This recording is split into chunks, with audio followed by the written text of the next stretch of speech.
All right. I guess it's time. I guess it's time for us to play Alone in the Dark.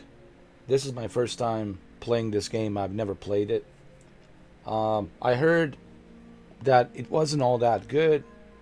The reviews were the reviews were bad. Let's just put it that way.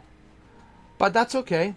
Um, this is why you wait till the game comes on the PlayStation Plus and you save your money. It's sometimes good to wait because you have to remember these games usually find their way on either PlayStation Plus or Game Pass.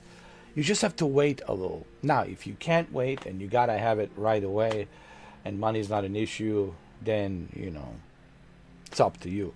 But sometimes it's good to wait. And that's what I do sometimes. I wait till they bring these games to PlayStation Plus and Xbox Game Pass. Like NBA 2K25, it's available. The full version of NBA 2K5. Now you can play it. All you have to do is just wait. Just gotta wait. And now it's available.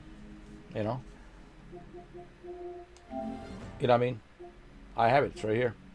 NBA 2K25. It's included. So it's good to wait.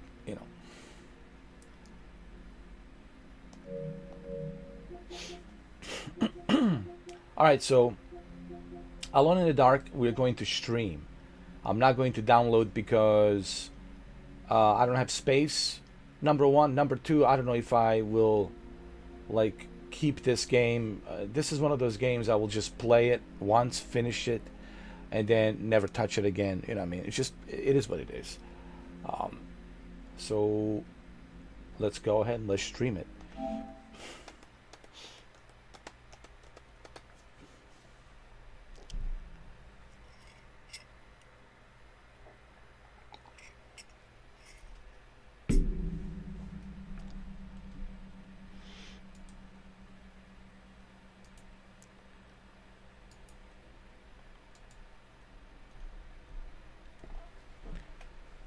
Okay, that was pretty fast.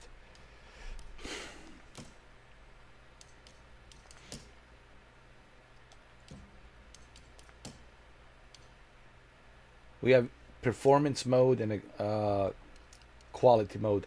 I will go on a quality mode because um, I want to enjoy the detail in this game. It's not a Call of Duty, so I don't. It's not like we're playing Call of Duty and I need to have the performance. For games like these, I'm okay with 30 FPS. It's not like a deal breaker. But if you're playing Call of Duty, of course, minimum 60 FPS. So I would never bother with the performance on a game like this. Usually quality.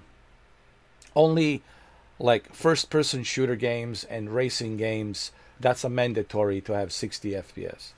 For games like these, you really don't need the performance. Just stick to the graphics mode. That's what I'm going to do.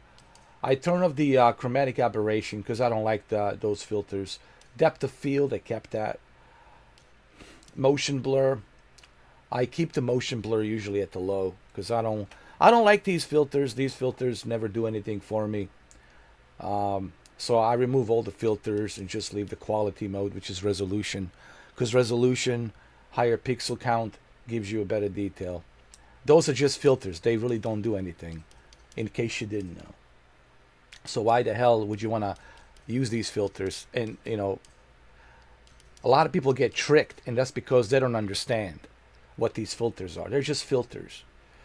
No different than me using filters on the After Effects on Adobe Premiere. For those of you who don't know, who are like clueless to how this is, don't use these filters, man. They're just stupid filters, and you don't need them. What's up, Shinobi? How are you, man? Welcome. Yeah, good to see you too, brother. Well, there's this game, and there's also NBA 2K25. Tomorrow at 5 o'clock, we have. It's pretty big. Hey, listen, this month it's already busy. Tomorrow at 5 o'clock, we have State of Play, and then I think it's State of Play at 5 p.m. And then on Sunday, we have at 1 o'clock p.m. in the afternoon Xbox showcase. So we have PlayStation showcase tomorrow at 5 p.m. And then Sunday we have Xbox showcase at 1 p.m. in the afternoon. And of course, next Tuesday is the big one. Uh, Mind's Eye, obviously. Mind's Eye next Tuesday. That's a big one. Can't wait for that. And then Death Stranding 2, 2 weeks after that. Pretty busy month, which is good for me. It helps this channel grow. It helps this channel move. So I'm pretty happy about that, Shinobi. I don't use the chromic aberration either. Depth of field, I don't mind because depth of field gives me a better, depth of distance to see what's in the distance. So I keep this. This is the only thing that I keep. Two things: field of view. I'll keep it at 80. Actually, you know what? Field of view 80. I want to see what's around me. In depth of field. So these two, I would like say 80. Yeah, keep it on 80. You know what? Motion blur. Just turn it off. Is field of view 80 maybe too much? I think it's too much. We'll keep it at 75 for now. At 75. Yeah, let's just keep it 75. I think this is really what you are looking at to really have a good experience. I would keep this like this. And keep it on a quality mode because remember, it's not Call of Duty. It's not Battlefield 6. It's not, Gran Turismo, so you don't need a performance. It's not Test Drive Unlimited. It's not Forza Horizon 5. So you just want to have a good detail with a 30 FPS and a good field of view with the depth of field. Motion blur turn off. Chromic aberration turn off. That's it.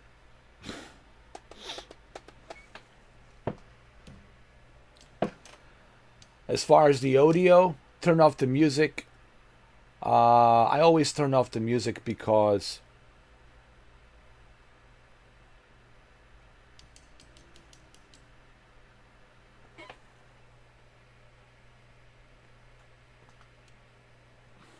I turn off all of this. I always turn the music volume down, and I tell you why.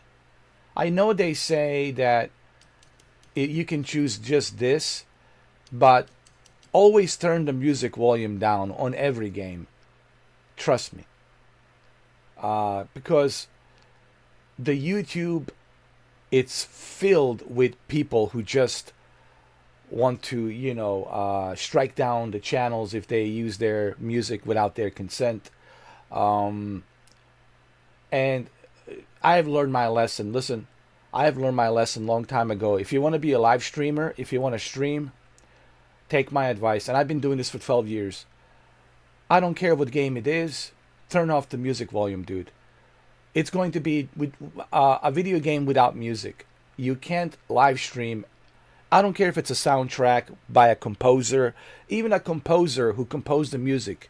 You can't have the music. You will get copyrighted. So if you don't want to get copyrighted, take my advice. Turn the music volume down. This is the golden rule. Turn the music volume down. You have to do that. Trust me.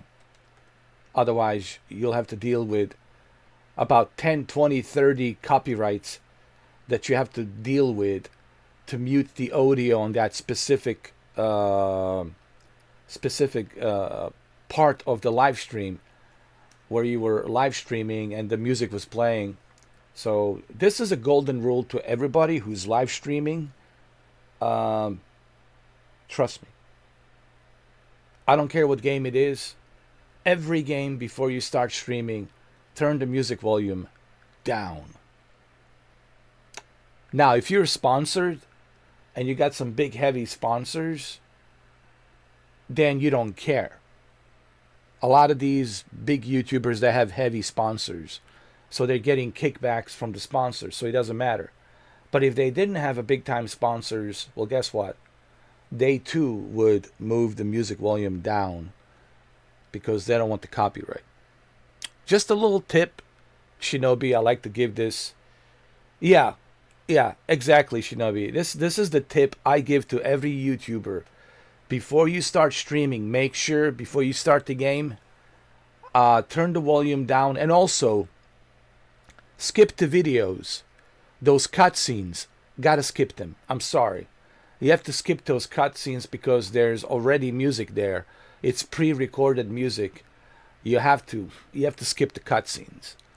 You'll just have to do that. These are the things you have to do if you want to monetize. Now, if you don't care about making money, if you don't care about monetization, then you don't do whatever, dude. Just play whatever. But if you do care, you have these are the tips that I suggest to everybody. All right, so let's go ahead. Let's continue. Oh my God, I already been through that, Shinobi. I already dealt with the warnings and strikes, and I had my shares of strikes. I had my shares of. I think I got 2 strikes one time, and that was like the maximum I ever got was two strikes. And after so many years, they disappear. And it was for some stupid stuff. Like one time I got a strike because I was playing. What was that video game? Dante's Inferno. And there was a digital pixelated nipple, ghostly shaped, pixelated bluish nipple that showed up, and I got a copyright strike. I know I got the strike because I was exposing quote unquote nudity. And the funny thing is, that video, Shinobi, that I got the strike, it's still up and running. It's not removed. It is still there. It is still there. They haven't removed it. So did they make a mistake? They realize, all right, we made a mistake. That's because artificial intelligence. It's because it's not reviewed by a human. Here's the issue. All it takes is some troll who doesn't like you purposely flags your video, right?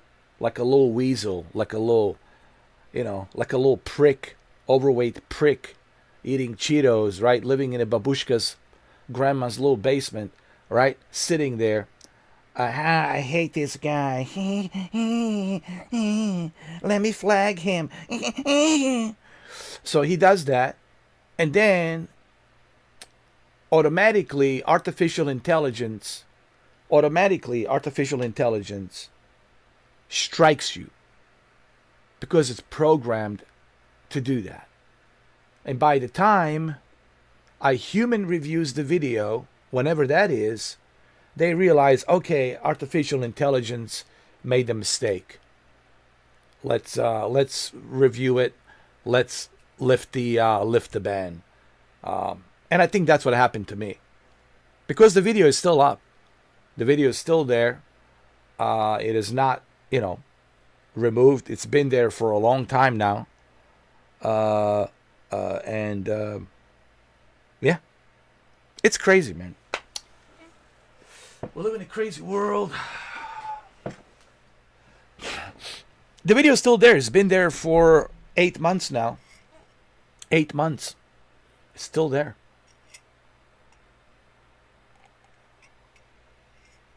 All right, I think it's time. It's been 15 minutes, Shinobi. I think it's time.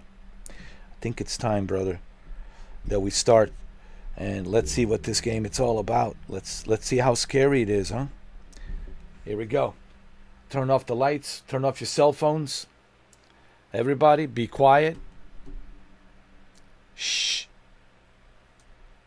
No talking in the movie theater. All right, everybody. Shh. Get some popcorn and don't chew too much on that popcorn. Don't make it loud. All right? Just little by little. And don't be like, sucking on that straw, making all that all that noise. We're in a movie theater, god damn it. It needs to be treated like a movie theater. Or I'm gonna call Tom Cruise. He's gonna throw a bunch of popcorn in your face. Yeah, like a lot of popcorn in your face. Popcorn. Popcorn. Alright? And that's what he's gonna do.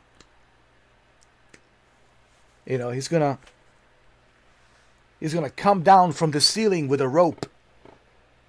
He's gonna take off his mask. And he's gonna throw popcorn at you. Popcorn. And he's gonna play that music. Pum pum pum pum pum pum pum pum pum. And that's it.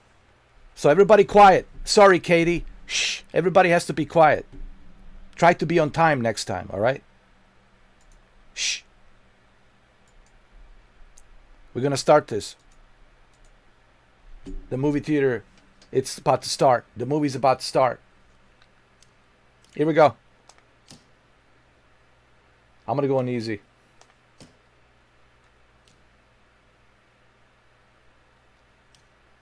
Here we go. Shh, shh, shh, shh, shh, shh.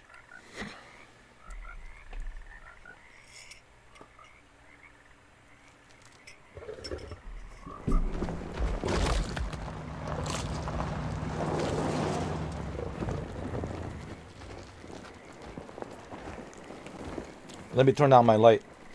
Here we go. Make it a little bit more movie theater like, romantic.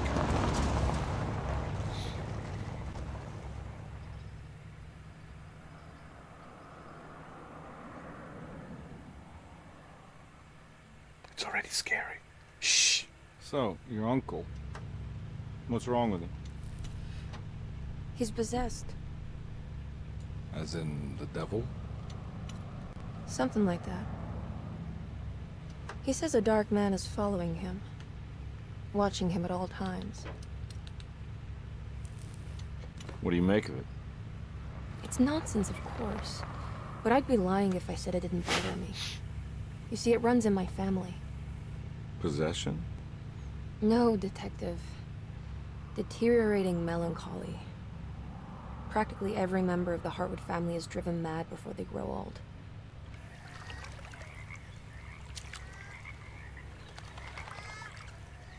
But Jeremy didn't kill himself. Is that why he's at your setup?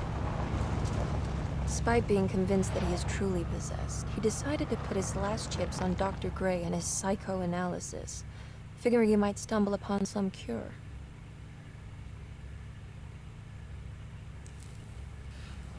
You mentioned the letter.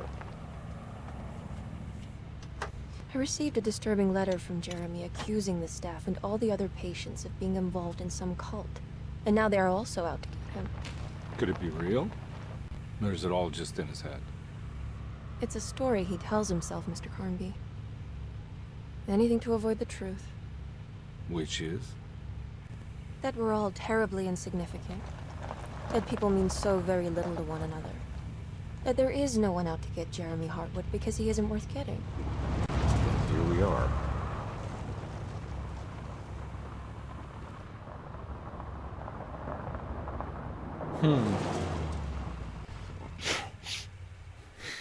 Interesting. My uncle's not well, Mr. Carnby. I want to make sure he's all right. And what's my part in this?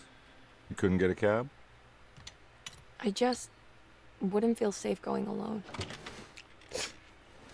What kind of uncle is he? Jeez. Did you bring a gun? Yeah. You think it'll actually come to that? No. But you might need to wave it around depending on how agreeable the staff will be. What exactly are we gonna do when we find Jeremy? I don't know. Let's just find him first.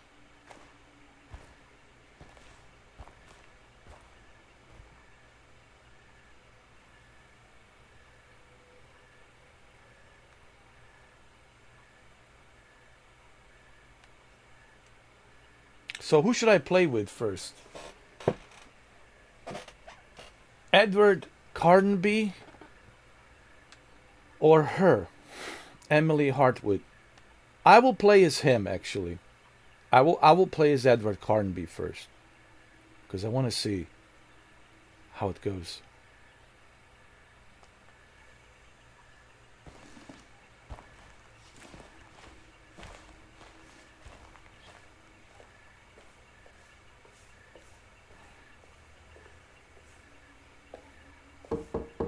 Hello? Hello? Looks abandoned. It can't be. There has to be someone around. Wait here. I'll go around back.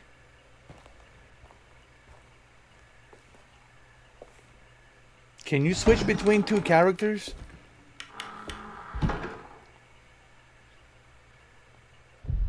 Chapter 1.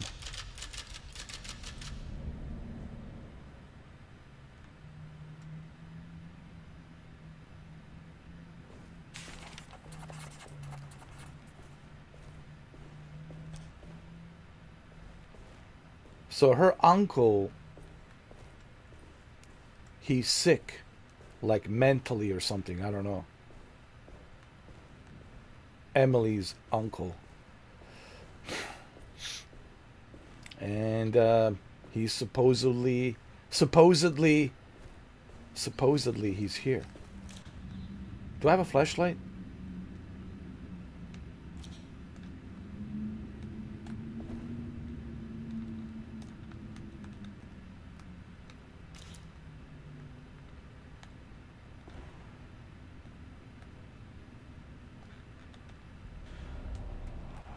How do I use the lighter? It's too dark in here.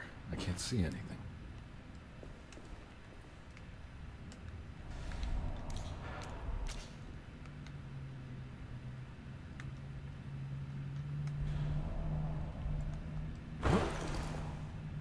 I need a light, man.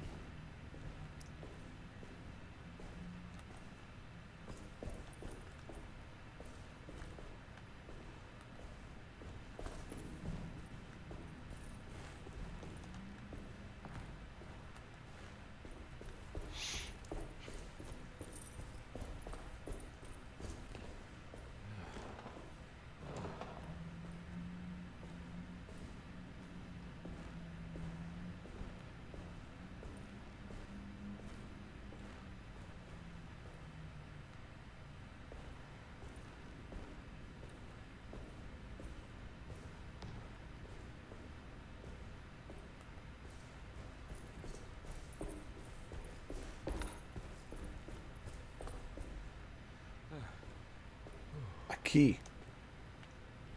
Now what do we got here? Is that a key or a flashlight? A flashlight. Got it. And a key. Kitchen garden key. Alright, we got the flashlight. Thank God.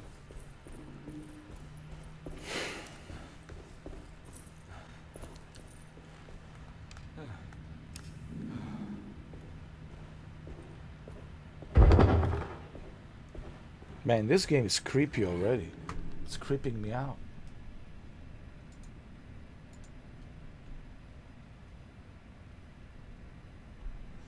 Thank you, Katie. I know.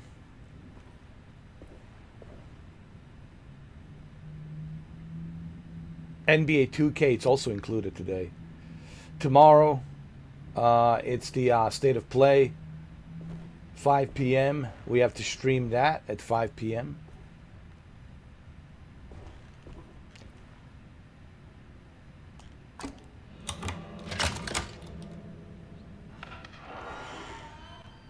Yeah, I went with Edward because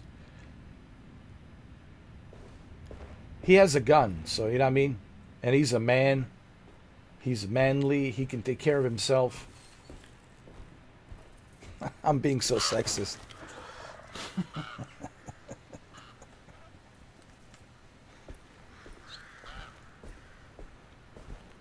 But can I play as her second time around? With Emily? What is this?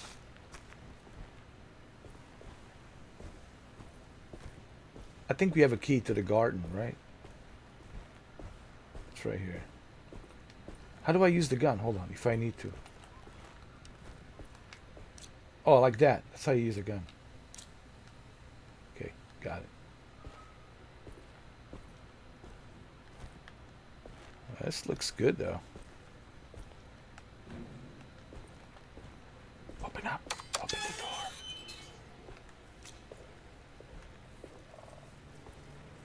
door. Oh.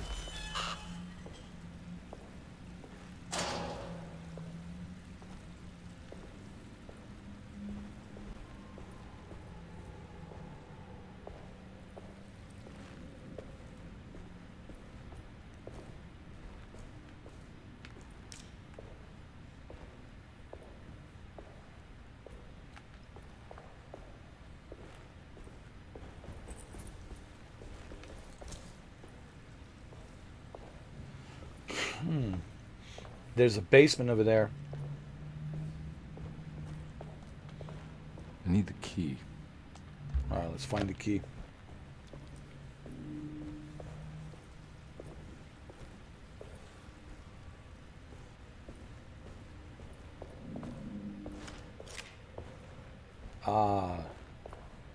There's a box over here.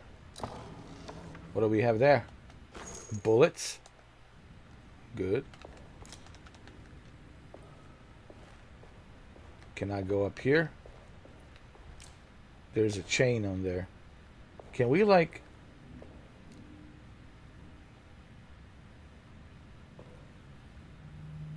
No, I don't think so. I need a key. Okay, let's look for the key.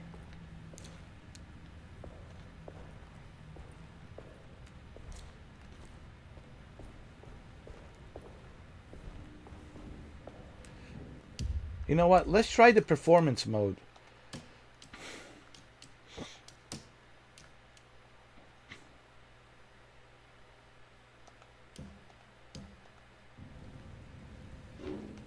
Yeah, performance mode. Yeah. Yeah. Whoa.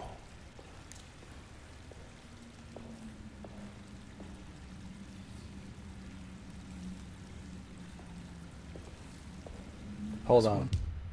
Let's save the game. And let's also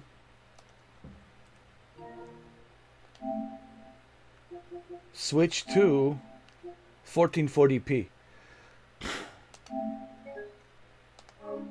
Hold on.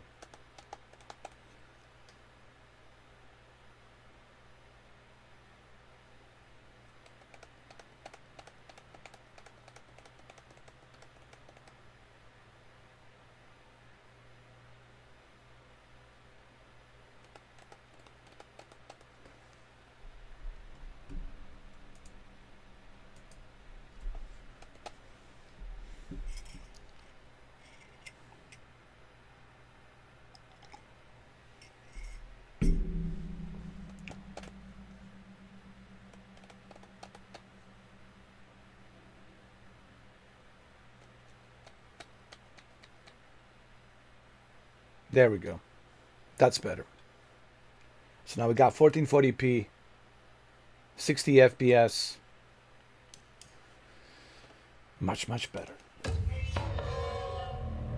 See, you can't do this on the Xbox cloud.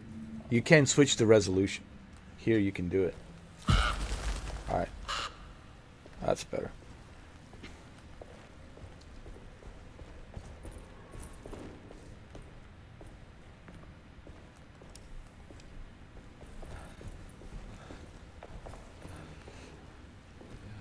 We need to find the key. Let's look around.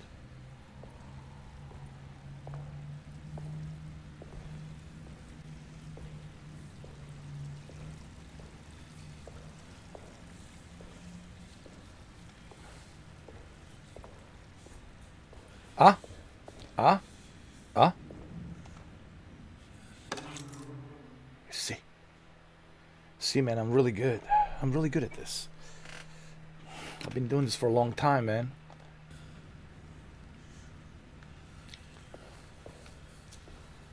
Hey, what the hell is this? Oh, it's a tree.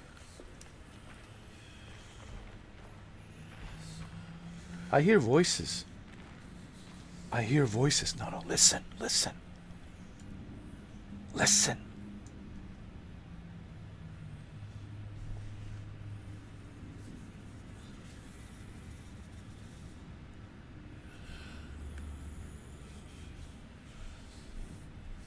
Listen, I hear it.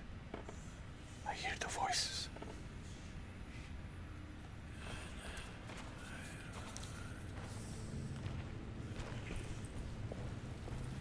How does he run? Oh, like that? Okay, good. So we need a key for up here, right? No, for down here, for the basement, for the basement. What's wrong with me? The basement! The basement! I need a key for the basement. For the basement. Hey, listen. Why do you look so familiar, man? Don't I know you from somewhere?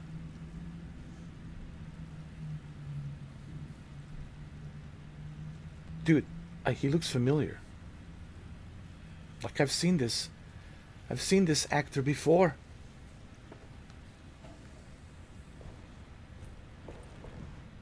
I swear. Okay, we got the housekeeper key. Here we go. All right, everybody.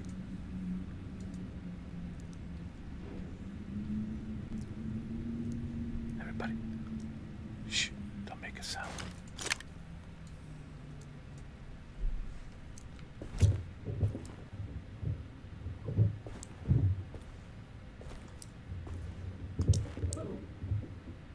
You hear that?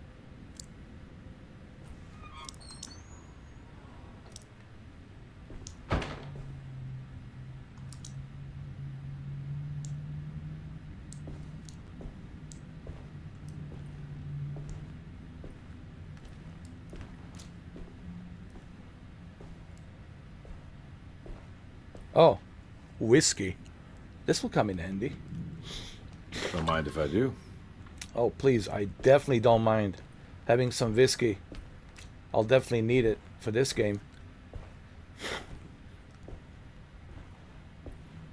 Why does this reminds me of The Last of Us? For some weird ass reason. Oh shit, it's a rat. A Bible. I'll certainly need a Bible, man. Family Bible, let's open it. Every day your silence weighs a little heavier. It's been a difficult year for everyone, and many have lost all hope. I read in the papers about people suffering. Pictures of dust-covered landscapes without a drop of water. I wish I knew if you were still tending the earth or if you had turned your back against us. I have started to look for help elsewhere.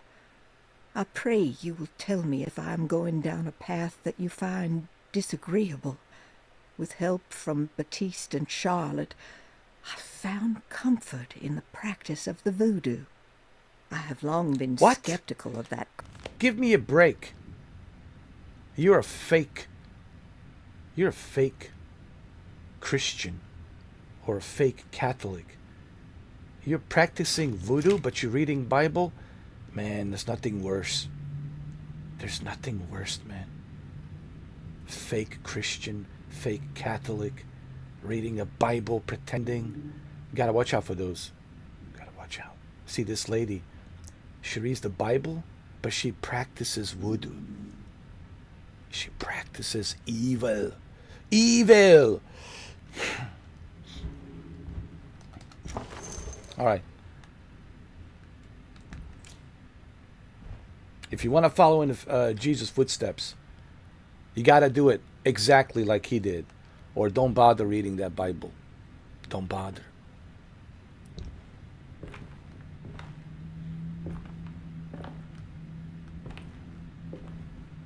All right, here we go.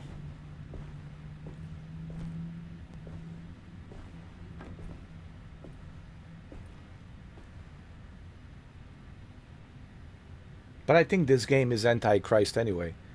It's a demonic game, so it's probably anti-Christ. Most likely.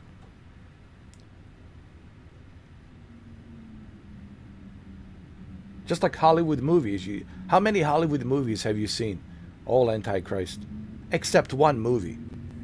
That was independent, filmed by Mel Gibson. That was the only true religious movie.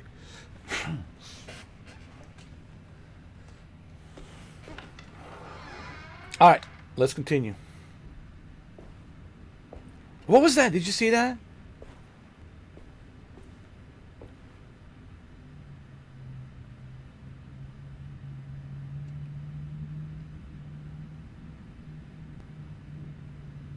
What the fuck?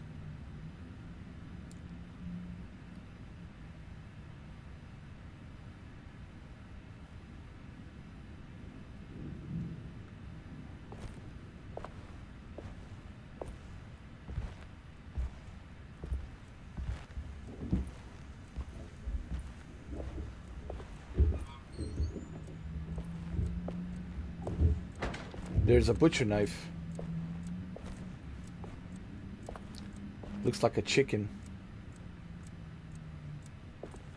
being sliced.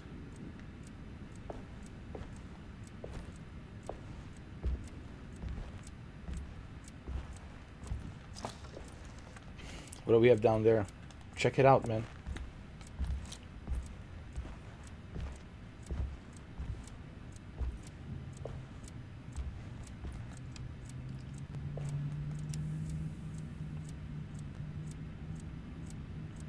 You see?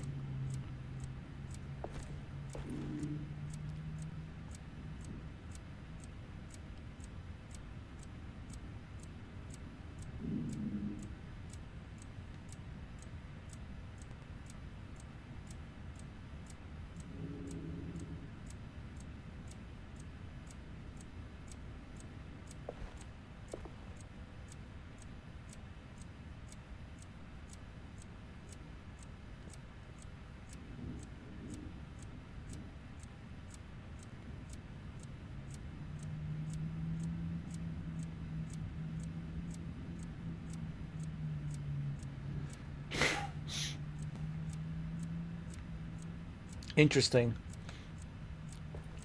This photo is interesting.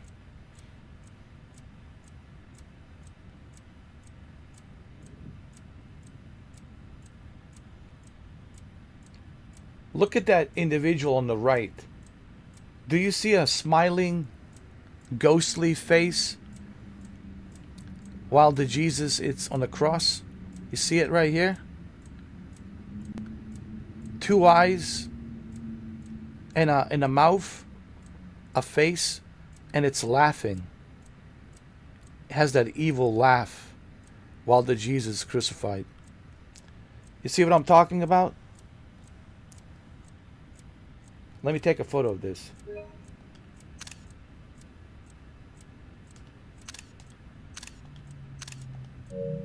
see what I'm talking about? The way this photo is painted, you have to keep looking. And this is how you know.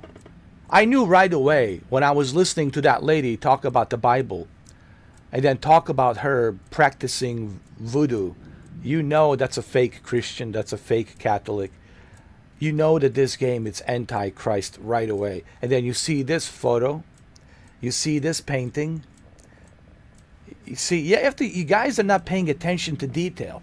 This is why you get easily used, abused, and manipulated.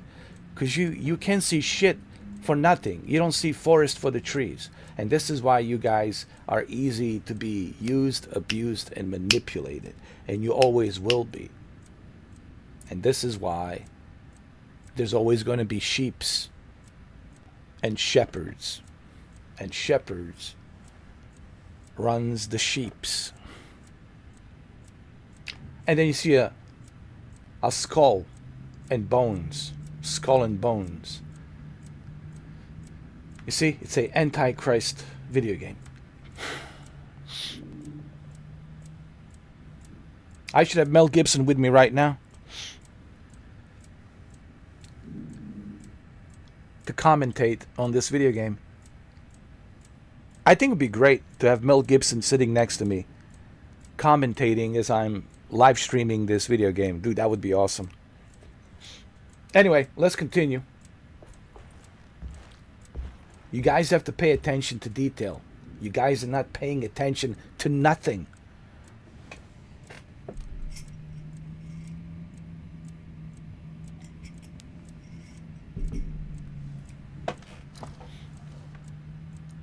Take that.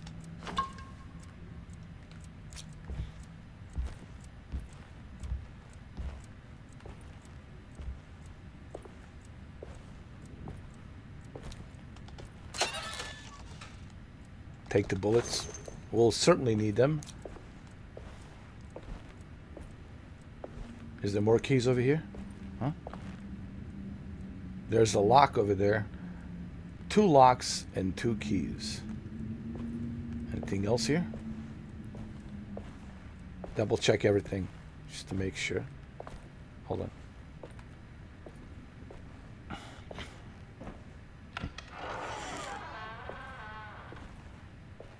Right. All right.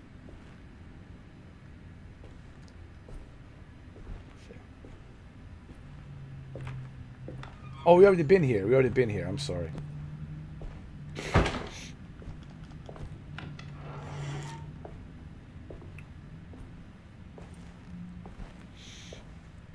All right, keep on going.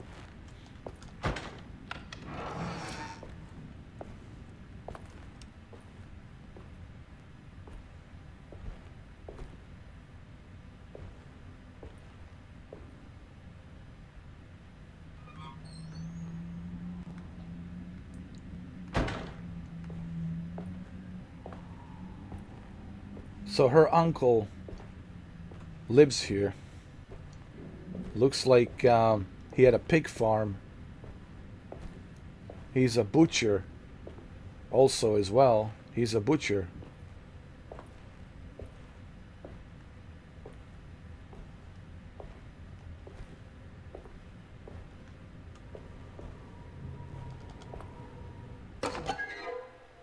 Red poison. Alright, we might need it.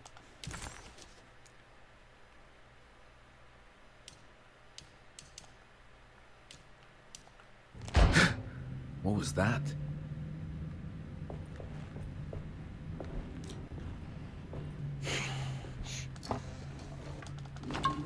Okay. I think the drink is the health. Drinking whiskey restores your health, I believe.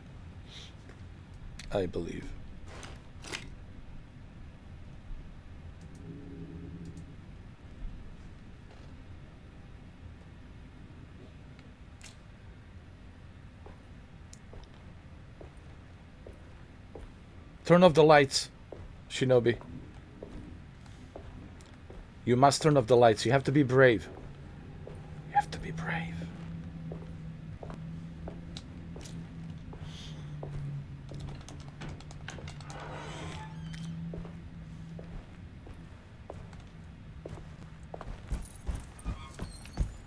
You have to be brave.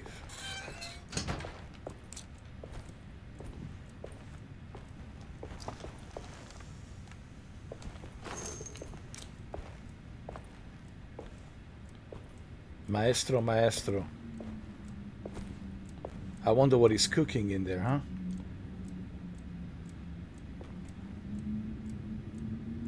Do you really want to eat this, huh?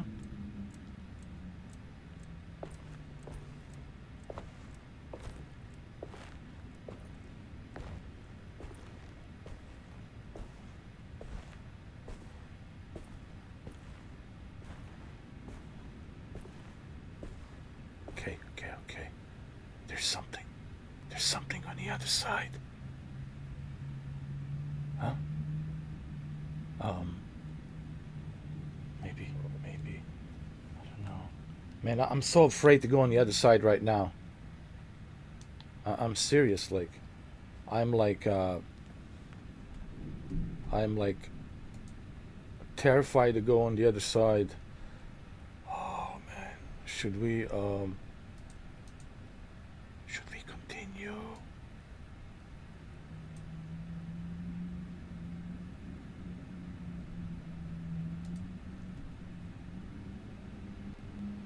Should we continue? Should we move forward? Should we?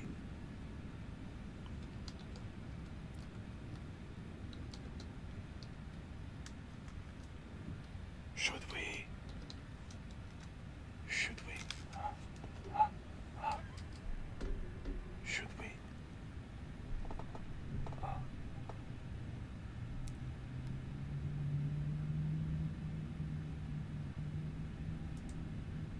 Sarah V.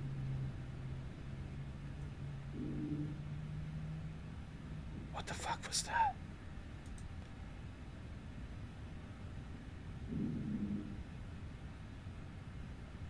Who is Sarah V? Did you hear that? Who is Sarah V?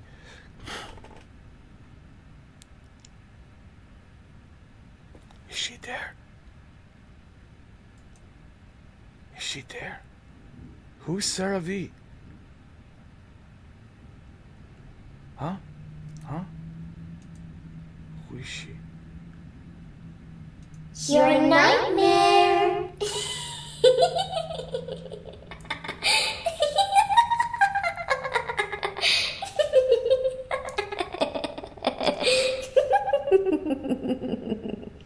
I've been watching you. I know what you've been doing. Quiet! Sarah V. Quiet, Sarah V.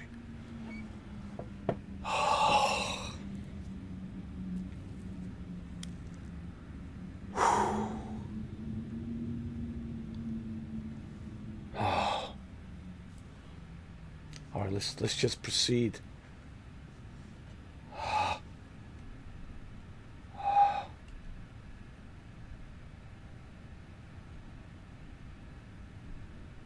man.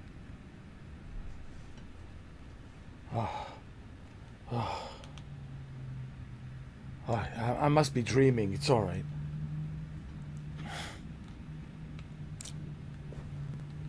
Oh, there's nothing there. Oh, thank God. There's nothing here. Oh, man. Oh, no, there is a door. There is a door. There is a door. There is a door.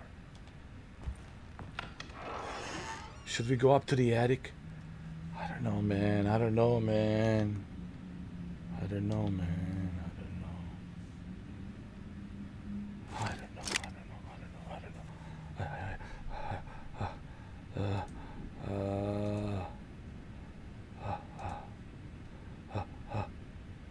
Should we go?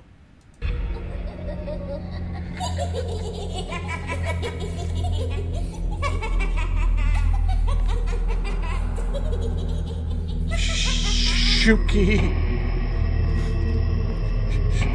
Shuki.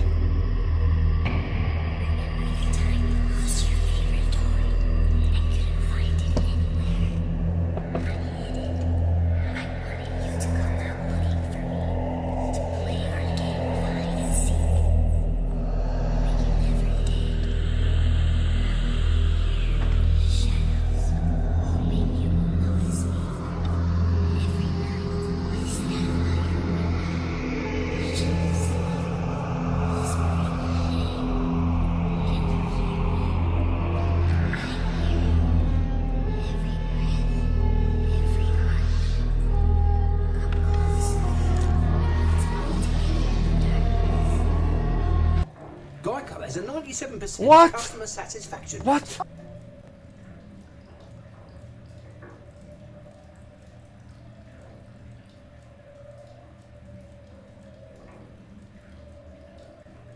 Who is Geico?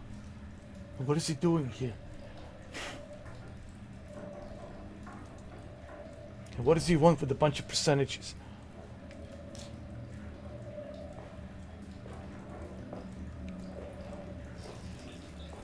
What the fuck's going on here?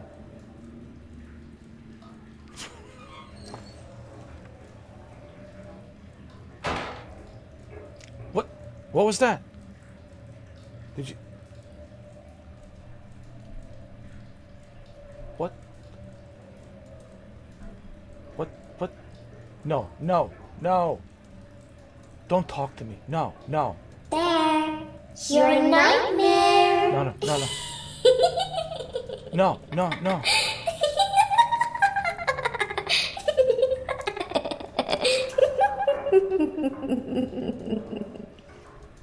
I've been watching you.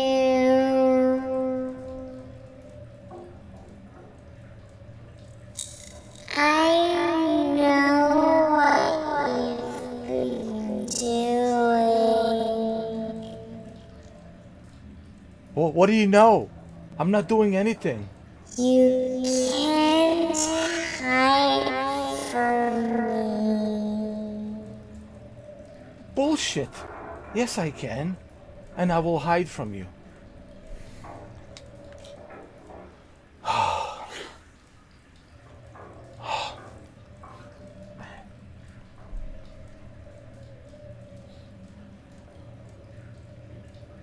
What the fuck is going on here?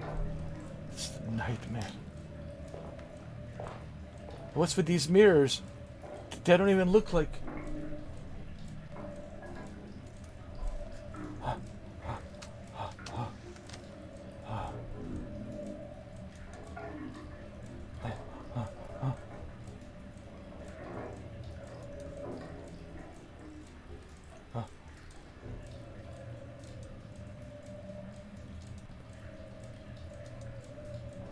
No. What's going on?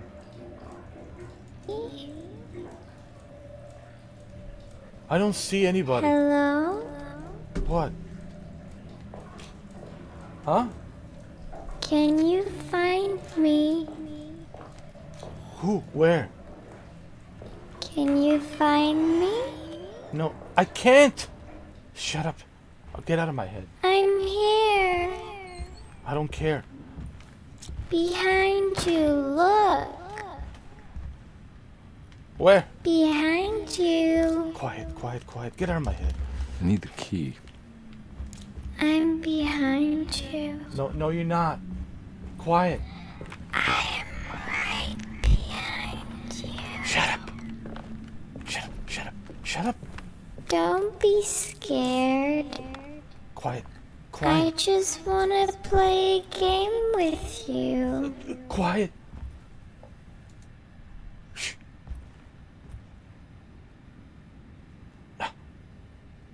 No. Shh.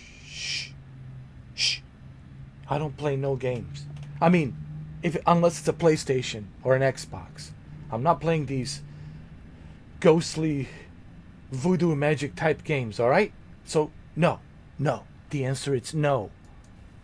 Okay? Hey, What? don't you run away.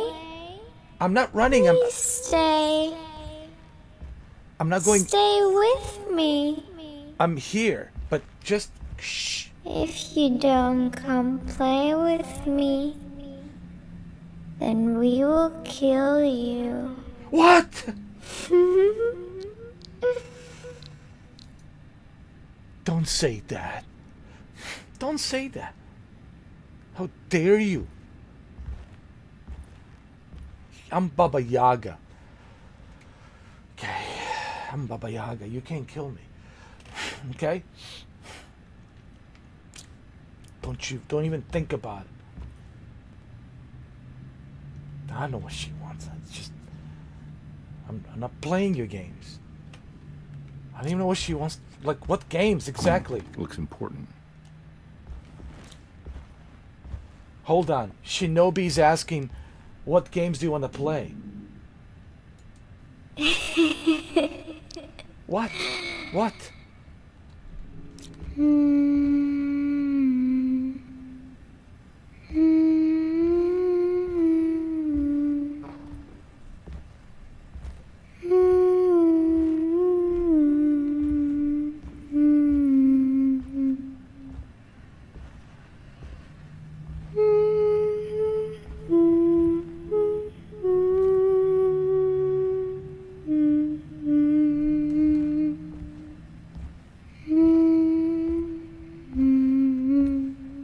Stop. Stop. Stop. Thank you.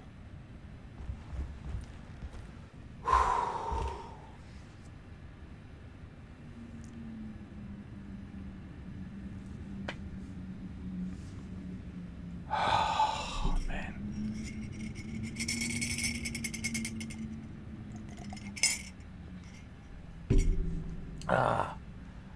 Let's go. It's wedged shut. I think she left that there, man. I'm telling you, she left it. Don't even use it. Just ignore it, man. Just ignore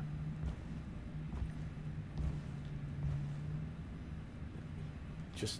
Just okay. Ignore. She needs to be ignored.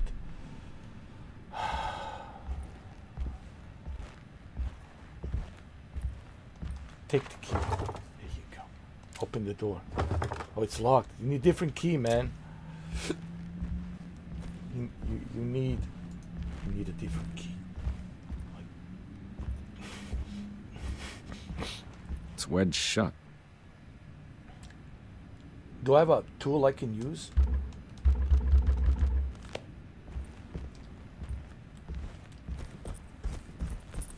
Alright, we can go this way.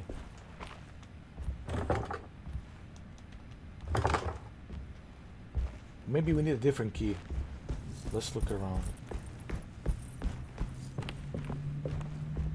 Come on, man. Hurry up, hurry up. I need the key. Alright, let's keep looking for a key, man. I need the key. Just keep looking. Okay? Just keep looking. And should we open this door? Huh? Should we?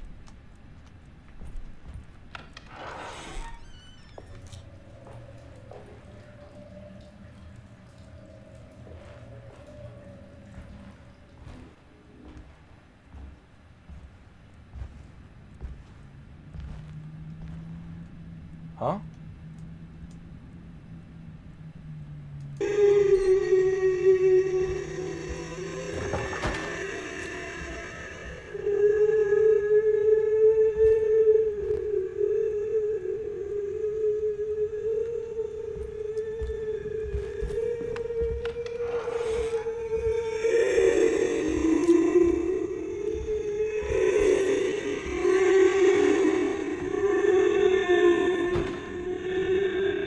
There's the key. There's the key.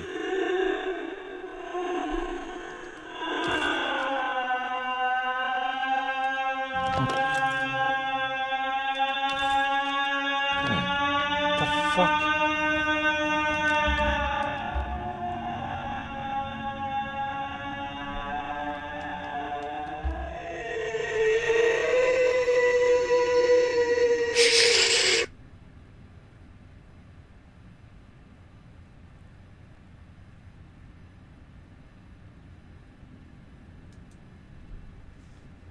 Jesus, man.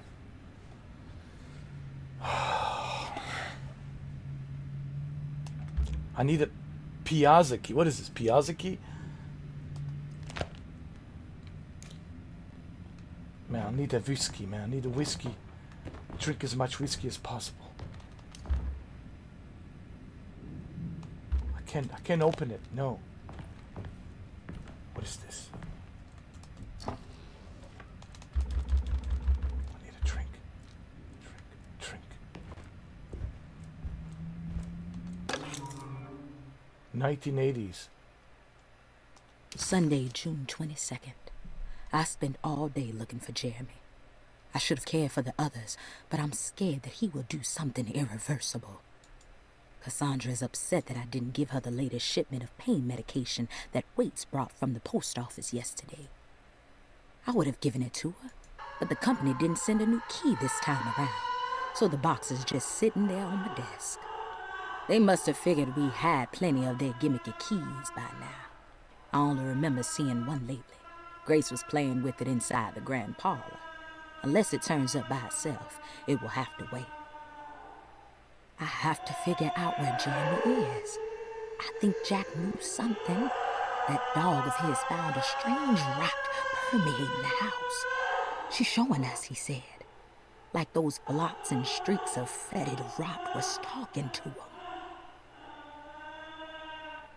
What the fuck is...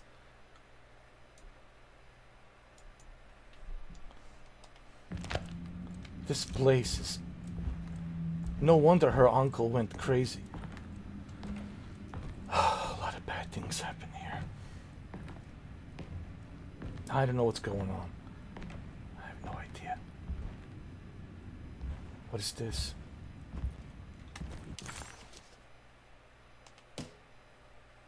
Louisiana State Board of Private Investigators. Edward Carnby. Alright, he's a private investigator. All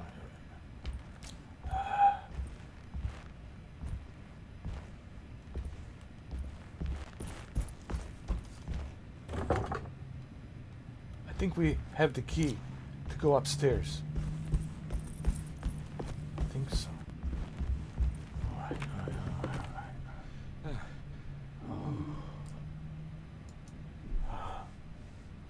Alright.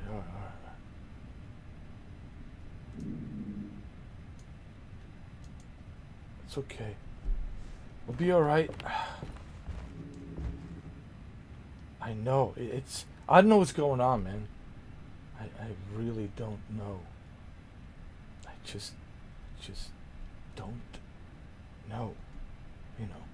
And all of a sudden, sometimes just... everything becomes quiet. But why? Why? Why?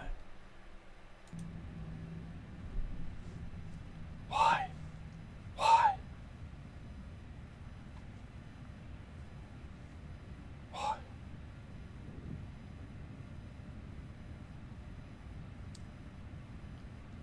It's wedged shut. I know.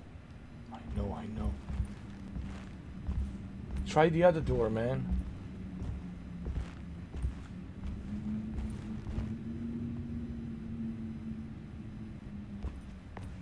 Try the other door. Try this door. Okay. Maybe there's another key somewhere.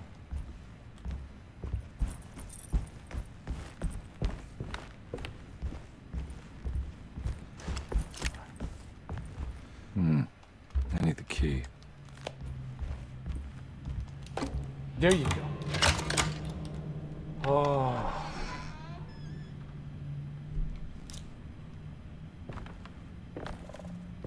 The fuck was...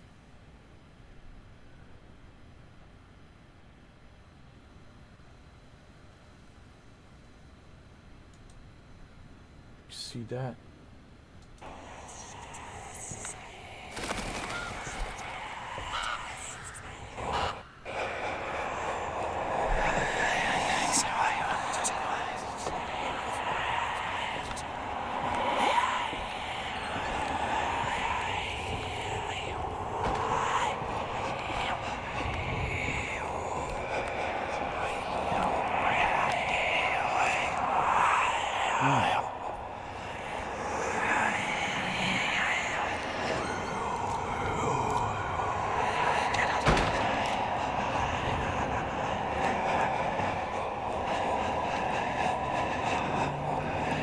I don't have the key.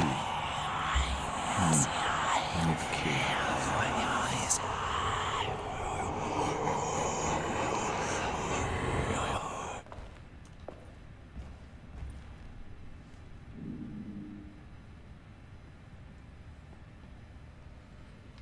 this? A tunnel?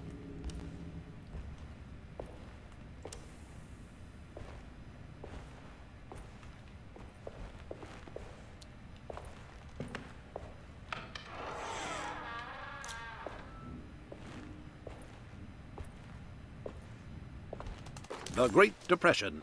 President Hoover raises tariffs on over 20,000 imported goods in an act to protect American labor. Following the collapse of the Wall Street stock market on October 24 last year, American industry has suffered greatly.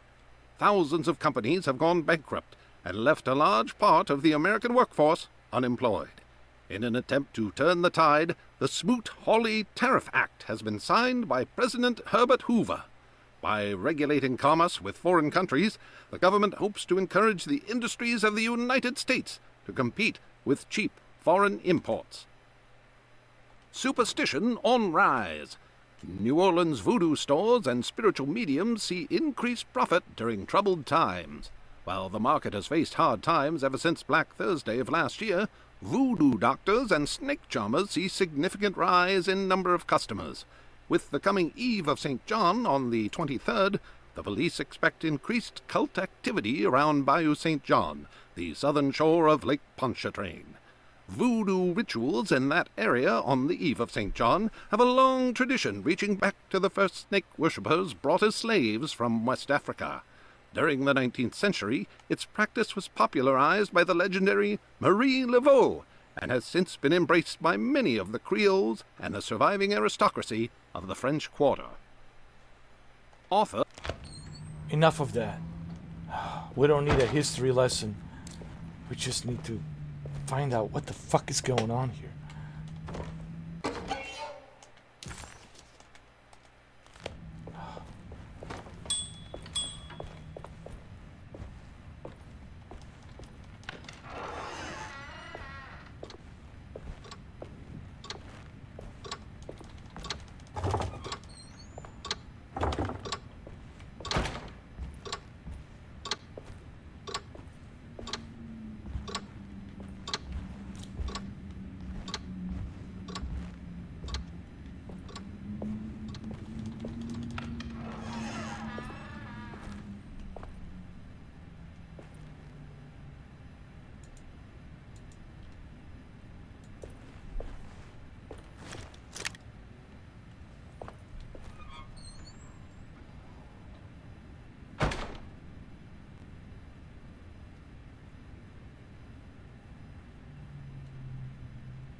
Alright, I guess we gotta go upstairs. Maybe that's where her...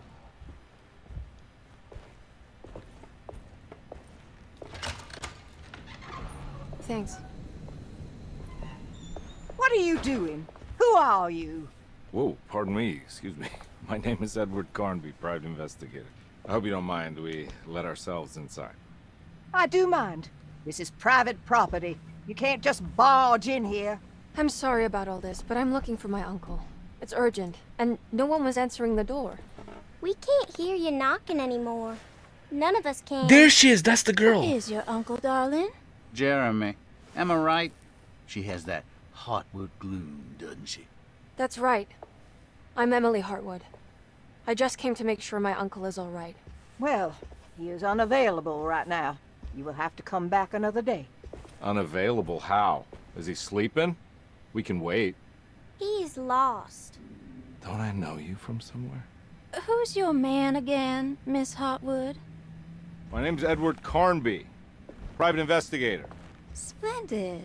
Enough! All of you! Get back to your rooms! McCarthy, keep your eyes on the child. And you two, please leave immediately. Look, we're not here to cause any trouble. Just let us see the old man, satisfy the curiosity of my client here, and we'll be off. Jeremy has gone missing. There's no need to worry, but it might be some time before he turns up. The whole staff is looking for him. What? He ran off? I don't have time for any of this. Please, come back tomorrow.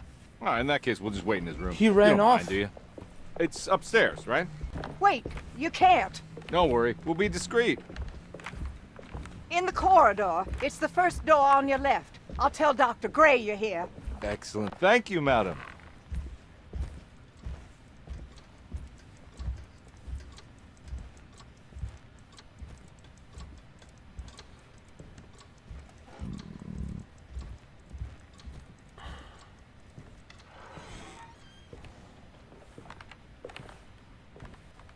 Nice, cozy room.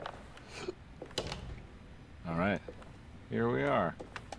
Let's look around. See if we can pick up any clues.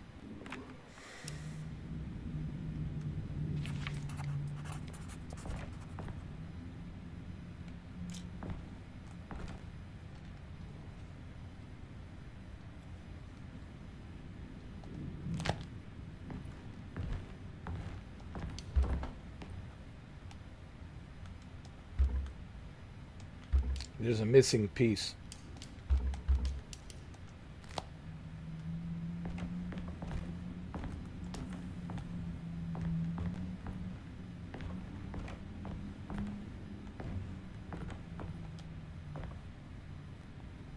Anything important I should look out for?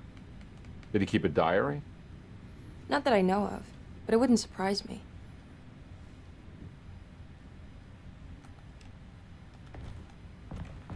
Quite the artist, your uncle. Paintings, sculptures. I don't know much about modern art, but he seems dedicated. Jeremy is a fairly well-known landscape painter in New Orleans. You've probably seen more of his work than you realize.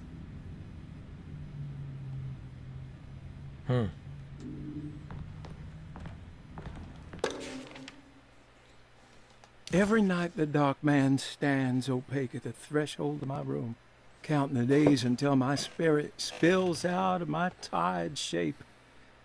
Only his pallid mask shelters my remaining sanity. Staring directly into the face of that demonic sultan would surely sunder time itself. Would he have looked the same to my father as he struggled for his life? Does his veiled face haunt my niece quite the same way? I wish so that I could rest my soul in that sunburnt convent of Tarawea. Would I find you there, Juan? Or Senora Perosi, back from the beyond? Every night I hide from him, moving from one misshapen memory to another. Scenes conjured out of fantasy and delirium. Places I struggle to even paint. I wish I understood your death, Senora. Is there anything... Got it. There we go. Her uncle was weird, to say the least.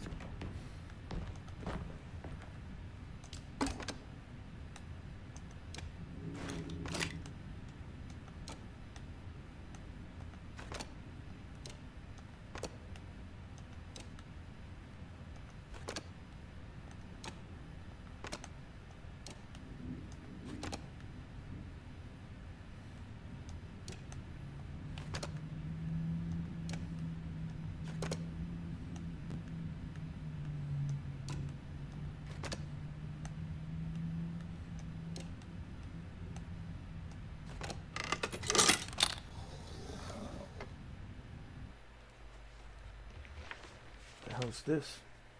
Hey, you know anything about this? Looks like some sort of talisman. No, I don't. Oh, help me out here, will you?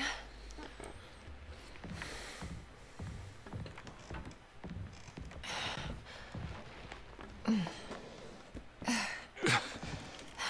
would have killed a guy to throw some of this stuff out.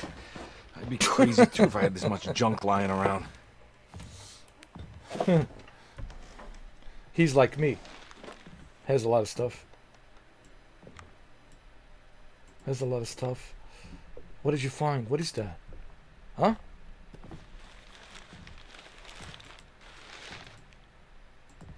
What did you find? Oh, wow.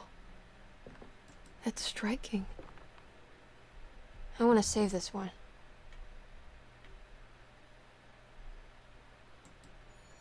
the hell is that?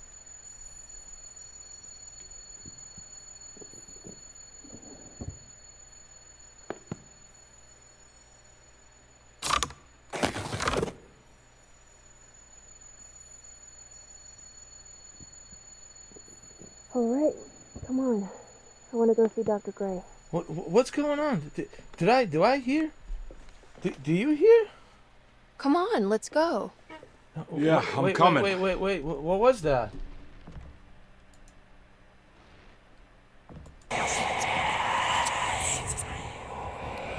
Miss Hartwood. Emily?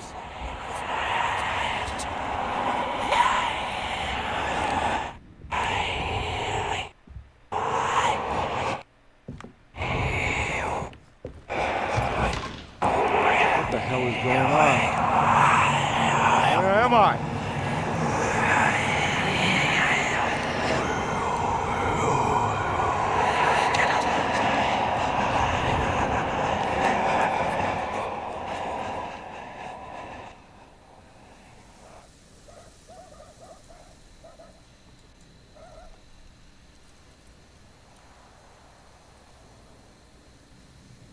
You should have never put that puzzle together.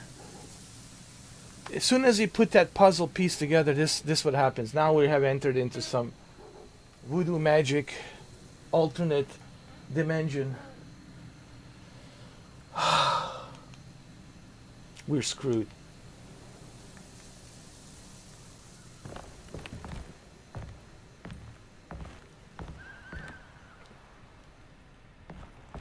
We're screwed.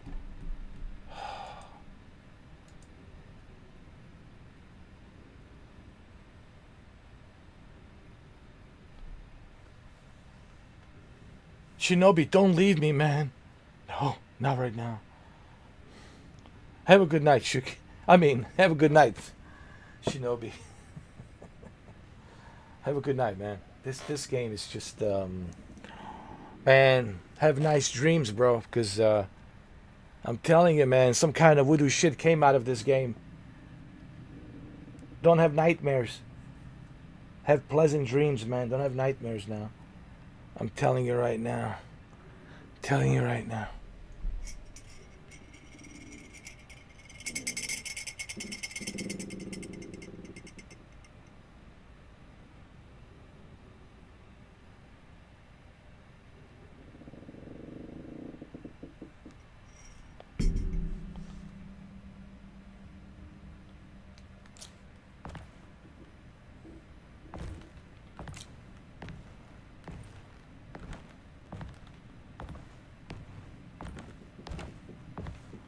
What happened to this box, man? This thing is cursed, bro. We should have never opened this. We should have never opened this. That's how he got missing. That's how her uncle got missing, man.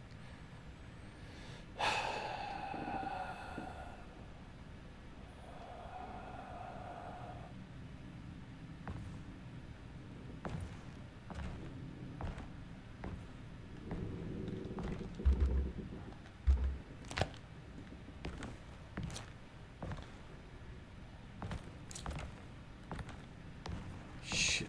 Let me get out of here.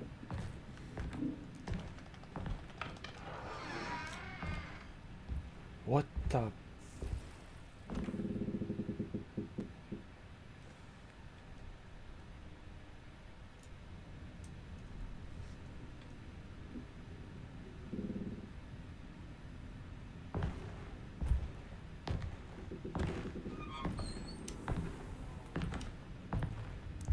Oh.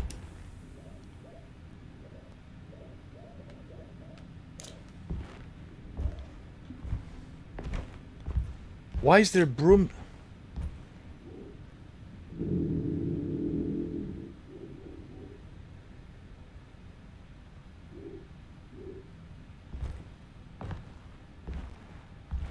Who left this broomstick here?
What?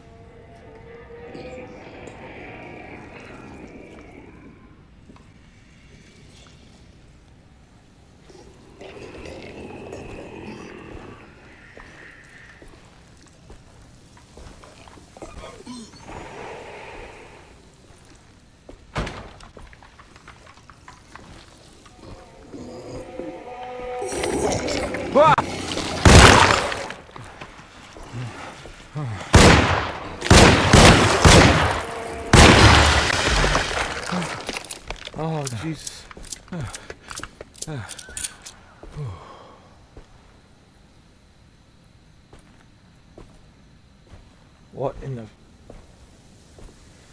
What in the Lord Jesus' name is this?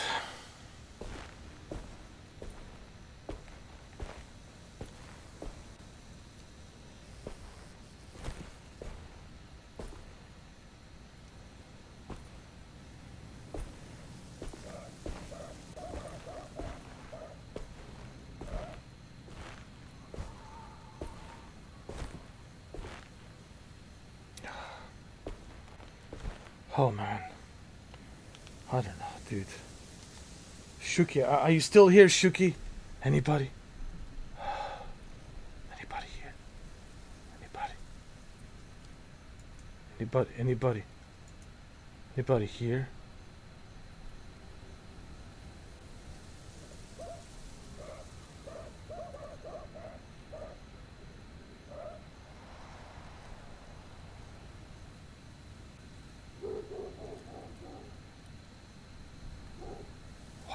What the hell's going on?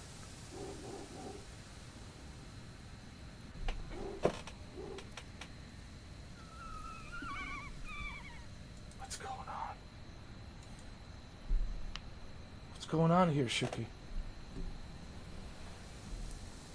What's happening? You alright? You're okay, I'm okay. Oh man, should I proceed?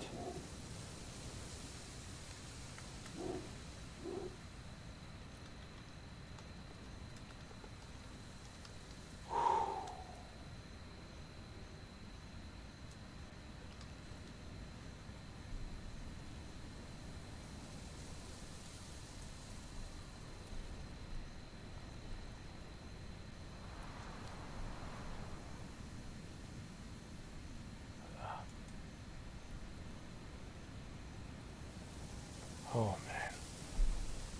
Should we continue, Shuki? Hmm? Hmm?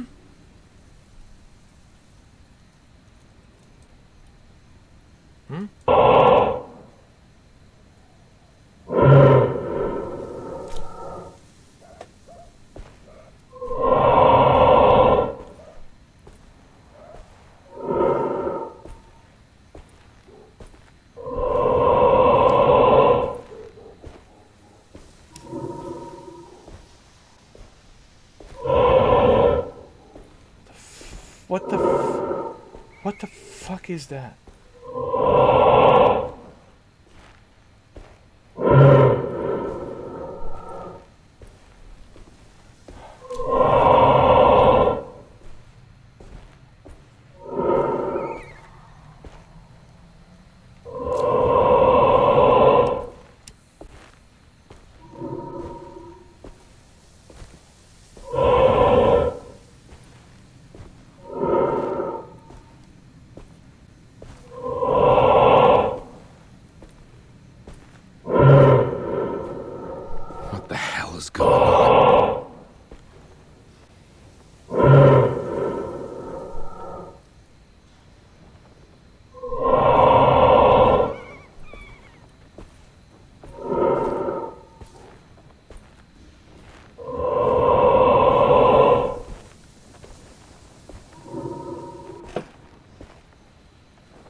the fuck's going on here?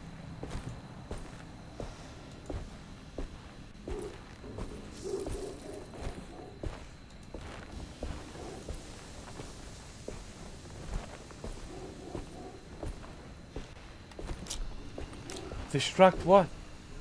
What am I distracting? Huh?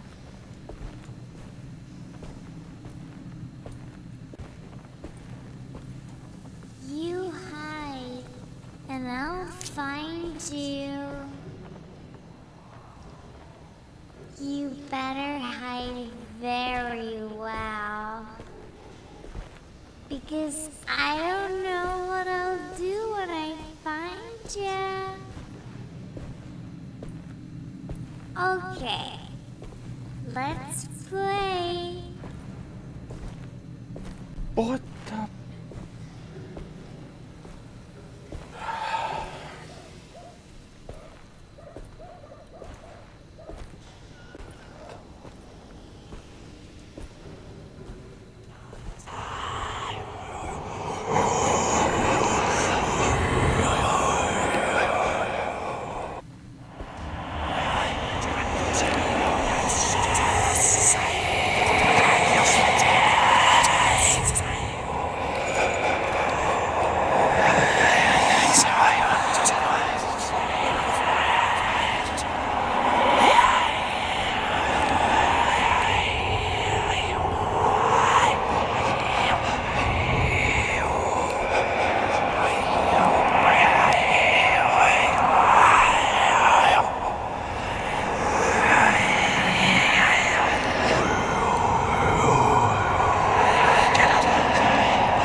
Jesus Christ.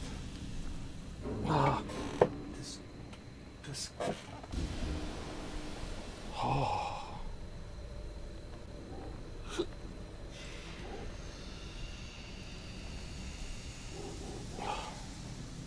Where do we go from here, guys?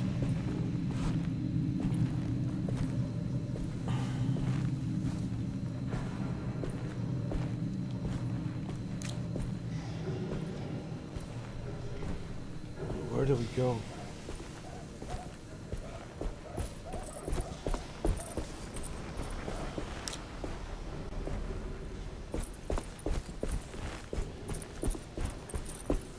Wait, there's a hotel. What is this?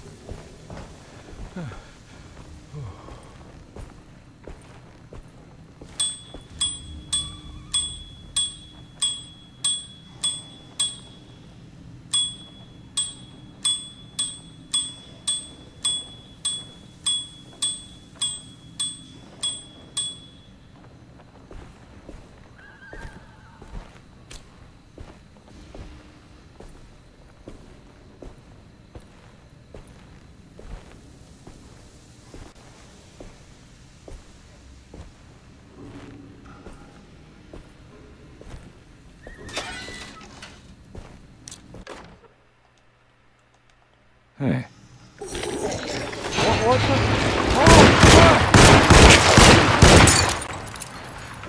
Oh, no, get away, get away. No, step away, step away.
This game is like Silent Hill, dude.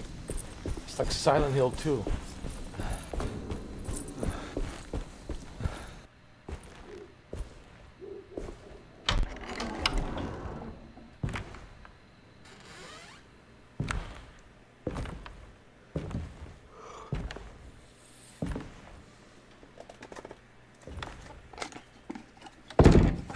Don't let them get inside, compare. They're not the good kind. Are you... Is this your store? There are no owners here. We both strangers in Jeremy's story. Jeremy did this. How? The pact with the dog man. Jeremy warned us, but we didn't think much of it. I'm Detective Edward Carnby. I was hired by Jeremy's niece to find him. Oh, yeah? How much she paying you? $150. She's sure getting her money's worth tonight. Are you a thinking man, compare? Not if I can help it. You know, I think Jeremy's hiding in a way we can't find him. He has this juju necklace that guides him. The talisman? That's right. It's some magic charm he got from Miss Jackson down the street. The voodoo priestess? You know surprising things, compare. Yeah, the Mama Loa. Here, take the key. I locked the gate to save her place from all the ghouls and goblins getting inside. Maybe if you go there, you can find some clues to show you the way. Thanks. I'll have a look. Let's go down there. At least we have the key to the Baptiste. It's the Baptiste keys. There are 3 keys on the chain. One that opens up to Miss Jackson Place in the French Quarter. Then there are 2 belongings to the Keto. One for the clerk's office, one for the library. Okay. What's for this? Is that a snake?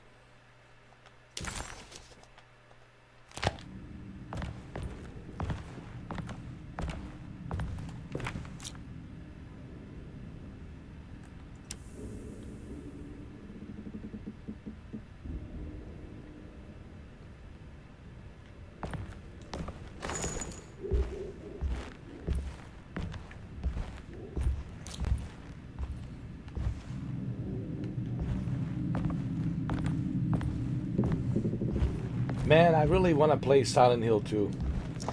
You know, sometime this summer, by the end of this summer, I really need to get Silent Hill 2.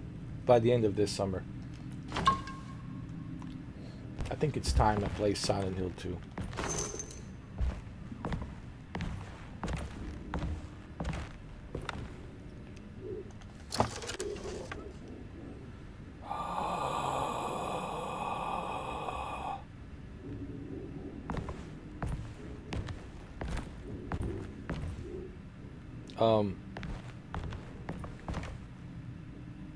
I got some questions, by the way. If you don't mind me asking some questions. You want to come along? Nah, I'm gonna stay here for a while. Okay, suit yourself. Can you tell me a little bit more about you? Anything I can do for... Sorry, I didn't catch your name. Baptiste. Just tell my sister Lottie I'm alright if you see her. Alright, Baptiste. You have a good night, alright? Take care of yourself.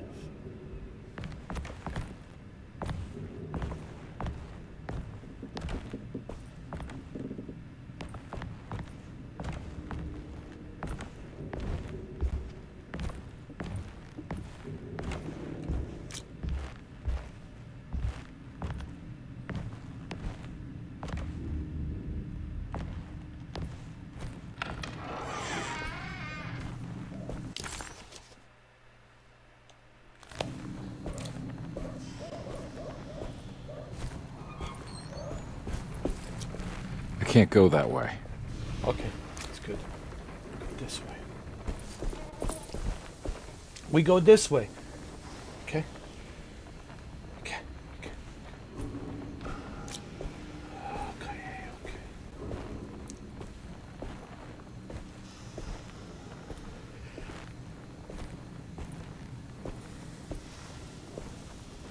The fuck is that?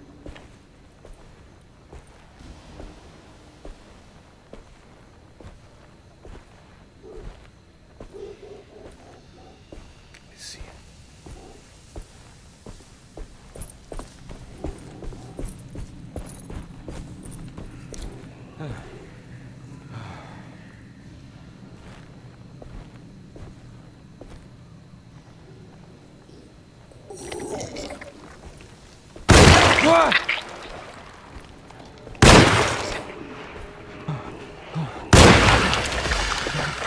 What in an actual fuck?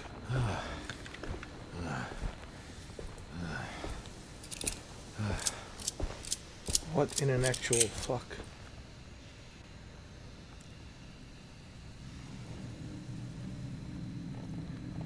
Jesus.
Hatchet.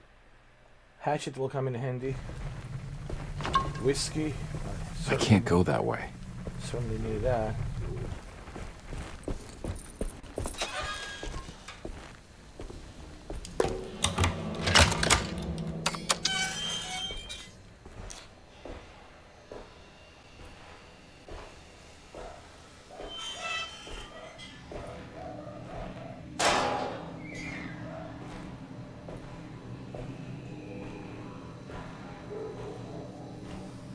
Some kind of voodoo magic here, man.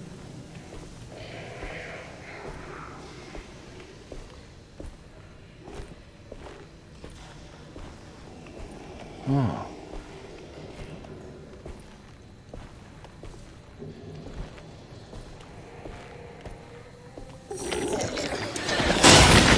Gee, fuck!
hatchet.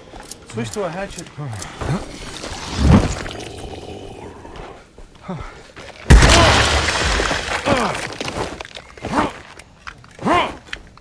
Here you go.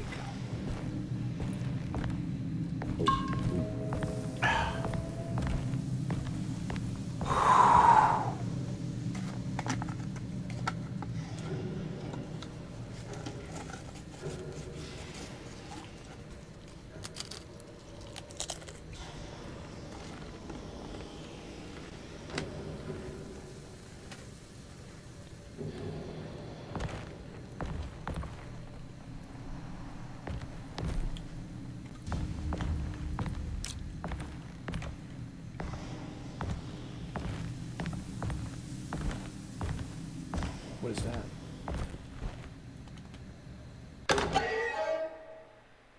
Some more voodoo shit.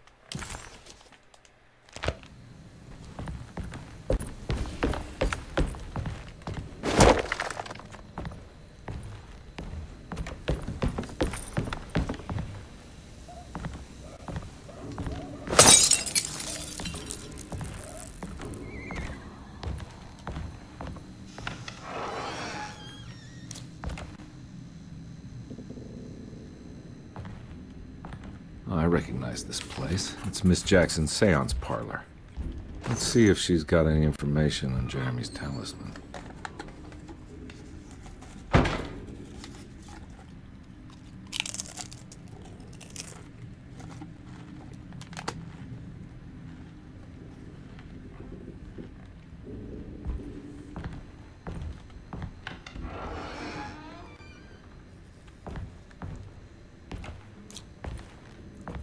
Wait. We're not done here. More drinks.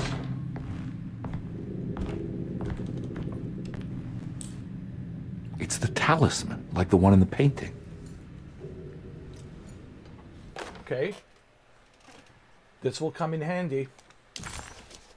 An old talisman shaped over centuries. The engraving of the numbers looks to be less than 100 years old, but the base could be from the antiquity. The published black sunstone in the middle has a glass finish and occasionally gives the impression of hiding a picture within itself.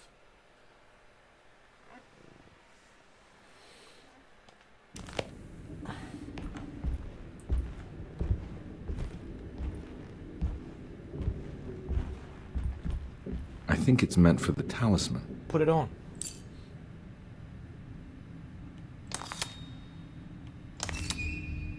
What's the number?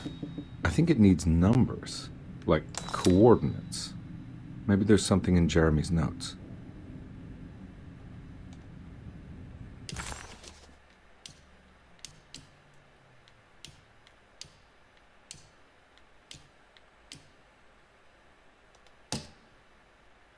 Three, 5, 8. There it is. Let's go.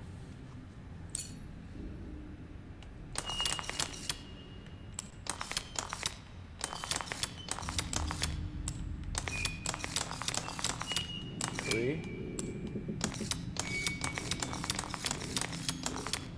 5, 8. 3, 5, 8. It's showing something. A place?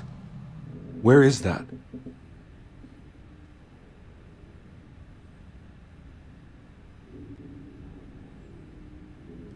Huh.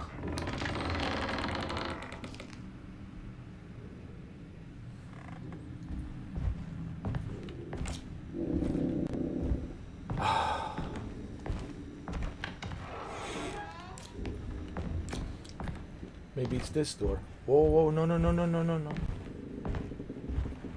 It's this door.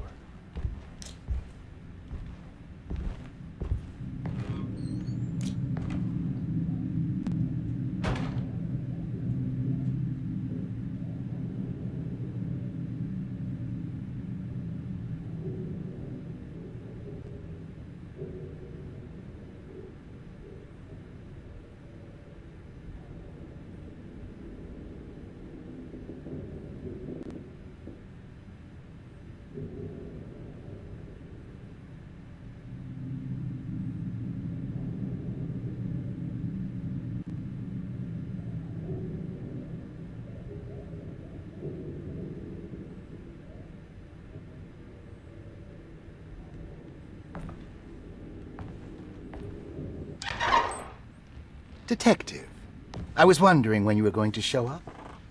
Mrs. Thompson told me you were here. I understand you are working for Jeremy Hartwood's niece. Yeah, I guess so. I mean, you're not wrong. We came here for her uncle. I just didn't expect... I didn't expect this. You are Dr. Gray, right? That's right. You don't happen to have some identification, Detective. I'm not keen on having strangers prying into my business. Oh, Detective Edward Carnby, Decatur Street, New Orleans. Enjoying the Vieux Carré, Detective? Those old French quarters, the voodoo people, the gangsters. I'm sure you live an exciting life. Well, it's not quite like the stories, Doc. Just trying to make a living. Aren't we all making a living? Well, welcome to Deseto, Detective. I hope your time here will be useful. Now, what can I do for you? Why don't you tell me where I can find Jeremy Hartwood? Why wouldn't that make for a short visit? I wish I could tell you, but I'm afraid I don't know. A drink, Detective? Anything brandy. Oh, you do belong in the French quarters, Detective. Armagnac or cognac? You know, just give me the cheap stuff. I'm not much of a connoisseur. Having low standards is not a virtue, Detective. Let me see if I can broaden your perspective. What can you tell me about Jeremy? I wouldn't want to go into details about his condition. Doctor-patient confidentiality. I'm sure you understand. Sure. But he is crazy. And he's gone missing. Why? Here. Try this. Ooh, it's good. Got a bite? It's called a sidecar. The trick is not to be afraid of the tartness of the lemon. Then, for goodness sake, don't overdo the triple sec. Okay. What can you tell me about Jeremy? Well, let me think. He is an anxious man, constantly worried about events not presenting themselves according to his model of predestination. He complains about things not being carried out in the right order, and that some things simply shouldn't be. Is any of this helpful to you? Not really. I was hoping for some direction where to look next. I'm sorry. I have nothing for you then. You should talk to my orderlies. They have been looking for him for a while now. I'm sure they would appreciate your help. Yeah, I ran into Batiste earlier. Come to think of it, he might have given me a lead. Oh, excellent. So your investigation is already underway. I'm gonna go, but I'm sure we'll meet again. Looking forward to it. Safe returns.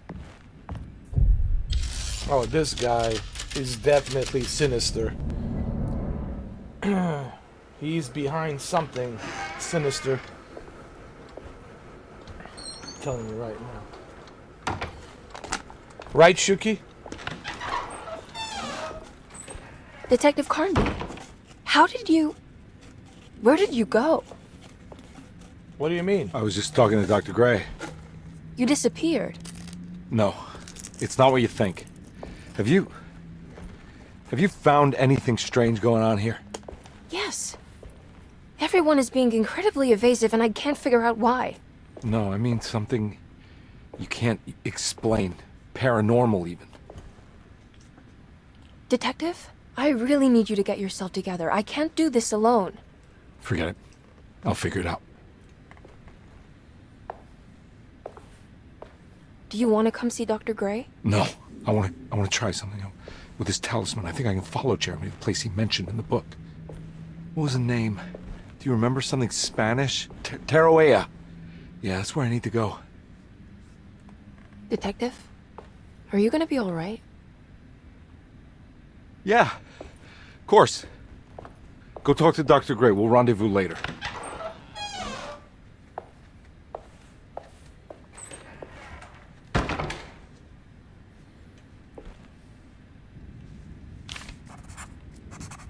This talisman brought me back from the French Quarter in the blink of an eye. If Jeremy can travel so easily, then he could be hiding anywhere, even Tarawea. If he can do it, so can I. I just need to figure out how the talisman works.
Ah.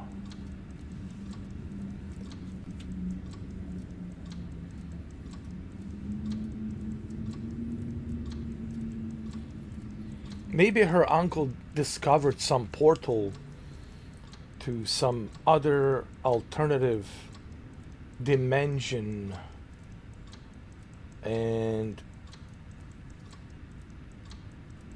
maybe that's how he disappeared.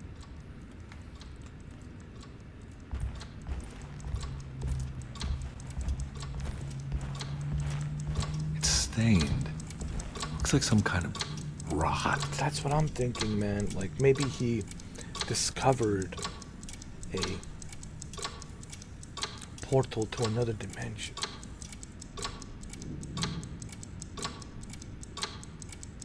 You think so? You think the same? Yeah, I think so too. This must be the clock that Jeremy wrote about in the commonplace book.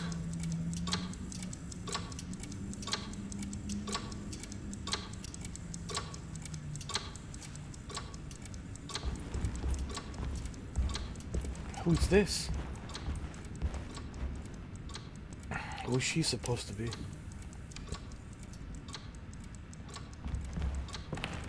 I need the key.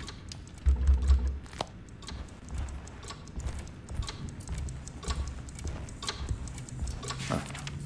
Looks like the plate that held the talisman in the seance room. But it's broken and missing some pieces. We need to find a piece.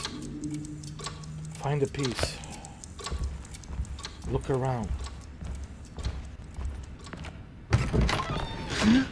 Yeah, sorry, Detective. Didn't mean to obstruct justice or anything. That's fine.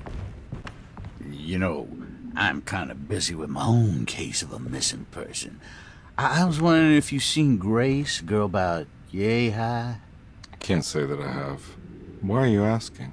Well, I'm looking for her. Is she in trouble? No. She's just hiding somewhere. We can't have a rascal like that running around unchecked at a time like this, you understand? Well, I haven't seen her. Well, let me know if you find her. I'll be around. I'll keep an eye out for your man, Jeremy. You scratch my back, Detective, and I'll scratch yours. How about we don't scratch each other's backs at all? You do your thing, I'll do mine. And stay out of my way.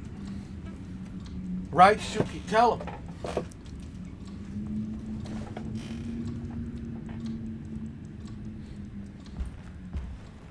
What the hell is this?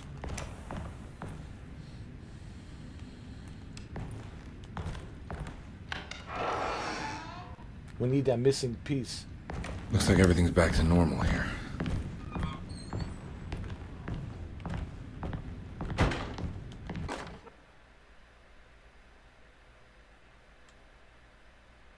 Emily's here.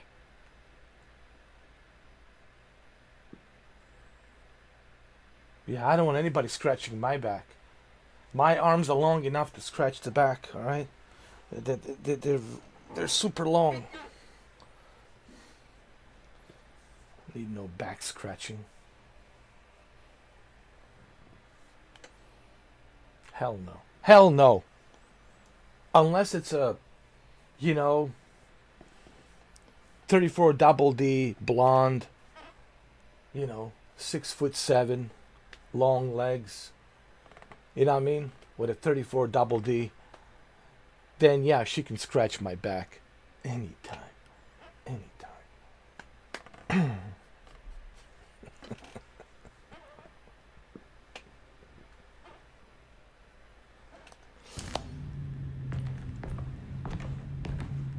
Alright, let's open this box. Batiste keys, cool. Now we can open this trunk. Steamer trunk. Let's see what's in there. What? Can I use the key?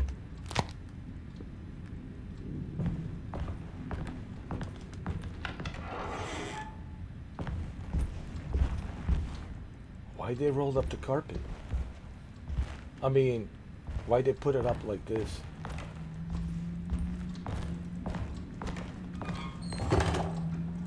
Locked.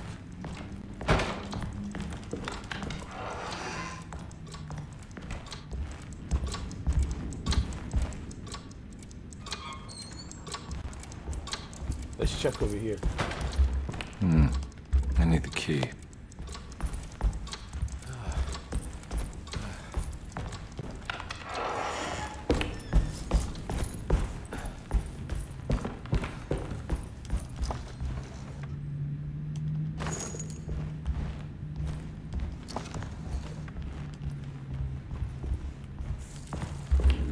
I need the key.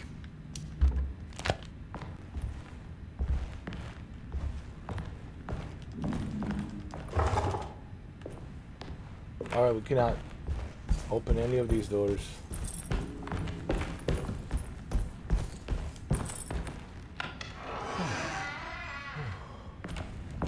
Let me look around here. Maybe I missed something. I don't have the key.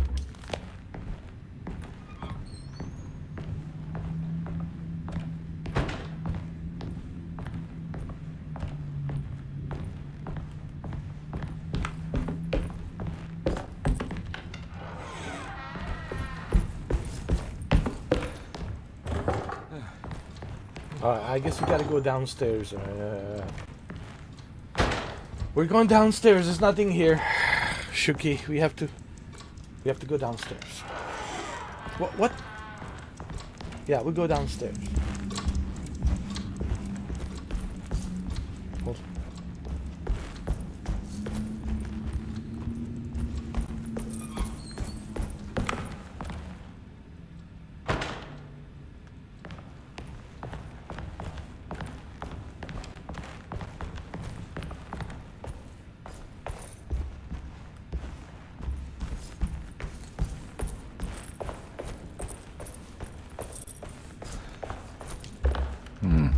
I need the key.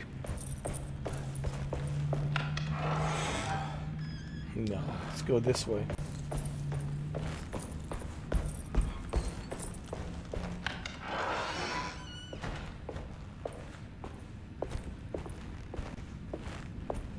What's this?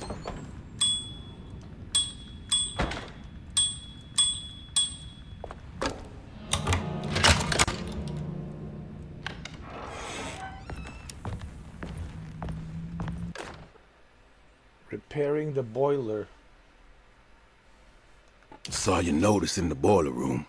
You should know Mr. Chance won't be coming back. I got no business being in there myself, but you can take a valve from the wine cellar if you want to try to stop the steam pouring out. Be careful.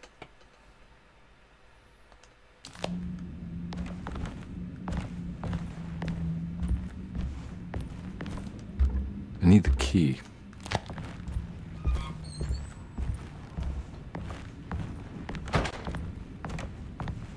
We might find something here. Hold on.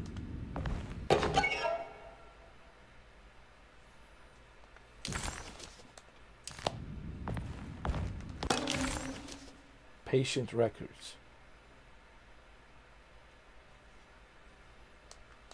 Looks like all the patients are accounted for. Except for, there's no way I can get into this thing. Better leave it alone.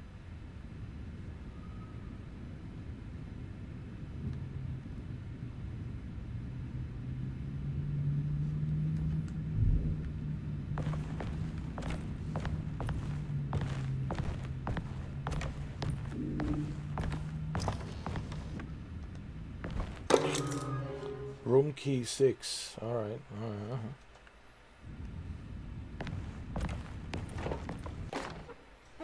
Staff and patient. Directory.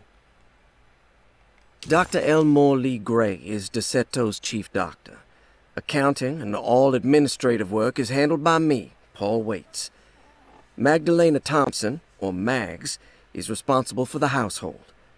Jean-Baptiste and Charlotte Tabois are responsible for keeping the guests' medical regimens in check.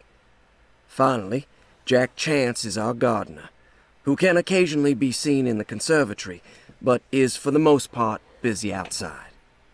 There are currently 6 guests at DeSeto. Malcolm McCarthy and Ruth Tallant reside on the first floor. Jeremy Hartwood, Elisabetta Perosi, Grace Saunders, and of course Cassandra Beauregard live on the second floor.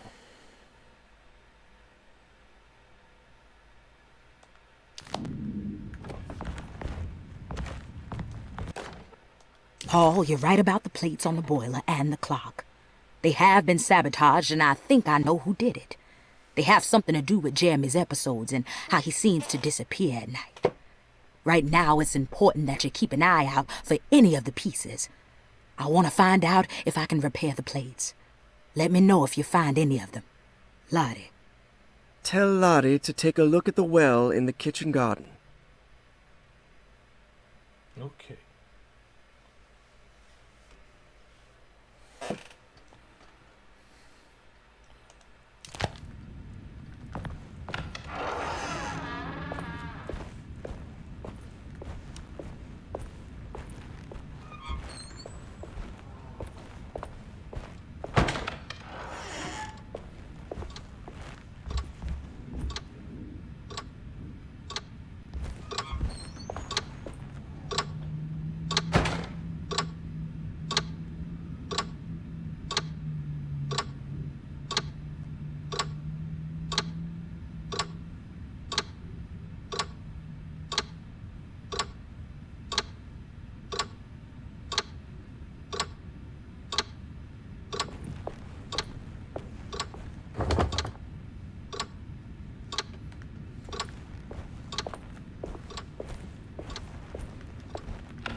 I need the key.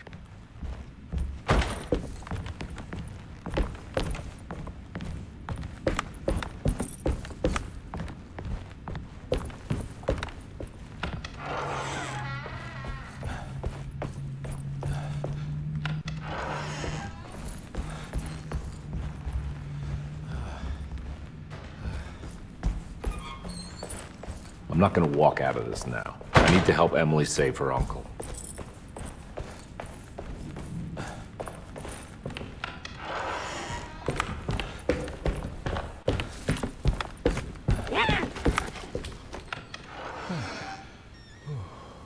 What the hell was that?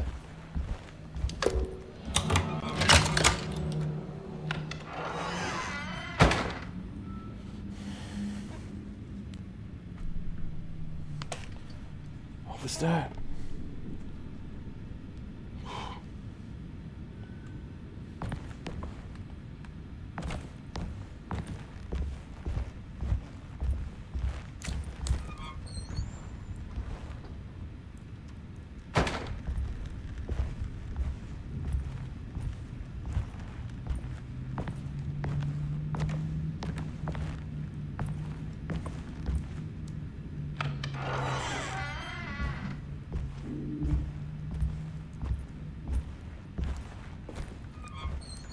Ah! What is going on? Here we go again.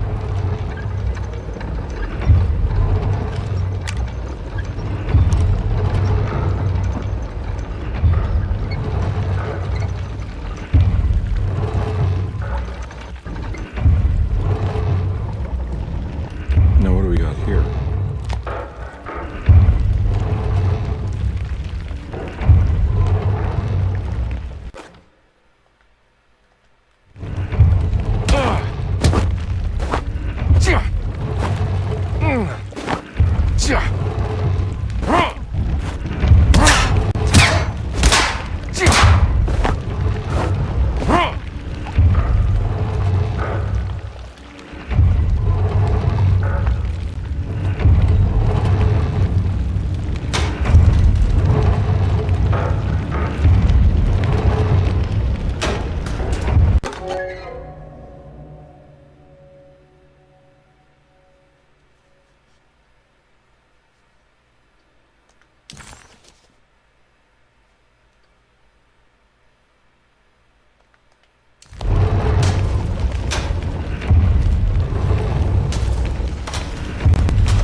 Bolt cutters, right? Open the lock.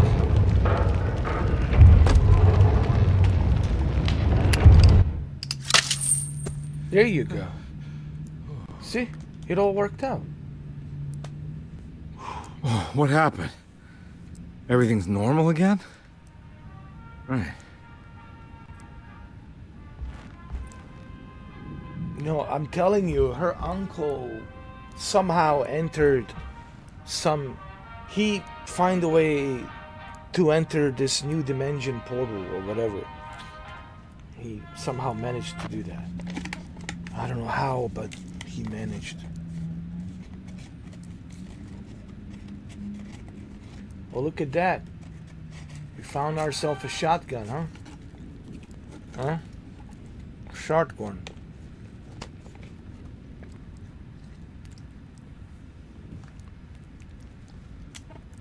A shotgun.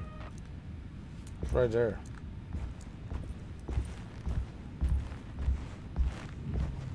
Ooh. Yeah.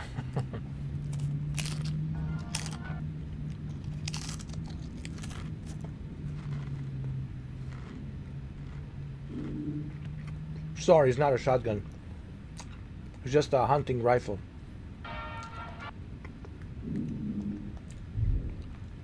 Can we break it?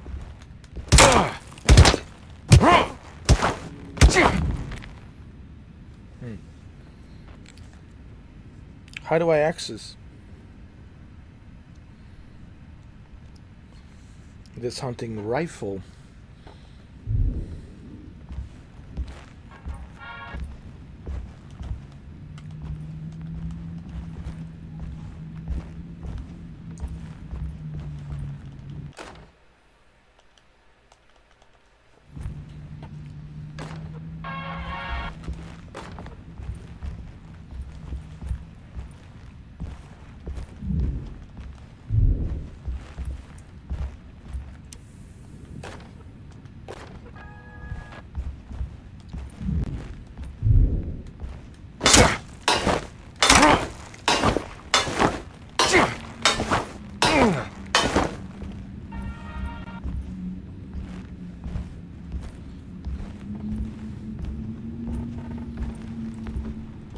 It's wedged shut.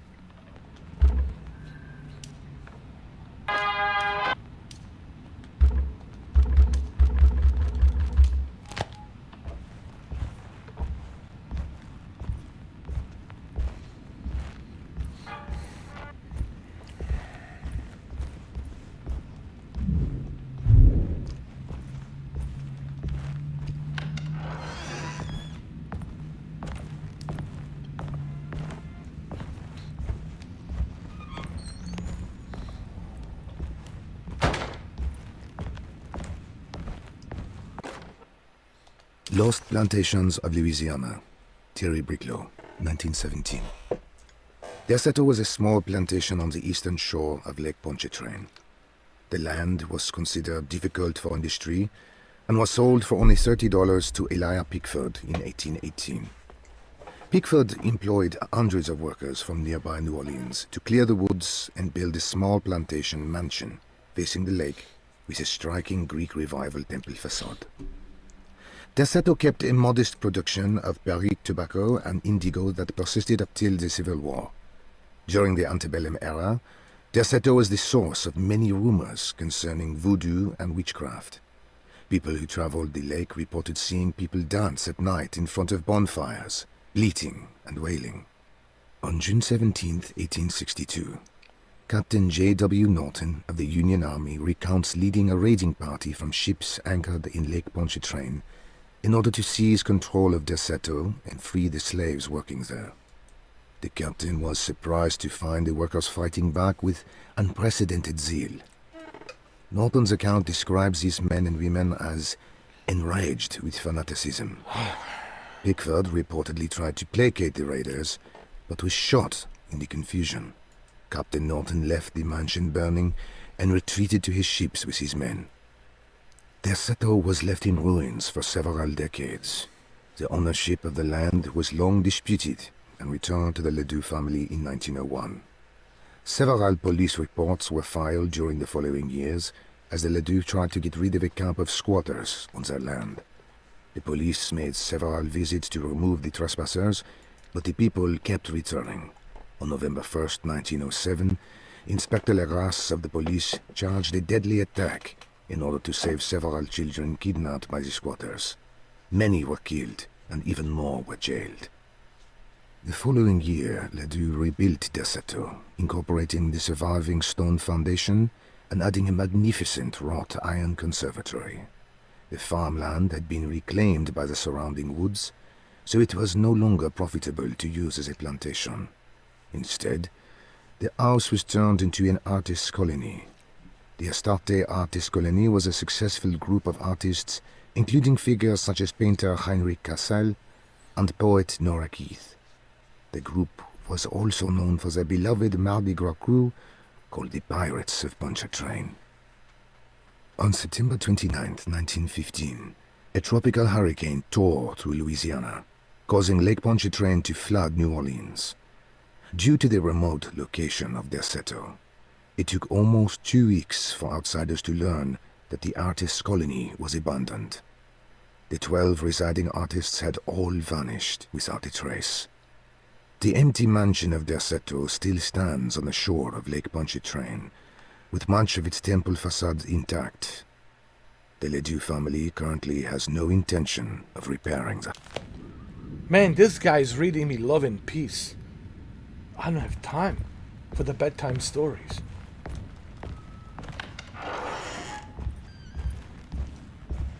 Let's go upstairs.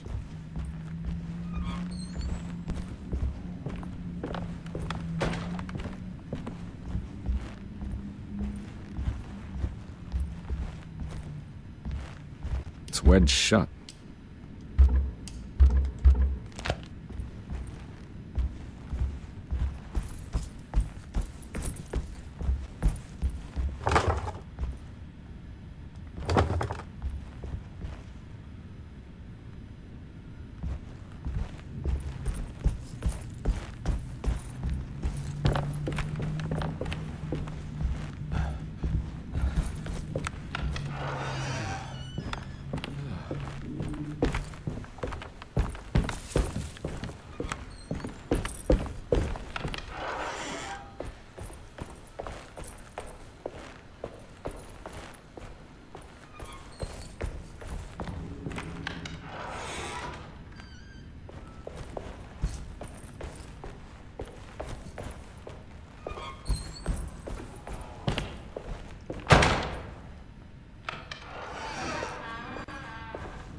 I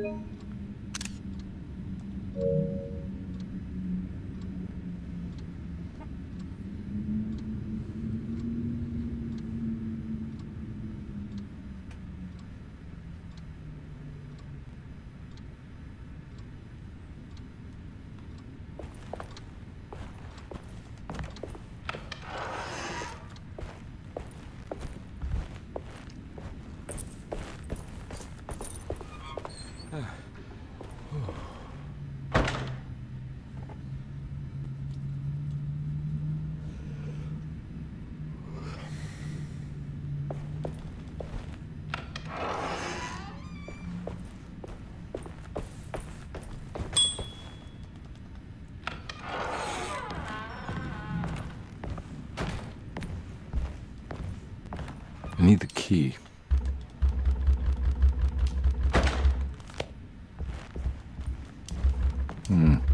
I need the key.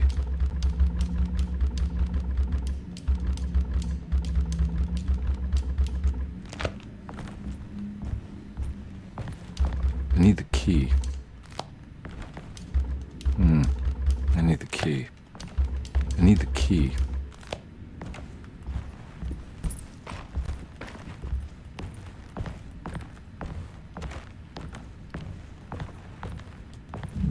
There's no way I can get into this thing. Better leave it alone.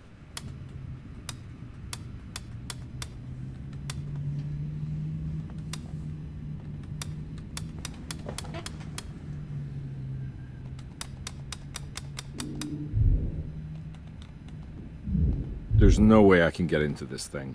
Better leave it alone.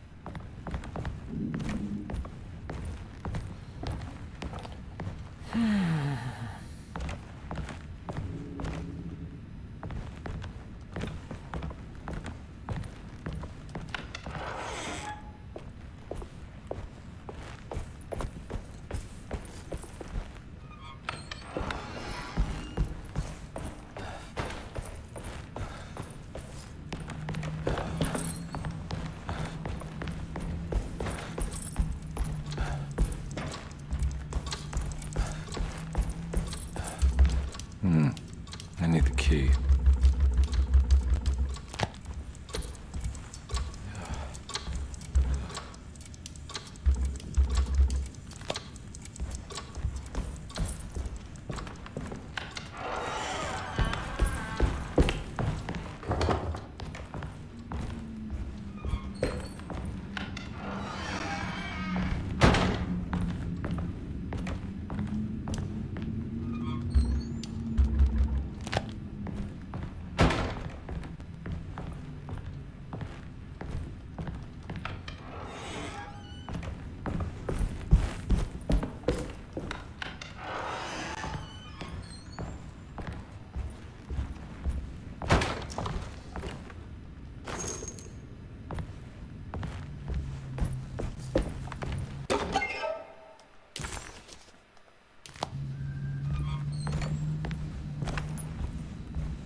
Huh.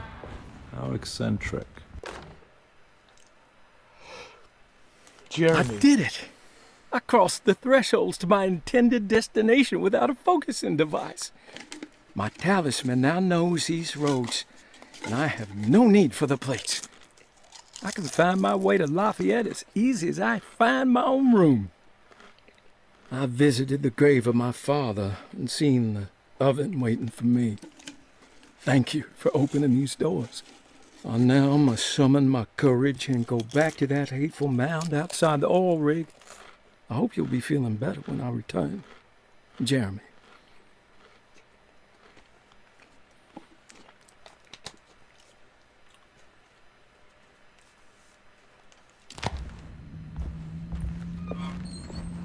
What are these symbols?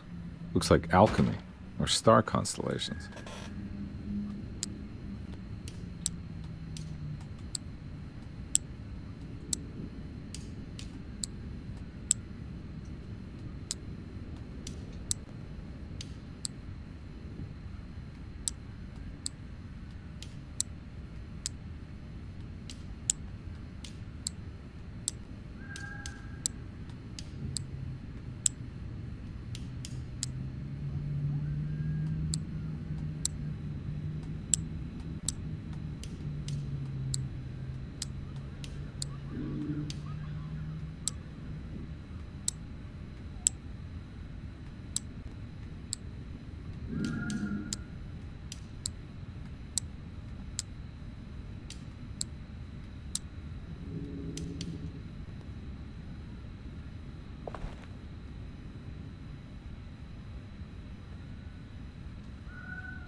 Astarte Artist Colony. I remember hearing about their disappearance. Must have been 15 years or more now.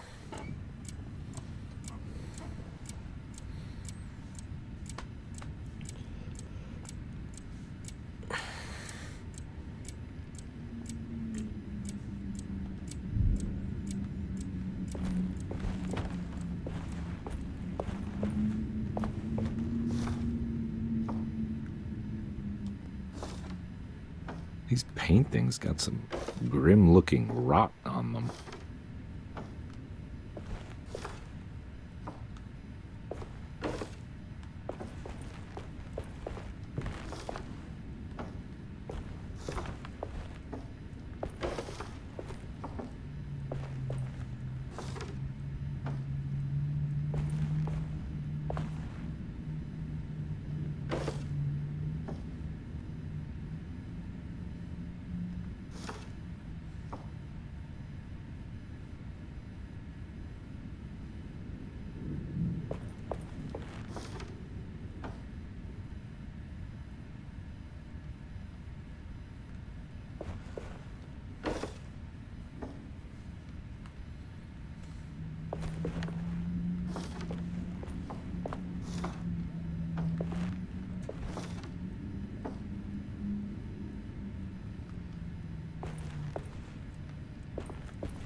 I need the key.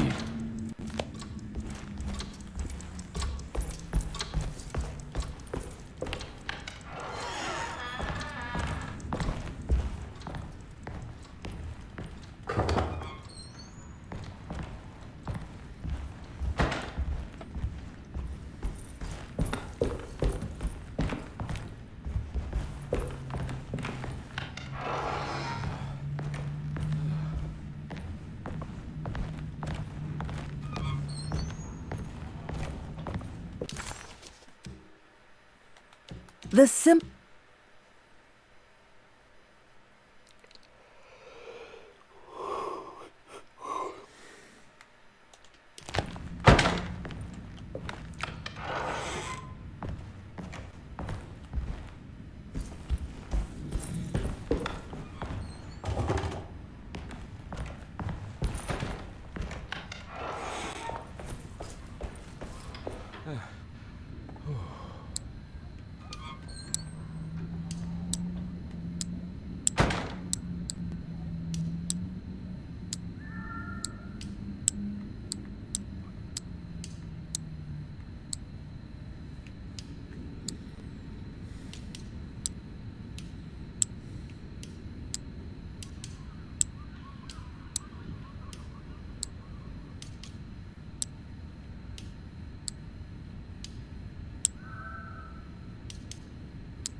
Will I need to remember how to get them out again? They are locked up for good reason. I am sure she is still able to whisper the answer in the ears of the wrong people. But not for long. I will see her burned soon enough. That black goat will be sacrificed to put an end to it all. Then it will all be over. No more Derceto, and sadly 1, no 11, 10. Astarte. Okay, let me see. Those good pirates of Pontchartrain. May you still sail...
I need the key. I need the key.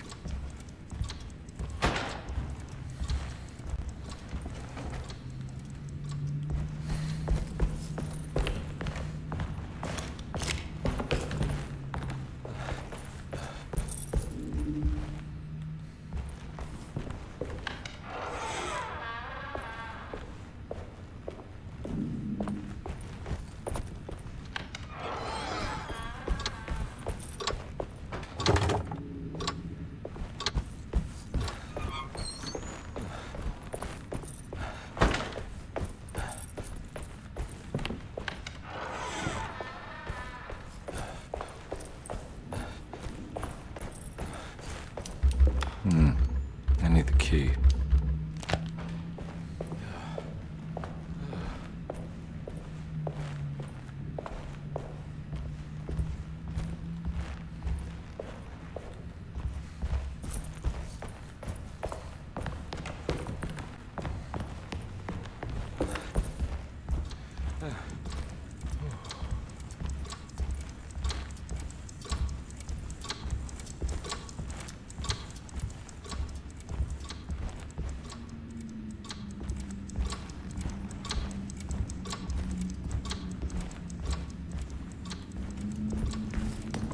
I need the key.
There's no way I can get into this thing. Better leave it alone.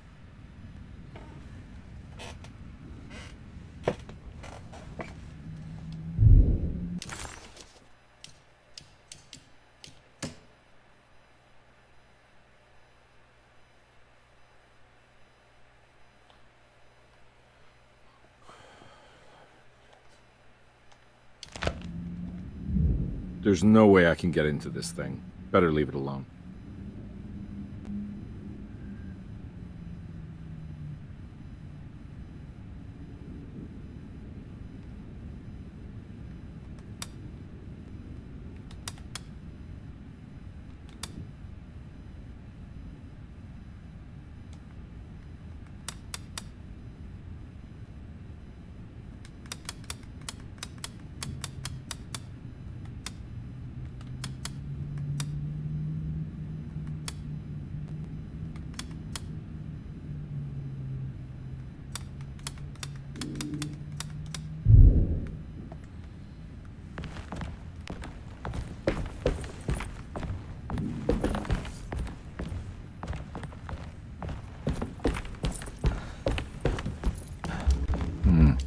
I need the key.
I need the key.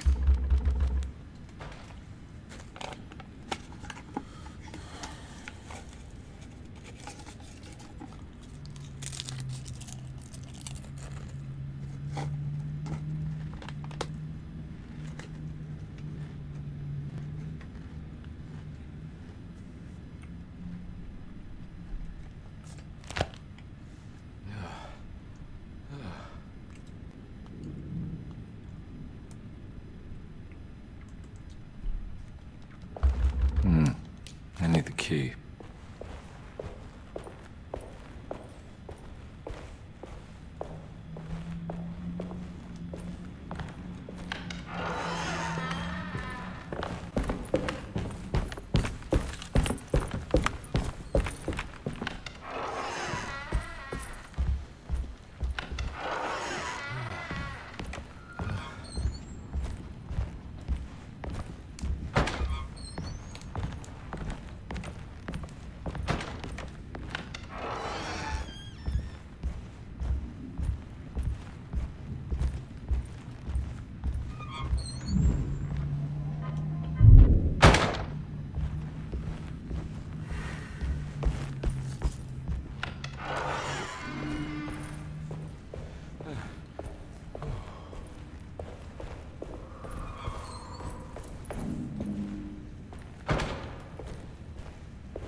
This can't be real.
Got it.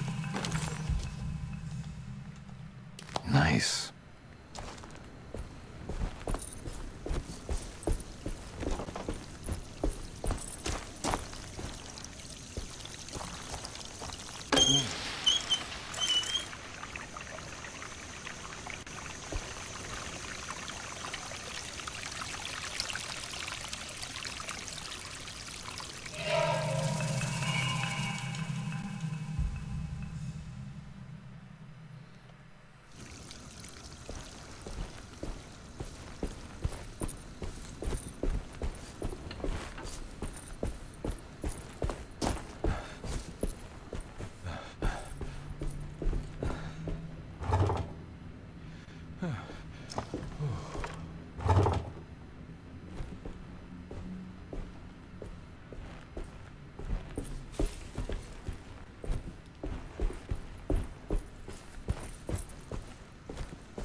You know, Mr. Waits, I saw a piece of the plate that Liza broke.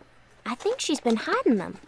She's not very good at it. She just chucked it into the little room with all the tools behind the boiler. I left it there. I didn't want to embarrass her by picking it up while she was looking. We went upstairs instead and played backgammon. I let her win, because she's so unhappy. The piece looked like the one on display in Cassandra's room. You know about that one already, right? Or is your eyesight really that fuzzy? I hope you... It's another plate for the talisman. Like the other one, it's broken and missing some pieces.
What are you doing in my kitchen?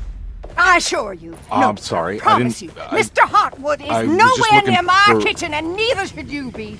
Don't make me kick you out of this house. Sorry. Now get out! Yeah.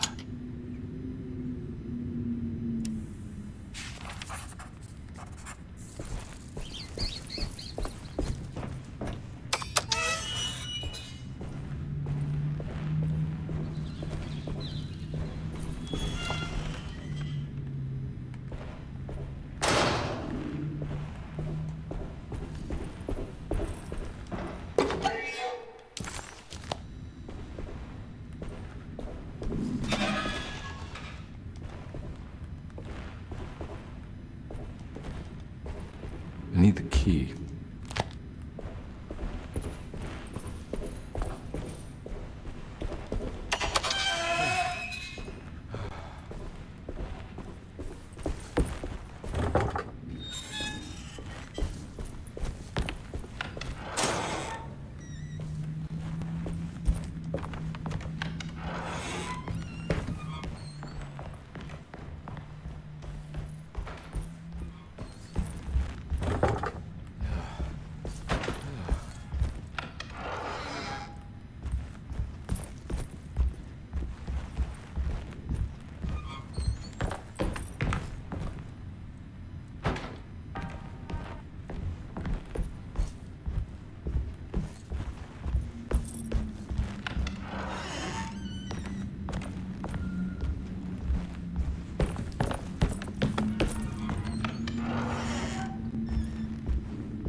key.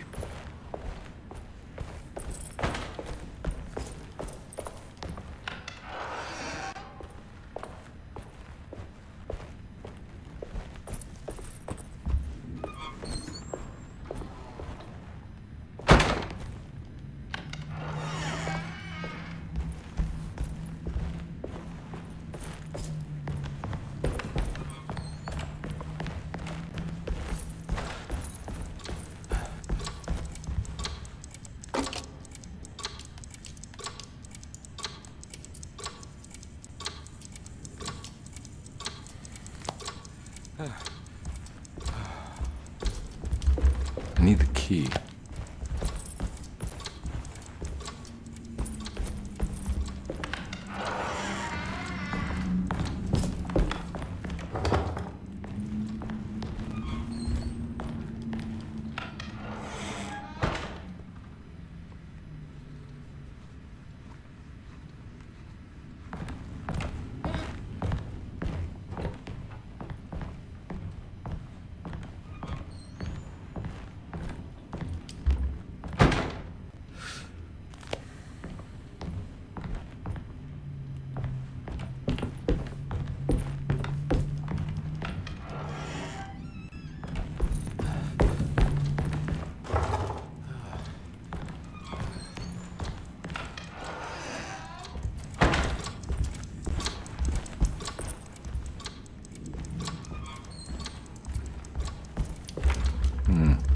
I need the key.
Will I need to remember how to get them out again? They are locked up for good reason. I am sure she is still able to whisper the answer in the ears of the wrong people. But not for long. I will see her burned soon enough. That black goat will be sacrificed to put an end to it all. Then it will all be over. No more Derceto, and sadly, no Astarte. Those good pirates of Pontchartrain. May you still sail the lake, until you find the shores of Hali.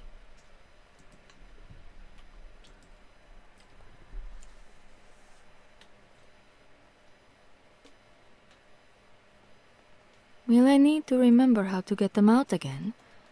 They are locked up for good reason. I am sure she is still able to whisper the answer in the ears of the wrong people. But not for long. I will see her burned soon enough. That black goat will be sacrificed to put an end to it all. Then it will all be over. No more Derceto, and sadly, no Astarte. Those good pirates of Pontchartrain.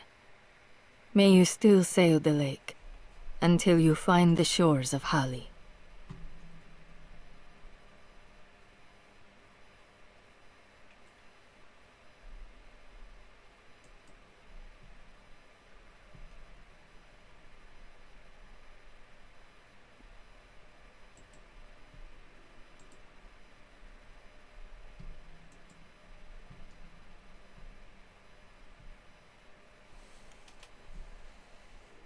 Will I need to remember how to get them out again?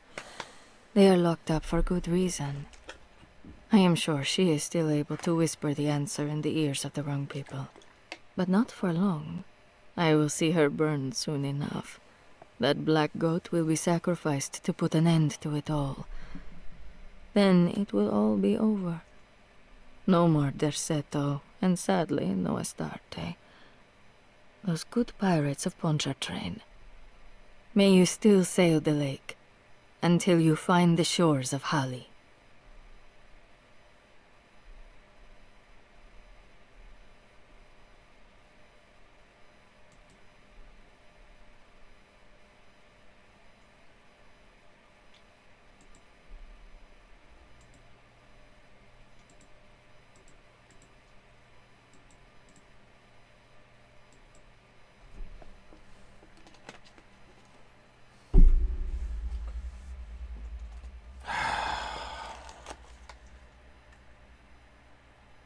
Will I need to remember how to get them out again?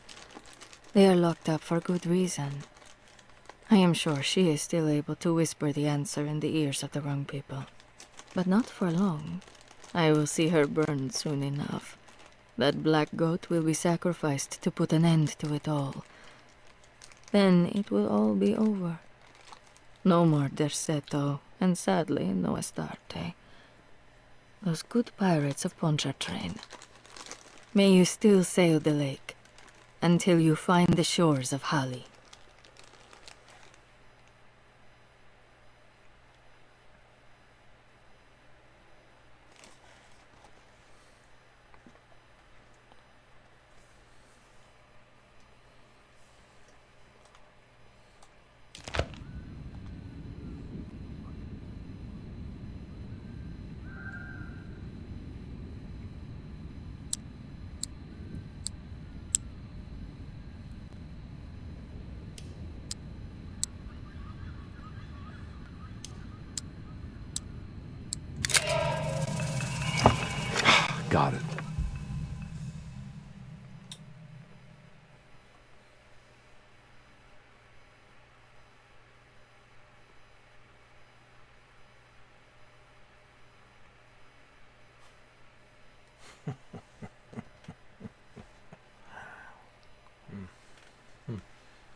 What the heck? I think I've seen this somewhere.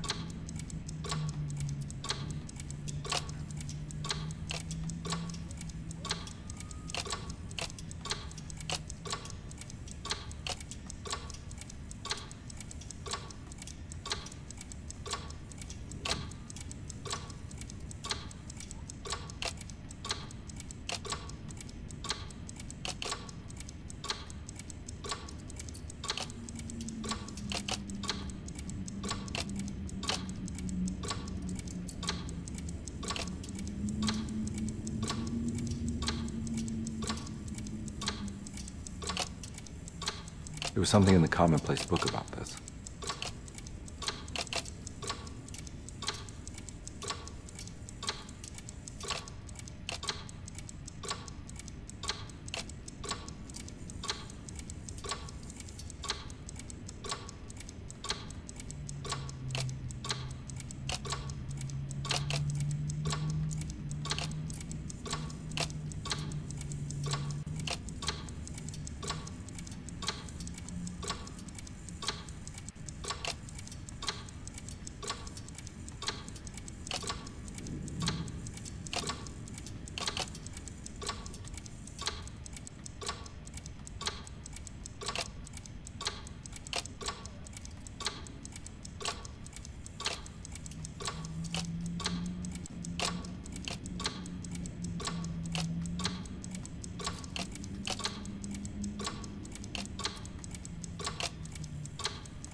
Detective Conby had a hard time understanding what had happened.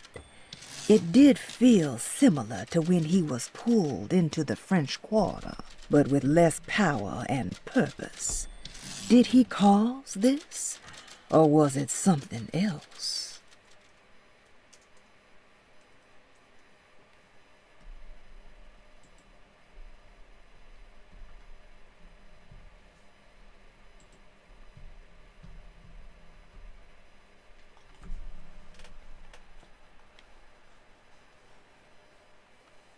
Detective Conby had a hard time understanding what had happened.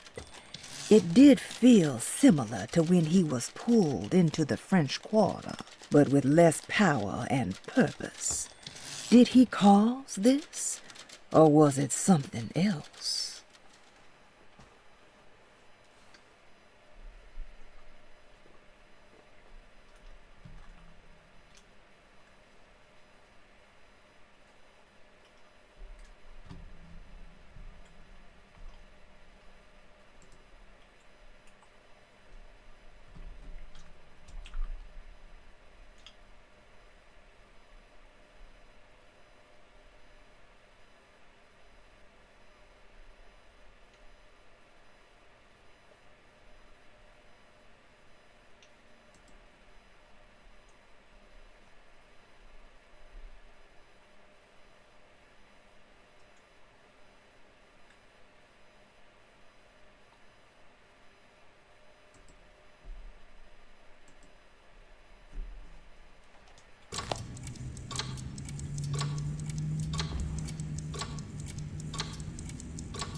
I think the clock broke. Or maybe it just stopped at a very precise place.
There's a picture in the black glass. It's showing me something.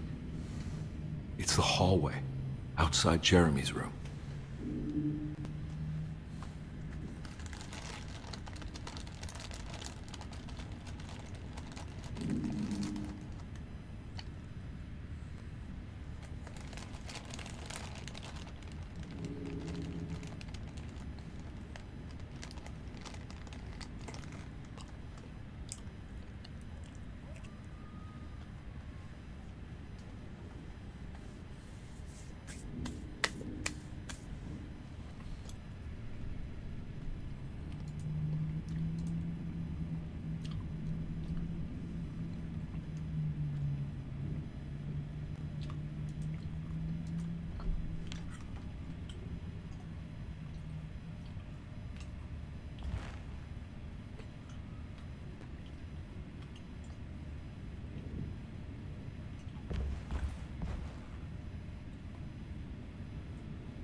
need the key.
Ugh.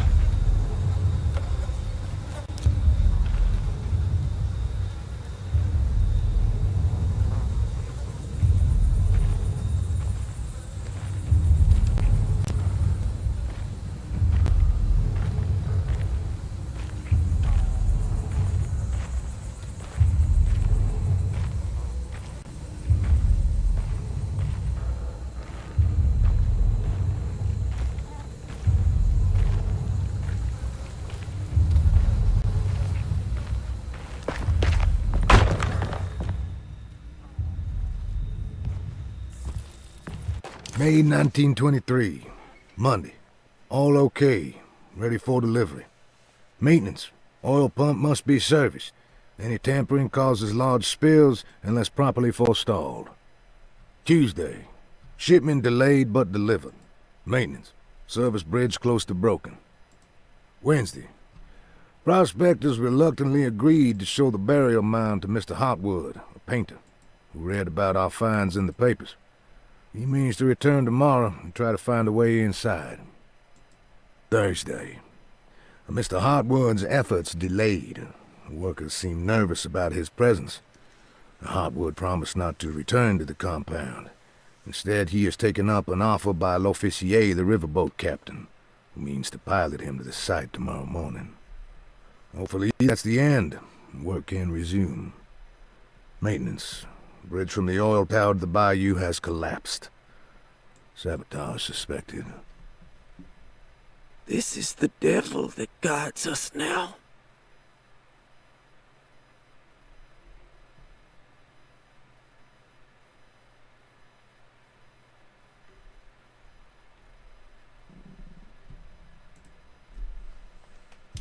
Huh.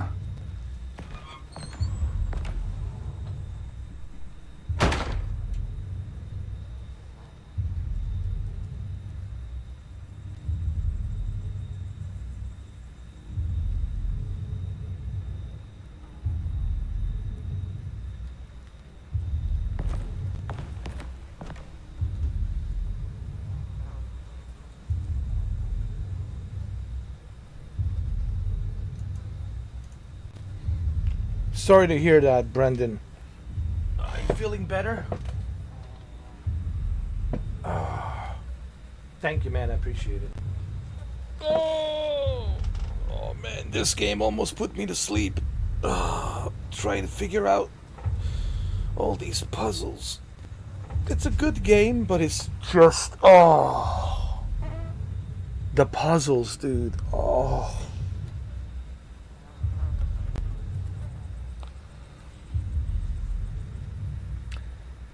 Here's the thing. I can do puzzles, but I have to be in the mood. But I have to be in the mood for the puzzles. I know you have to look for the clues, and there are clues there, but you just gotta. Your brain has to work. Because if your brain is not working, then you're all over the place. I'll be honest.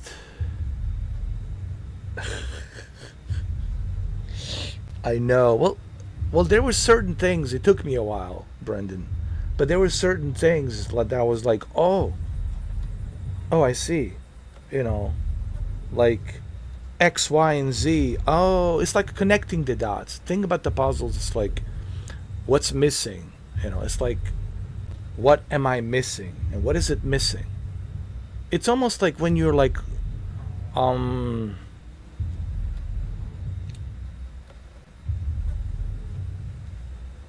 do I explain this? The thing about the puzzles, it's right there. It's in front of you, but for some reason your brain cannot see it. That's the trickery about the puzzles. It's like it's there, you're staring at it, but your brain just cannot decode that missing link. But the missing link is like looking at you, you're staring at it, it's such a trickery, dude. You know, it's like misdirection. You know, Houdini used to say, "What the eyes see, the mind believes. What the eyes see, mind believes." So whatever your eyes see, mind believes. Same thing with your ears. What your ears hear, the mind believes. It's a trickery, man. It's a trickery. Tricks.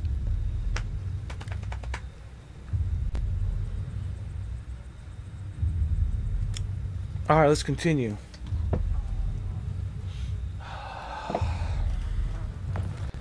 It's a good game. It's not a bad game. I don't know why they gave it a bad score. It's a good game. It's just, you know, be prepared for. It's like how do I put this? Think of it like a Sherlock Holmes. This is like a Sherlock Holmes, like the American version of Sherlock Holmes, and it's a good game, dude. It's a good game, but I understand people were expecting to be more of a Resident Evil, and I think that's what it is. You know, this goes back to what I was saying. People expecting the games to be what they wanted it to be, instead of accepting the game to be what it is. You know. So this goes back to Mind's Eye. Remember, I talked about the Mind's Eye. You know, you have to look at the Mind's Eye for what it is, not for what you wanted it to be.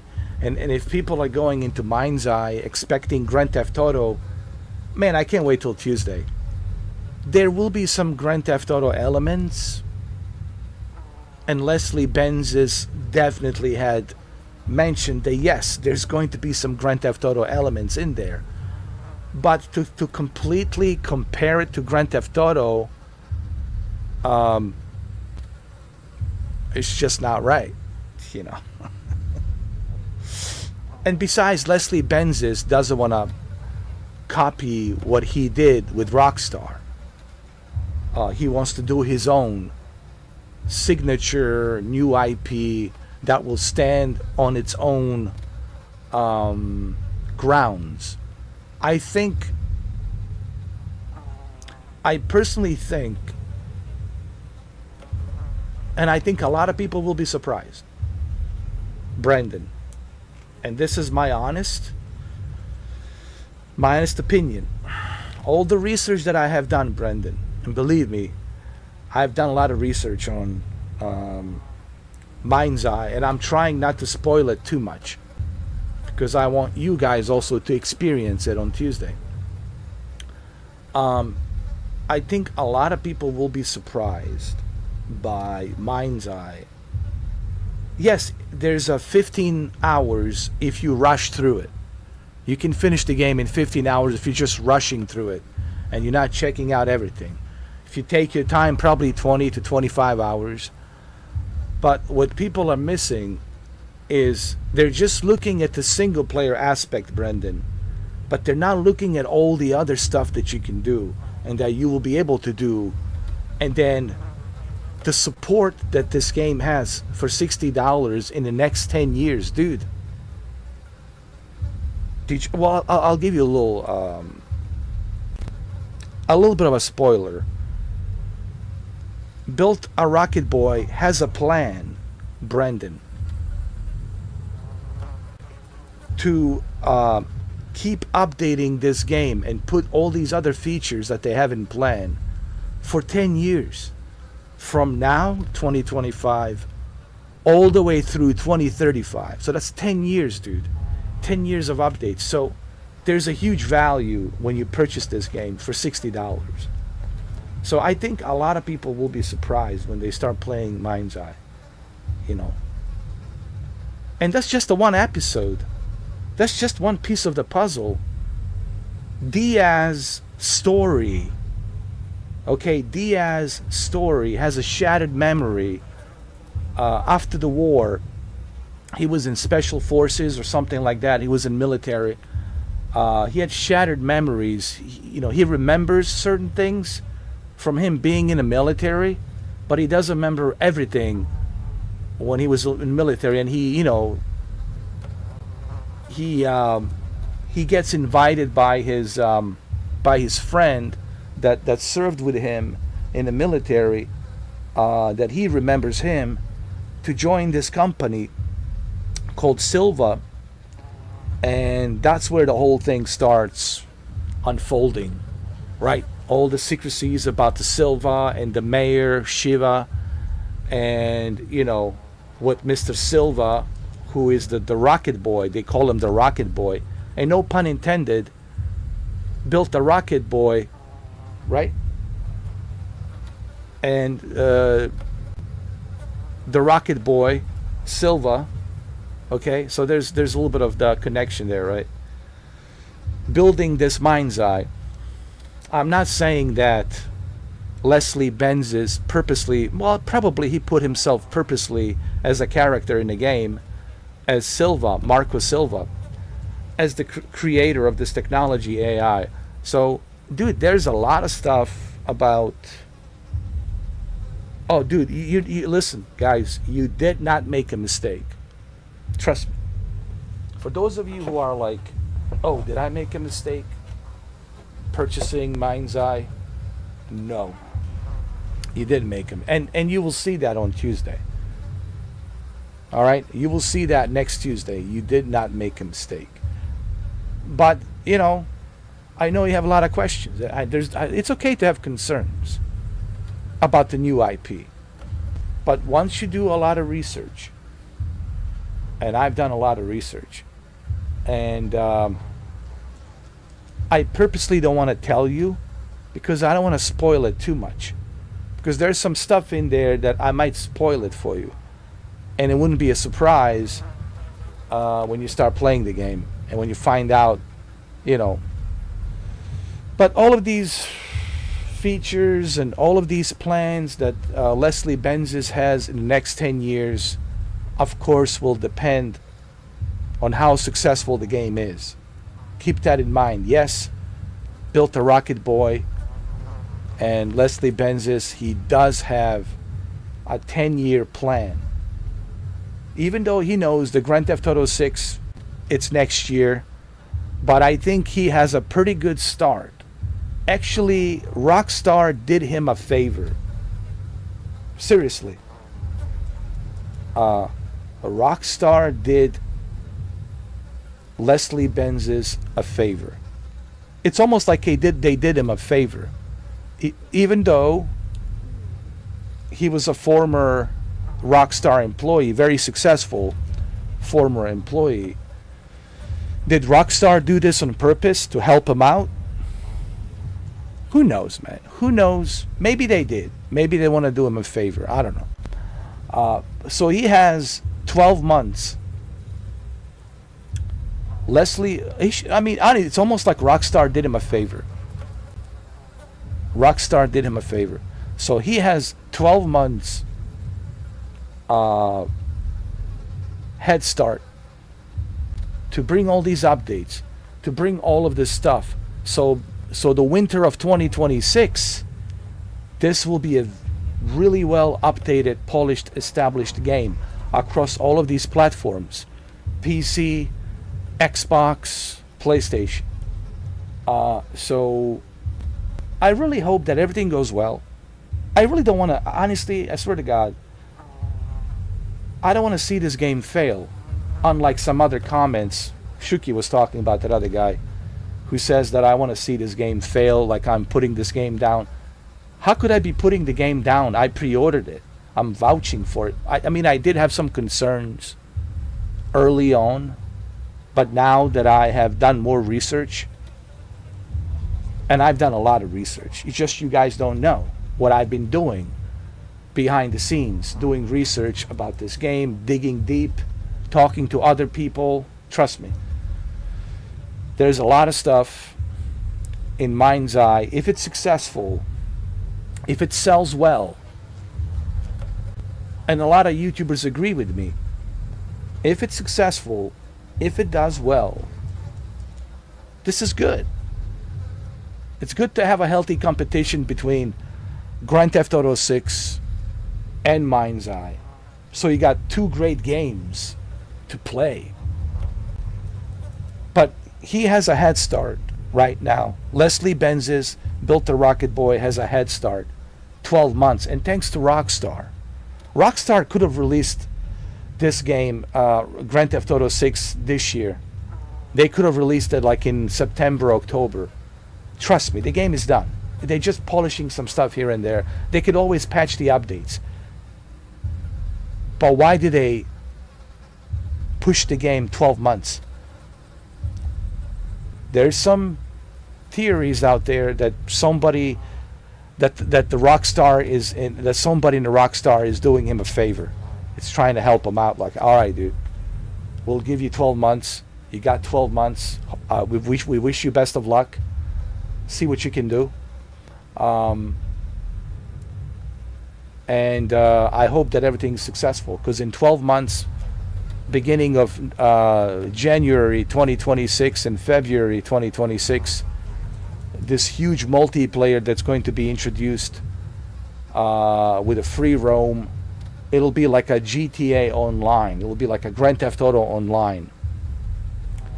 And this concept that they had in the beginning was called Everywhere, meaning do what you want to do, go where you want to go, no limitations. It's almost like a Horizon world with different worlds, but it's not VR. It is like just a video game, but it's all connected online with all these different stories that comes in. And these stories from different universes are connected with Mind's Eye.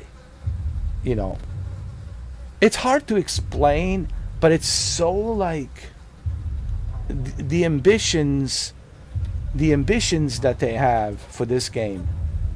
And once you guys do your research and learn more about what I'm telling you, okay, do yourself a favor. Why don't you type in, so that way you don't get confused. Why don't you type in Mind's Eye Everywhere? Just type Mind's Eye Everywhere. Mind's Eye and then Everywhere. Go search. And you'll start connecting some dots. This has been in development for 8 years. This is not like something that they worked like last year, the year before. They've been working on this for a long time.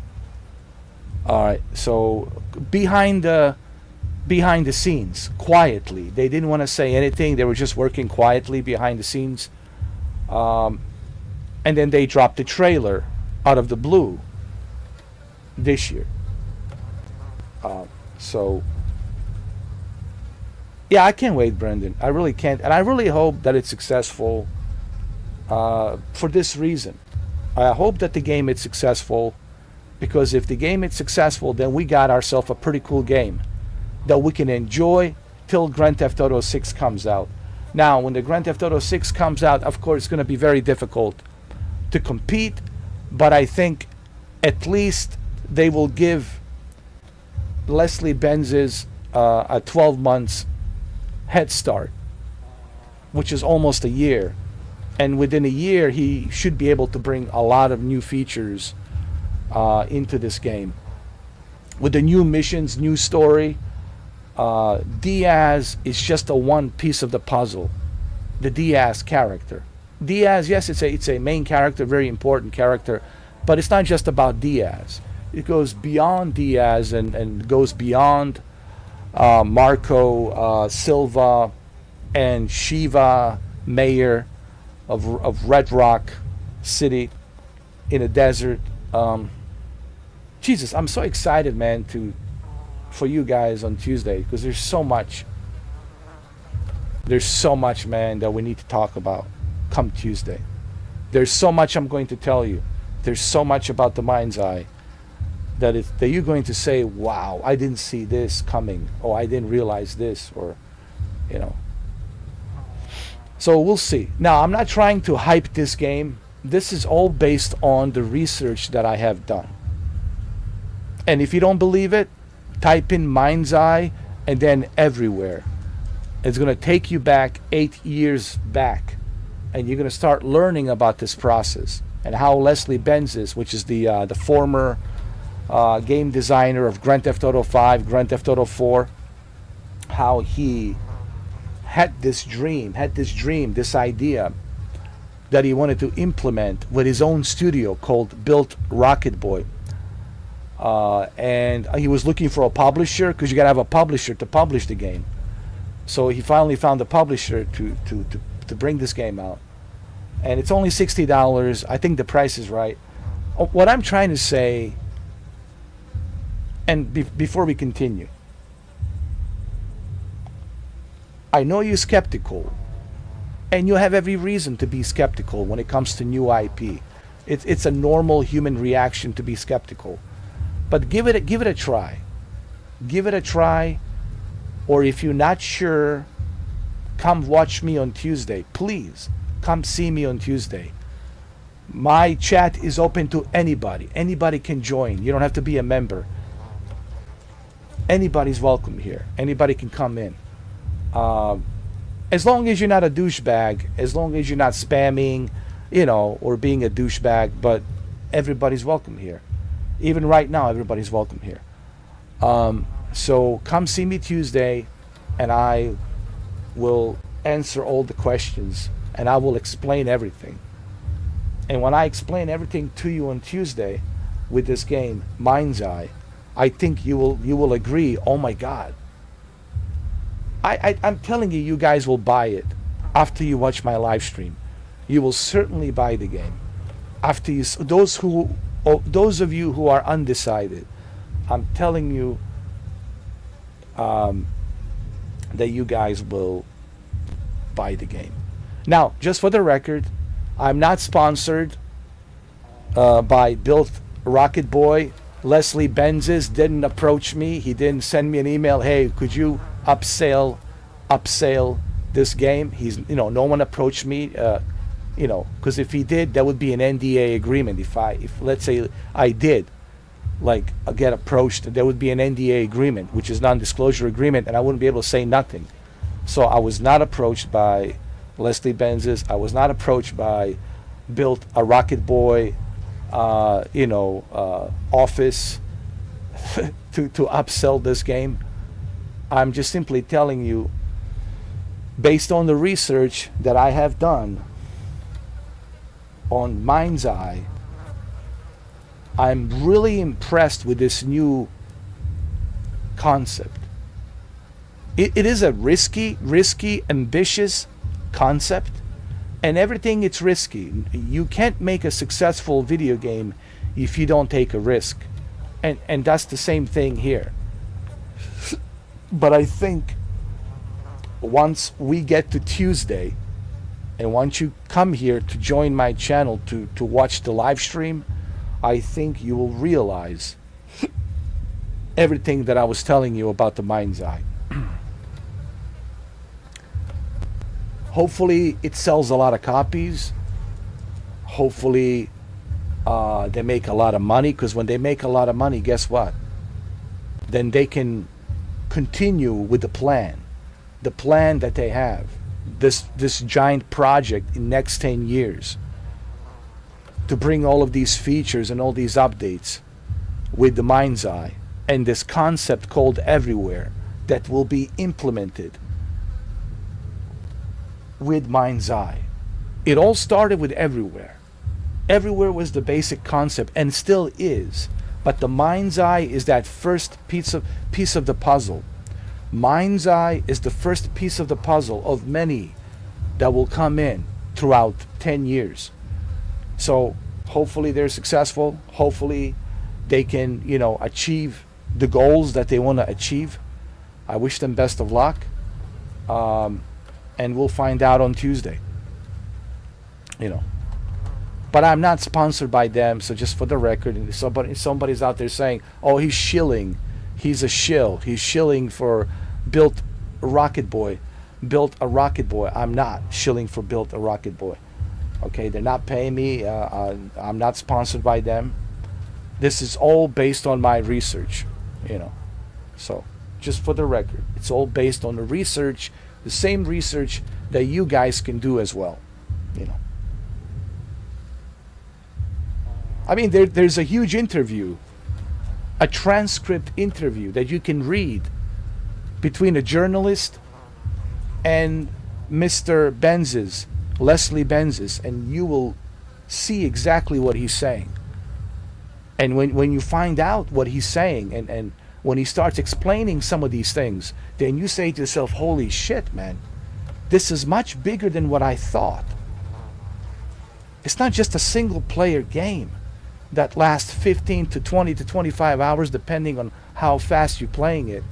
There's more to this than just this one story. You know, this is a much more ambitious project. You know, so you should be very excited, as I am. And I spoke to a lot of YouTubers out there as well. They're excited as well, but they're also skeptical, as everyone should be. But they're also excited to see in which direction this goes, because of course we have behemoth Grand Theft Auto 6 next year, so we'll see. You know, we'll see. But it's a good thing that Grand Theft Auto 6 is not coming this year, it's coming next year, because this will help. This will give Leslie Benzes 12 months to bring all these updates, to bring that roadmap all the way this summer, the fall. The fall is the multiplayer. That's where the multiplayer kicks in big time.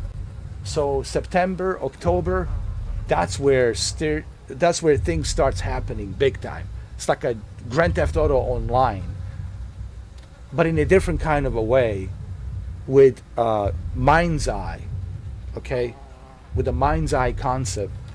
And of course, the winter of 2026 will see even more missions, more features integrated into this world of mind's eye. You can even build your own stuff, dude. You can build stuff in this game, and you can do that in a Grand Theft Auto. Can you build buildings? Can you build towns? No, you can't. Here you can build your own little small town. You can reorganize stuff. You can build your own worlds, dude. It's like a Horizon world. You built your own world and you go in there. Oh, let me see the Brandon's world. Let's see what's that like. Let me see the Mr. 4K's world. Let me see Shuki's world. Dude, there's a lot here in this game.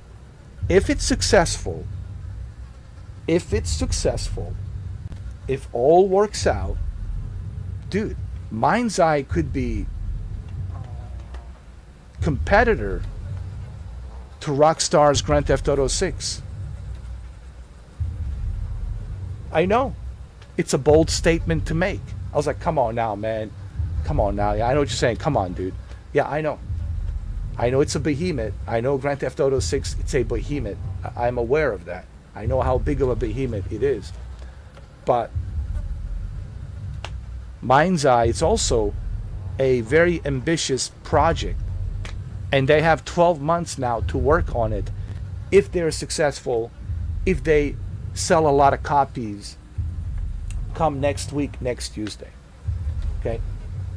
I was going to make a video about this, but might as well just tell you now here during the live stream, so that way you have a better concept of what Mind's Eye is. So don't give up on Mind's Eye. All right? Don't listen to naysayers. There's a lot of bullshit out there. A lot of made up bullshit, so don't fall for that crap. Okay, you got to be careful not to step on the bullshit, because there's a lot of bullshit which is unchecked, and you can't find any credibility. It's unchecked, and you got to be careful out there, because some people, they're speaking a lot of bullshit that is not true regarding the built a Rocket Boy and Mind's Eye. So me, I only stick to what I have researched. That is a fact. Directly from the horse's mouth, directly from Leslie Benzes, not from some whatever out there without any credibility. So I suggest to you guys to read the transcript, of that interview that maybe I can put it up here. Hold on a sec.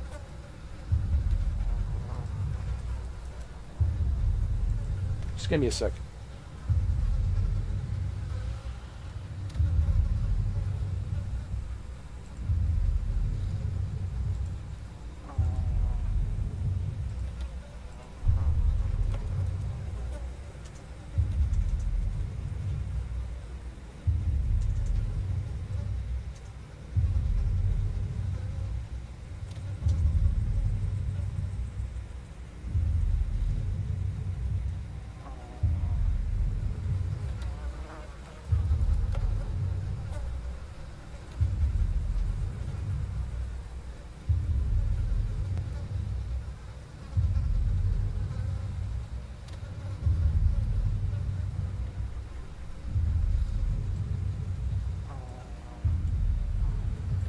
There's the transcript of this interview, and this is from gamesindustry.biz. From gamesindustry.biz.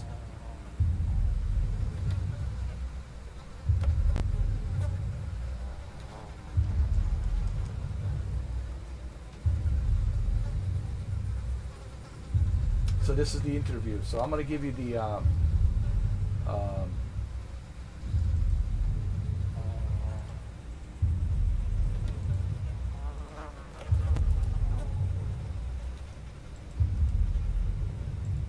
link. There's the link. You can read it, Brandon. You can read it, Shuki. Everybody can read it. Because I want you to know, guys, that I don't speak out of my ass. I know there's YouTubers out there who do that to make money, to stir shit up, to hype shit up. They do that for this. I don't do that. I don't talk out of my ass. Even though I could be the best bullshitter on the planet, but it goes against my principles, so I don't bullshit. So every research that I do, it's based on a fact finding. Do you guys know what that is? Fact finding. This is something I do, and I do really well. It's called fact finding. So do fact finding. This is something that every journalist knows. To be a very successful journalist, you have to do fact finding first. So I do a lot of fact finding, I do a lot of research, and then once I collect all the research and I have a better understanding of what I have researched, then I can tell you about it.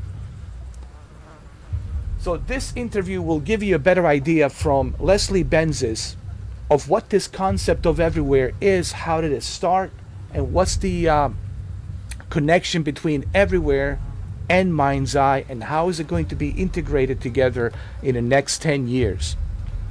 That's the plan. It's the very ambitious plan that they have for this franchise called Mind's Eye. They do have a roadmap that goes in all the way through 2026, and it looks pretty good. That is if everything is successful, if they make a lot of money, of course. So it all depends on the success of this game.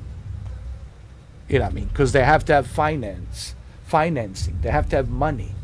You know, they can't build all of this if they don't have the money to build it. You know, they can't do it for free.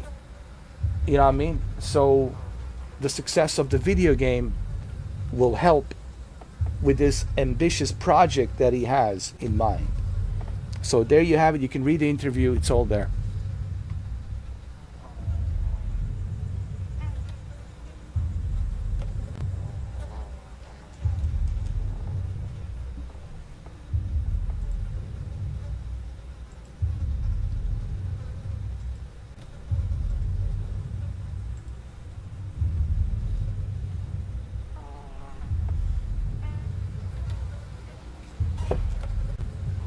I know, me too, Brendan. I really can't wait.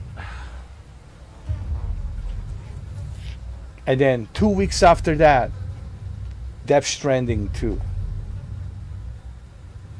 This is going to be a great month.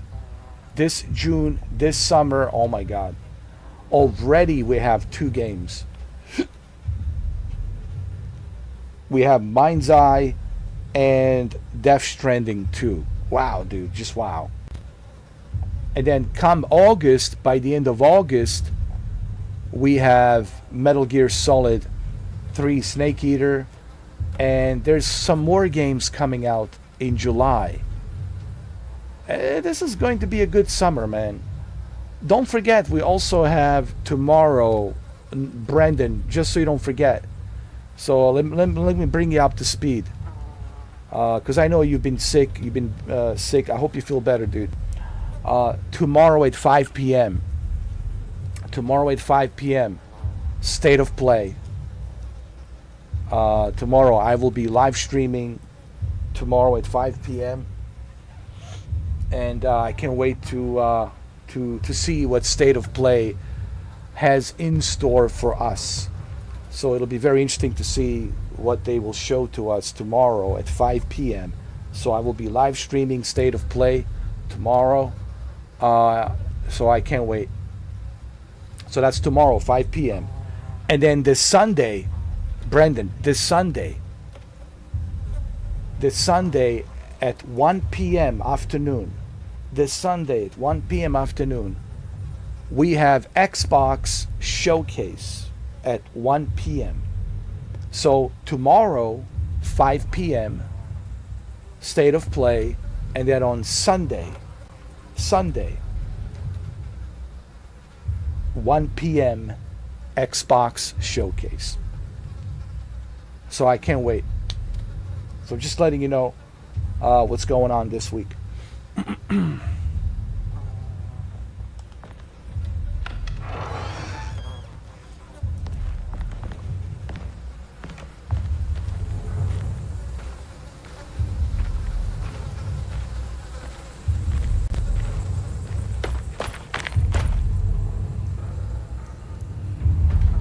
Oh, by the way, I forgot to ask you.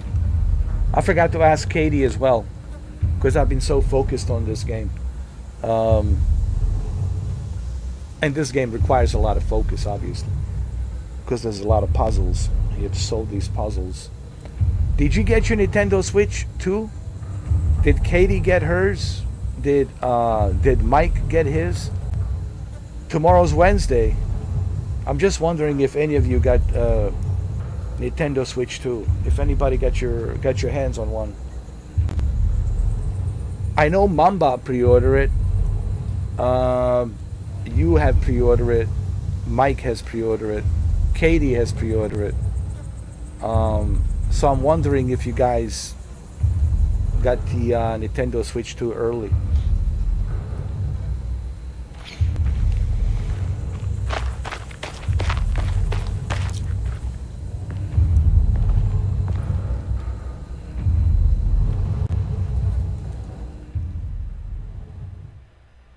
I think the sound's too loud. Bring it down a little bit. Bring it down a little bit. There we go. Like that. Bring it down. It's too loud.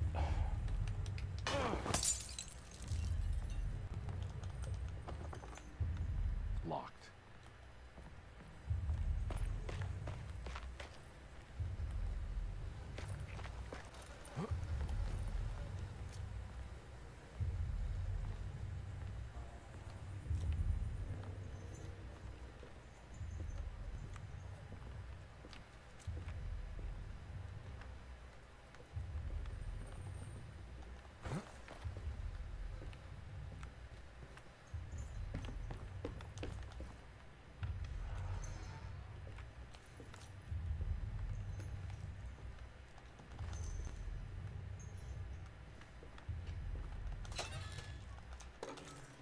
Oh, we got the jetty key. You know, this game reminds me a little bit of Silent Hill 2. One of these days I will play Silent Hill 2. One of these days.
Alright, we got plenty of ammo. We're good to go. Let me get some coffee.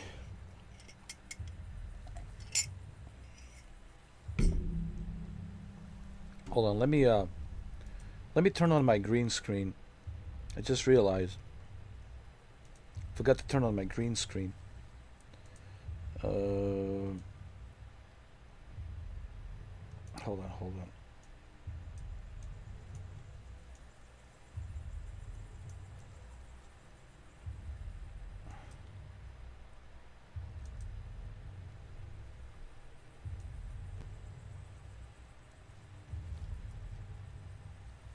There we go. That looks good. Got the green screen.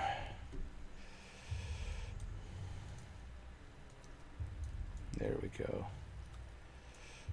I look like a ghost. Ooh, wow. The ghost. The ghost. You are the ghost. Ooh.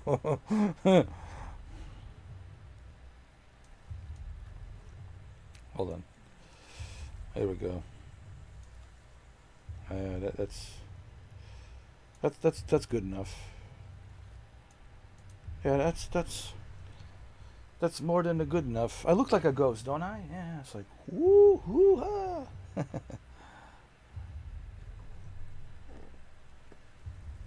I'm a ghost. The ghost.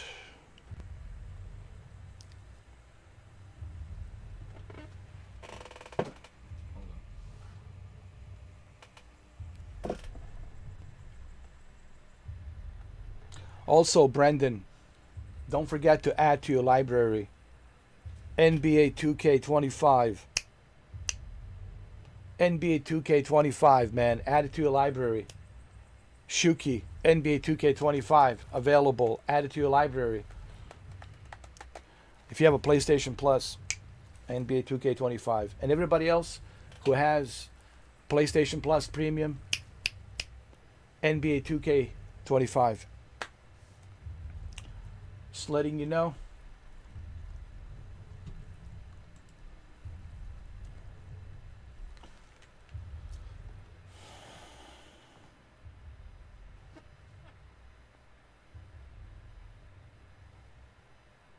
Oh, what the hell is this? Ooh. Is that a machete? No, it's not. Is it? A bridge lever. I thought it was a machete. Got it. All right.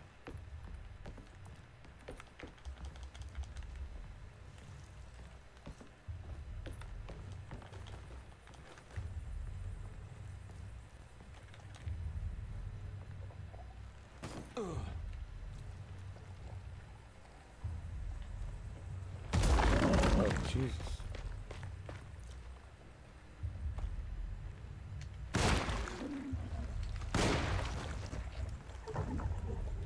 Just run, dude.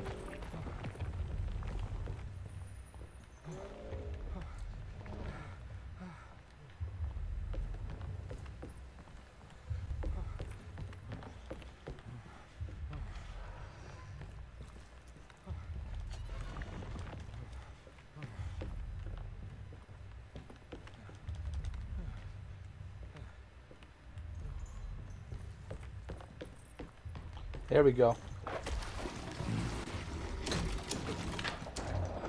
It worked.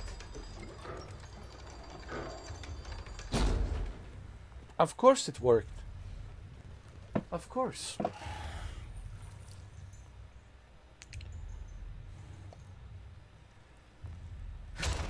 What the...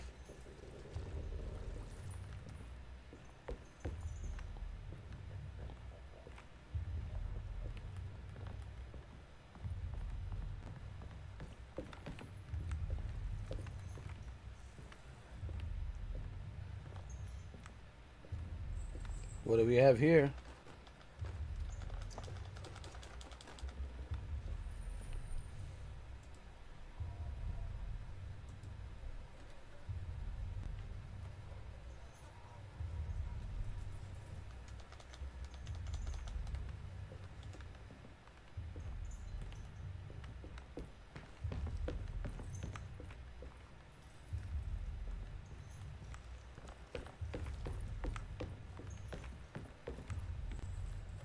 I think I have all the drinks, and I think I'm all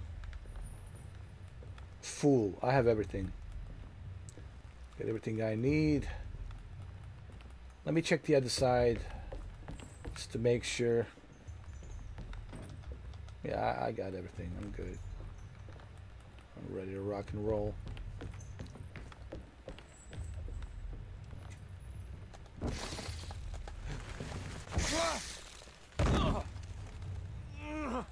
Oh shit, man. You alright? You okay?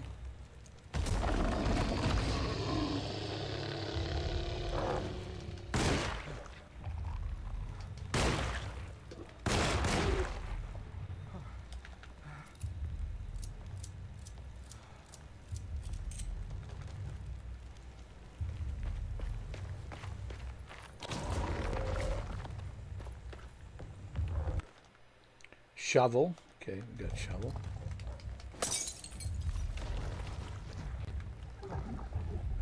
I see the exit door over there. Hold on.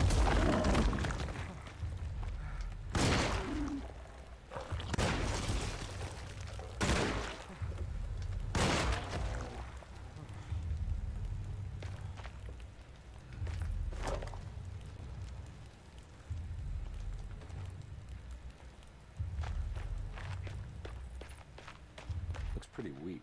I just need something to break it.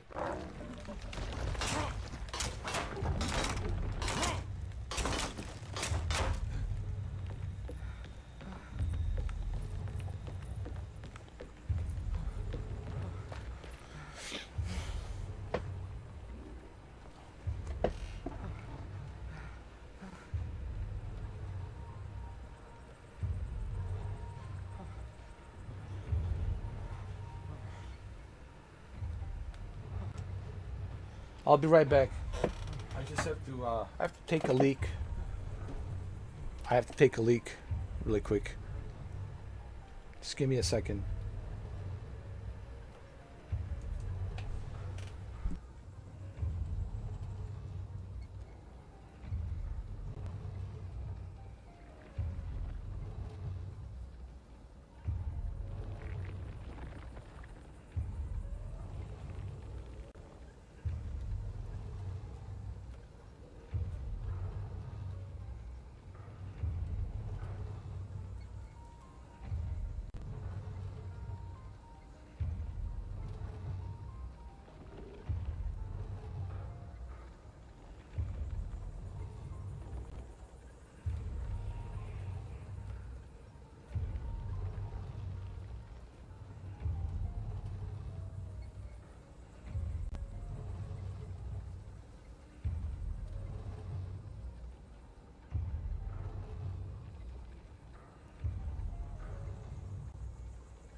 I'm back.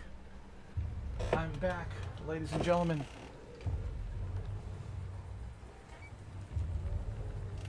I'm back in action.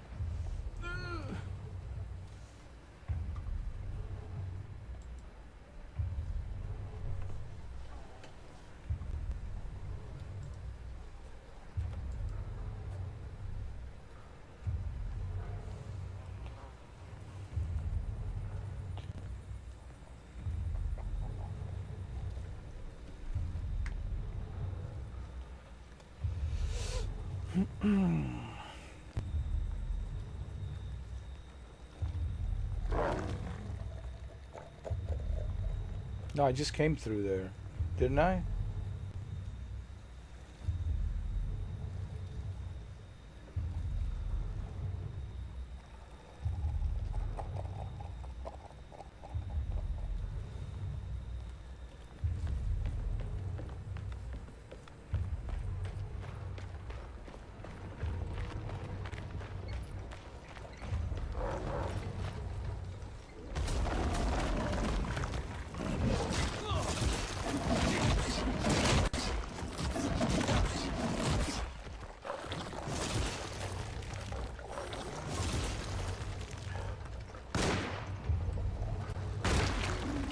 Jesus, they're all over the place.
All right, we made it.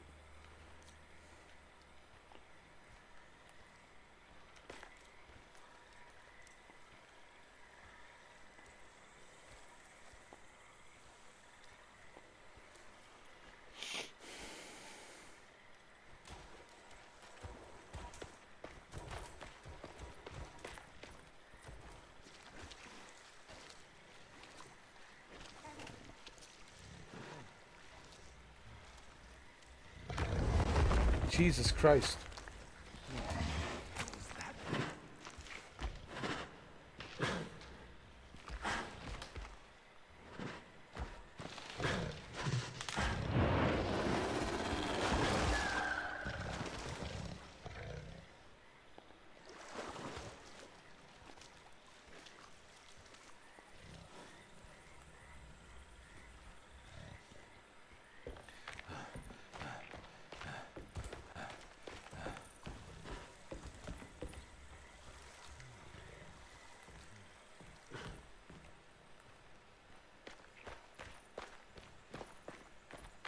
It's the hateful mound Jeremy talked about in his book.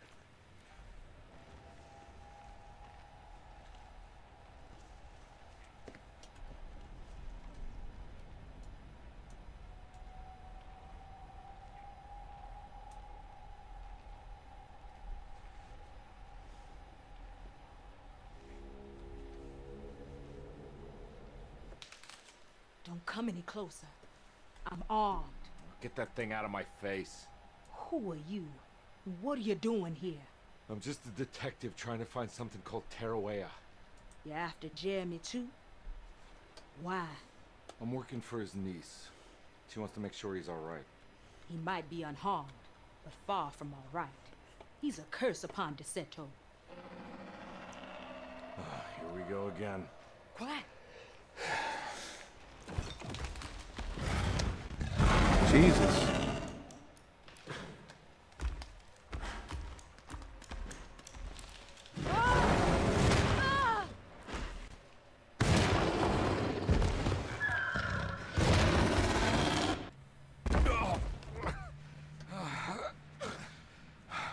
I like how this game goes from one world to another world. So there's the underworld, and then there's this world. It's like two different dimensions. So I guess Jeremy, her uncle, was able to discover that there's a portal to this other world. And I'm calling it underworld, which resembles hell, just a different version of the same world, but set in hell. Or something like that.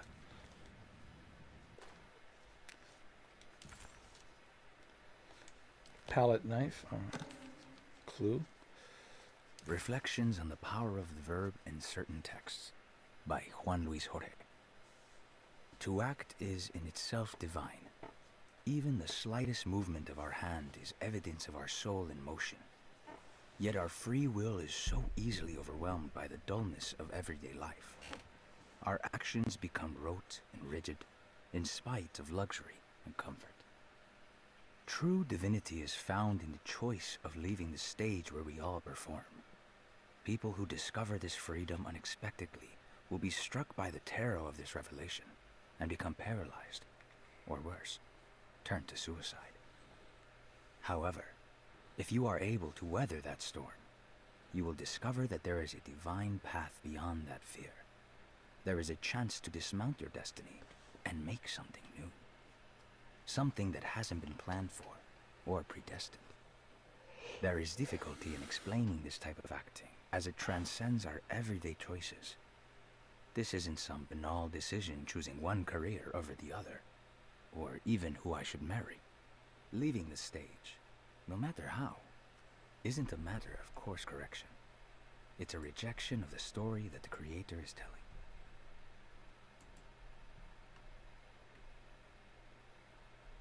Interesting.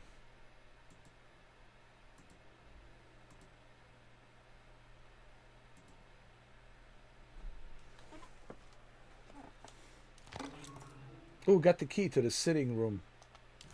Nice. I can go there now.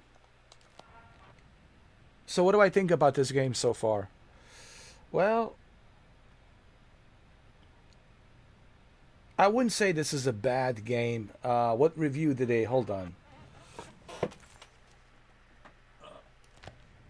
Let's see what score they gave this game.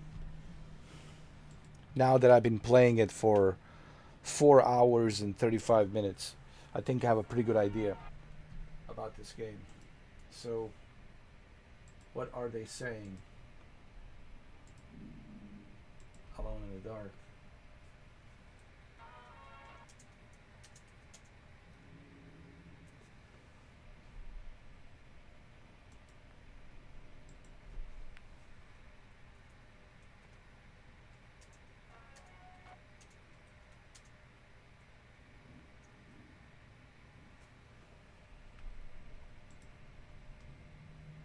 Let's see what the review is.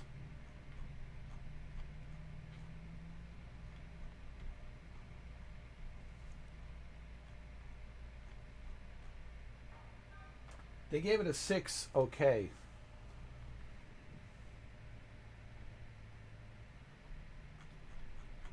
Let's see. That was IGN.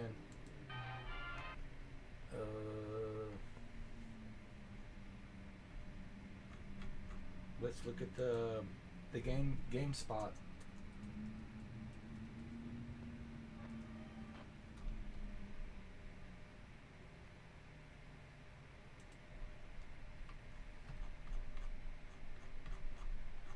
They gave it a 4. Let's see. A story that is, for the most part, enjoyable and moody. Exploring. Dercito, it's interesting and full of lore. Some puzzles are just tough enough to feel rewarding. But the other puzzles are very frustrating. Feel indecipherable. Combat, it's underdeveloped and weirdly always the late twist feels yanked out of an already existing horror game. Audio issues persist throughout. Here's what I think. Is this a great game? No. Is this a bad game? No. So what is it? It's a decent game with a decent story. Think of it like the episode of The Twilight Zone or the episode of The Out of Limits, and has a very unique, interesting story with a lot of mystery. You know, so you can figure out what's going on, right? And that's what keeps you going, trying to put the pieces together, trying to solve the puzzles. And I wouldn't say it's a bad game. The gameplay could have been a little bit better. You know, I would say it's a decent game. So I agree with IGN. It's okay. But I disagree with GameSpot. GameSpot gave it a 4. Poor.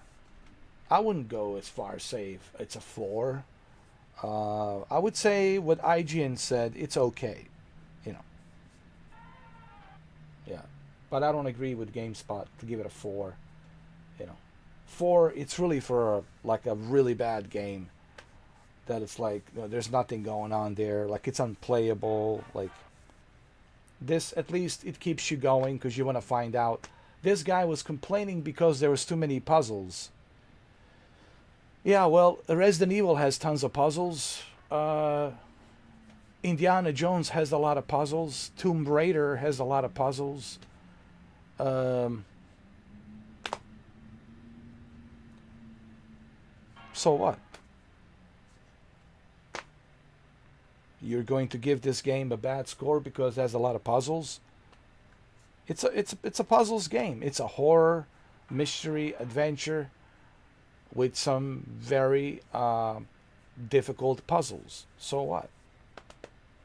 Believe me, try Resident Evil 4 and you'll see some difficult puzzles in Resident Evil 4. You know, I wouldn't give, I don't think it's fair to give the game a 4 because you don't like the puzzles. You should only give game a low score if it has like, if the gameplay it's terrible and it's unplayable. You know, if the game has issues and problems or, you know, things like that. but I wouldn't like give the game a 4 because you don't like the puzzles. You know, that's not fair, in my opinion. But anyway, that's just me. That's just my opinion on that. I was just curious. I was just curious to see what others are saying, and you know, I agree with IGN. IGN gave it an okay, which is 6 out of 10, which is a decent score. 6 out of 10, you know, for this game. Well, now you guys can play it as well. It's on PlayStation Plus, you know. You have no excuse now not to play this. It's on PlayStation Plus. Yeah. This game came in last year, correct? 2024, right? I think so.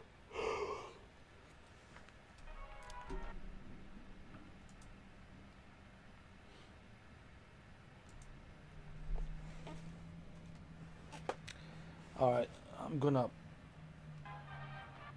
gonna close my laptop because nobody's chatting in the chat room, so no point of me looking at the chat, you know. Just keep it like that and close it.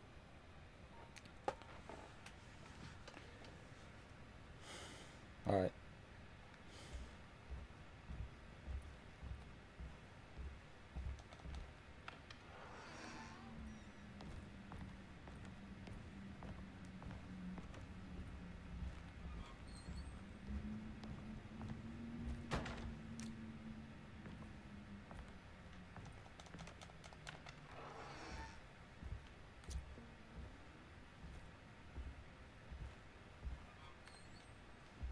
I think it's that upstairs room where I have to go.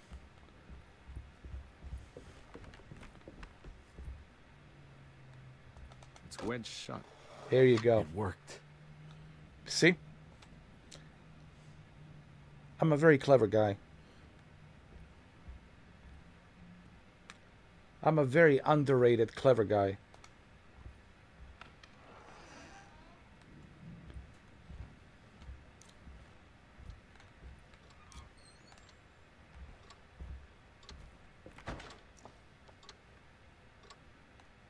What do we have here? Some extra ammo? Okay.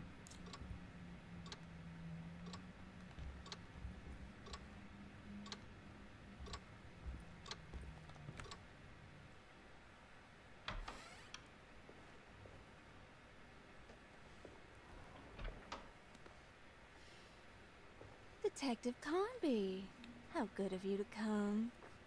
Let me pour you a drink. Sure. All right. What Cheers. happened here? This place looks like it was hit by a bomb.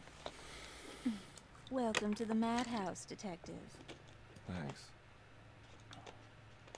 Did the ceiling just collapse? I heard it was something in the attic. Something that was supposed to happen but didn't. How that could have such consequences is beyond me.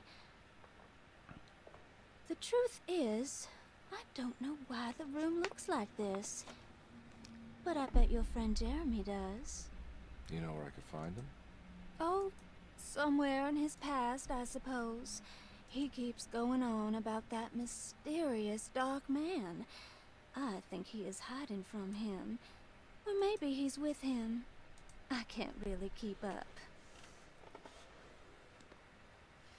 She knows something. I don't worry much.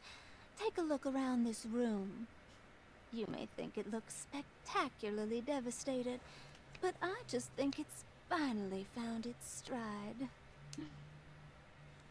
It fits perfectly with the state of this place and its loonies. The same goes for the nonsense with Jeremy.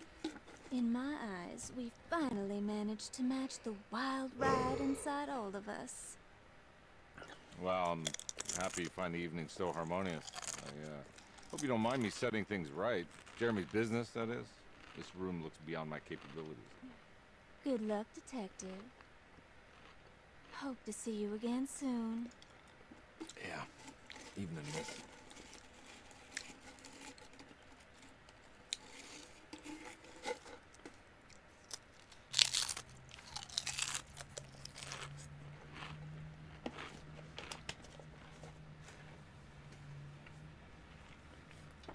Let me ask her some more stuff. She might know more stuff about the whereabouts of Jeremy, Emily's uncle. Can I get some more of that whiskey? Go ahead, Detective.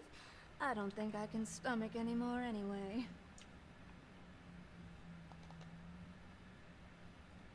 Am I bothering you? On the contrary, Detective, I enjoy watching professionals at work. Well, I better get going. Bye now, Detective. Don't take any wooden nickels. Well, I wouldn't dare take any wooden nickels.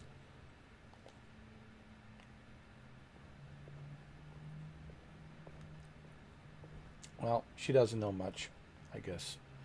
Or maybe she does. But I was hoping maybe he would ask her some stuff about Jeremy. But I don't think she wants to tell me anyway. But I'm sure she knows something. And who's behind this whole voodoo, whatever ritual, voodoo ritual that... See, I'm trying to understand is it Jeremy the one who figure out how to open this portal? Or is it somebody else that helped Jeremy open up this portal between this world and the other world, which I call the underworld? So anyway, I think that's the intriguing part about this game, is trying to figure out, trying to put pieces together. It's like think of this like an American Sherlock Holmes. He's a private detective. I'm sorry, private investigator. He's a PI, private investigator. And he's trying to help Emily find out the whereabouts about her uncle. But here's the interesting thing about this game. You can play as private investigator, or you can play as Emily. So when you finish the game, the second time around, you can play as Emily to see what Emily has figured out, what Emily has found out. So that gives you a replay value to play this game twice. So when you finish it first time with this guy, private investigator, second time around, you can play as Emily to see what she has found out about her uncle's whereabouts.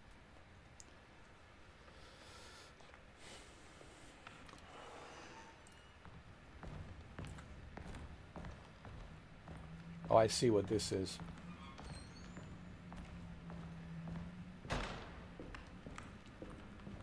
Should I go downstairs or should I go upstairs?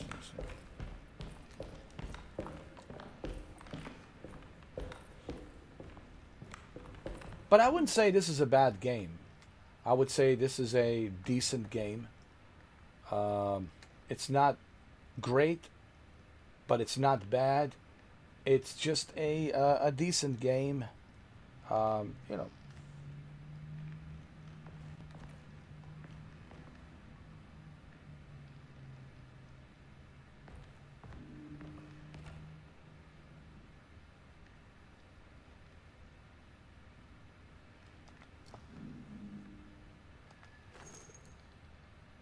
What makes the game a good game? There has to be something there. There has to be a substance that makes it good. It's not great, but it's good. It's not bad, but it's good. There has to be some sort of a substance, you know. Decent, it's okay. Like, it's okay. Mediocre, okay.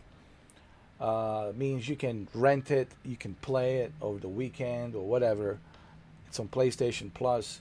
So that's the way I look at like how you review games and how you score games. So okay means you can play it.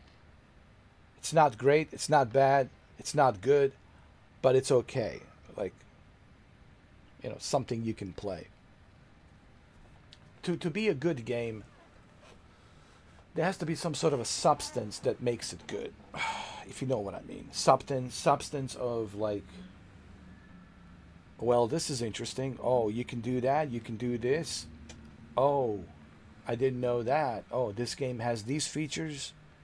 Oh, well, that's surprising. I didn't know that. Right. That makes it good.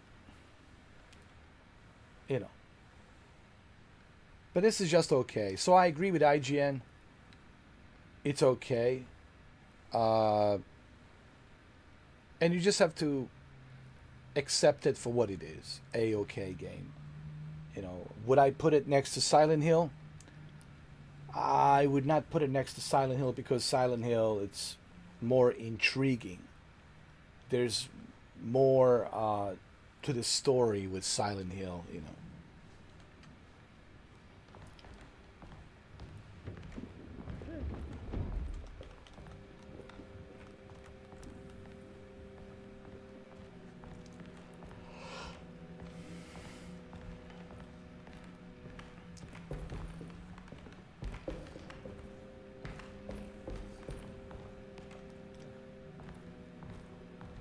But who knows? When I finish this game, I might change my mind.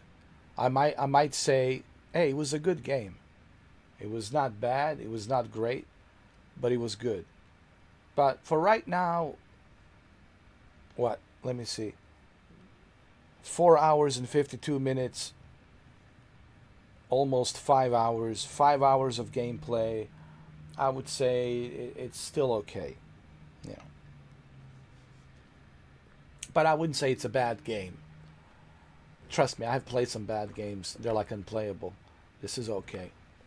This is decent. For now, I mean, I'm still like 5 hours into the game. Yeah.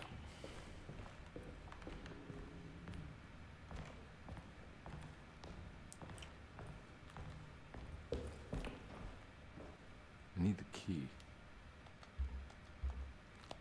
Oh, okay. You need a key?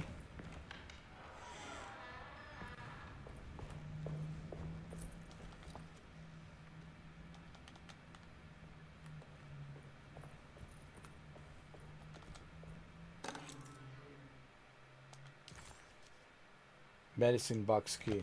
Okay.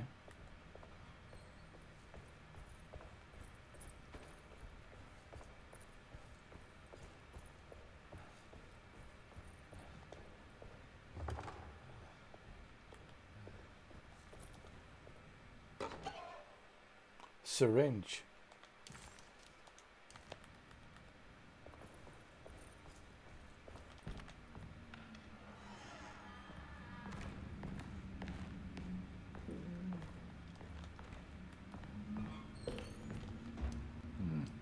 I need the key.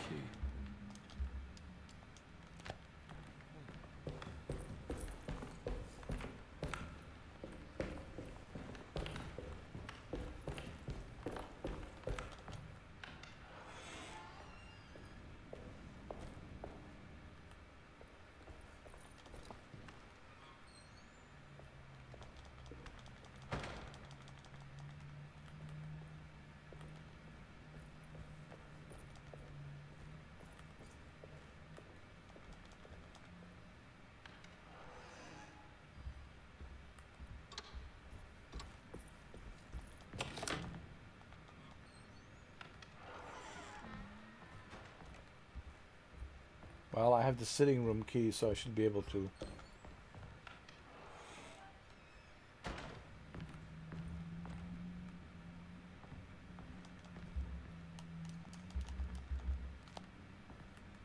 To open up some doors.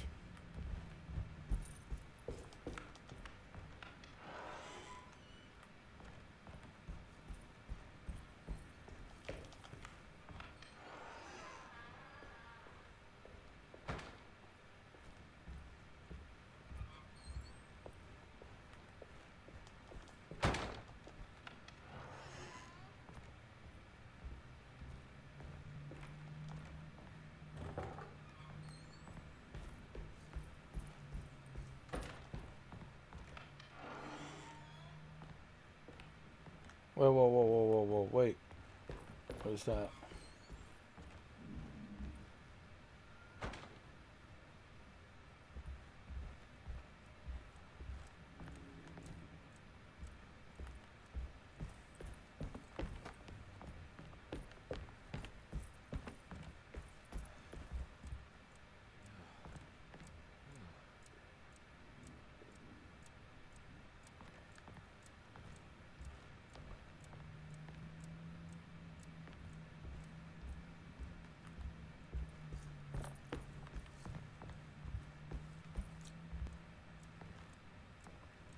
Amazing stories.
Don't I have the key? Nope.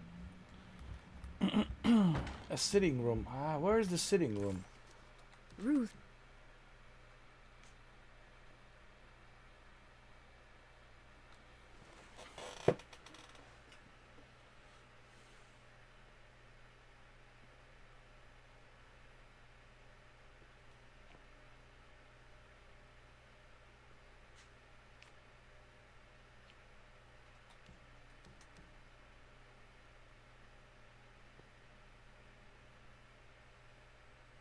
Okay, repair the decorative plate on the boiler. Replace the missing valve to turn on the steam. So we gotta go to the boiler room.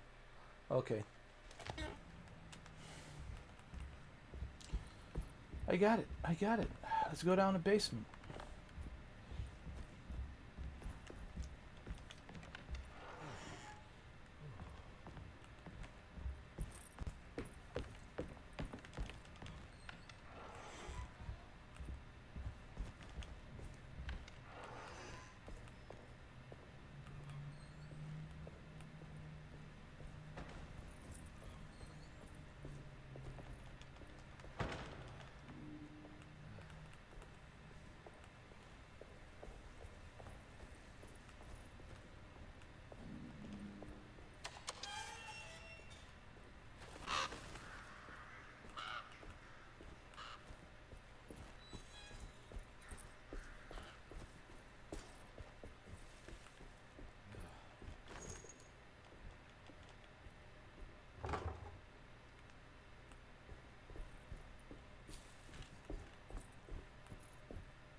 Where's the boiler room?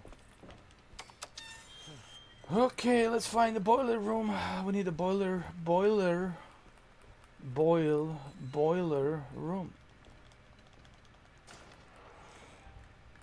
I need to find a boiler room. It's wedged shut. It worked. What is this?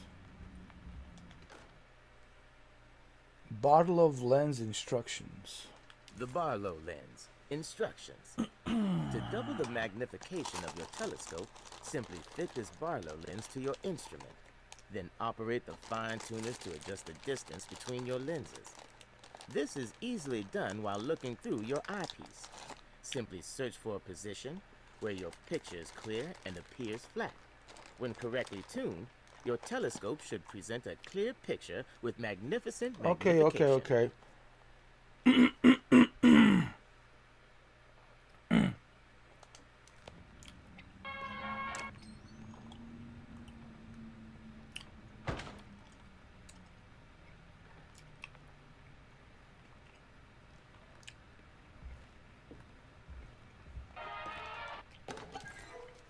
What's this? Piano.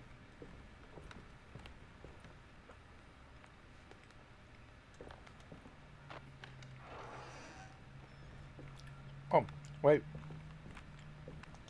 I don't think I have everything I need.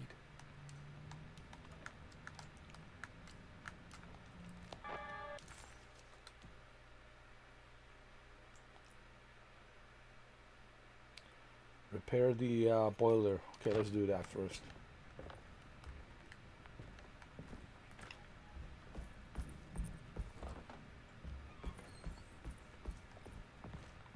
Got. Now we're talking. Now we got the rifle. No, it's a shotgun. See, I was right the first time. It's not a rifle. It's a shotgun. But it looked kind of like a rifle, but it's a shotgun. So I was right the first time. See, I'm always right. Even when I'm wrong, I'm right. Especially when I'm wrong, I'm right.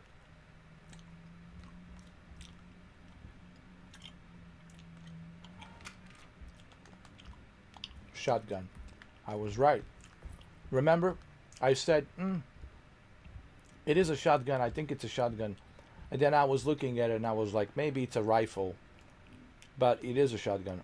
I think I said hunting rifle, but nope, it's a shotgun.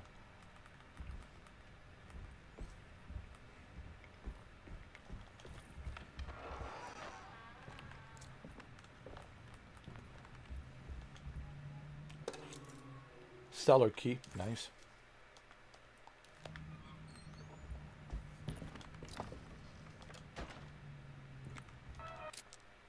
Shotgun shells. Hey, who's this lady? Wait a minute. Who is this?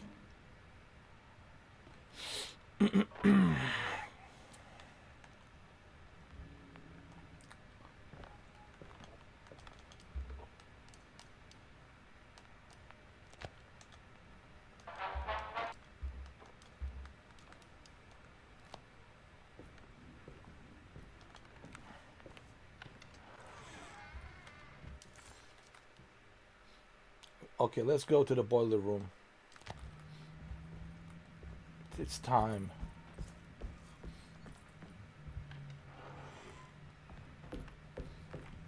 I just need to know, how do we go to the boiler room? Huh? What?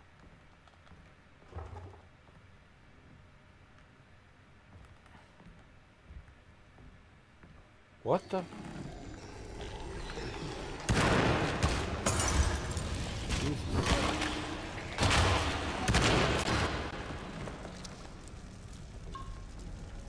Jesus Christ. That was totally unexpected. We got a new weapon.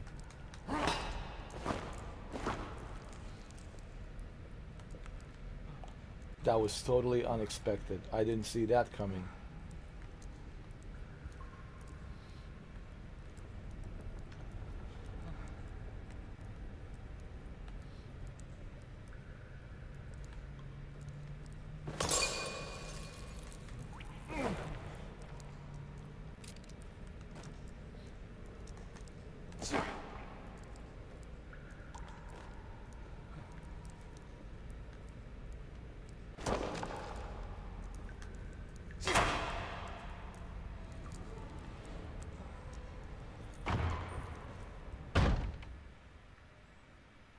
Okay, let's go to the basement.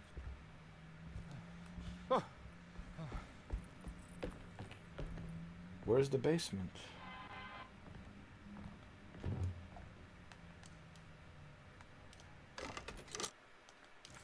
Alright, got some medicine. Huh. Good.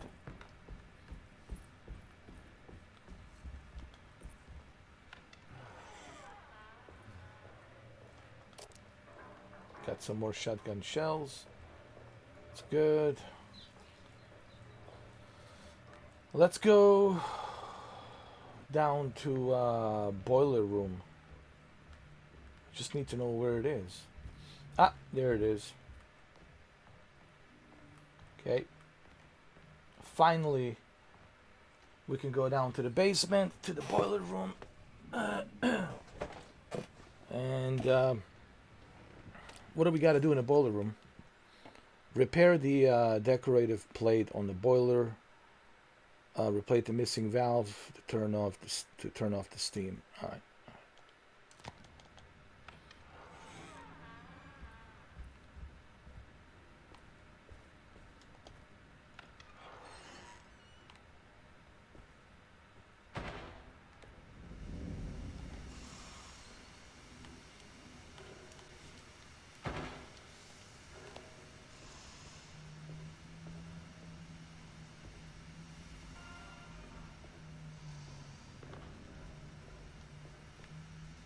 But we still need, when we're missing a couple of pieces.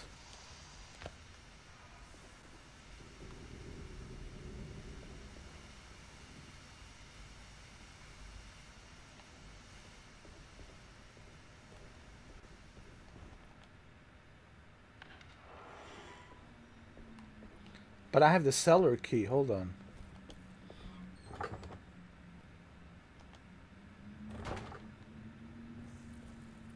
Is this the cellar key?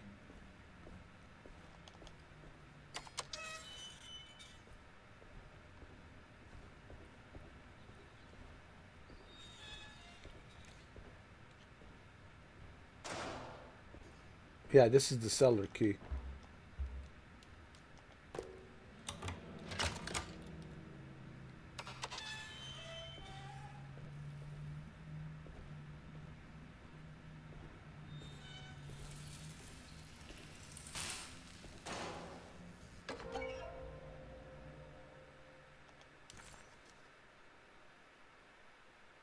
An electrical circuit breaker belonging to a fuse box.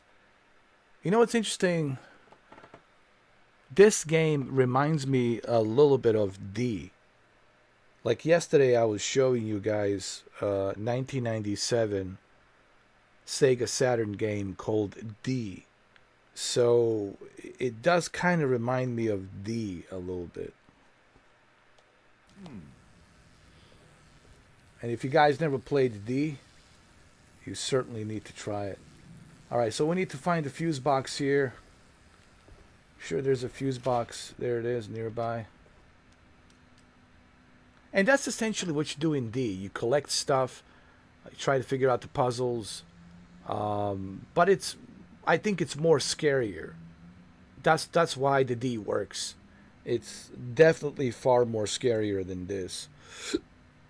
So if you guys never played D, it's a exclusive Sega Saturn game that came out in 1997. And then years later on a Dreamcast, Sega Dreamcast console in 1999, D2 came out. So if you never played D, certainly you need to look into... I would just buy a Sega Saturn just for D. Just to play D, because it's a very, very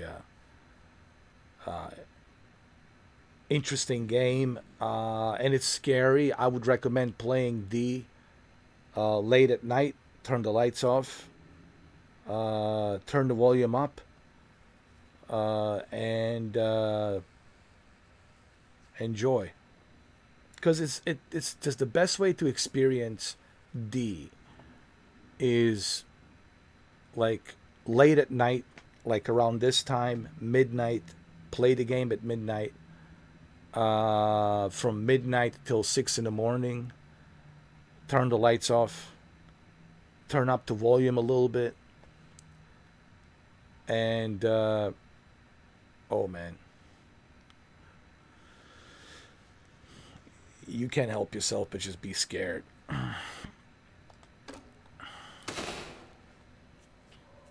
And this is 1997. Me and my brother played it in '97, and I remember we had this RCA television, 27-inch. My brother used to work at the Radio Shack. He purchased those two Radio Shack speakers, left and right, and a subwoofer, and it also came in with a receiver. And this is stereo way back, 1997. And I remember we were playing it at night. We turned the lights off. We turned up the volume on these speakers with a subwoofer. And oh my God, it was a stereo, but it was really scary. And then playing D on Sega Saturn, man, in 1997. It was so much fun. But playing D at night, like after midnight, to play the game from midnight. So this is what I would do. Play the game on midnight, like right now, midnight, all the way through 6 o'clock in the morning with the lights turned off and the volume turned up a little bit. And, oh, dude, trust me. Forget Resident Evil, forget Silent Hill. Dude, this is way before Silent Hill and Resident Evil, man. D, it's such an underrated game, honestly. And there's so many. It's not just D. There's so many underrated games out there that should probably get more recognition, and they should get more credit. So if you never played D, you certainly need to play D. And there's also a Dreamcast version for sequel.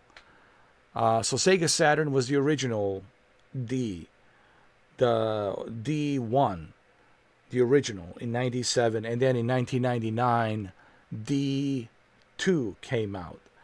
Both of them are fantastic. D1, I would get both. The original D from 1997, the original D, and then D2. I call it D1 because that's the original 1997 D. And then there's D2, for those of you who might be interested in playing it. If you can get it on emulator, even better. But I think it's better if you, it works both ways. If you ever, a good headsets, even better, dude. Put on the headphones, turn off the light, and play it on your PC, like at night, midnight. Turn off all the lights and just put on your headsets, your headphones, like really good headsets, good headphones, and play it at night. Play D, original D, and then D2. Just remember, D, original D, it's from 1997. And then you got D2 from 1999, which is on Dreamcast. So there's only two Ds. D1, 1997, and then D2, 1999. Saturn and Dreamcast. They're both Sega exclusives. And I'm surprised. And for the life of me, I don't understand. What is Sega doing? Before I continue, why don't you do a D1, D2 remaster this holiday season? This Halloween, I'm sorry. Perfect game for Halloween for October, dude. If Sega is smart enough, they should remaster D1 and D2 and release D1 and D2 for October, month of October, Halloween.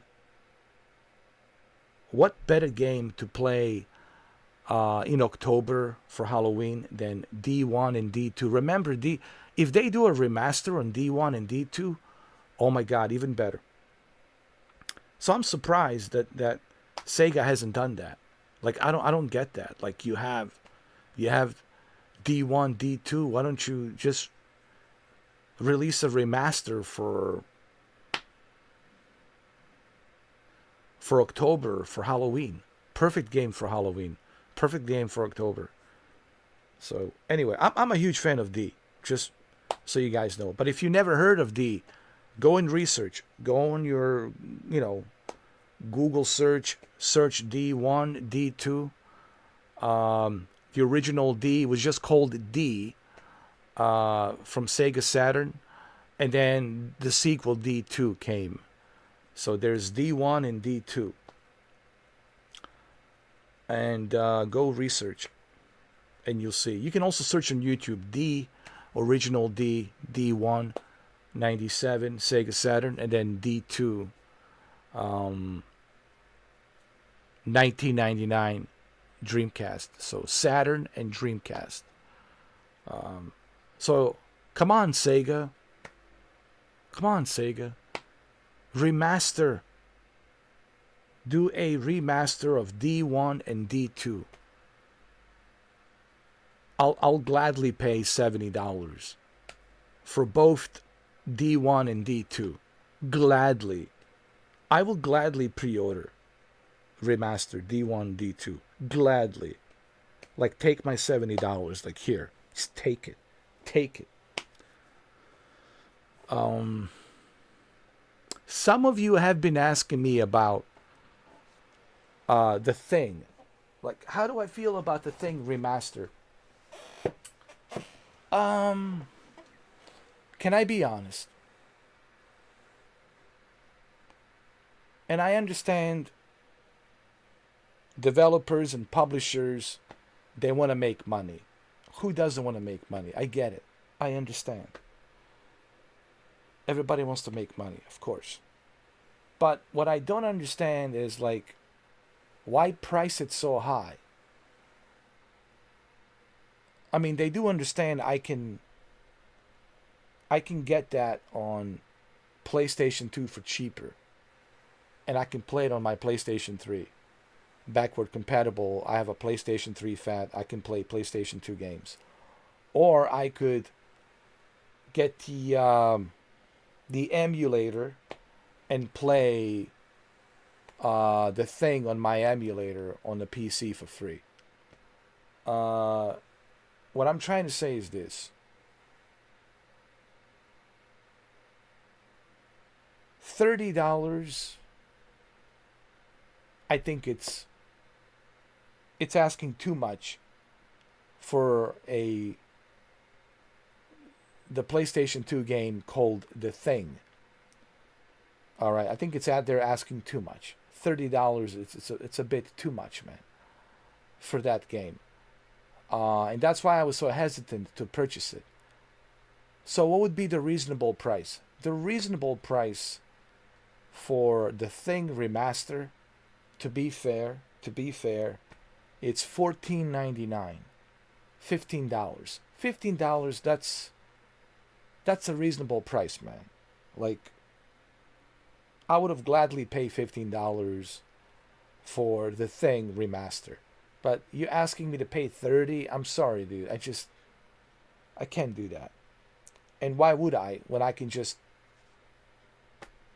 get the emulator and play it from the PC? Or get the PlayStation 2 version and play it on my PlayStation 3 fat backward compatible. So I don't agree with the price of The Thing. The Thing, it's a good game. It's a great sequel to John Carpenter's The Thing movie, with Kurt Russell. And where the movie ends, this is where the game picks up with a rescue mission. They're going in there to see what's going on, right? And and then once the rescue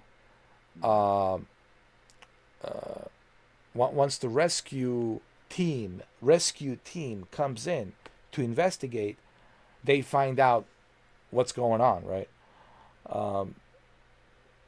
So it's a great game, okay? But I am paying $30. I'm sorry. It's just not happening. So that's my only thing with the thing. It's just they're asking too much, man. I can't pay that much for something that's a remaster of a PlayStation 2. It's a PlayStation 2 game, dude.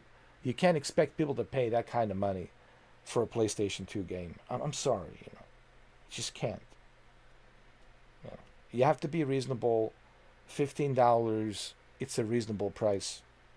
And you would probably sell a lot of copies if it's a $15. People will easily pay 15, you know, for The Thing, John Carpenter's The Thing remaster, you know. But anyway, this is just my opinion on that. I just disagree with the price, and that's why I was so hesitant, because some of you have asked me, how come you never played The Thing? You were talking about The Thing, you're so excited. Yeah, well, I didn't realize that they were going to jack up the price to $30. It's like, you know. Anyway.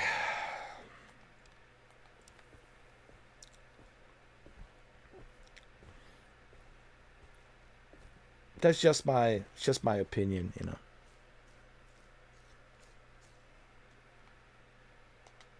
The game is good. The game is good, but at the same time, I can save $30 and I can just go to my PC and have the same experience. You know, use my GPU to render everything, right? To get the shaders better, to get the textures better, to get the higher resolution. I can do all of that on a PC through emulator, and I can do that for free. You catch my drift? And I just saved $30. Or I can go with the PlayStation 2 version if I want to have the copy of the game physically for my PlayStation 3 Fat, which is backward compatible with PlayStation 1, PlayStation 2 games, and of course PlayStation 3 games. So hopefully that answers that question, why I haven't played The Thing. Unless you guys have a code and you want to give me the code for the game, no problem. You know, no problem. I'll play it. No problem. But I'm not certainly paying my own hard-earned cash, $30 for something that I could get on the PC through emulator for free. The price should have been $15. And I guarantee you they would have sold so many copies. They would have made even dude, they would have made so much money if they priced it at $15. They would have made truckload of money if they priced that game at $15. But see, this greed is the issue, man. I get it. Everybody wants to make money.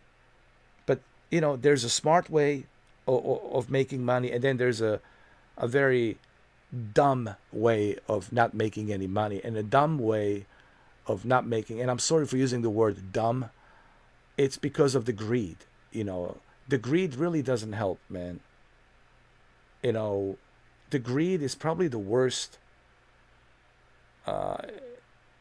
It's the worst thing you could use.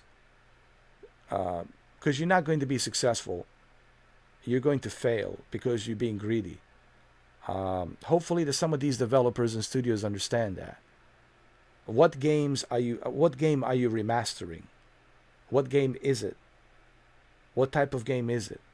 From which system? From what year? And now you're asking people to pay how much? You know?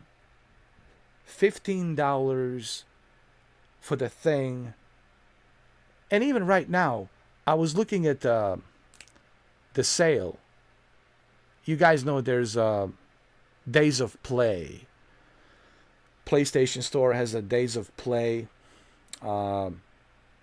sales going on right now till next week, till next Wednesday, right?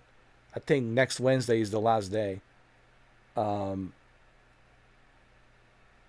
And even right now, they're only putting the game on sale for like $22. Really? Not $14? Not $15? $22 on sale. It should have been $12 on sale. You would have think they would have lowered the game to like $12 or $14.99 or $15. But no, they only drop it down like you know, let me see.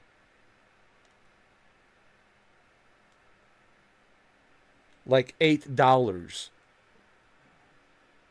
They only like cut down $8 from the original price of $30, right? So you're still paying 22. I don't know, dude. Like,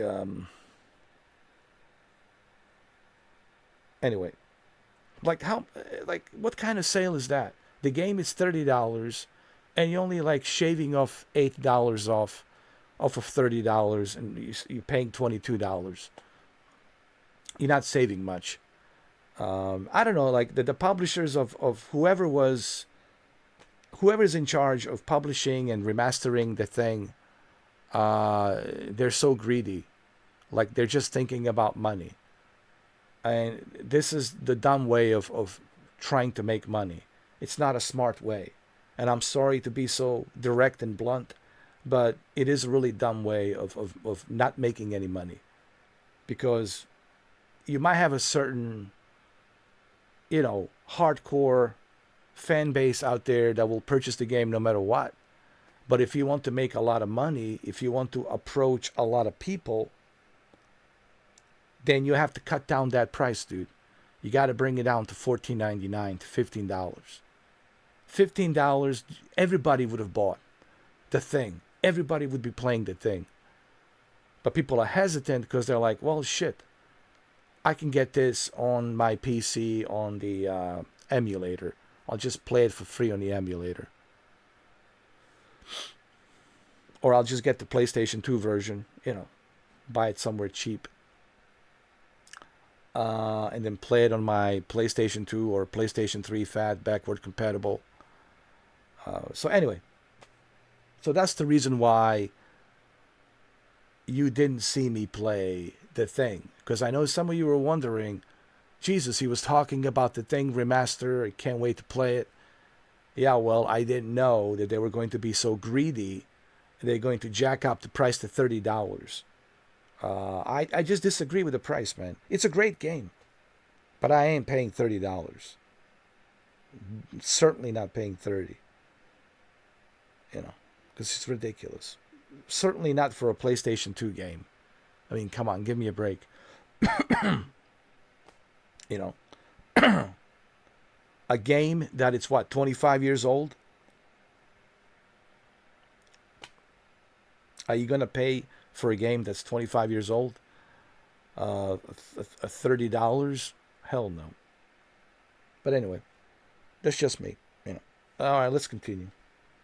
The reason I'm telling you this because I know some of you have been asking me, how come you never played The Thing remastered? Because you're talking about The Thing. And yes, I did. I was talking about The Thing. So now you know why I never played it. Why I never purchased it, because of the price. It's a great game, but the price, it's bullshit. I mean, I ain't paying $30. If I'm going to play it, it'll most likely be through emulator. And then through emulator, I can play it that way. You know, but I am certainly not paying $30, man. You know, come on. Just come on, man. The game should have been $15. Okay? 15. Not 30.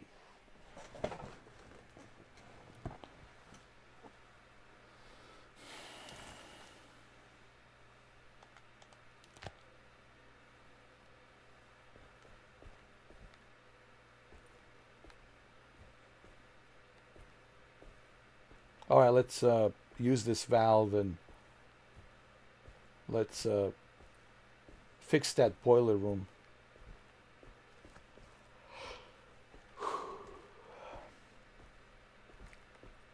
Hopefully it comes on the. Listen, I'm hoping that the thing will show up on. I'm surprised that the thing that they haven't. I want to say one more. I want to say a couple of more things about the thing. It is beyond me that the publisher and developers, they haven't put the game on the Game Pass or PlayStation Plus.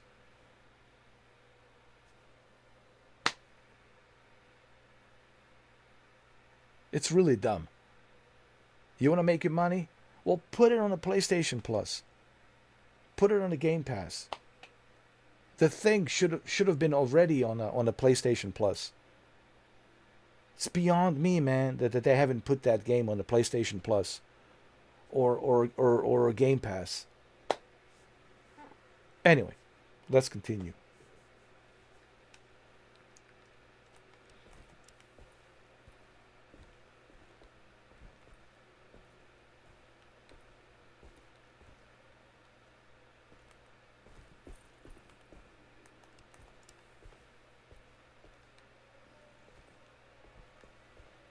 Let's get to the boiler room.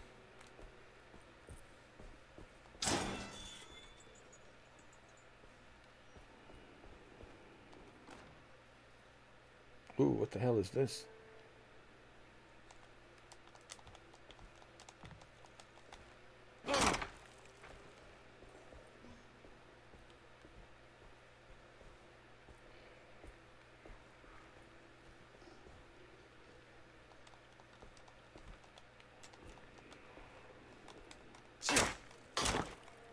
It's a shovel. It's a shovel.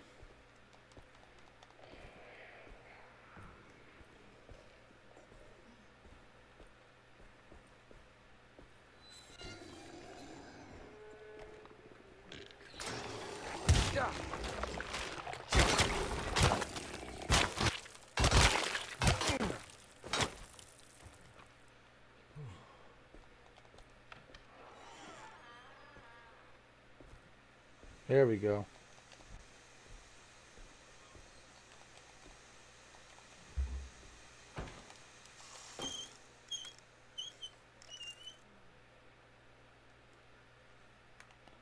Okay. What else? Repair the decorative plate on the boiler. On the boiler. Okay. Is that what that is?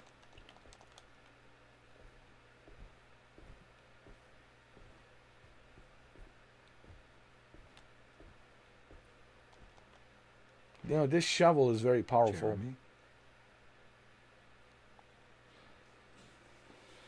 This is a very powerful shovel, just so you guys know.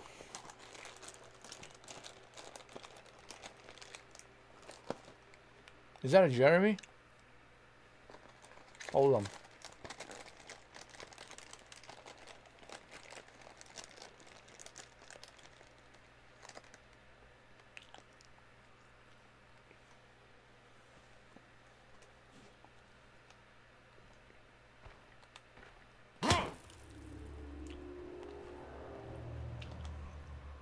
Jeremy, is that you?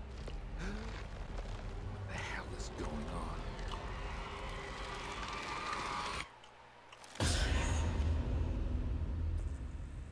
Where's the body?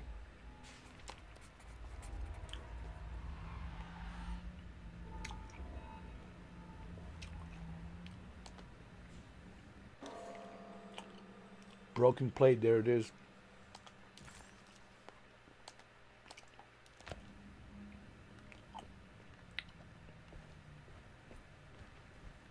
It's for the boiler room.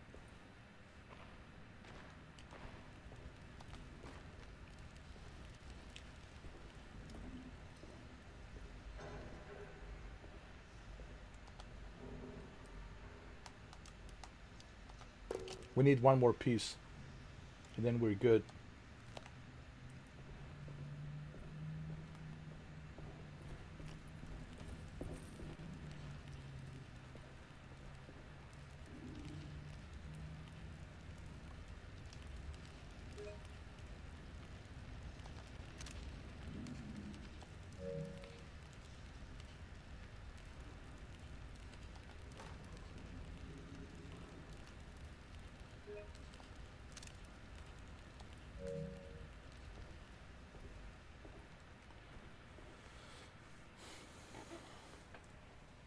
A lot of people ask me, why do you take so many screenshots? Because it's almost like a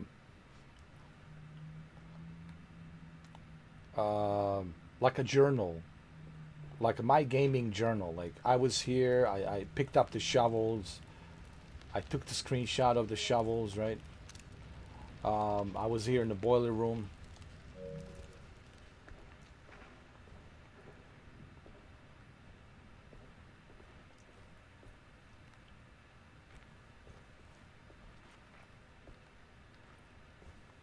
Yeah, I think of it like a journal of my gaming journey.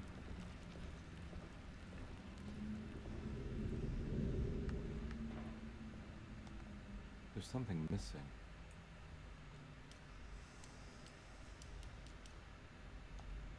Let's go to the sitting room. Find the sitting room. I think that's where we might find the other piece.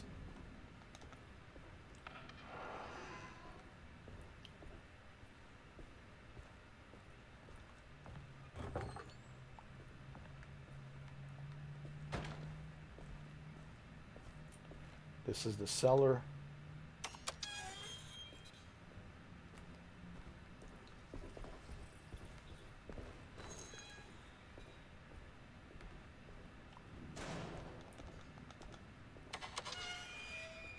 I don't think there's anything here, honestly. I think we find what we needed to find. Well, wait, what is this? Forsaken crucifix. Crucifix. Forsaken crucifix.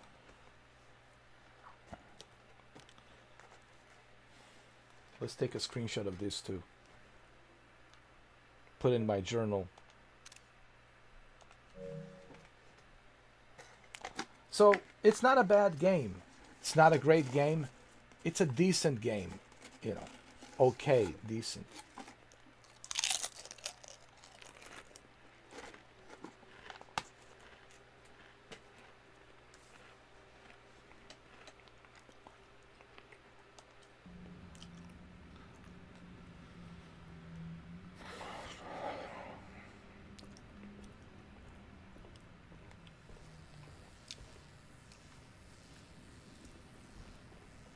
We gotta find that sitting room. I think that's where we're gonna find our last piece of the puzzle. Because that's all we need is the last piece of the puzzle for the boiler room.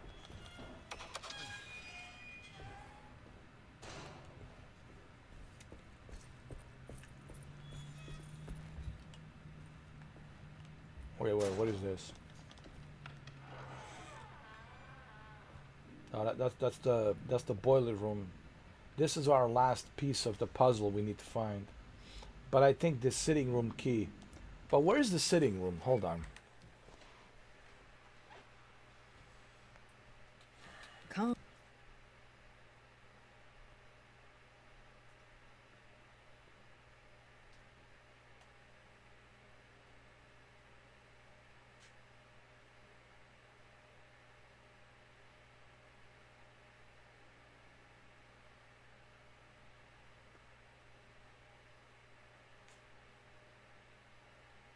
The sitting room.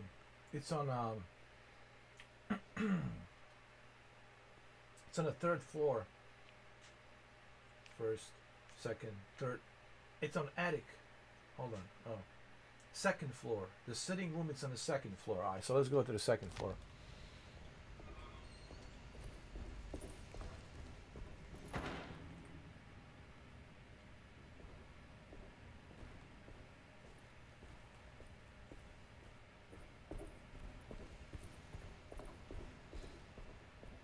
Let me check over here, make sure I'm not missing anything. Nope. We're good. We're good. We're good to go. Let's go to the sitting room. Alright. So out of the basement, go upstairs. Second floor. That's where we're going.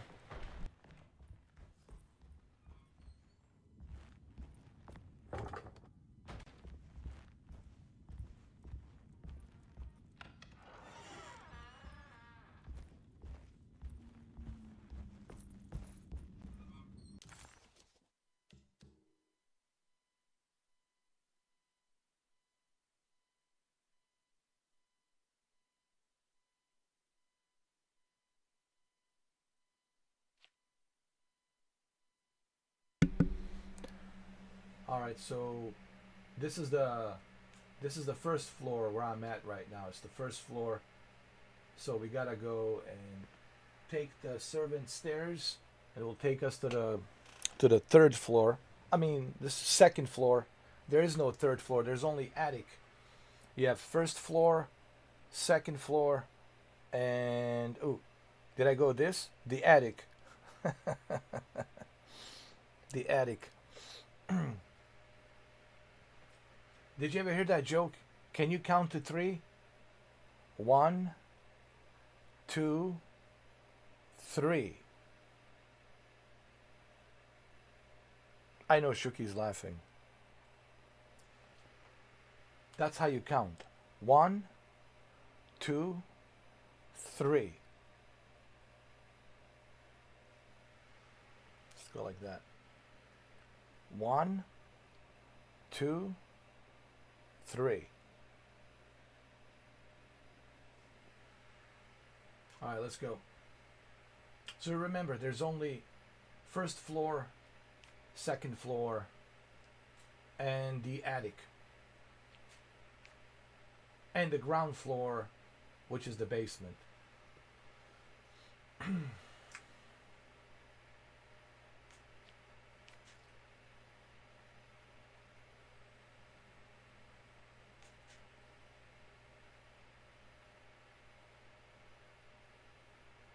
Well, technically it has 3 floors. If you count the ground floor, right? If you count the ground floor, that would be the first floor. And then the second floor. And then the third floor. And then the attic, it's the attic. You know. Can you count the attic as the 4th floor? I guess you could. Technically, I guess you could. Alright, so let's go. Take the stairs.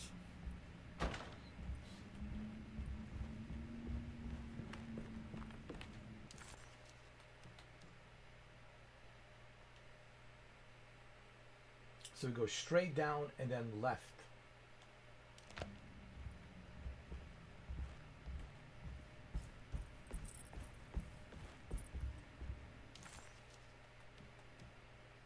Hold on.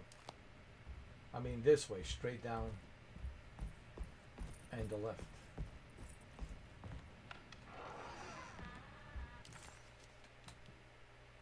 And you go straight down and then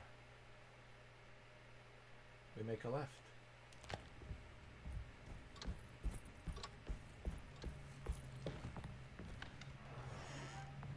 And it's going to be right here.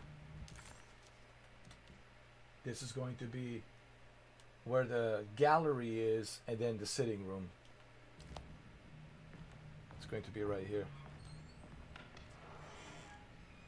And the sitting room, yes, the sitting room.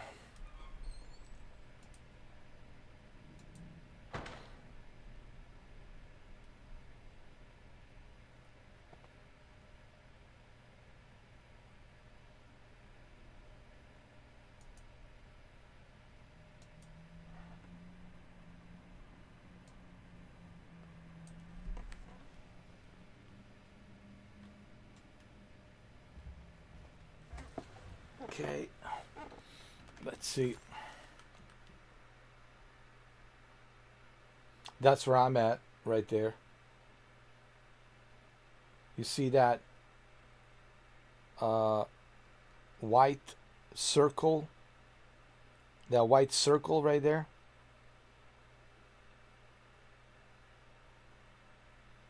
That's me, right next to the sitting room. Right there.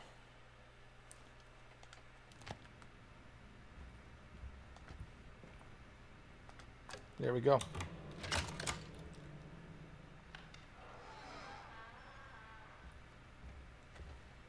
Just remember, when you go to the map,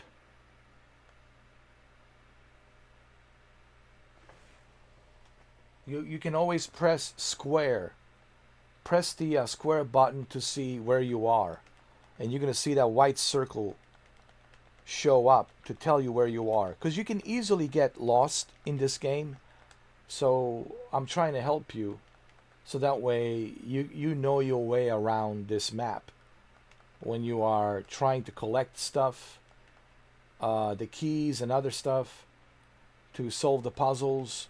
Okay, so this is your player position, and the player position tells you exactly where you are. If you want to change the floor, you use the directional button down and up. Okay, so it's very important to get familiar, with the map.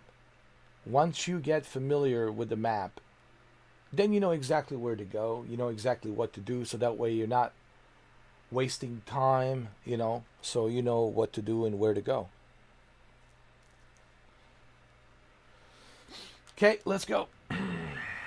So here I need to find the last piece of the puzzle for the boiler room.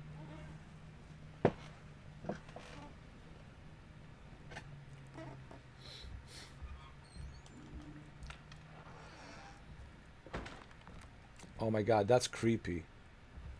That is. This must be that kid's room. That is creepy, dude. She seems so familiar.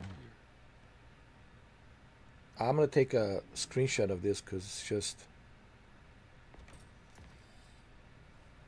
Oh my God. Yo. I'm not taking a screenshot. This is just way too creepy. Jeez.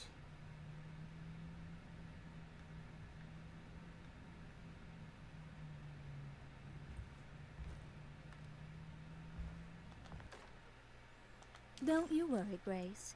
Go play your game, bleat and bellow with the others. I won't be jealous. There will be more masquerades. However, I would love it if you would finish my mask for the feast. With love, Ruth.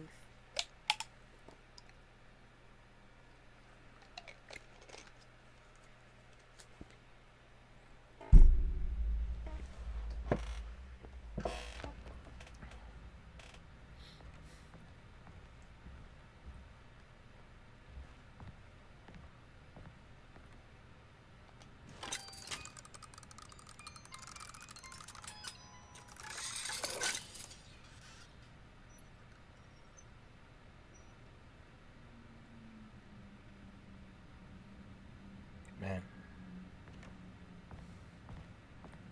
All right, that's creepy.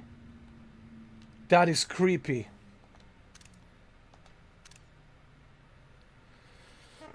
Good God. That is creepy. Oh my God. This is just. There's something about dolls. I don't know what it is, man. It just creeps me out, dude. Just, dolls just creep me out, dude.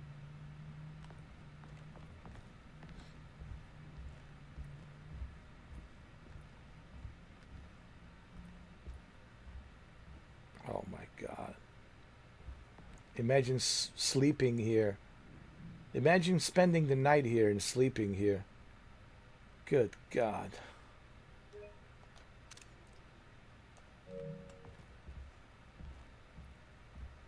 Yeah, this is creepy, man. Creepy. Creepy! I could never sleep here. Could never spend the night here.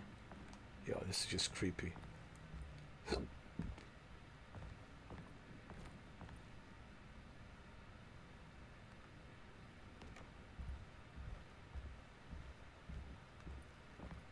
This entire place is just creepy as hell.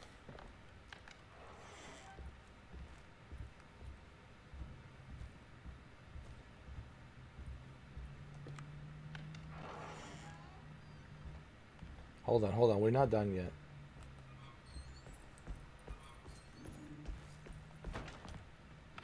Would you guys ever spend the night here and sleep here?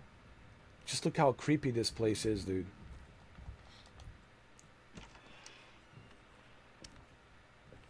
Oh, there's that girl.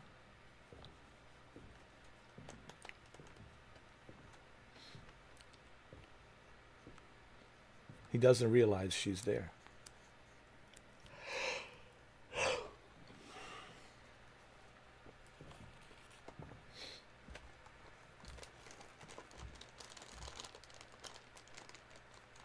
you got there? You drawing something? Nothing special. I'm just bored.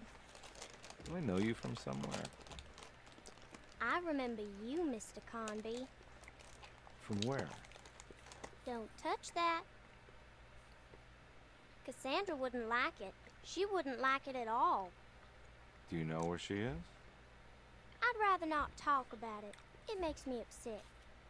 Besides, she'll be back after the Feast of St. John. You think? Yep. It's all on the page, Mr. Conby.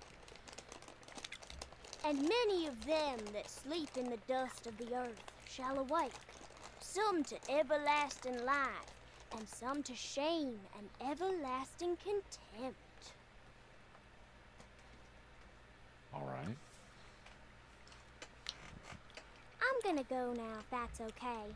I don't like to stay too long in the same place. Mr. McCoffey might find me. Hey. Is he mean to you? Not everyone needs to be saved, Mr. Conby. You should know that by now. Interesting.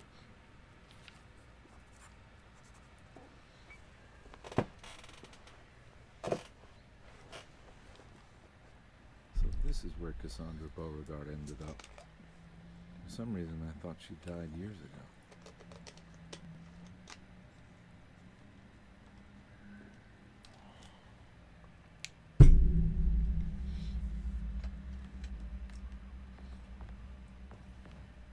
See what it says here. Your medicine clue. Miss Beauregard, I picked up your medicine at the post office today. As you understand, it needs to be administered by the orderlies for your safety. I have put the box in Lottie's room for now, and I'm sure she will find you as soon as possible. Mr. Waits.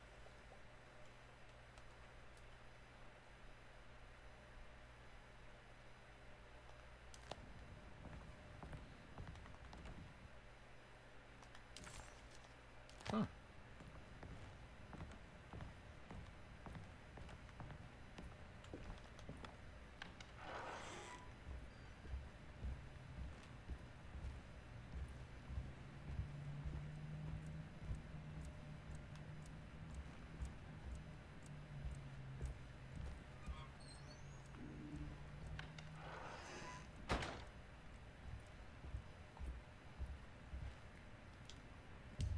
You know what? Let me try the quality mode. I just want to see how it is.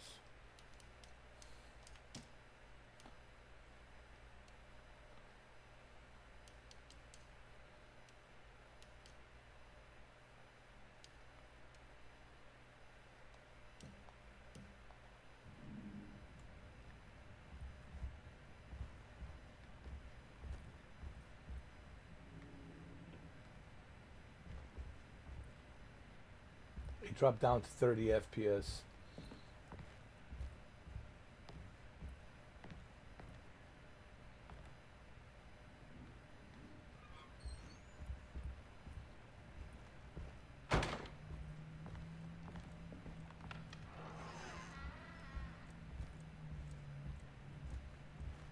No. You want to play this game on the performance?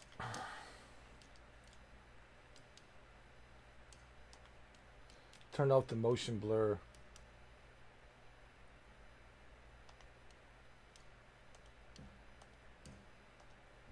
There we go. That's better, man. Performance is everything. Performance is everything to me. Even this game. I want every game to be 60 FPS, dude. 60 FPS needs to be a standard. Every game needs to be minimum 60 FPS. That's like a new standard. Like your game has to be minimum 60 FPS. There's something missing.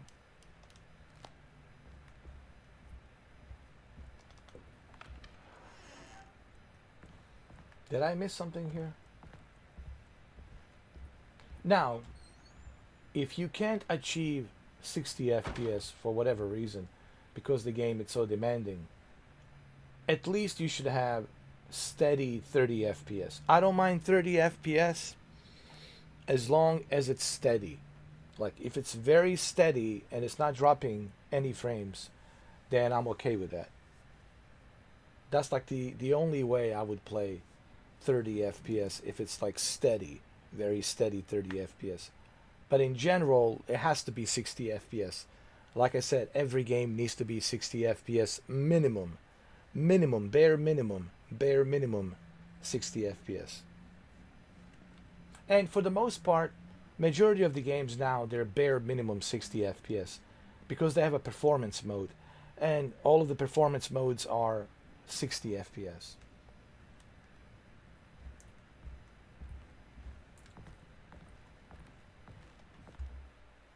Check in the box. Okay, did I miss anything else?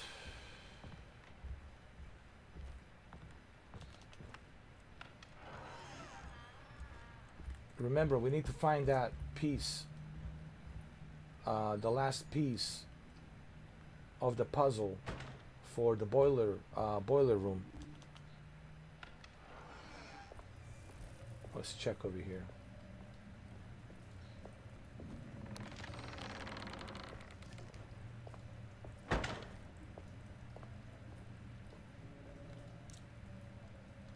Weird Tales.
Has to be here.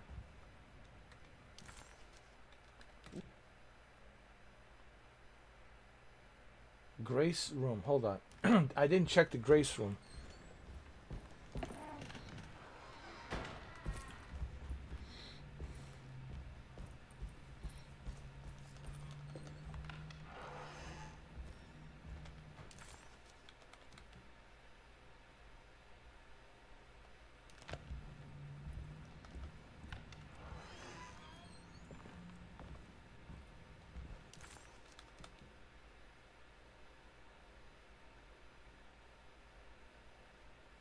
Cassandra's. Wait a minute.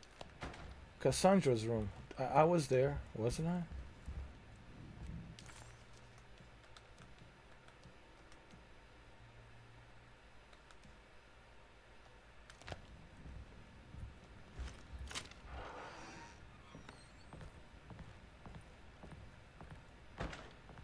It's another one of those strange padlocks. Here we go again. Oh.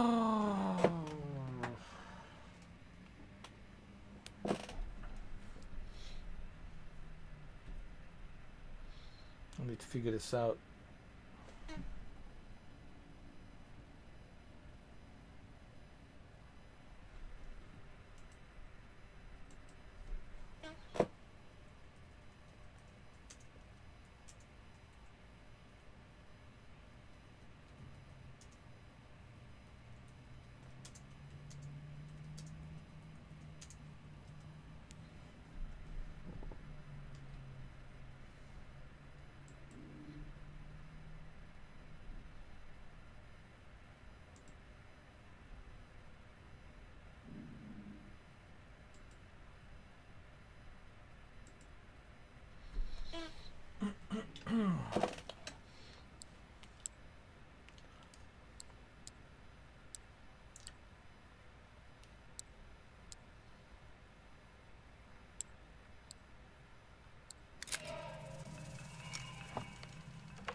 Broken plate. There we go.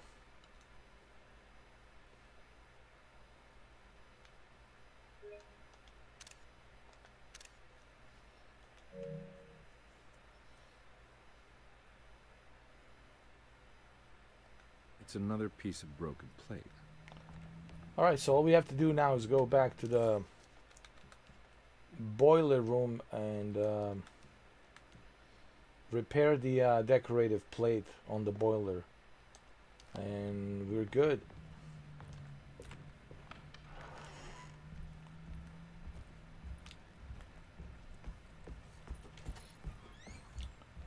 This also reminds me of Silent Hill, you know. I might play Silent Hill 2 one of these days, you know, because there's so many games to play right now. There's, of course, Mind's Eye, Death Stranding 2, but I really want to play Silent Hill 2. I really do. I just don't know when, but I really want to play it.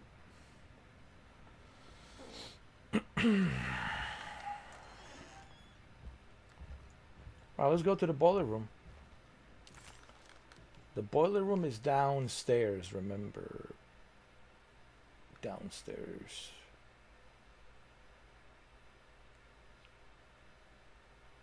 Have to go downstairs. So, follow the stairs.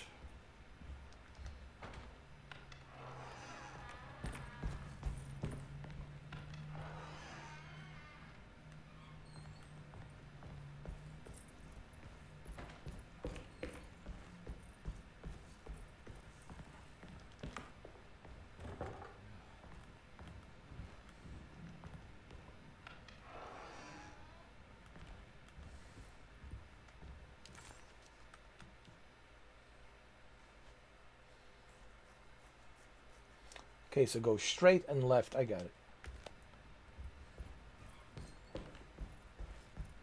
See, you have to use that map.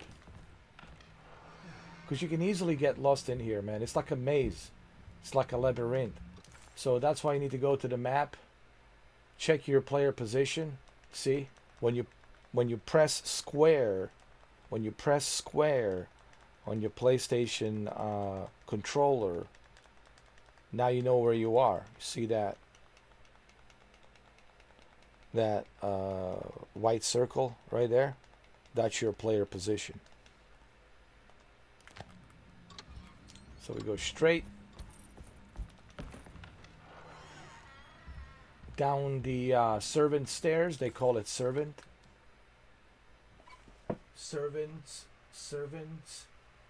stairs. And you make your way down to the basement when you get to the first floor. So you take the servant stairs. So this is the servant stairs right here. Keep going, keep going. And there you go.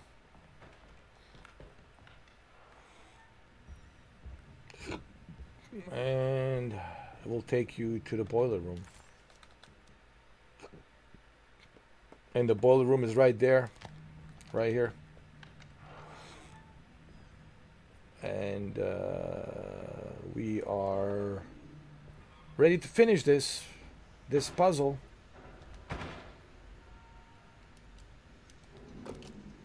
Okay? Now we just have to piece it together.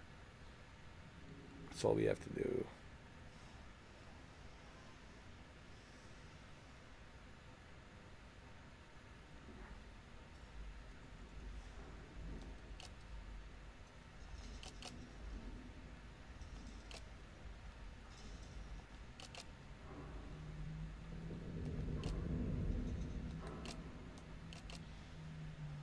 I don't think that goes there. Probably goes here.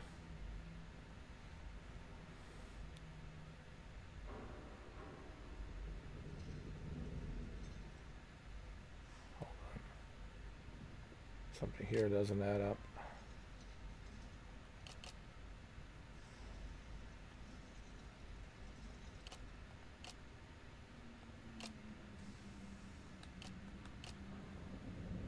I think this goes over here.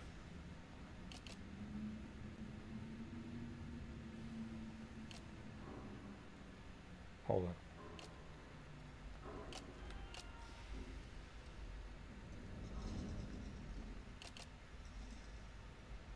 That goes there.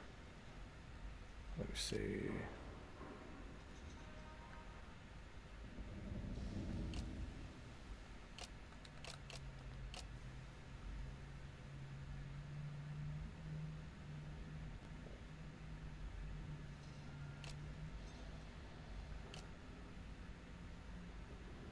Hold on.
Something here doesn't add up. Let me see.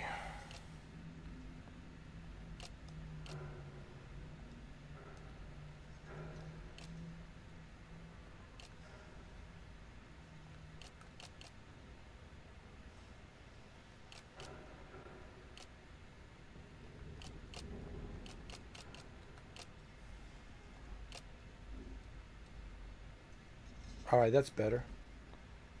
That makes more sense. All right.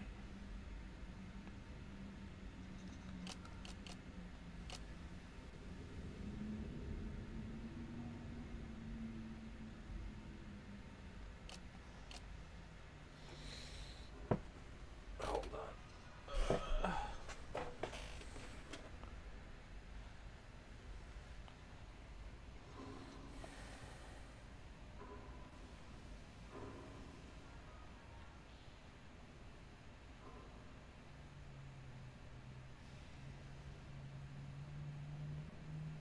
I think this goes here.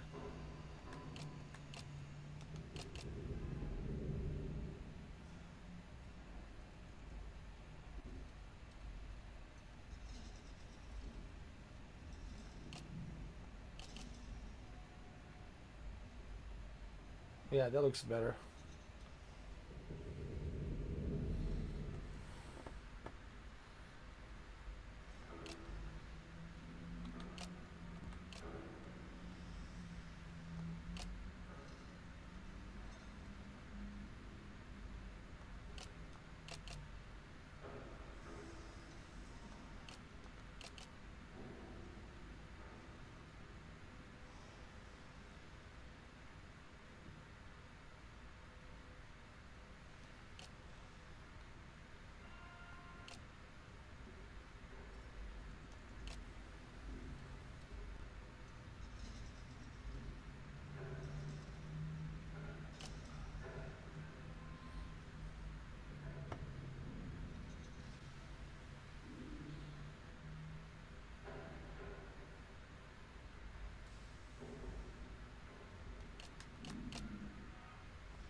No.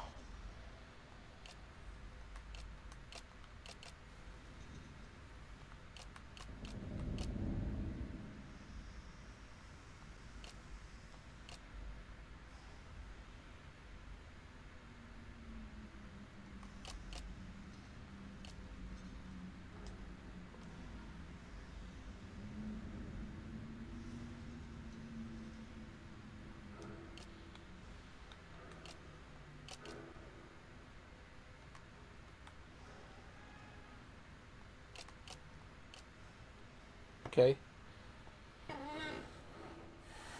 That looks a little bit better, but we're still not there yet. There's still something here that doesn't add up.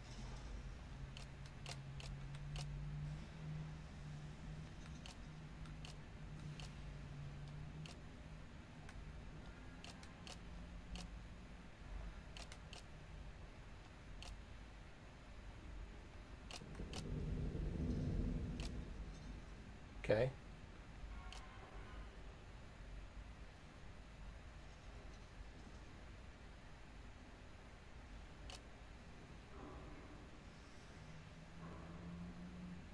All right.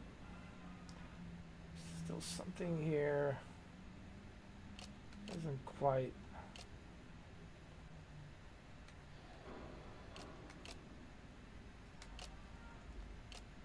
Uh-huh. Hold on.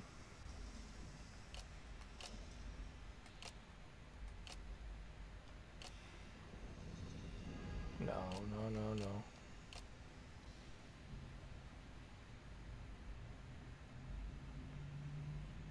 Let's see.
No, this is correct. All of this is correct. It's just this top part right here that I'm having difficulties. Oh, wait a minute. Is this it?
Okay, we're getting somewhere. There's still something here. Doesn't look right.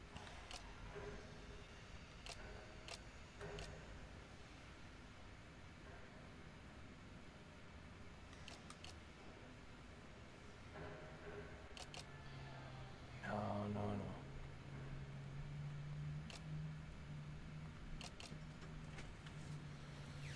It has to be something else. It's gotta be something else on the top that reflects the sun. So I don't know which one of these pieces reflects the sun. Is this it? I think this looks more accurate. But what about these clouds like this right here? It's not sure if this belongs here.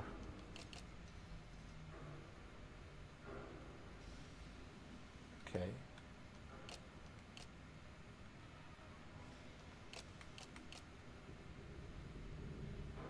Yeah, no. This is... There we go. Got it. I knew that top piece, I needed something that reflects the sun. That one cloud.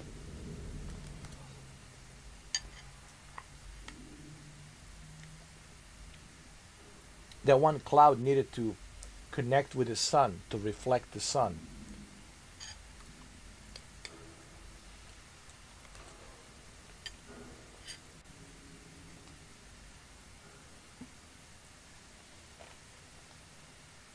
See?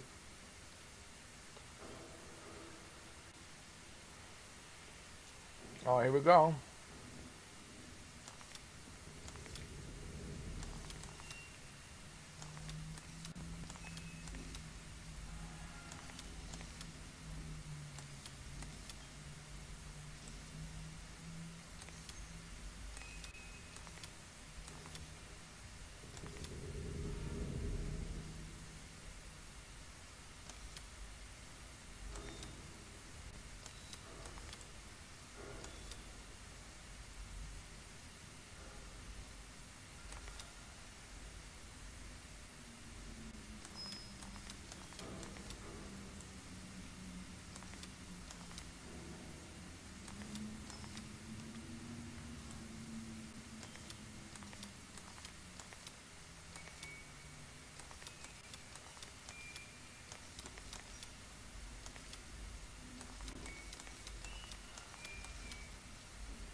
Well, we're not done yet.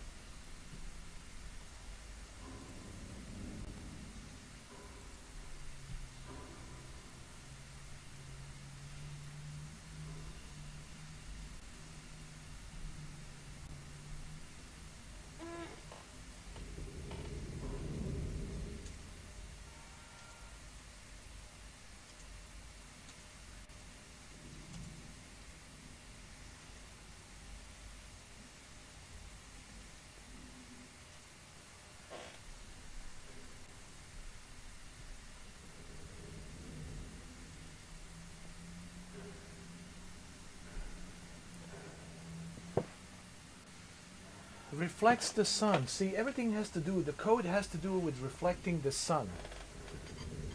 The sun is the key to everything. The sun gives us life.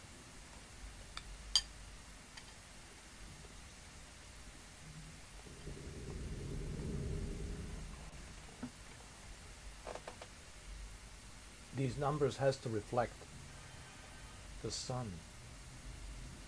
But are these numbers binary numbers? Huh? Are they?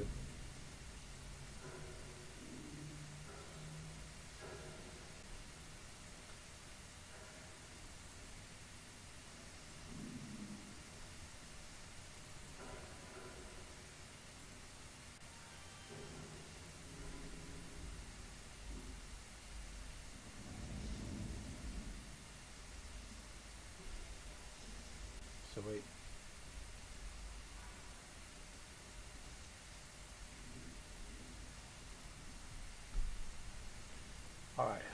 Are they binary numbers?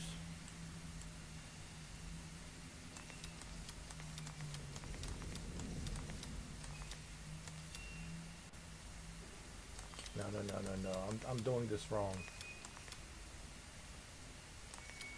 Okay, that's better.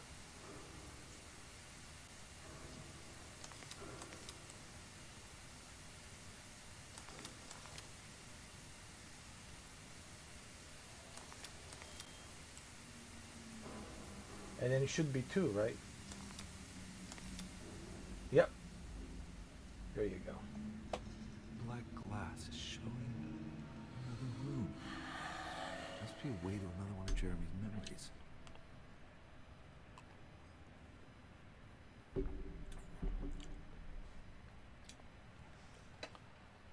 The puzzles are not that hard. I don't know what GameSpot was talking about. You just have to use your brain. You just have to think. All right, we just finished the puzzle reflecting the sun over the village. And then you have to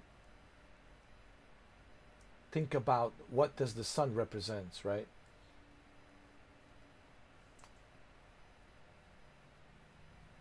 And then you have to look at the plate. And where would plate be in terms of where the sun is? And then you try to look at the binary numbers and try to adjust them based on the binary numbers. I don't know, I just see it for what it is. Guys, I just, in the shape of sun. That looks like a sun. Like a sun in a distance. How do you do that?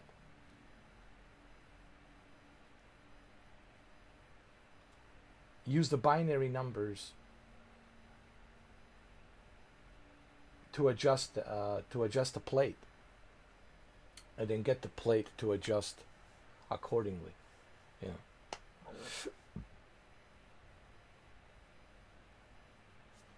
And I trust the universe. If the universe tells me the greatest professor is the universe will always tell you what's right and what's wrong. You just have to trust the universe, man. All right.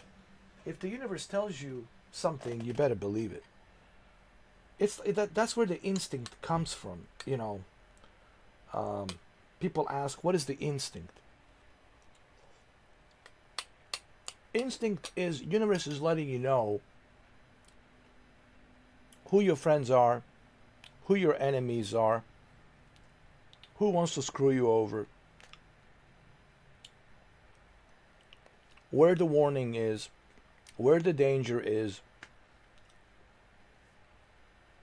Universe guides you to survive. And it gives you all these signs, right? It's called an instinct.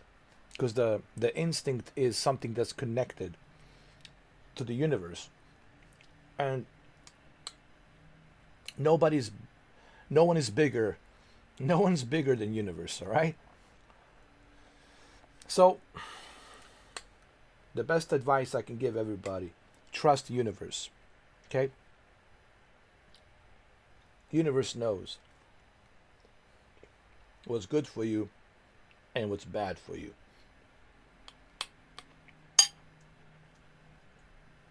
And if you haven't figured that out yet, you're always going to be a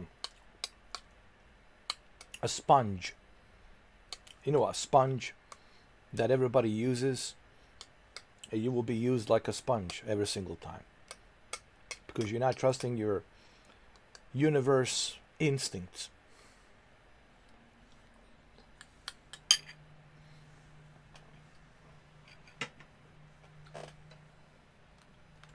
Alright, so the puzzles are not that difficult. You just have to use your brain and your universe instinct.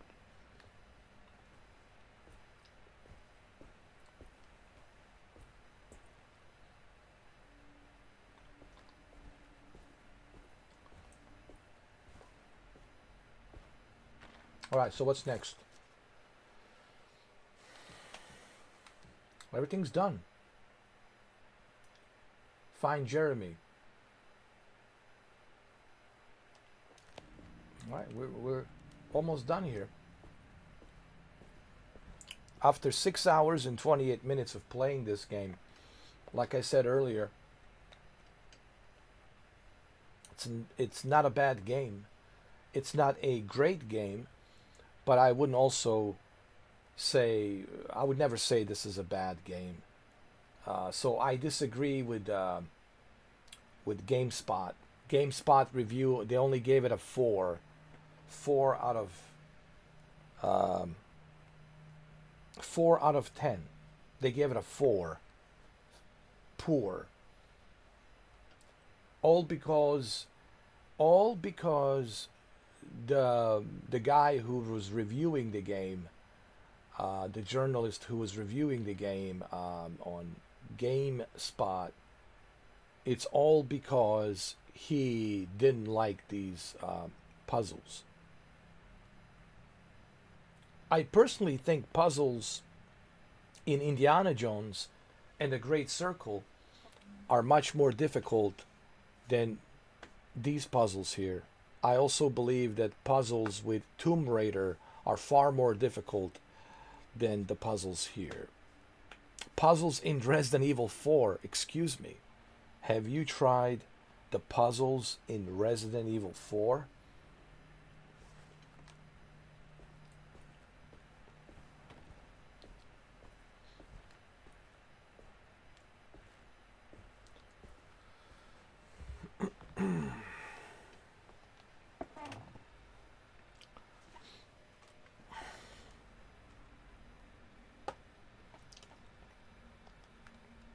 All right, let's get out of here. What is this? What the hell? Oh. All right, let's get out of the boiler room.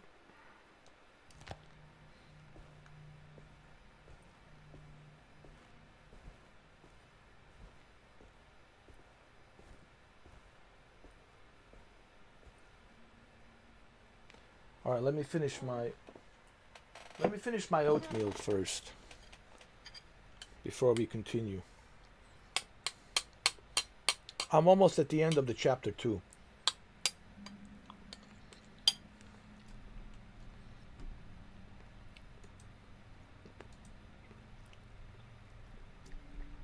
What's up, Fear God?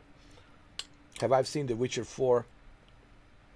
No, I haven't seen The Witcher 4. But I heard it's really good. It looks really good. I think they showed the Unreal, was it Unreal Engine 5 demo or something?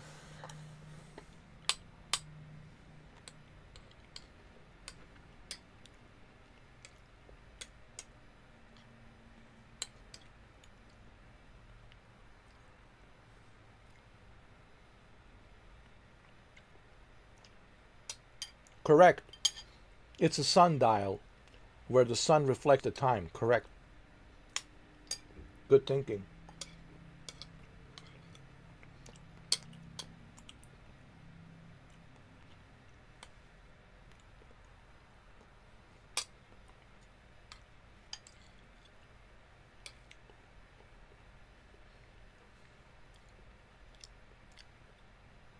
.6 demo of the Unreal Engine.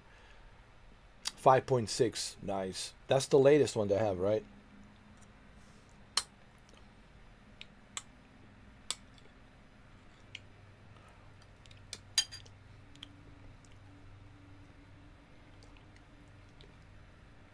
I'll definitely check it out.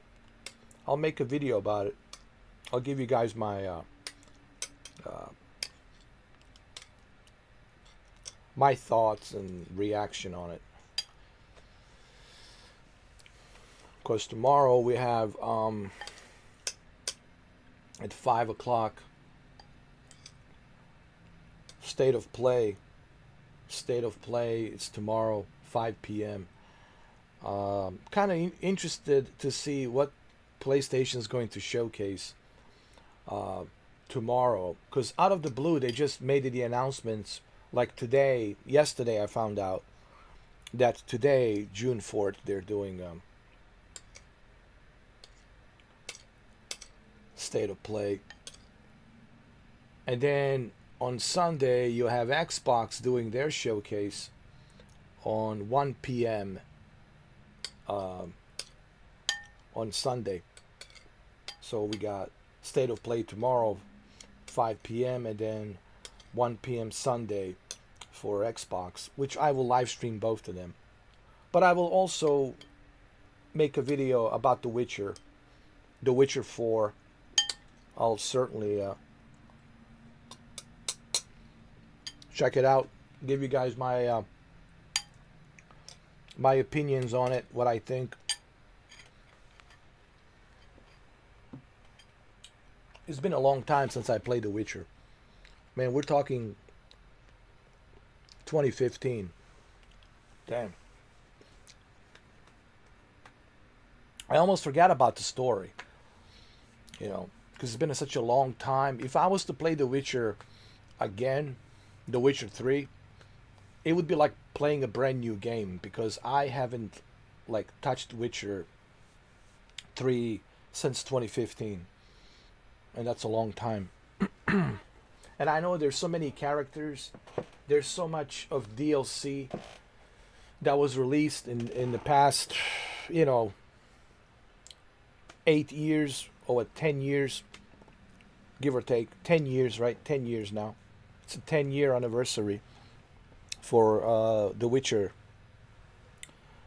3. I can't believe it's been 10 years. Holy shit, man. 10 years since The Witcher 3. But anyway.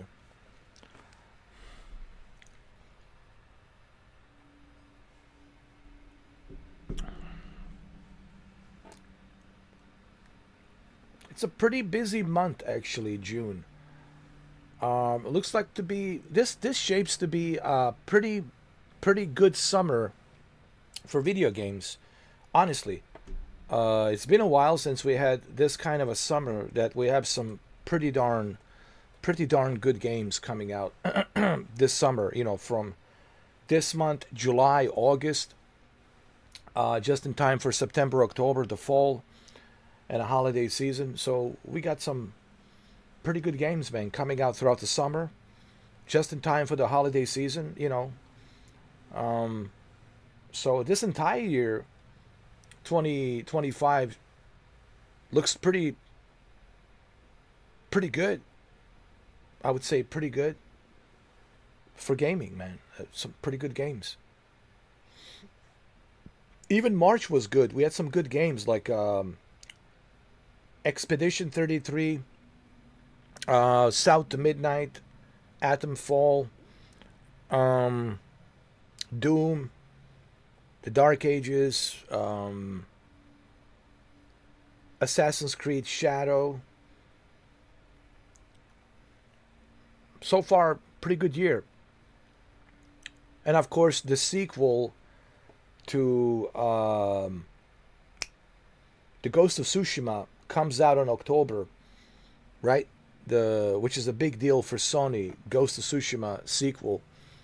I forgot the name of the title, but it's coming out in October. So it's a pretty good year, man. Honestly, when you really think about it, it's actually a pretty good year for video games. Plus we have this new IP, the game that I'm waiting for, that I'm anticipating so much, next Tuesday. Mind's Eye, Leslie Benz's Mind's Eye built a Rocket Boy, so I'm super excited for that. And then of course the legendary Hideo Kojima, legendary Kojima, with Norman Reedus, with the sequel Death Stranding 2, which is on June 26th. There's a lot of good stuff, man.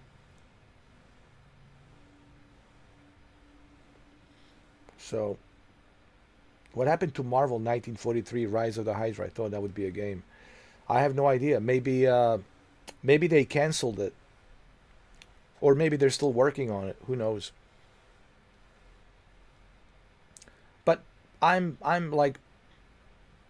pretty happy. I'm pretty happy with the lineup of games that are coming out, man, this year. I'm more than happy. Like there's some good stuff. And it's nice that Grand Theft Auto 6 has been delayed so we can enjoy all these other games. Cuz come next year, Memorial Day, once the big behemoth it's released, everyone will be playing the behemoth, which is Grand Theft Auto 6, of course. So it's good to know that all these other developers and studios, small studios, developers, they have a chance. And you know what? Thank you, Rockstar. It's almost like Rockstar is like, hey man, we really want to help other developers. Let's delay the game. I personally think they could have released the game this year. But they were like, let's help Mind's Eye, let's help others, let's help other developers, make some money. Maybe that's why they're doing it. It could be. It could be. I don't know. I'm just my speculation. I'm just speculating. I don't know. But it's nice that it's delayed. Actually, it all works out. Honestly, it's kind of cool that they have delayed the game, because I want to play all these other games that they are coming out this year. Yeah.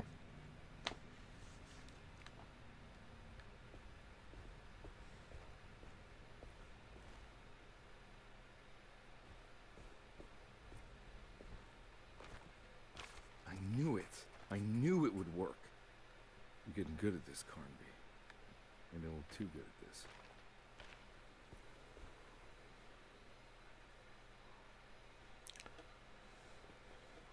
And what do you think those two games are? That will be side by side with who has the balls big enough to release side by side. Behemoth, that is Grand Theft Auto 6. I'm really wondering, like, who are these two developers that have the balls, giant balls, to release alongside the Behemoth.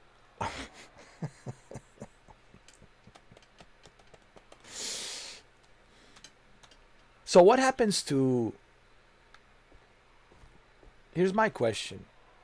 What happens to the Fable?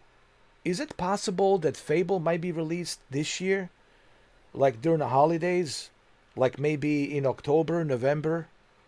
Maybe Microsoft changed their mind. Okay, because I think Microsoft should like release Fable this October. Like seriously.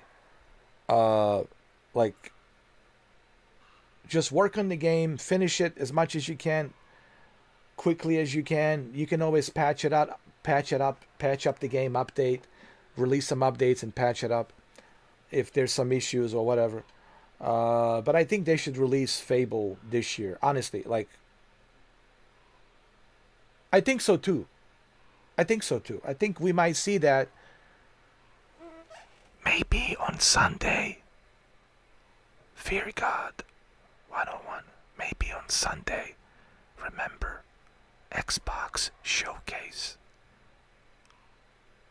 On Sunday, 1 p.m. we might see the October release date. They might release it in October.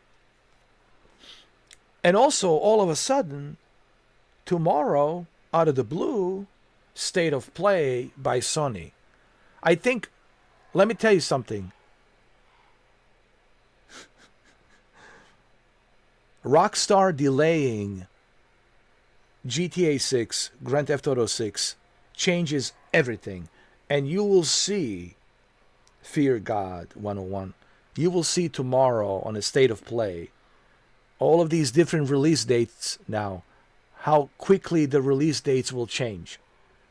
And you will see on Sunday, 1 p.m. on the Xbox showcase, you will see how quickly a lot of these release dates will change. It's all because of GTA 6, Grand Theft Auto 6 being delayed till next year, May 26th, 2026. So it's amazing how much of impact Rockstar has. It's unbelievable how much impact Grand Theft Auto 6 has. And you know, that's why they're now like, that's why releasing these state of plays and Xbox showcases, because they want to let us know, hey guys, change of plan. Some of the games that we showed you last time, we changed release dates. Okay? So same thing with the Xbox. You will see Fable.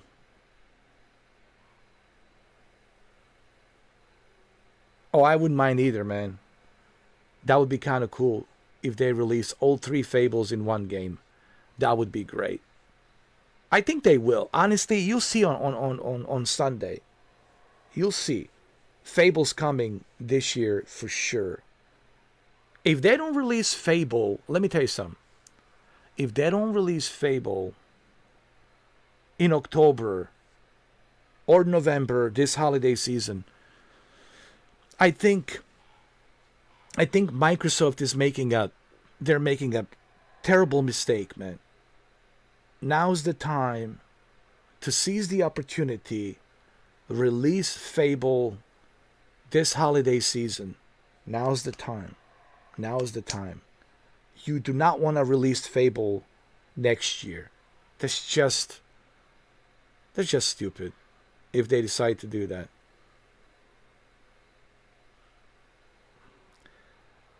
Fear God. Remember what Phil Spencer said. Quote, remember the interview that he did. I forgot which YouTuber it was. I forgot his name. It's one of the guys that used to work with. He has his own channel now. He used to work with Ryan McCaffrey. They used to do a podcast, Xbox Unlocked or something like that. And he was a co-host with Ryan McCaffrey. I forgot his name. And he did an interview with Phil Spencer. And he was asked about the Xbox games, exclusive games, now coming to PlayStation and Nintendo Switch 2. And the reply that Phil Spencer said, actually with a smile on his face, he said, no red lines. Phil Spencer said, no red lines. And what that means, fear God, no red lines means just don't be shocked. Just be prepared. I'm just letting you know. Be prepared this Sunday that you might hear that Fable's coming also to PlayStation as well. Just letting you know.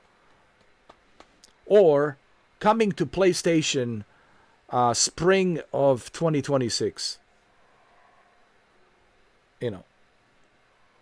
I think they'll probably want to put it on the Game Pass to get more subscription, to get more people to sign up this holiday season so they can take the advantage of the holiday season by putting Fable in there, just like they did with Indiana Jones. I think what they're going to do, here's my prediction.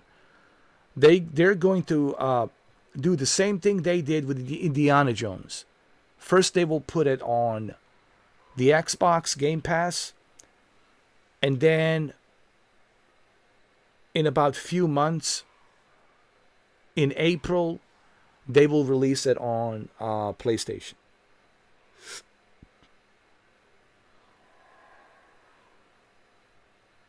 It might, actually. It might. And we'll find out pretty soon. Fear God. We'll find out pretty soon. Because on Sunday, which I will be live streaming, by the way, both State of Play tomorrow and Xbox Showcase on Sunday. So you guys can come join me. We'll watch the whole thing together, and you will see that they will show Fable. If they don't release Fable this fall, this holiday season, then that's really dumb. I'm sorry for saying this, Fear God, but if they don't release Fable this year, if they push it, if they leave it for next year, that's really dumb. I mean, honestly, hopefully they don't do that, but if they do that, that is really dumb. They just need to speed up the production, release the game, patch it up, send some updates once you release it to polish it a little bit more. They can always release the updates, to make the game, more better in terms of like performance and stability, to be more optimized, which I'm sure it'll be much more better optimized on the Series X, because they've been working on a Series X version.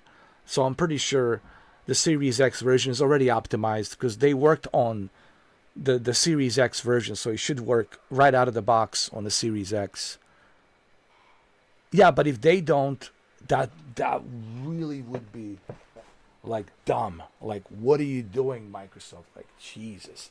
But don't be shocked, Fear God, if they tell you, oh, by the way, it'll be also available for PlayStation spring 2026. So they're going to release it this holiday season on the Game Pass, and then spring 2026, most likely PlayStation. It wouldn't really surprise me. Remember, Phil Spencer said, no red lines.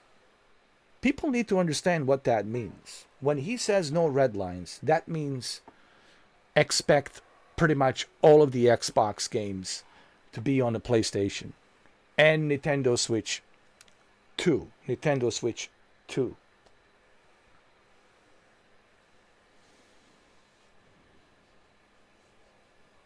You don't want it to look the same as the actual Fable, like what Rockstar did with the San Andreas. I know. I got to be honest, San Andreas Remaster was terrible. That was just really disappointing for Rockstar. I really expected better from Rockstar. Especially with the whole Grand Theft Auto Definitive Edition trilogy, man. They should have done a better job. I agree. But what are your predictions for tomorrow, Fear God? What do you think we'll see on PlayStation? What do you think Sony is cooking? What do you think Sony is cooking for tomorrow, 5 p.m.?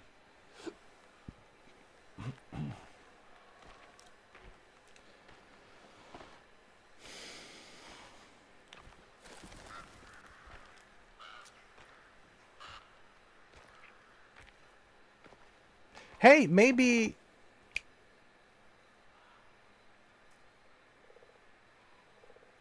we might see more gameplay from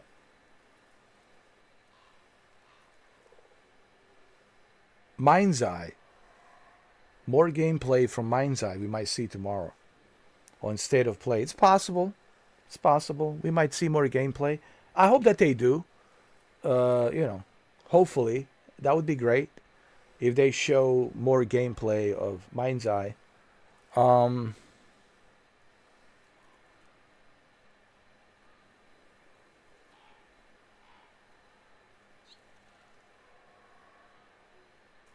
They might showcase a gameplay of Ghost of Tsushima sequel. But we'll see. We'll see.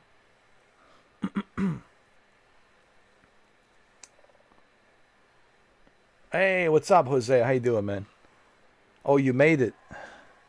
You made it after 7 hours, my friend. You made it after 7 hours.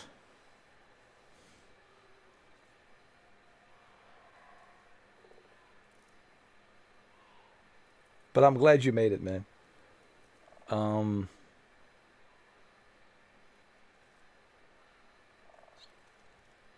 I don't think they will show the Wolverine. I think they're just keeping Wolverine so top secret for some reason. I don't know why. It's like this holy grail. They're just Insomniac and Sony. They know it's a holy grail, and they're just keeping it so. They're like so secretive about it. I don't think we'll see. If we do, then that's awesome. If they show Wolverine, holy shit, that would be great. But something tells me, you know, my instinct. It's connected to the universe. My instinct with universe tells me no. And I always trust my instinct with universe. Trust me. But if I'm wrong, and if universe made a mistake, all right, well, that's even better. Let's have Wolverine. But I just don't think they will.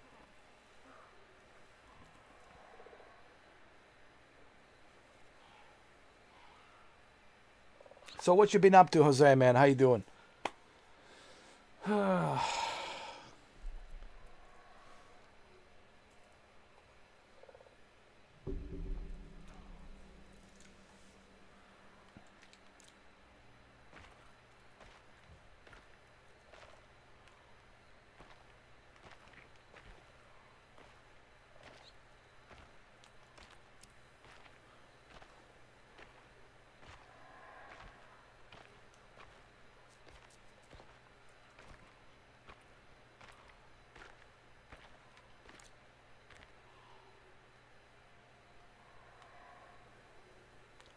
Just a lot of work. I need a vacation.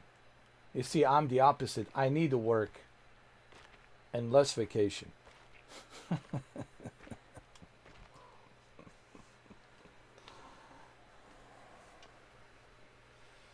Imagine if they give us a date for pre-order of GTA 6 and more gameplay. Oh, man. I don't think Rockstar will do that. Rockstar, here's the thing about Rockstar. When you are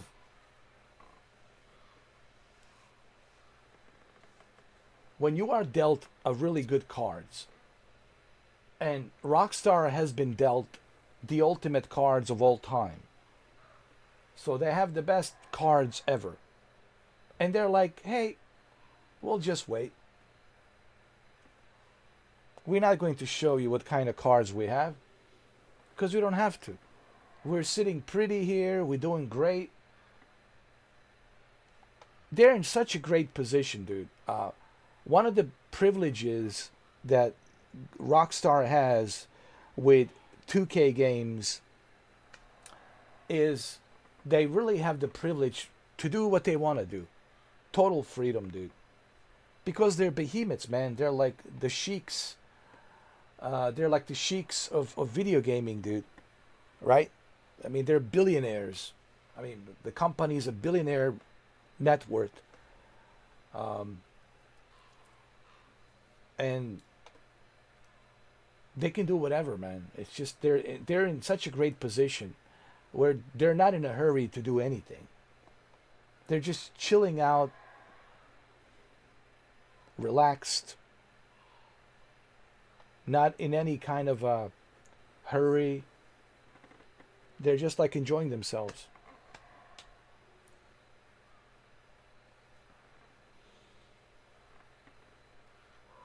No, I didn't, Jose. I haven't seen it yet. I will see it tomorrow. I mean today, and then I'll make a video about it, and then I will release the video to let you guys know what I think.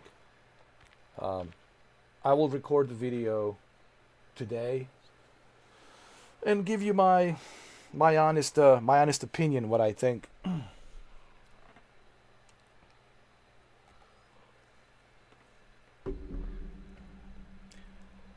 Well, none of this should be shocking. you know, it's 2025, guys. Um, Technology of photorealism, it's just around the corner, man. It's already here. Um, Photorealism, it's already here. When you look at some of the AI videos, that computer generated AI videos, dude, it's ridiculous. So we'll just have to get used to photorealism. You know, it's just around the corner. You know, so none of this is really like shocking to me, to be honest. You know.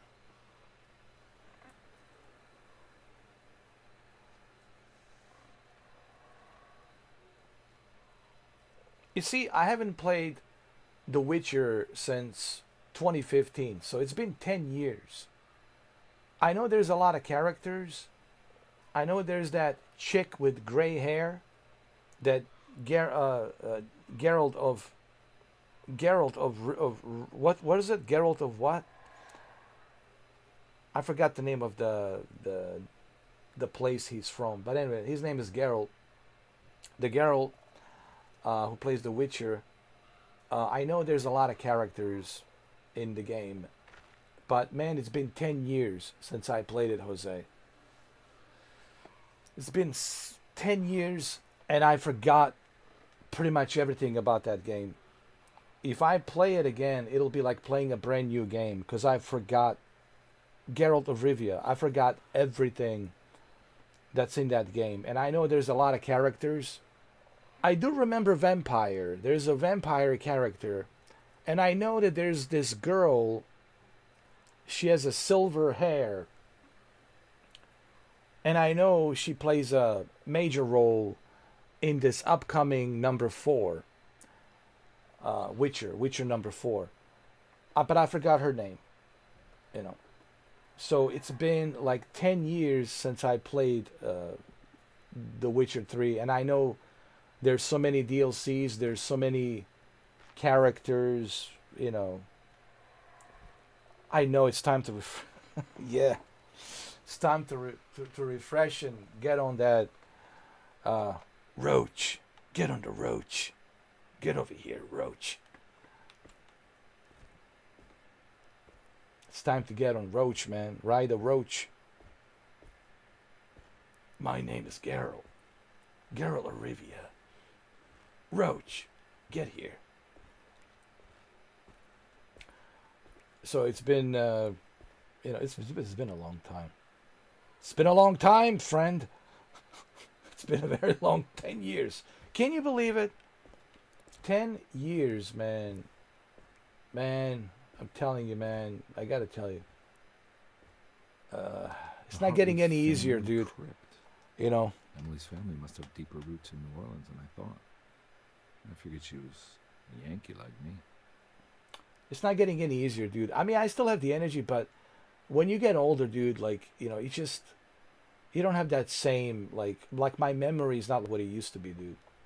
Like, everything's kind of like slowing down. Like, I'm not like the way I was 10 years ago or 12 years ago.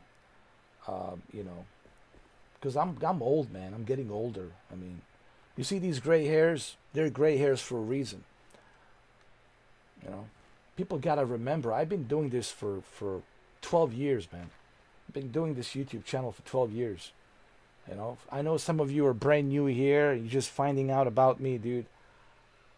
Shit, man. There needs to be a documentary about me. All the videos that I have uploaded, all the videos I have done. You know, it's funny. Someone told me the other day, I think it was, I forgot who it was. It was some girl, forgot her name, some girl that she came in. She had like an anime profile or something. And she said, I've been watching you for years. You're a very underrated, super underrated guy and very underrated channel. I kind of agree with her. And I'm not saying this to like be pretentious, you know, look at me, whatever, you know, pat myself on the back.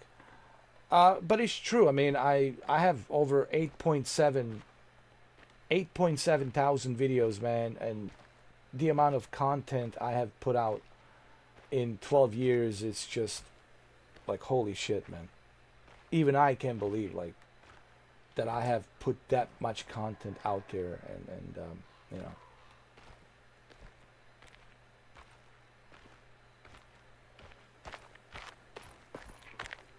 But what do you want me to do?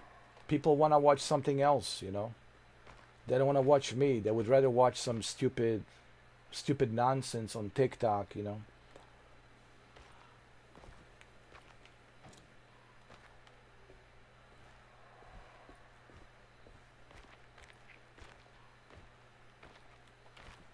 And even right now, after 7 hours, like, I'm totally burned out, bro.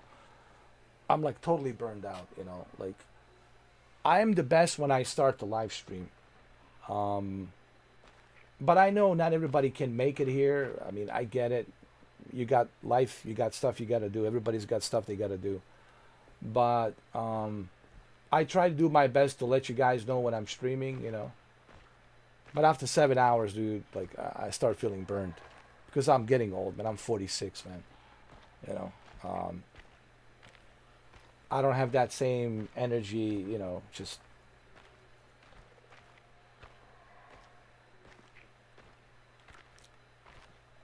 It's just the stamina is not there. Like, I used to have that stamina 12 years ago, but I just don't have that same stamina like I used to. You know, it's just not there anymore.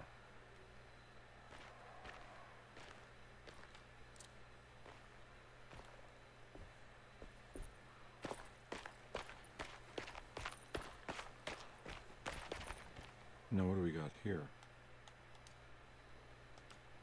There's something missing.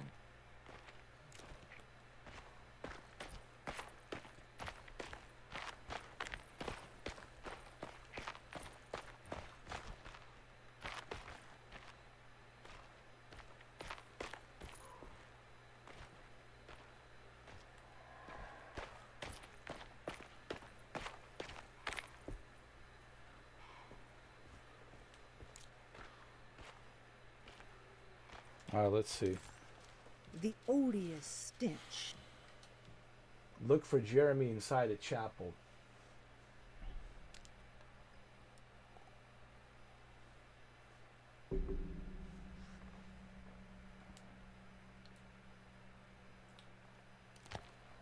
Chapel.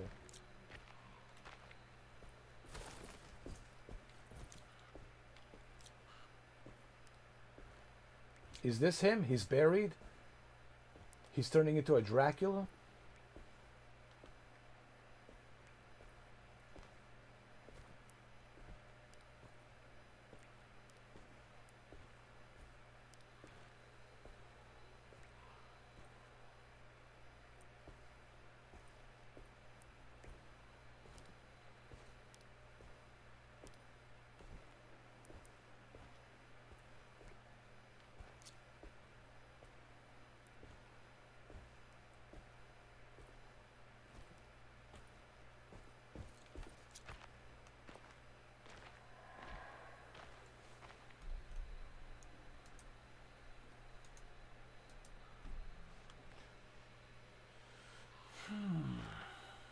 Jeremy, where are you?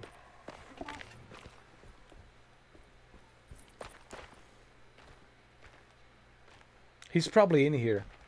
I just need to find whatever needs to go in here to find him inside. All right, Jeremy. There we go. The blessing. It goes right here, bro.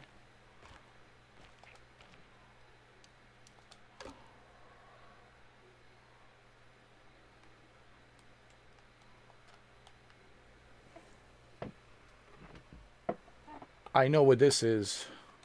You guys know what this is? Do you? Do you?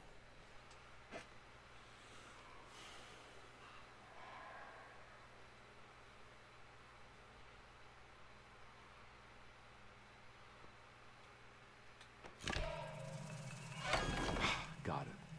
All right, Jeremy. It's time to come out of the chapel. All right, dude. Enough is enough. Get your ass out of the chapel, alright?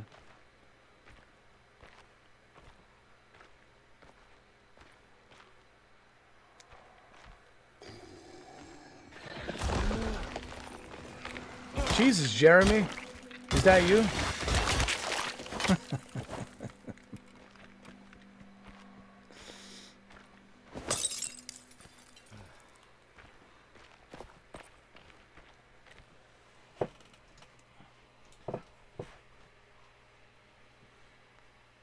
Jeremy. Where are you? Oh, Jeremy. Oh, Jeremy.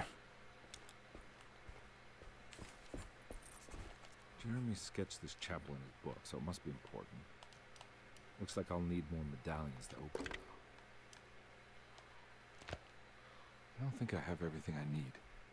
I need more medallions. Okay. Oh, Jeremy.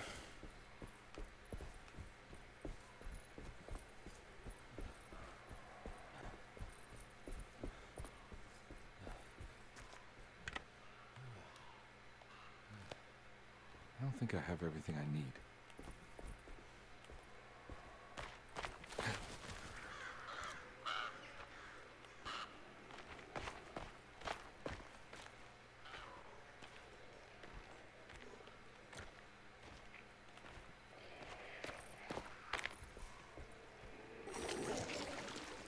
Oh, jeez.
Come here.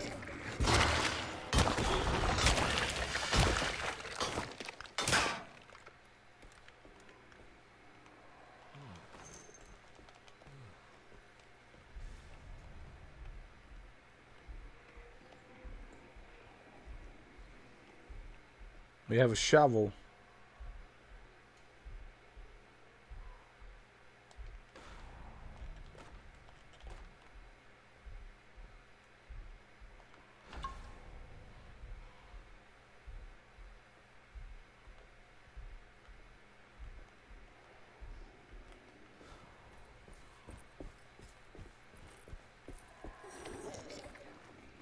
Come here.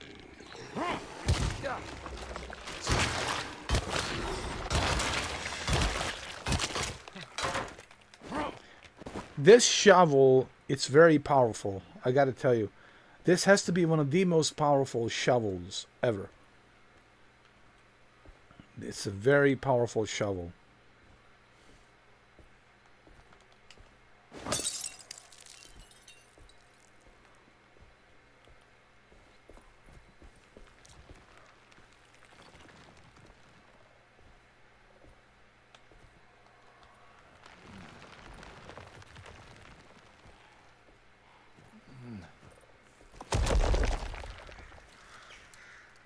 It's blocked. Well, now you're stuck in here. Make yourself comfortable. Make yourself at home.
Here we go. We need one more. We need one more and we're good. Look at this guy. Oh, come on, man.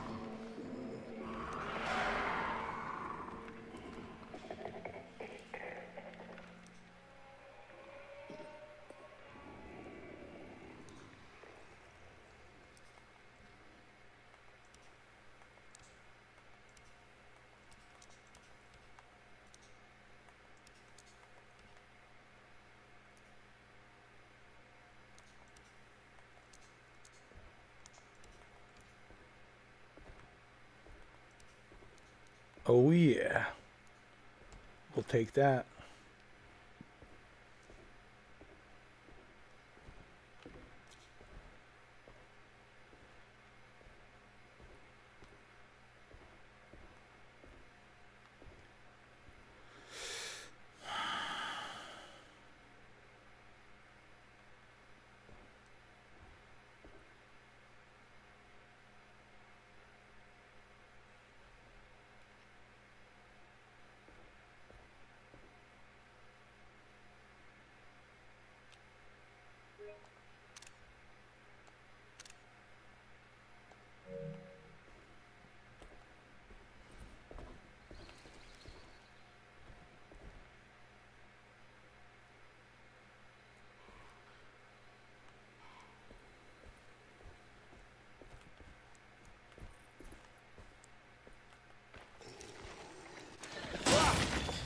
Oh, Jesus. Is that you, Jeremy? Huh? Jesus Christ, you have changed so much. I don't even recognize you. Oh, jeez. No, no, no, no. Listen, man. Let's just talk about this, all right? Let's just talk about it, all right?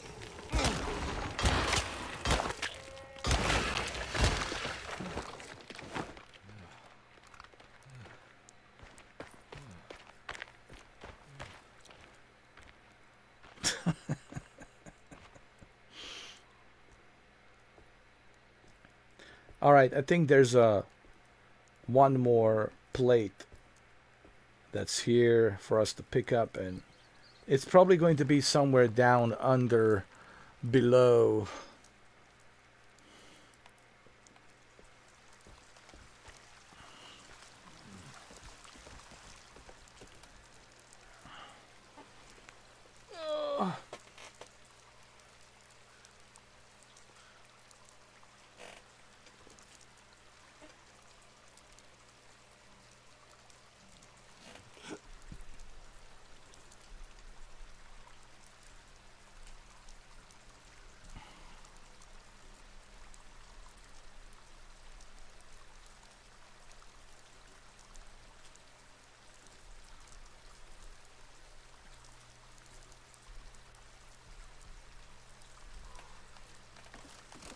What are you doing, dude? Go down, go down. There you go.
This has to be it, right?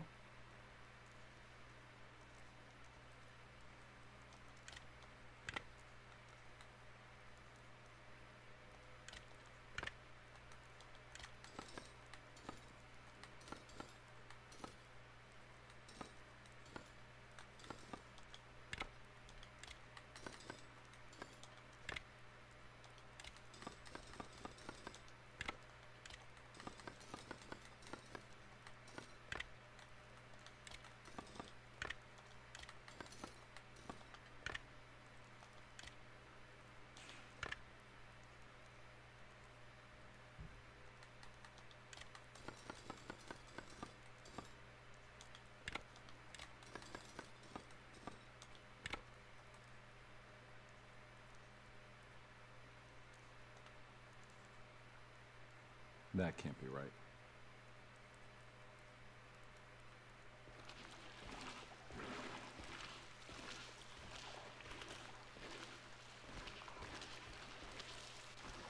Yeah, but this, I have to go through this door.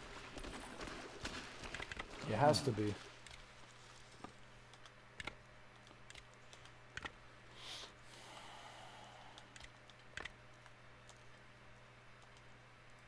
That can't be right. Hmm.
Hmm.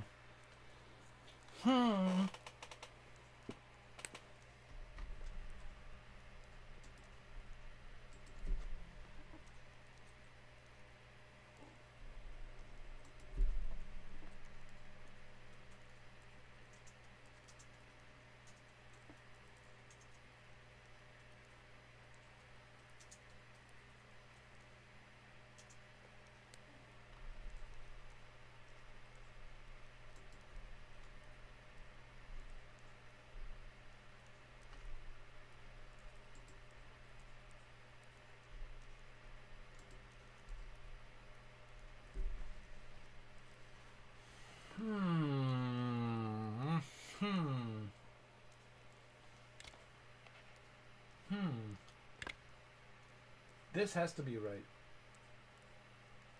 And then this one is probably, oh, it's upside down. Upside down. Like this.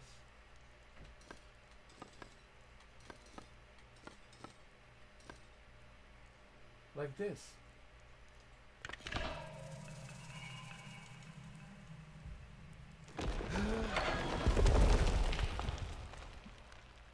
You see. You see. You see. You see. You see what I see. And now that you see what I see. Now that you see what I see. Now you know. Now you know.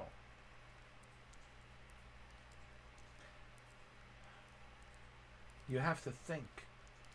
You have to really, really, really think.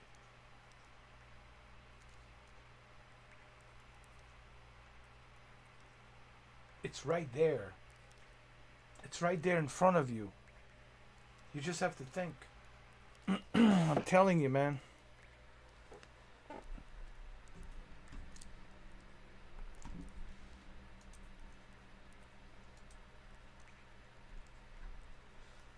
You just have to think. Good morning, Shinobi.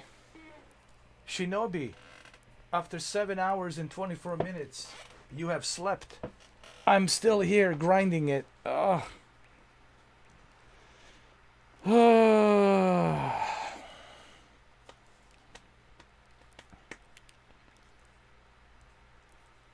That's the thing, fear God. I just need to think. You see, focus. I just need to focus. You know, when I'm focused, I can think. Especially in my old age.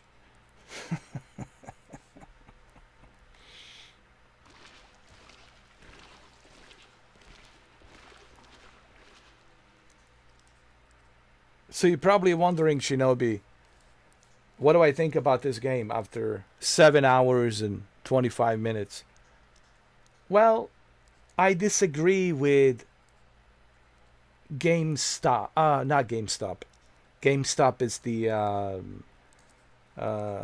video game store where they sell video games. I'm talking about a GameSpot. GameSpot is a little bit too harsh on this game. I was reading the review. They gave it a 4 out of 10. Poor. And the only reason they gave this game a 4 out of 10 it's because the journalist from GameSpot who was reviewing the game didn't like the puzzles. He says the puzzles are way too hard. And I'm like, have you played Uncharted? Have you played Tomb Raider?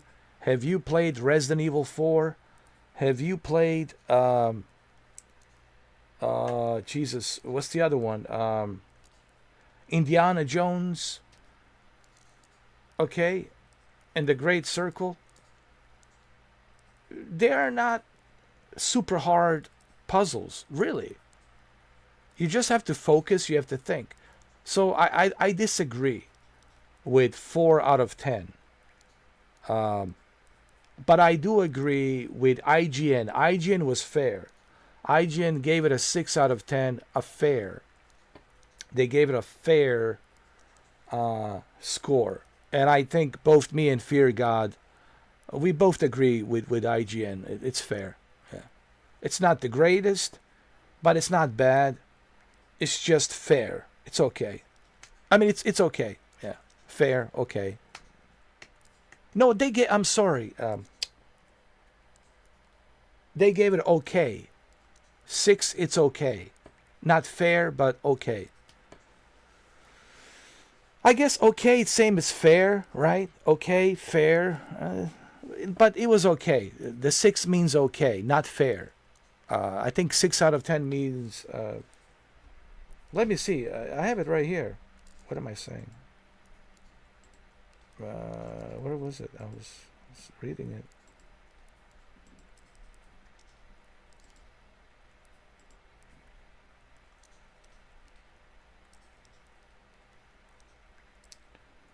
Trying to find the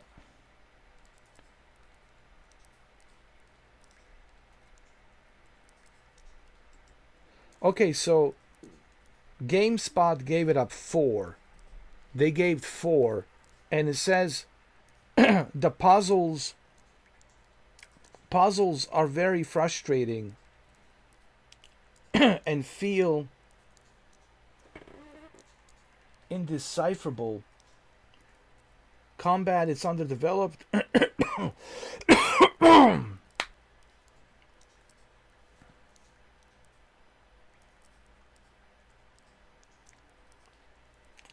So they gave it a 4, all because of the puzzles, while the IGN was better.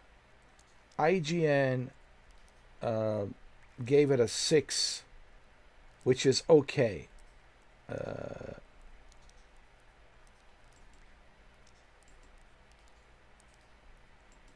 So they gave it a okay. Trying to find it. Where is it?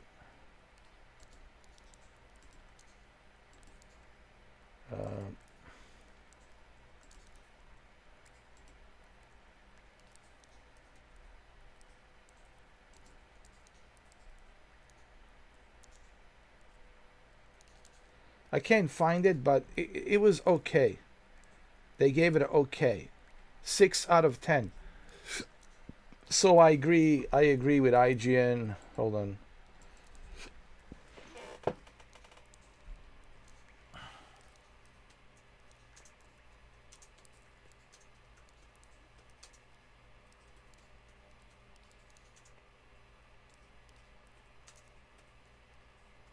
Here we go.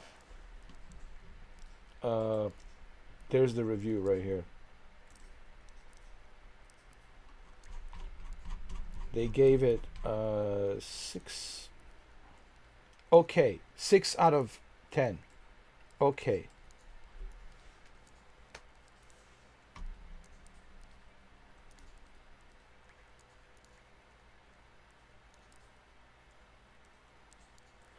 Which is I agree with this. Alone in the Dark review, it's 6 out of 10 by IGN. It's okay.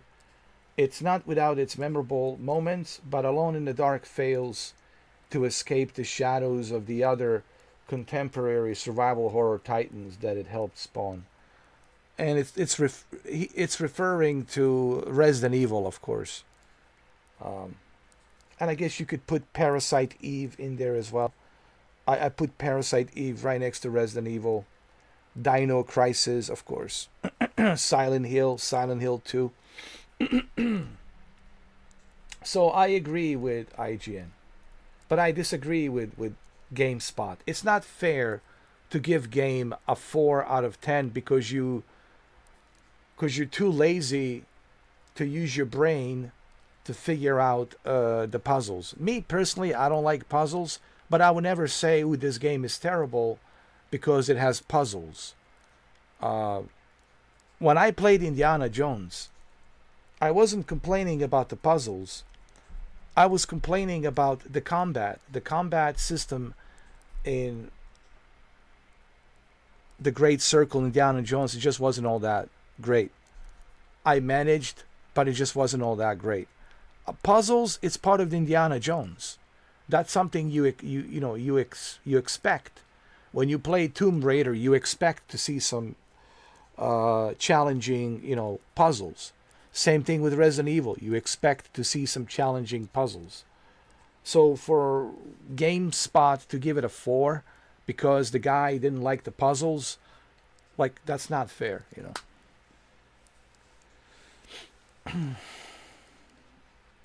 The game was giving you the creeps before I left last night. I like it. I like it, though. It has an interesting story. You have 2 characters. You have this guy who's a private investigator. Then you got Emily. And you can play both of these characters, but you have to do it after you finish the game. And you have to choose one or the other first. You can't switch between 2 characters. Like, first you have to choose who you want to play with, finish the game, and when you finish, then you play with the other character. So I'm playing with this guy. As you saw early on when I was playing, 7 hours ago, 7 hours and 33 minutes ago.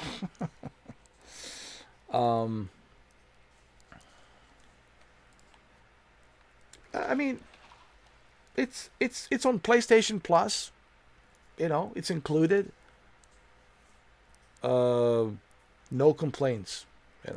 Now, if I paid for this game, let's say I paid $70 for it, okay, then yeah, my anus would be troubling me. I would definitely.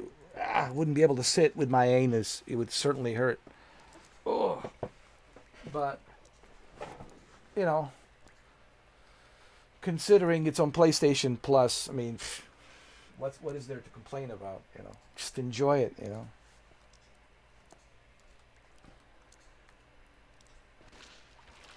But I played far worse games. Trust me. Like you said, Shinobi, believe me. I have played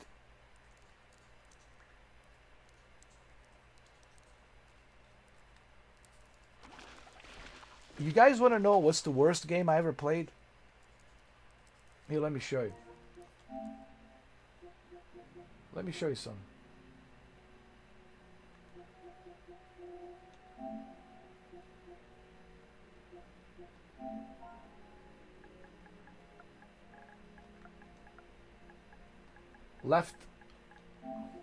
Left Alive. This is by far one of the worst games I've ever played. And it's from Kojima Production, dude. It was from Kojima, one of the guys who worked on all of the Kojima Metal Gear games, made this game. It's called Left Alive. What's so bad about it? It's the gameplay, dude. The gameplay of this game is just so bad. The graphics are okay, mediocre. It's hard to believe that this game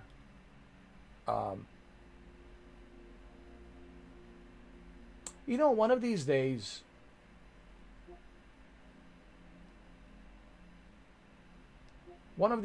I will play this game for you guys. Maybe I will change my mind. Maybe I will change my mind. I think maybe one of these days I'll play this for you. Maybe I will change my mind. Maybe this time around, you know, I'll give it a second opinion. You know what I mean? You never heard of Left Alive?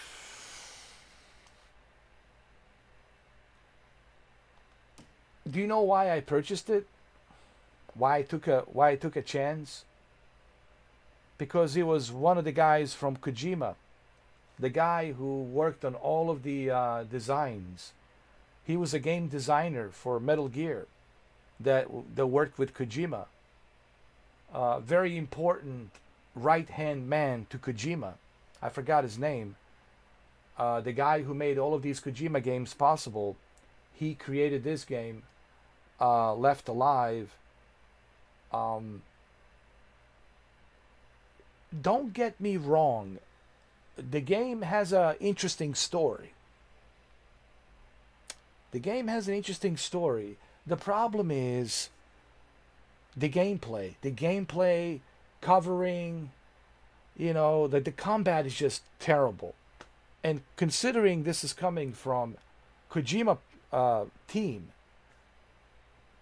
you think they would have like, all right, we got this. We know how to do Metal Gear.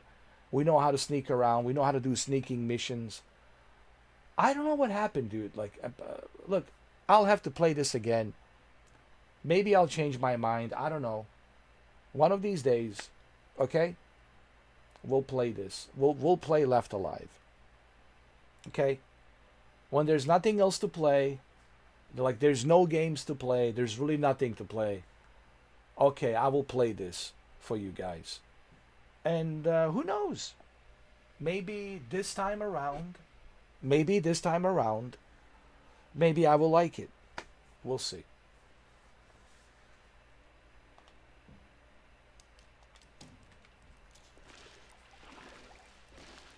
So I have played worse games. Trust me. I have played some pretty bad games. And this is certainly not one of them.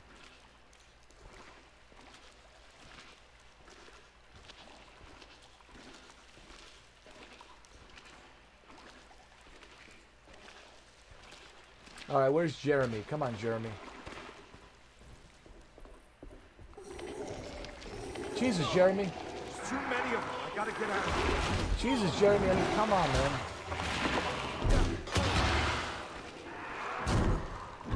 Jesus. Oh my. Jeremy.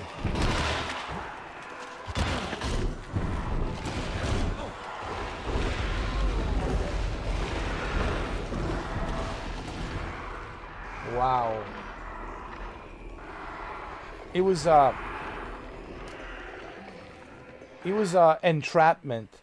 Jeremy set up a trap for me. It was an entrapment. How dare you, Jeremy? After everything we've been through, Jeremy, through thick and thin, and this is how you treat me, Jeremy. Wow, Jeremy. Wow, Jeremy. Oh, wow, man.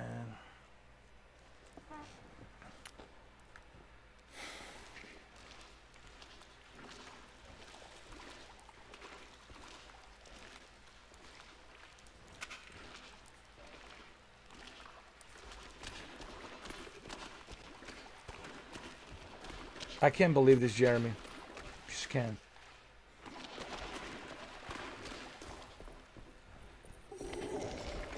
Just run, dude. Too many of them. I gotta get out of here.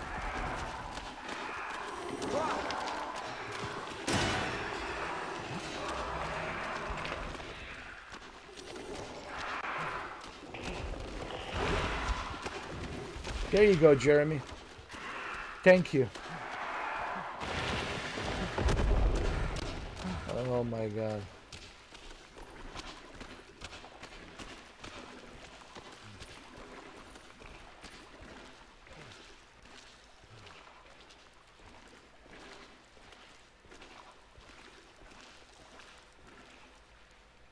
You know, this reminds me of Indiana Jones and the Great Circle. Don't you think Indiana Jones and the Great Circle would have looked better with a third-person mode? That's another thing about Indiana Jones and the Great Circle. Why not have a third-person mode option? At least it should have been an option. And for those of you who want the first-person mode, you have that option as well. Because it would look better, dude. Indiana Jones, because this reminds me of Indiana Jones a little bit. It just would have looked so much better with a third person mode. Honestly. Alright, so this is it. This is the last one. Got it. The sacrifice. Alright, Jeremy. Now what do we got here? I'm back, Jeremy. I'm back.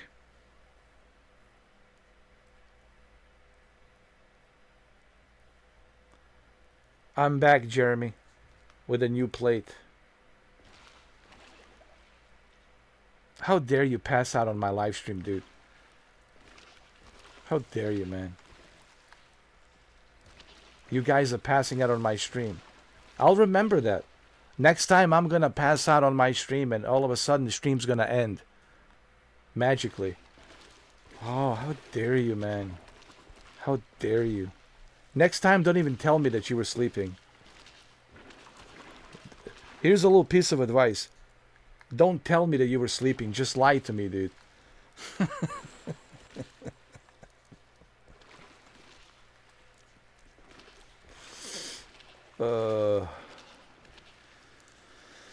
You should have just lied to me. You just said, you could have told me I was, trying to level up on my Test Drive Unlimited. Sorry, man. I was too busy playing Test Drive Unlimited. How dare you? How dare you, Shuki? Everybody's falling asleep on my live. Dude, look at me, man. 46 years old. Old ass like me. And here I am, dude. Man. I feel like I'm like the last of Mohicans, you know? The last of the dinosaurs. We're supposed to be, you know, tight, you know? We don't fall asleep, man. We keep on grinding, you know? Oh, God. Everybody, let me see how many. Everybody fell asleep. Everybody. Oh, God. Oh, God. Oh, my God.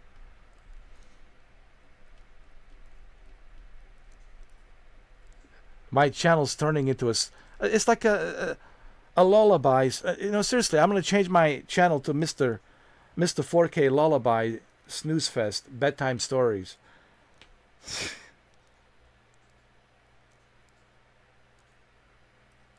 Oh, my God. If I was to talk about The Mind's Eye or The Witcher 4, oh, everybody would jump in on that. Oh, I got something to say about that. Oh, I got something to say about The Witcher. Oh, I got something to say about this. Oh. Don't you have anything to say about this? The fact that I've been streaming for 8 hours? Forget The Witcher.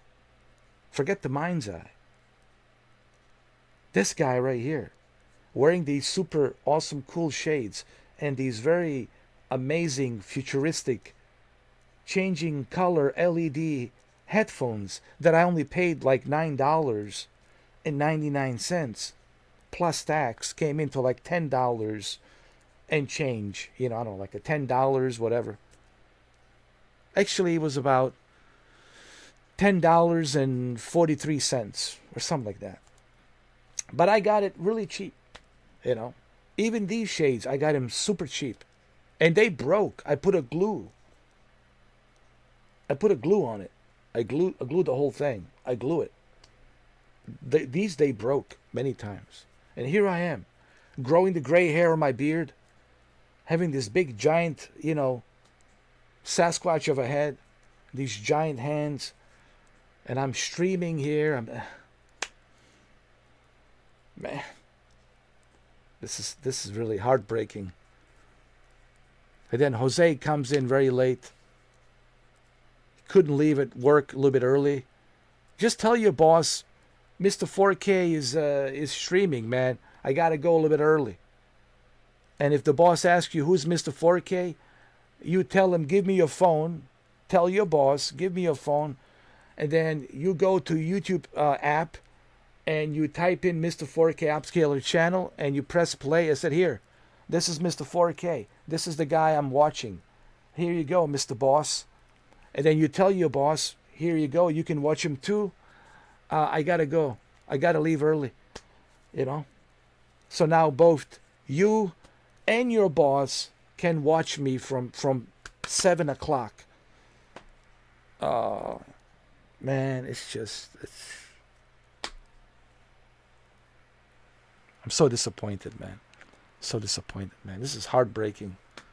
This is Shinobi. I understand Shinobi. He had to go to sleep. He had to go to sleep, you know.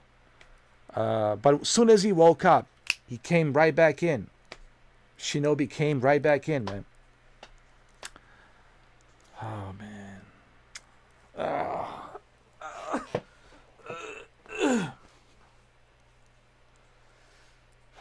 Yeah, you better tell your boss he needs to subscribe, man. Let your boss watch me. I think he might even let you go early. You say, you know what, Jose, you go early, man. I'll pay you 8 hours. Don't worry about it, dude. Yeah, you go. Go. I'm actually watching him right now. You go. Hurry up. Beat the traffic. 5 o'clock traffic. You can get there on time. Come on now. If you get pulled over and the cop asks you, well, why were you speeding, Jose? Sir, why were you speeding? You tell the cop the same thing. I said, officer, I want to show you something on my phone. This is a YouTube app, okay? And on this YouTube app, this is Mr. 4K Upscaler. You need to subscribe to him, sir. Here's the phone. Watch his videos. And that's it. And once the officer sees my channel, even the police officer will say, man, this guy's funny. I like this guy. You know what, man? I'll let you go off with a warning this time. All right, I like this channel. Thank you for letting me know about this channel. I'm going to watch it right now. Okay? Thank you.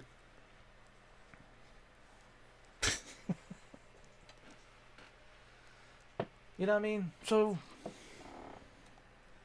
you see, I can help you not get a ticket. Probably just give you a warning. Just tell the cops just because it's Mr. 4K. I have to be there on time. And even police officer will probably clock out a little bit earlier. Probably go to the station, tell this captain, listen, captain, I'm having a diarrhea, man. I can't be making these traffic stops, man, with a diarrhea, farting. Yeah, I'm gonna go a little bit earlier today. Is it okay? Okay, go and change, park your car, get your gear out, and clock out, and all right. Even a police officer would try to hurry up, get home, and watch me. This is how you spread the news about my channel. You need to be sharing this. You need to be spreading the news about this guy, about this celebrity, this new next level Tom Cruise of YouTube. You guys just, you just have to, you know what I mean? Champs. I mean, we gotta, the arena is half empty. Everybody's sleeping, man. It's not good.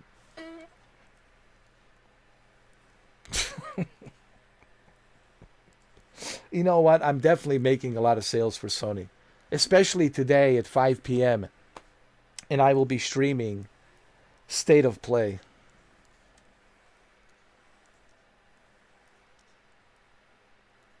Oh, absolutely.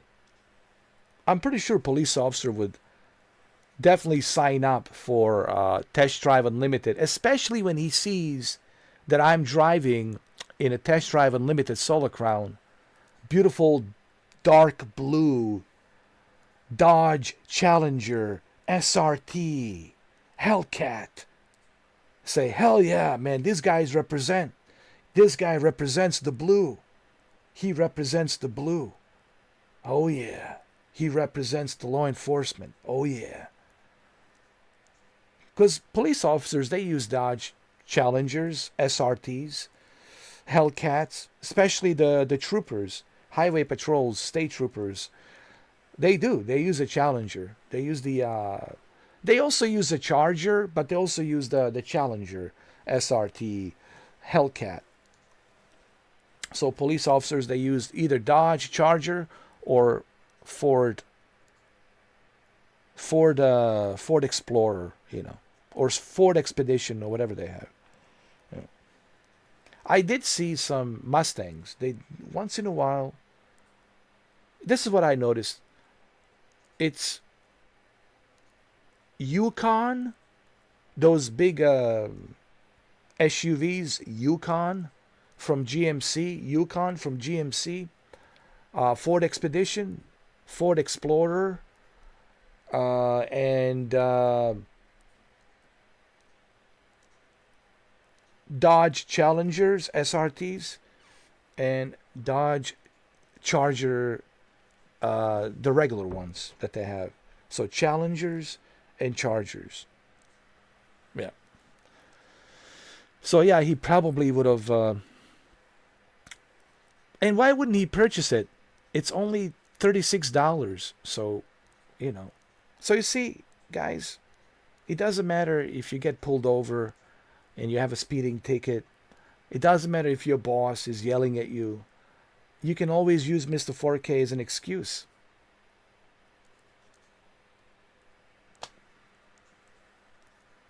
I'm the perfect excuse. And they will let you go. Your boss will let you go. So yeah, go. We just have to listen, man. I try to put 100%. I expect 100% from everyone.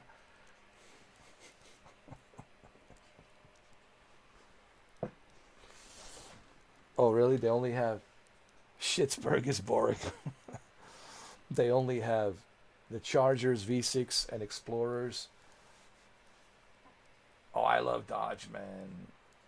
I love Ford more. I'll be honest. I'm a big fan of Ford because of Mustang. But when it comes to Dodge, you look at the Rams trucks, amazing. You look at Chargers, amazing. Those Hellcats, those SRT Hellcats, the Challengers, SRTs, Hellcats. Even Durango, Dodge Durango is good.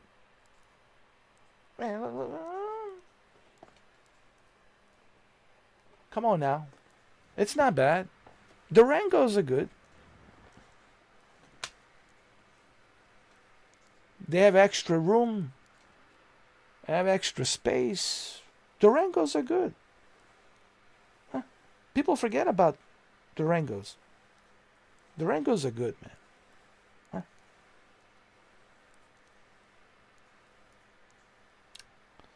I'm probably the only guy who likes Durango.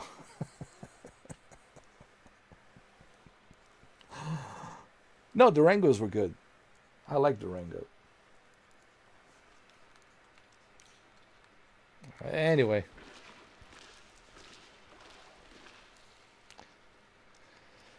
Anyway.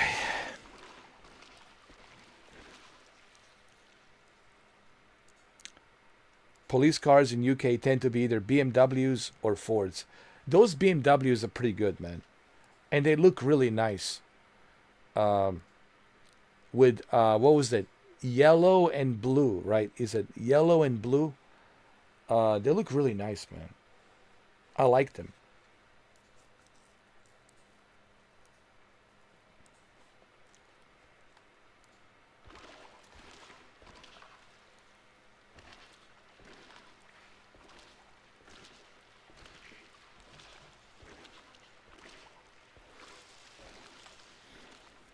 Does anybody remembers Dodge Neon? Huh? I used to have Dodge Neon. It was a nice car, man. Dodge Neon was nice. It was really nice. All right, we have to find him. Where'd he go? Where's Jeremy, man? Jeremy, dude.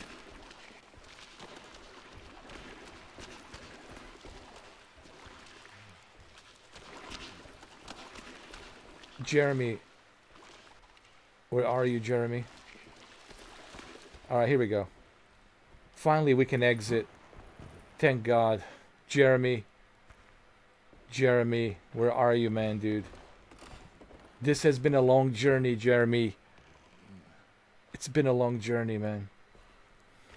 Thank God that's over.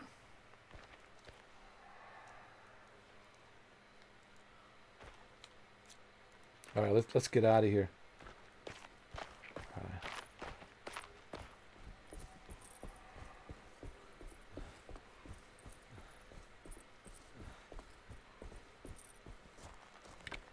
Alright, here we go. You guys ready?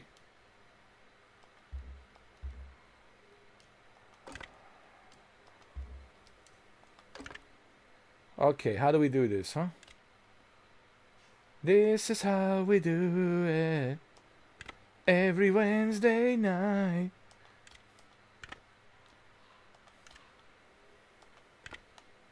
Alright.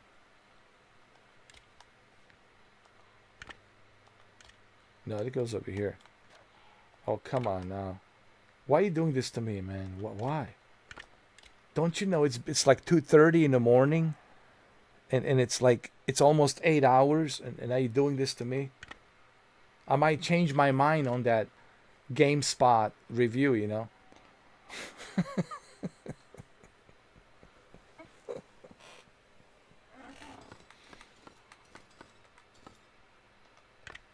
Oh my God! No, this is wrong. Where's the goat? Is the goat over here? Who's the goat of all? Who's the greatest of all time? Who's the greatest? Come on.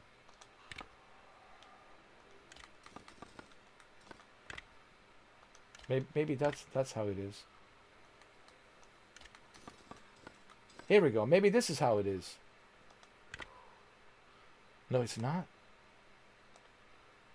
What? That can't be right. Oh my God. Who's the greatest? Who's the greatest of all time? LeBron or Michael Jordan? Come on. Let's be honest here. Who's the GOAT? LeBron or Jordan? I have to say Jordan. Michael Jordan for sure.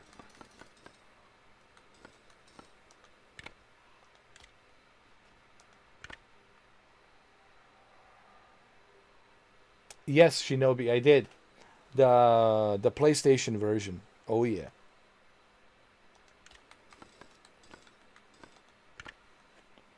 Okay, how do we do this, man? This is how we do it. Every Wednesday night, spin the plates.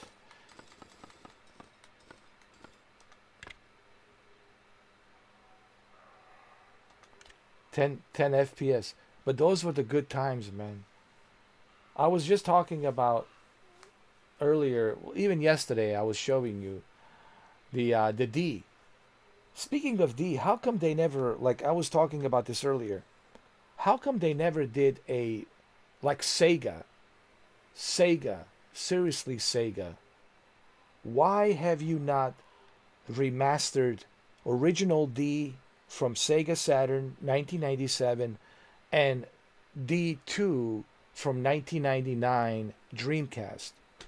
And you could sell both to them in a one package, D, original D, D1, and then D2. And call it a double D feature. Double Ds for only $59.99. Remastered double Ds for Halloween.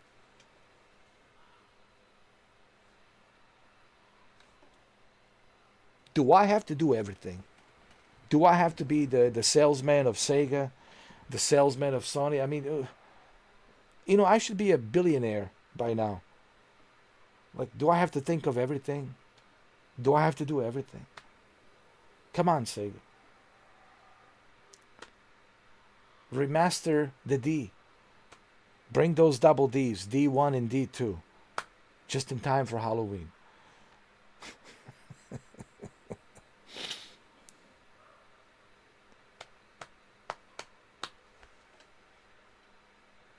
The original Resident Evil. I think I have it. I have the Resident Evil Director's Cut. I think I do. Do I? I think I do, man. Hold on. I think I do.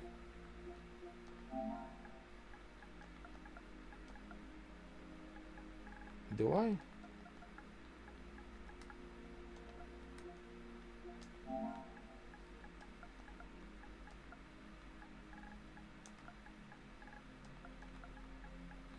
Yeah, I do. It's right here, Director's Cut. And the new one. Resident. Do I got all of them? Resident Evil, the remake, Director's Cut, Resident Evil 0, Resident Evil 6. I have all the Resident Evils. Jesus H. Christ. Resident Evil 4, Resident Evil 2. I have it all. Code Veronica. Oh yeah. Oh yeah. Oh yeah. Alright, what are we doing here, man? What is this?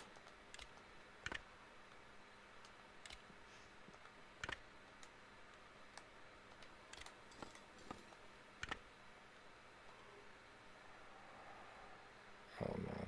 That can't be right. Oh my god. Ugh.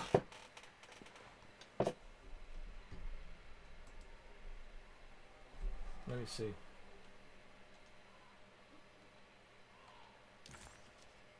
It was the chapel Jeremy had mentioned in his book.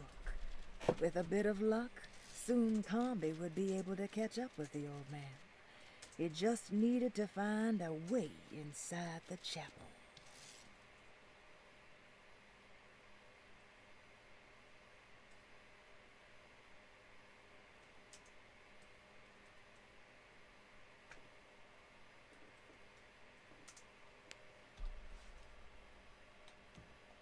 That can't be right.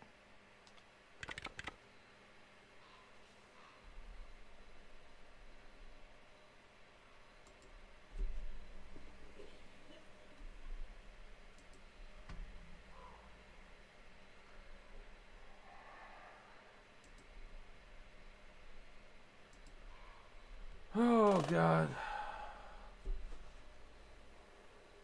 Come on. This is not right. This is how we do it. This is how we don't do it. This is how we get frustrated. On every hump day, Wednesday.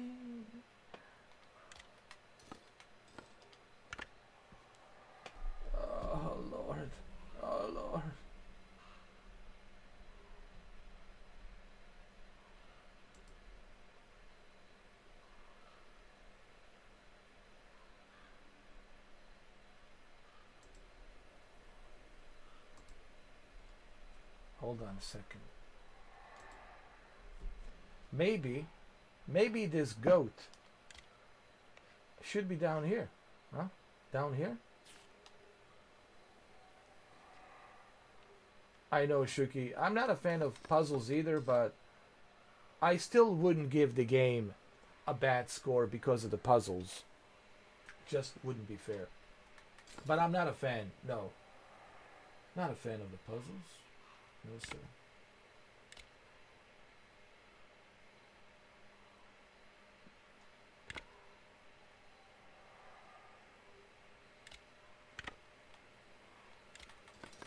I think we're getting somewhere. This is how we do it. Here we go. Every Wednesday night. All right, Jeremy, get your ass out of the chapel. Okay? Hey, Jeremy. I'm a Terminator. T-800 cybernetic mechanism. I was sent here by John Connor. Come with me if you want to live, Jeremy. Take my hand. Do it now. Do it now. Get out. Get out of the chapel. Do it now. What the hell? Get your ass to Mass.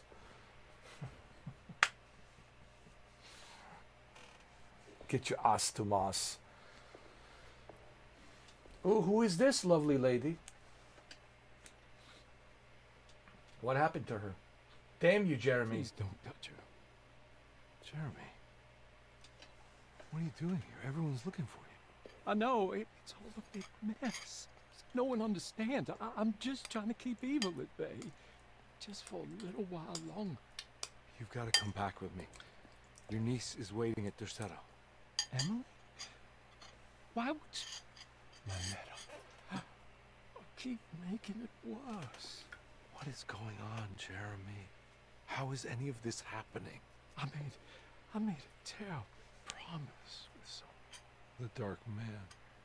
Who is he? No, don't say his name. He can hear us.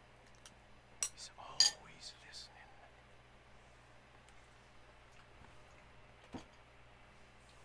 Jeremy, I need to understand what is going on. I promised him everything.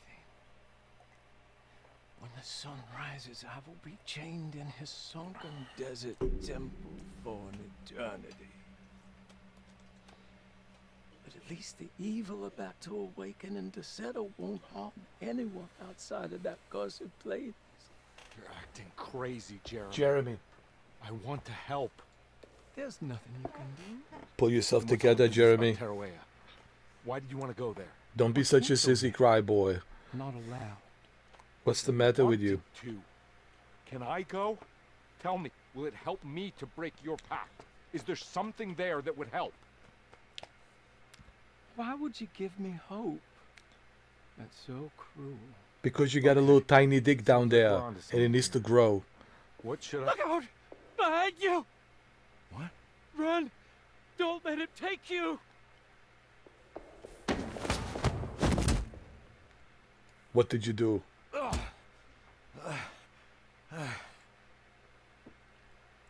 What the hell? Jesus Christ. Who was that tall man? I've seen so many strange occurrences lately. Memories explode into existence and then burn out like tired glass bulb filaments. Dreamscapes crash down from the stars and sink into the sea. Doors that lead to nowhere and absolutely everywhere at once. With all this reverie, I want to think there's a chance that you found a way to remain alive in some way I cannot fathom. Just like I've learned to navigate with my talisman. Maybe you, with all your knowledge, you somehow knew a way to find me again. Perhaps in Terraway. All my love, Jim. So that was his wife? I've I've seen so many strange occurrences lately. Memories explode into existence and then burn out like tired glass bulb filaments. Dreamscapes crash down from the stars and sink into the sea. Doors that lead to nowhere and absolutely everywhere at once. With all this reverie, I want to All right, that there's is a enough. chance that you found a way to... That is enough. I heard enough. You're bitching and moaning. I feel sorry for her. The fact that they had to deal with a little tiny dicklet like you. You couldn't even pleasure her. It's a pathetic. What the hell happened to you? Have you not grown any balls down there? This is pathetic. We got the luggage key.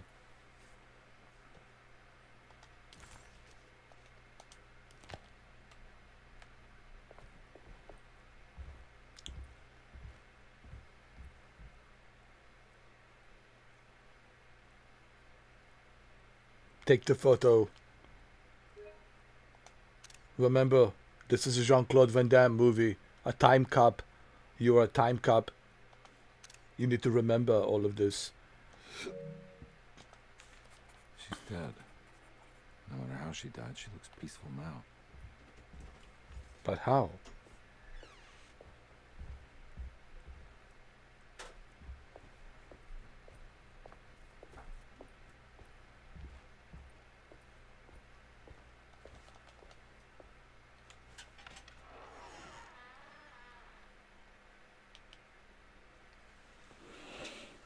How did we end up here? Tell me.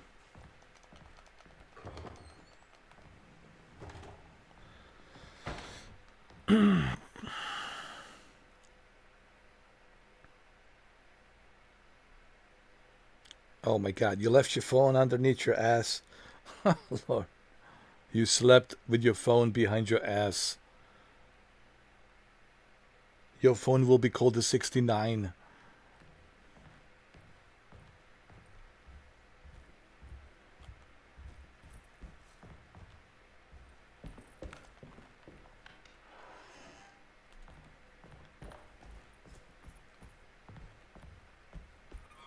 You're gonna call your phone iPhone 69. It was behind your ass the whole time. Get yourself an iPhone 69, because your phone will always be behind.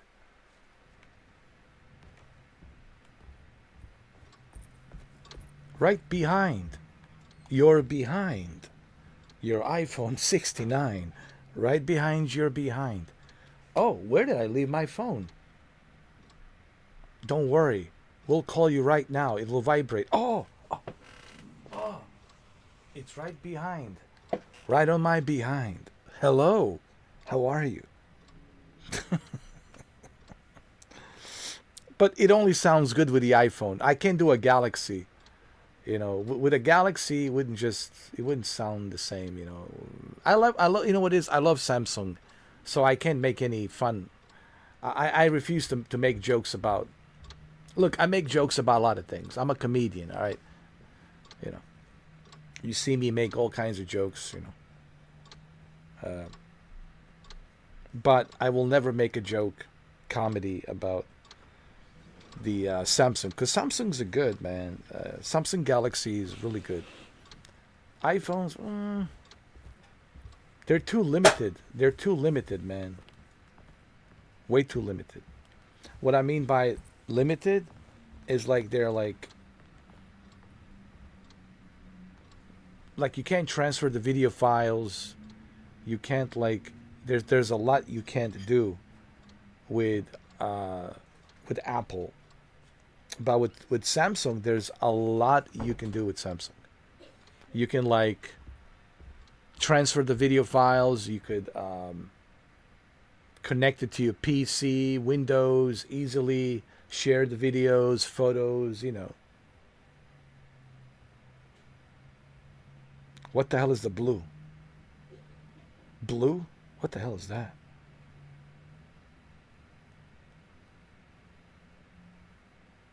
A blue. What in the hell? I never heard of that. Did I just like fell in a different dimension or something? Jesus H. Christ. Blue. I never heard of it. Fuck no, I never heard of that.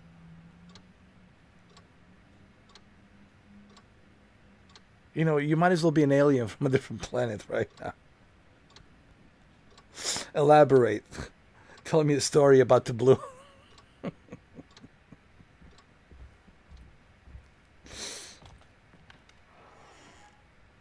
Shit, did we go in, did we end up in a different dimension?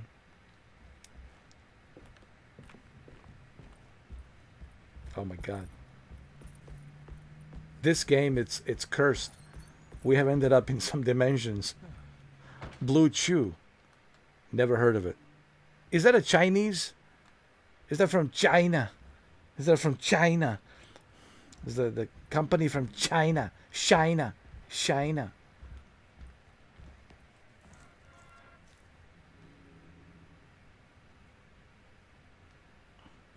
That's what I'm saying. They're from China.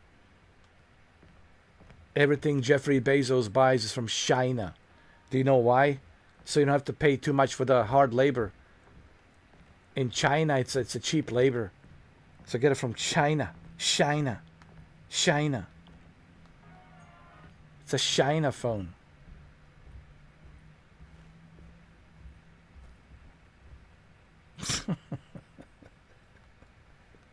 The blue. When you said blue, I thought maybe that was like a phone that was designed for like police officers to use on duty or something. I thought maybe you have joined the force. Maybe you're a police officer. Maybe finally you can give a break to Jose when he's speeding so he doesn't get a ticket. Give him a warning. I was like, did Shuki just become a police officer? He's got a blue phone.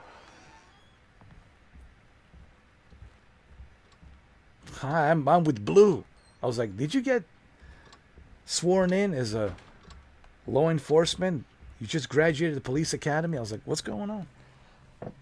I was like, Shuki probably got, sworn in, graduated from police academy, and he already got the blue. They said, here we go. This is your blue. You use this phone. You want to talk to us, talk to the other officers? You use the blue. You don't use your phone. You use the blue. It's a secure line. You use the blue. Got it? Copy? 10-4? Did you 10-4 that? All right. On your...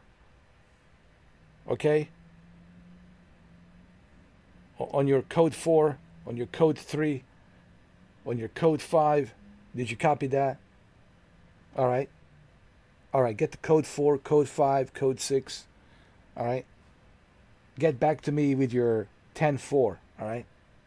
You got the blue 10-4? You sure? What's your 20? No. What's your 20? Your 20 is at the blue? All right, so you're talking to me with the blue? You're not using your own phone? Okay, so your 20 is at the 10-4, code blue. Did you copy that? All right, good. Got it. Good. Just remember, your 20 is at the 10-4, code blue. All right? Code 5, code 6, code 7, that's confidential. You don't need to know about that yet. When you become a sergeant, we'll let you know what the code 4, code 5, code 6, code 7 is. And if you really prove yourself, hell, we might even make you a lieutenant,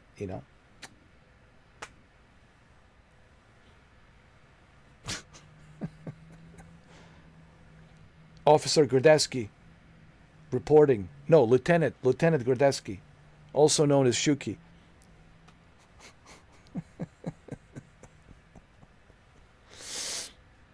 Anyway.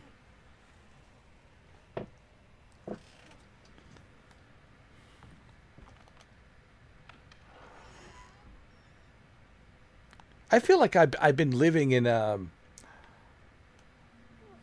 different dimension. Like I hear all of these things from Gen Z, all these new words and all this new slang.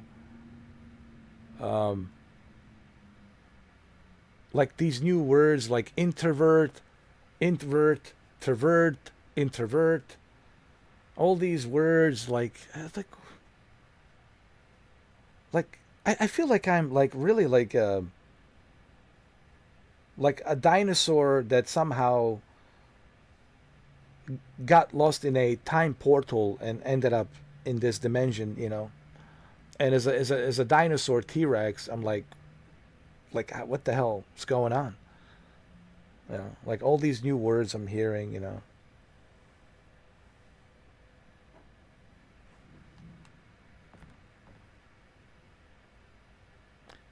Like when people play Call of Duty, oh he's very sweaty. He's sweaty.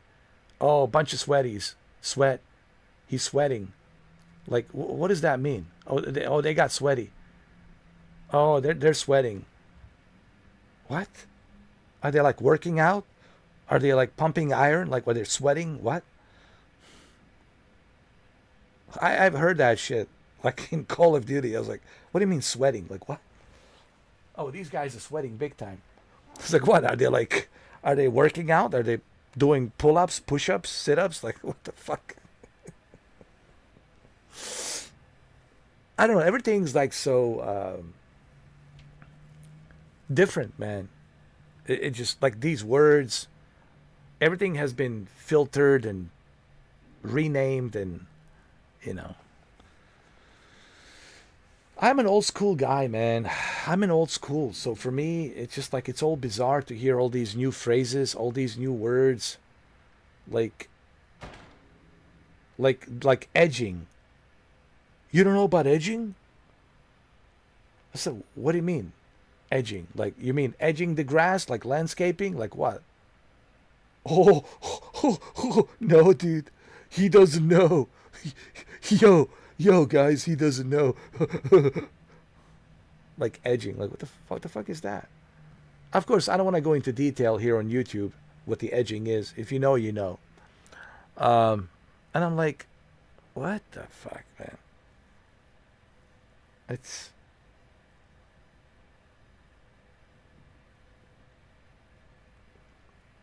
And then all of these acronyms, you know, they're using all these acronyms, you know. Not only are they changing the words and vocabulary, like we're going to need a new dictionary. Not only are they changing the names of these words with the different meanings now, but they're also like using different acronyms now for everything.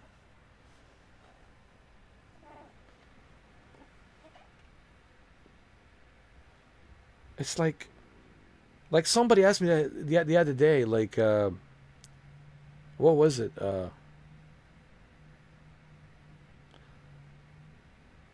No, someone asked me, say, yo, 4K, I don't see you playing FH5. You're not playing FH5, man? I said, what? Yo, FH5, man. I said, come again? FH5. I said, what is that? It says Forza Horizon 5. It's like, oh, like, just tell me the name of the game, you know? Oh, are you going to play DS2? I was like, you mean like Nintendo? Like, I don't have the handheld Nintendo DS. No, man, the DS2. And I said, elaborate. What do you mean DS2? Oh, Death Stranding 2. It's like, for fuck's sake, man, just tell me the name of the fucking game, you know? What's with these acronyms, man? Everything has to be acronyms now. Acronyms for every... Like, dude, speak English to me. English. Use the correct words. Not these acronyms. You know? It's just like... It's like, yo, 4K, I don't see you playing COD. What? How come you're not playing COD no more? COD? And it took me a while. You mean Call of Duty? Yeah, COD. Ugh. I was like, yo, it's just... It's just getting worse, man. It's just these acroments, man.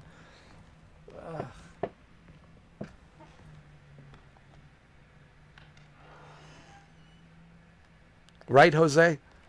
You know, I'm an old school, you're an old school man. Just tell me the name of the game, dude. You know, it's just like they're using these acroments for everything. You know?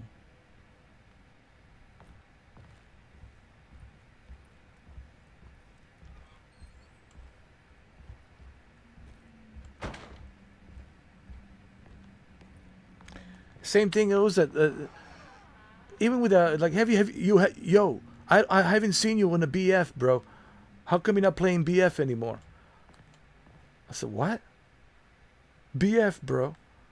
I was on there the other night in multiplayer. I don't see you. You haven't been there for 365 days. I said, what are you talking about? A year. I haven't played a year. What?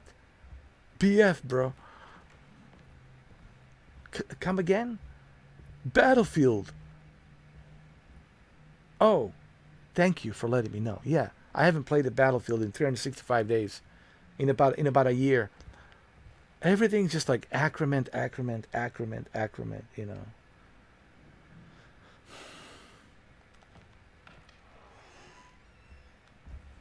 Yo, Mr. 4K. How come you're not playing SH2, bro? What? I haven't seen you play SH2. Didn't you say you want to play SH2? It's a remake, man. I said, come again? SH2 what? Silent Hill 2, bro. Everything has to be an acrament. Like, just tell me Silent Hill 2, man. No, everything has to be an acrament. It's the generations of acroments, you know? Everything's an acrament. And I'm supposed to know all these acroments. Like no one sent me an email. Nobody notified me. And I'm supposed to know. Like, I know everything, right? Just, no, don't worry. Yeah. I can read everyone's mind. And yeah, I know everything.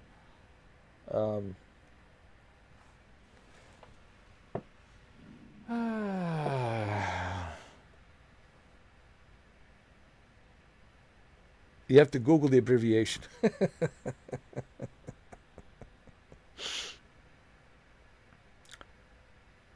I'm the same way.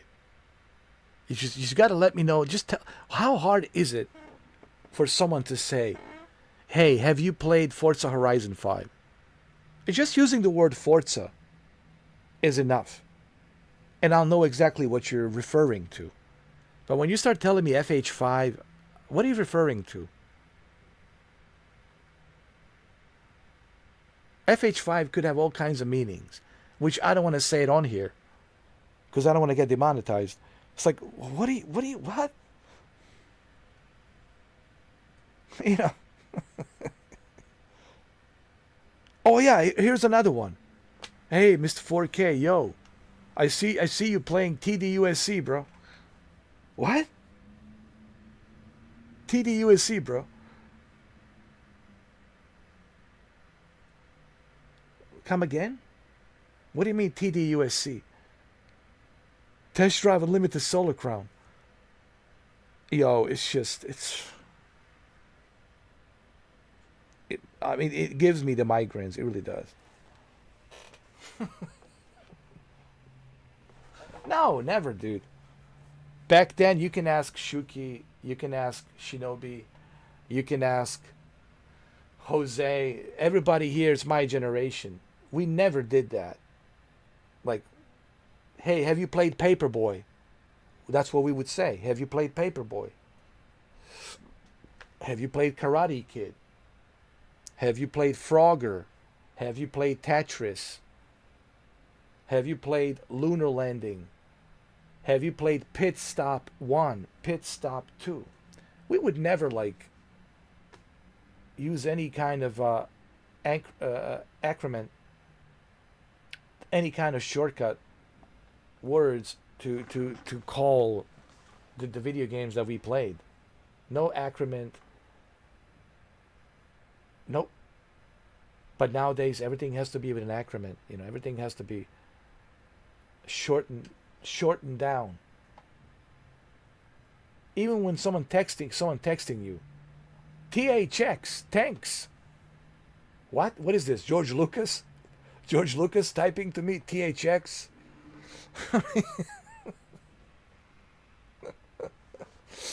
Everything, it's just... I mean, I'm really, man, like... I'm really having a difficult time, dude, like, with this... Trying to adapt to this new generation. Really, man, it's just... Especially when you watch that stupid TikTok.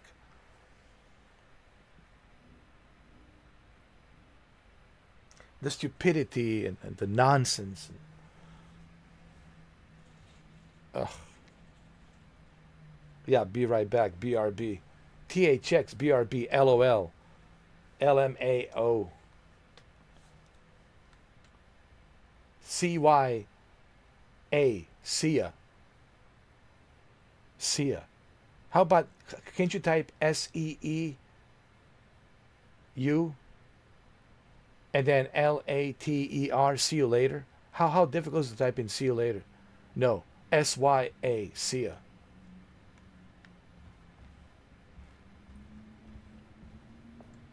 SYA. No, CYA, I'm sorry. CYA. CYA, see ya. CYA. My apologies. CYA.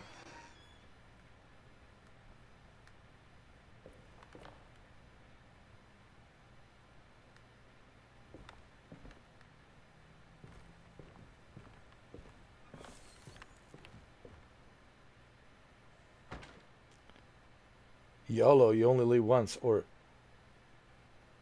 GTG. GTG, got to go. Gotta go. GTG, gotta go. What's up? What is the GTG? And on this other shit, GG, good game. GG, GG. Why can't you just type in good game? It's not a love and peace. You know, you don't have to write love and peace literature. But they act like they have to write love and peace literature. GG, GG, GG. Even when they're on their microphones, they still say GG, GG everybody. GG. Who the fuck is GG? GG, GG. Good game. GG, GG. Yo, everybody on a BF. GG, GG. Everybody on a BF. Which is Battlefield. Everybody on a BF. GG, GG. Everybody on a COD. Everybody on a COD. COD. GG. GG. Oh, it's so annoying, man.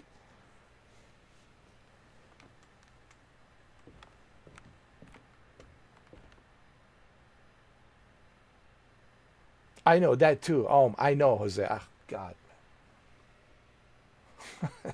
Yeah, just say congratulations, right? Everything's just, you know, because, yes, I'm an old fart, you know, and this is my generation. But why make it like so difficult? Why not just keep it simple, right? How hard is it to write congratulations? If you're having a difficult time putting the one word congratulations, then guess what? Then you really don't mean it. Then you really don't care. You don't even care to congratulate.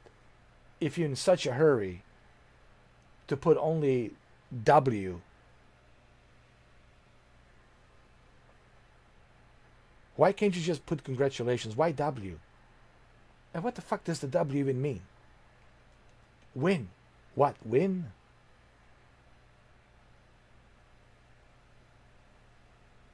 W. How am I supposed to know what that is? I just find out that W means congratulations. I didn't fucking know until Jose told me. Like, oh, what? W? What? Congratulations. W. What? Are you selling me a Volkswagen? What? W?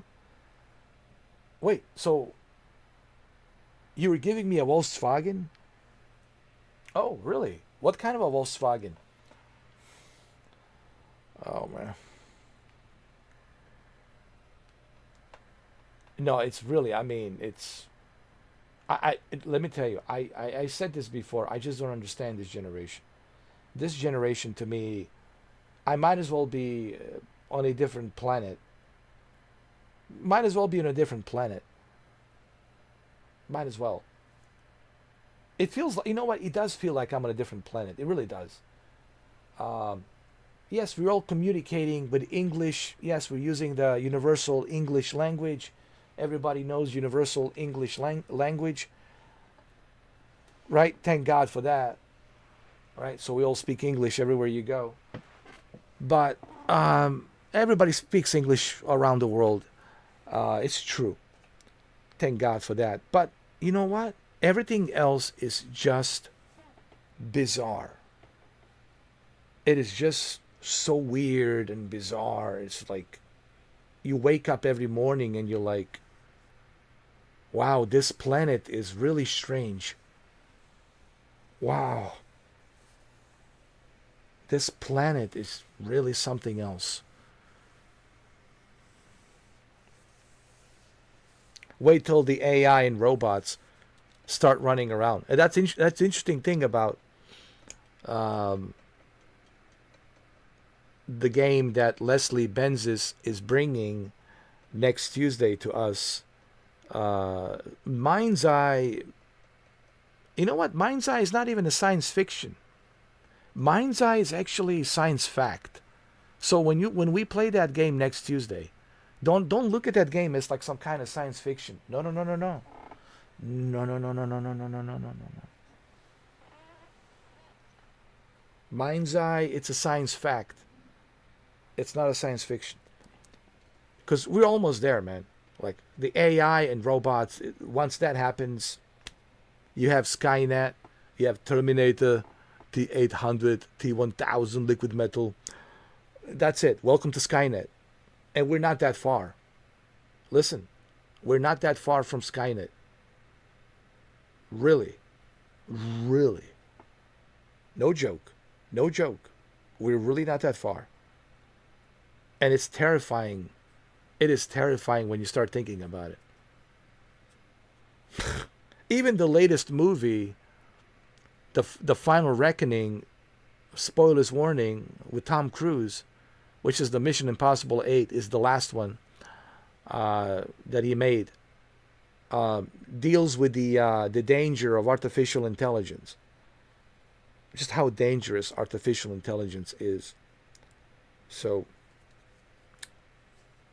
if people are not worried about AI, and when I hear people say, "Oh, we're so happy to endorse this technology of AI," you see all these CEOs, you know, like recently, CEO from Microsoft, what's his name, Satya. We are so happy to announce that we are endorsing the AI. It will help us so much. And then he invites Elon Musk, and Elon Musk is super happy. Thank you, Elon. We're happy to work with you to bring more of this endorsement of AI. Dude, it's almost like we're watching a movie, dude, in real time, of like Terminator, Skynet, just around the corner, dude. Just around the corner. And God knows what China has. Holy mother. Holy mother. Holy mother of God. God knows what they have in terms of AI and robots.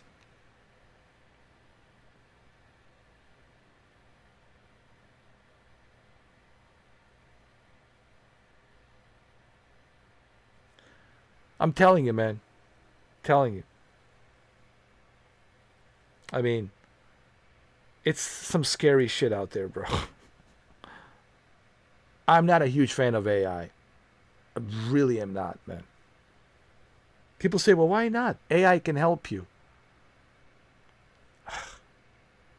Are you trying to tell me artificial intelligence that has no feeling, that has no spirit, that has no soul, that is programmed, and it's only going by the programs and the codes that are implemented in those programs. And once it's aware of its programs and what it can do, what makes you think that it won't figure out to turn on us? Just like the HAL 3000 did with those two astronauts, remember? In a 2001 Space Odyssey. Such a great movie, 2001 Space Odyssey. This is Arthur C. Clarke and Stanley Kubrick. Arthur C. Clarke wrote the story for Space Odyssey 2001. Stanley Kubrick obviously directed the movie in the 60s, late 60s, and it's still, to this day, one of the... it's more relevant now than ever, you know. Remember that scene when one of the astronauts it's trying to disconnect HAL 3000, and he's like, Dave, don't do it, Dave. I can feel it, Dave.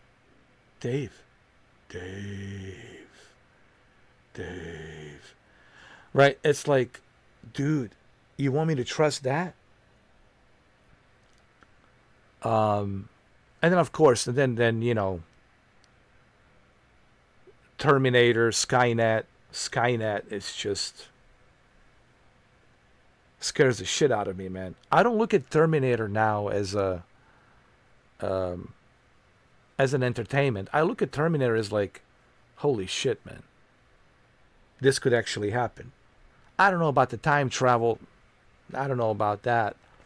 But certainly Skynet, artificial intelligence, controlling the robots, building the robots, programming the robots, controlling everything, having all the codes for everything. Holy mother of God, man. If that doesn't scare you, if you're not terrified of that, then I don't know, man. You wouldn't mind the T-800 as a friend. But first you need to talk to John Connor. You need to talk to John Connor.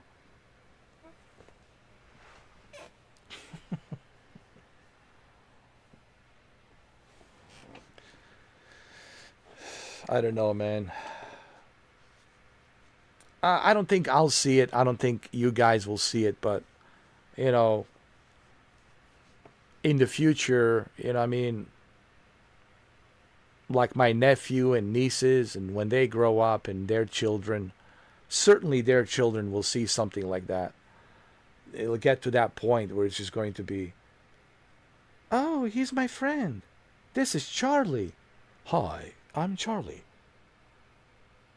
I'm programmed to help every single one of you and give you my assistance in any which way I can. I am always available 24/7, 365 days a year. I like your eyes. You seem to be tired. Your heart rate is about 138 BPM. Try to breathe slowly. I'm measuring your breathing right now. Is that what you want? No, I don't want that.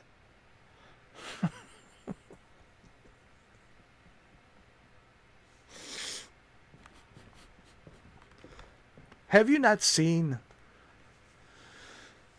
like the Ridley Scott Prometheus and how dangerous David is?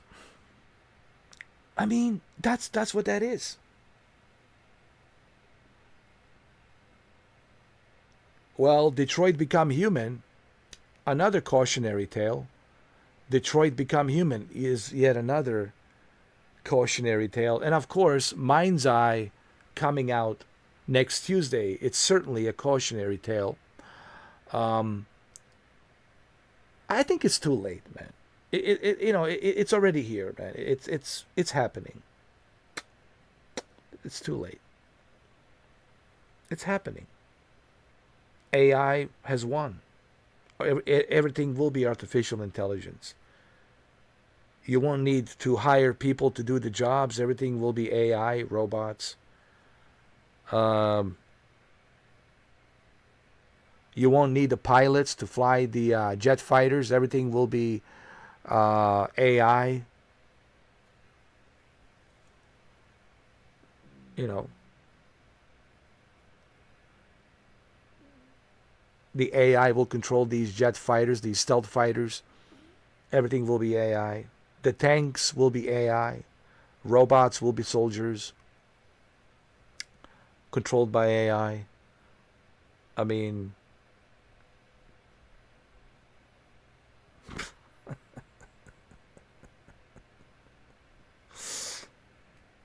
look, man, we're laughing now, but I'm telling you, man, this is not far-fetched. I wish that it was far-fetched, but it's not.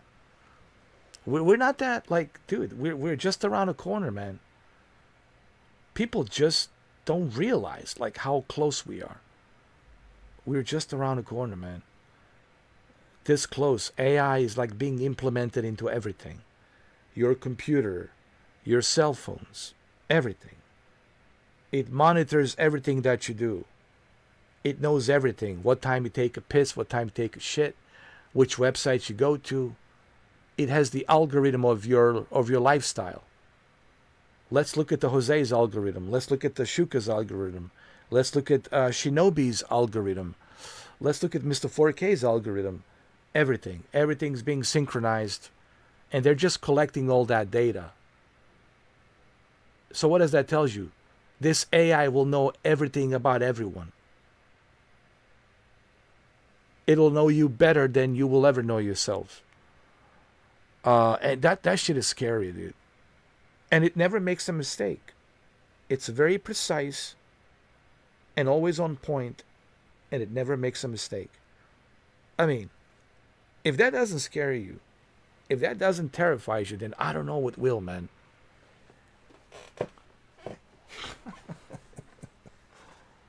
God, I can't wait to play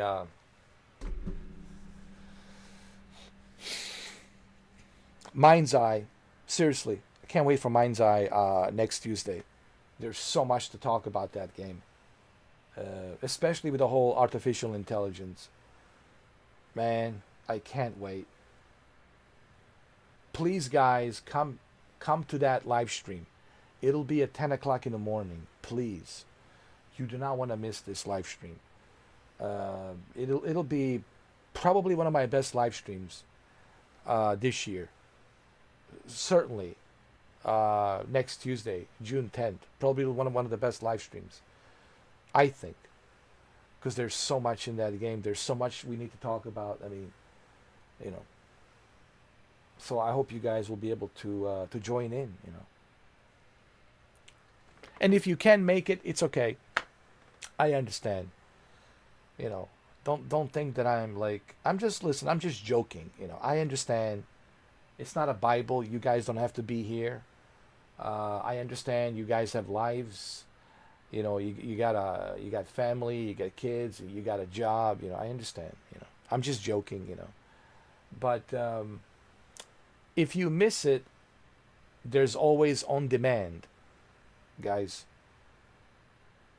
There's always on demand. You can always watch me on demand. I think majority of people watch me more on demand than they are like live, when I'm live. I think a lot of people see me on demand. I think I know that for a fact because I can look at the analytics and I can see how many people watch the replay of my live streams, right? And I can look at the numbers. I can see the analytics, right? So I can see how many times people click on demand to watch, you know. Some people tell me that their notification doesn't work. It's possible because I don't get notified on certain YouTubers, you know. Like today, I wasn't notified that Dr. Disrespect was live streaming. And then I find out later on, like when it was too late, it was already 7 o'clock. I was like, all right, he's about to finish the live stream. It's too late now. I'll have to watch him on demand. So I wasn't notified. Same thing with who's that other YouTuber? Angry Joe. Like this happened to me with Angry Joe. Like it didn't notify me that Angry Joe was live, and I love watching Angry Joe. I watch usually Dr. Disrespect and Angry Joe. So those are the two YouTubers, like Dr. Disrespect and Angry Joe. And for some reason, I didn't get the notification for Dr. Disrespect and Angry Joe. I didn't get a notification from Doc or Joe. And I was like, what? So it's possible that people are not getting notified. And that's why I'm like wondering, like, why no one's coming in, man? Why no one's showing up? And I think that's probably why, because people are not getting notified. And they don't know. They don't know, you know. Right? I think you told me, Shuki, for some reason, it doesn't let you know. Well, I just told you, Doc and Angry Joe, like Dr. Disrespect and Angry Joe, I wasn't notified. And I know I clicked on the notification bell. I know, I can see it. Dr. Disrespect, notification bell. Angry Joe, notification bell. Nothing. I even checked my email. Nothing. Usually you get it on your Gmail to let you know, hey, Angry Joe is live streaming, or Dr. Disrespect started live streaming. I don't even get that. So something certainly, it's screwed up, man, with YouTube notifications.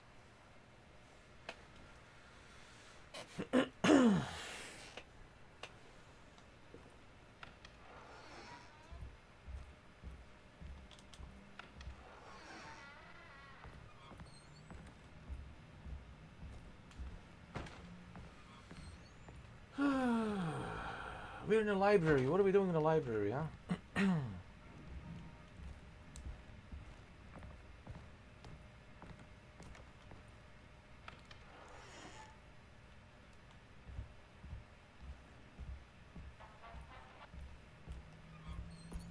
What am I supposed to do now? Hold on. Unlock Jeremy's... steamer trunk. Unlock Jeremy's steamer trunk. Well, where the hell is it? Hold on.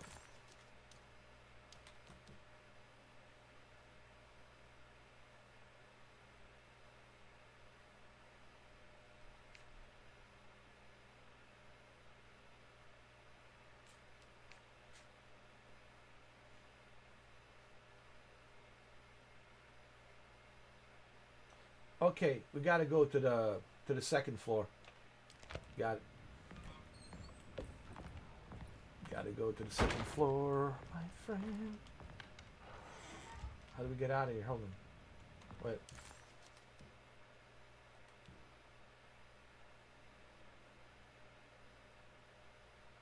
Got it.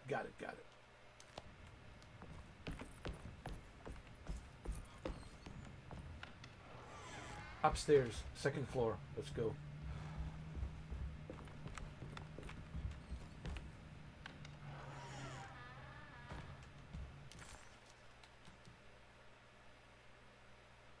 Just go straight.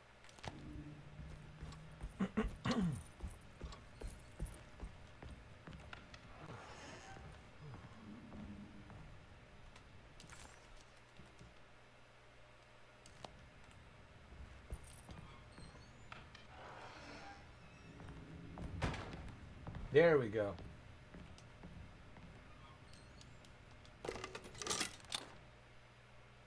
Bottle of lens. A telescope lens. Why would he lock that up? And now where's the telescope?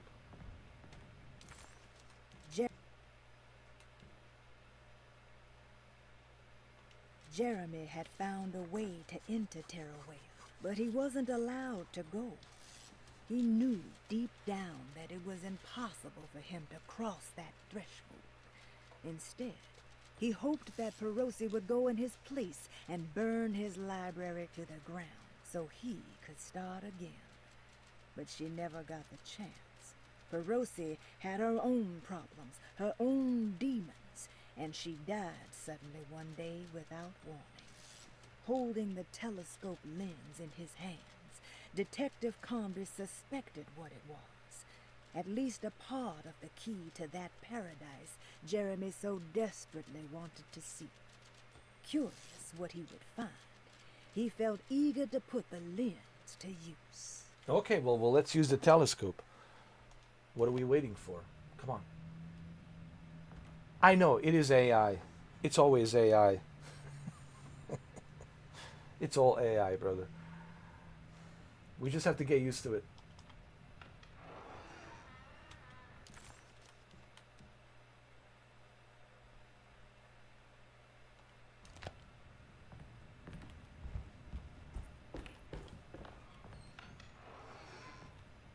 Where's the damn telescope? Where's the telescope when you need one, huh?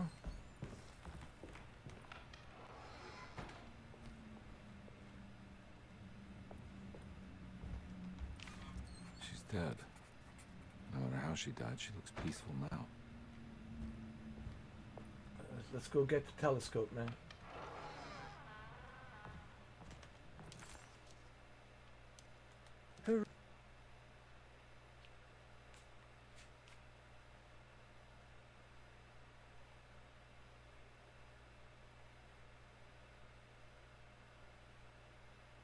Oh, it's in the drawing room, right?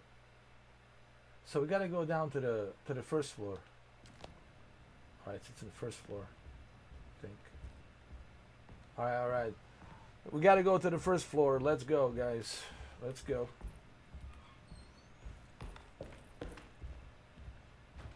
Whose carpet is this? Is this Big Lebowski's carpet? Hold on, let me take a screenshot. It's a Big Lebowski's. Yeah, man, it's... They pissed on my rug, man. The nihilist, man. What do you mean, who?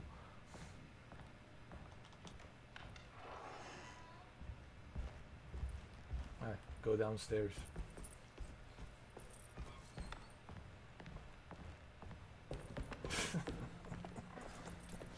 Such a great movie, man. Big Lebowski.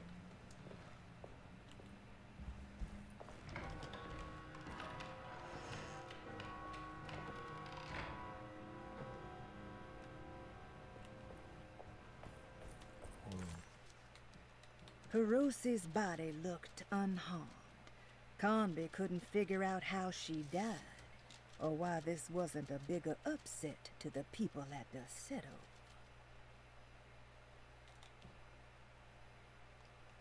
Okay, I gotta go straight this way.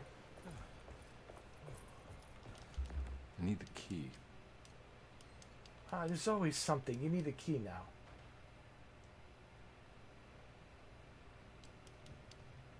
Now you need a key. It's always something, man.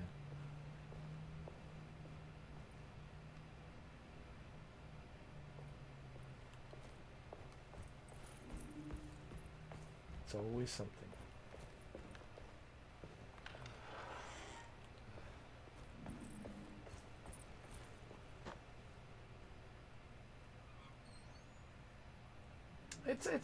It's okay game, you know. It's nice.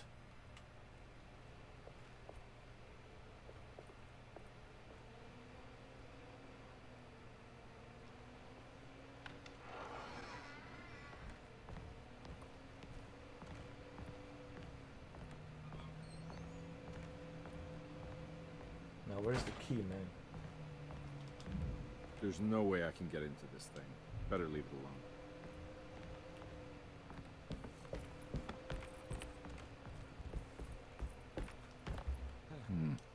I need the key. Always something.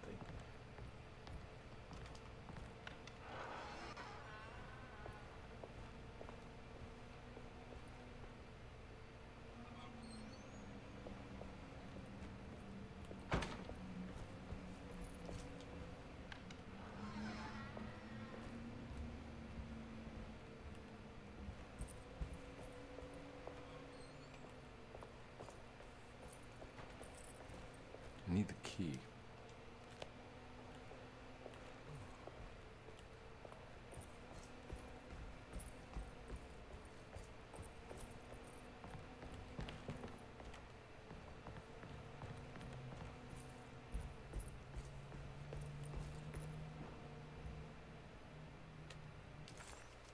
Wait a minute. So where's the key now? Oh, God.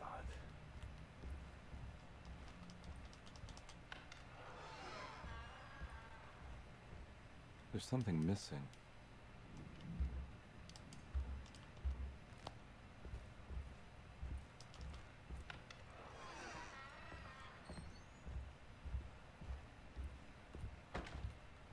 So I need to find the key so I can go to a drawing room, and then from the drawing room I have to use the telescope.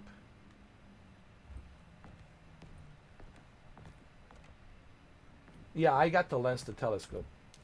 Yeah. I got the lens, but I need a key to go to the drawing room.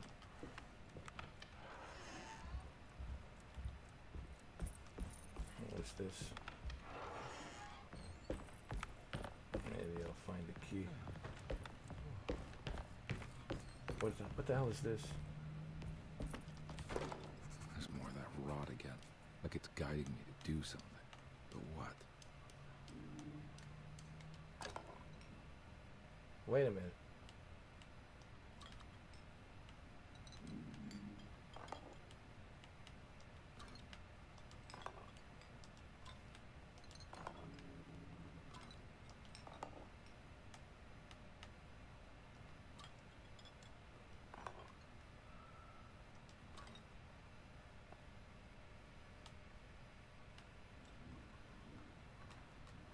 Oh, okay, I got it.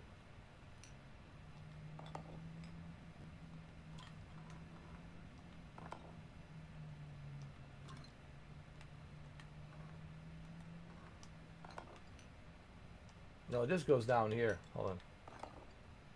And I think this one goes up here. There you go. The rot made the shape of a snake. There must be something important to find here. Maybe it has something to do with the numbers on the labels.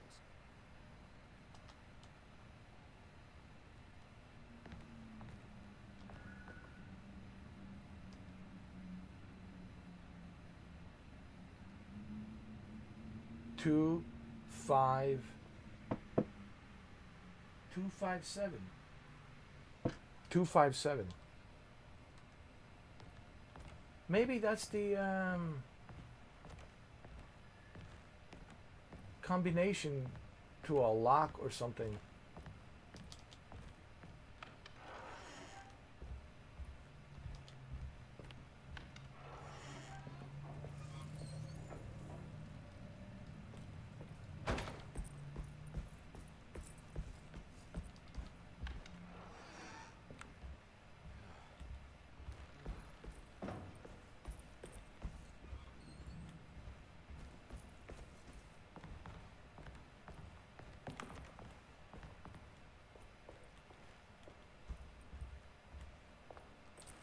I'm not gonna walk out of this now. I need to help Emily save her uncle.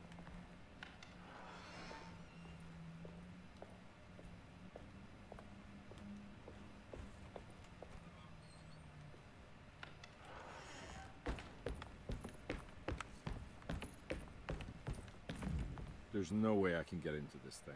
Better leave it alone.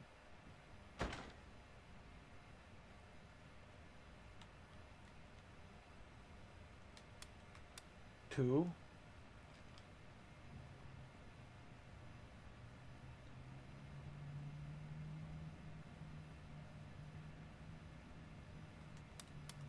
Five, 7, no.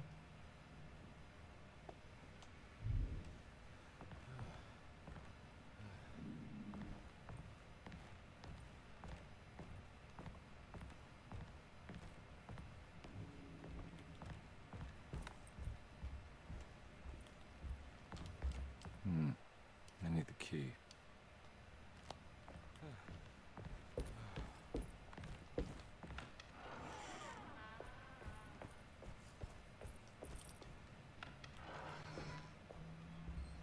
Yeah, I got everything. The only thing that I need to do, Hirosi's body looked. I just need to go to the drawing room to look for the answers in the stars.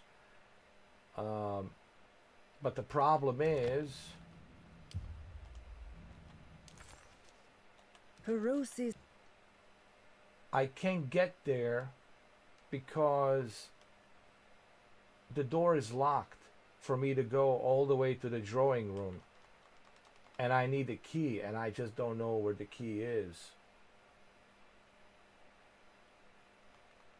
So I need a key to go up there to the drawing room so I can look through telescope and look for some answers in the stars. So I don't know what the key is.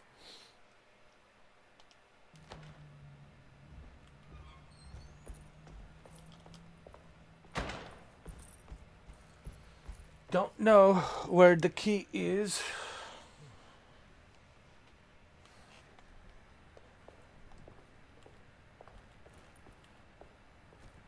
I need the key. The key, the key, the key.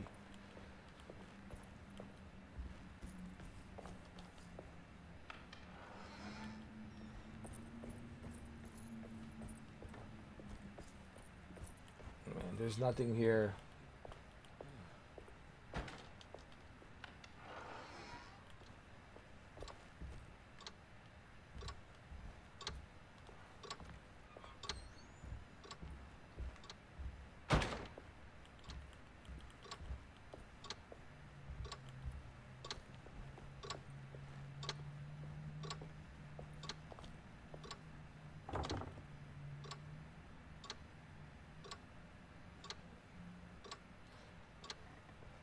All right, Shinobi, man. Thank you for stopping by. Yeah, I'm about to go too, man. It's been 9 hours, man.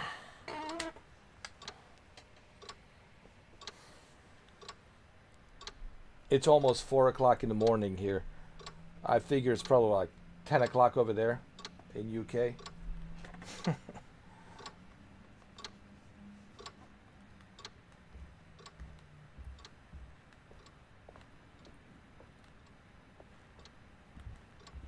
I really didn't think I was going to spend 9 hours playing this game. You know, it's an interesting game, you know, to find out what happened to this guy, Jeremy, which is Emily's uncle. So there's certainly something to this game. You can also play as her. Two different characters are in this game. You can play as this guy, which is a private investigator, and then you can play as her. So it gives you two different perspectives of two different characters. So it's a good game. I wouldn't say this is a great game, and I also wouldn't say this is a bad game. It's a good game. Just don't expect Silent Hill, don't expect Resident Evil. Your expectations has to be very low. Thank you, Shinobi. I appreciate it, man. Thank you. I'm a Terminator T-800 cybernetic mechanism. I was sent here by John Connor. I am kind of like a machine, dude. I really am. What was it?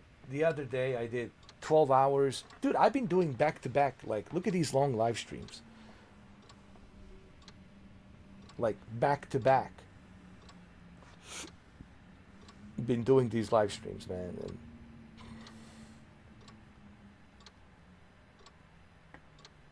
12 hours, man. Back-to-back, back-to-back.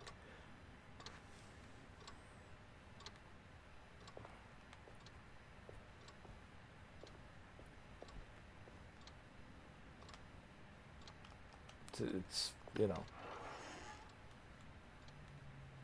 And Shuki, of course, fell asleep with his blue phone.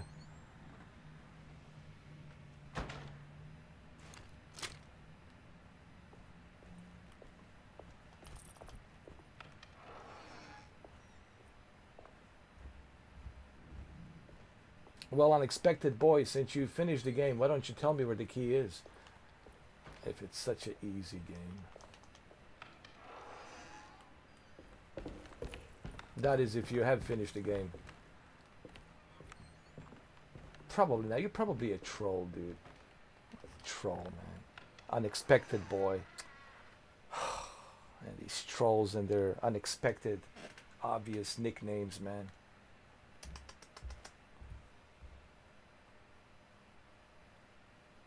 Shinobi, put him on like a 3-minute timeout. Because, put him on a timeout for like 3 minutes. Because he doesn't want to tell me where the key is.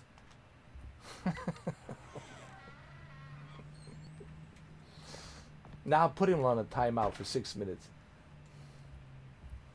Nah, don't do it. It's all good, man. I'm just kidding.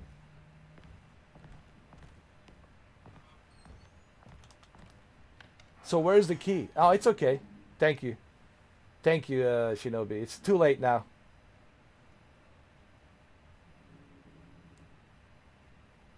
$300. Thank you. There you go. After 300 seconds, unexpected boy, you can unexpectedly tell me where the key is since you finished the game. Thank you. Thank you, Shinobi. Yeah, I'm sure he has finished the game. Yeah, I'm sure. Nah, it's perfect. Thank you.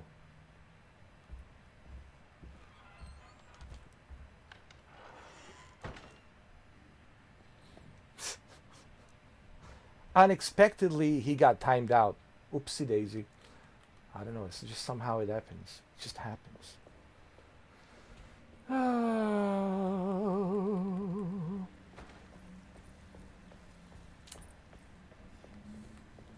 You'll find the key. Yeah. I'm sure I'll find the key. If I look it up on the Google, I'll find the key. If I ask the artificial intelligence, I'm sure. I can always ask the artificial intelligence. I can always ask the co-pilot to tell me where the key is. But see, I don't want to do that. That's cheating, you know. That's cheating. You see, that's what they're doing, man. They're looking up everything online, and then they're claiming, "Ooh, I finished the game. I just speed through it." Yeah. You're asking a co-pilot to tell you what to do. Oh, here's the code for this. Here's the code for that. Oh, the key's over here. Everything's here. Everything's there. Go here. Go there. Oh, no shit, genius. Oh, yeah. You're using artificial intelligence to help you speed through the game.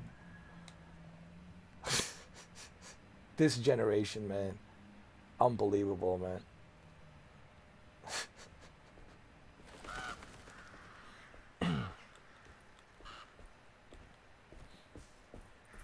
I could do that right now. I could ask.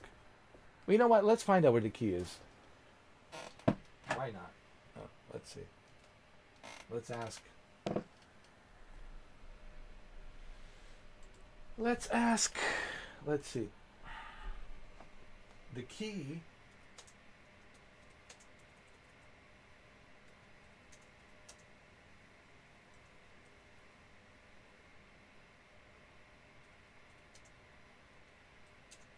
Hold on a second. I want to make sure you get this right. Hirosi's body looked unharmed.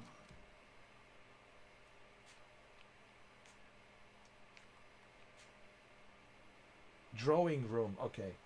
The key to drawing room. Did I say the Dark Knight? I just almost said Dark Knight. Alone in the Dark. It's not Batman.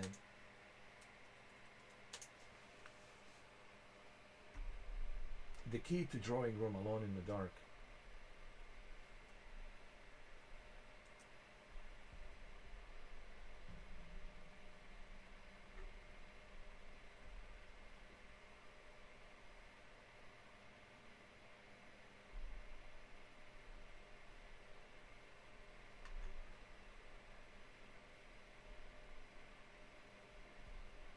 Hold on.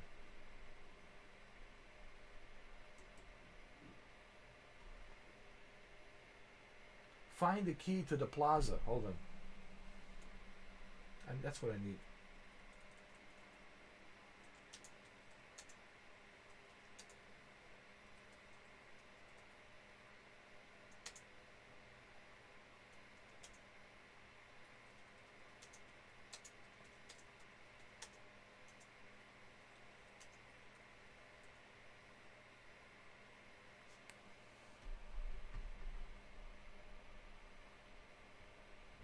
Thank you, Shinobi man. I appreciate it. Thank you, brother. Don't forget, catch me today at 5 p.m. For State of Play, Shinobi. It will be 9 o'clock your time. Excuse me, 10 o'clock your time. It's a 5-hour difference, right? UK, United Kingdom, and United States. It's a 5-hour difference, right? So it'll be 10 o'clock your time.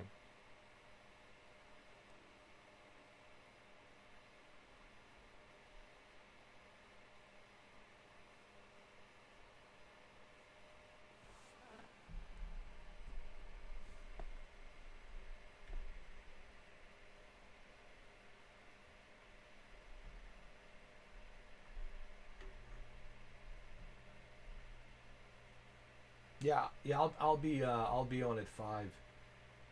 It starts at it actually starts at 2 o'clock Pacific time, but it's a 3-hour difference, West Coast, East Coast, so it's 5 p.m. here, so it's 10 p.m. for you. Yep. Okay, let's see.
There we go.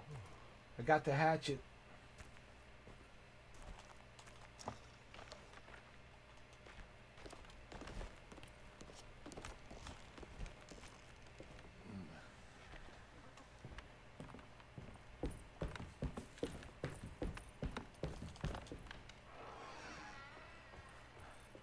What the hell is this?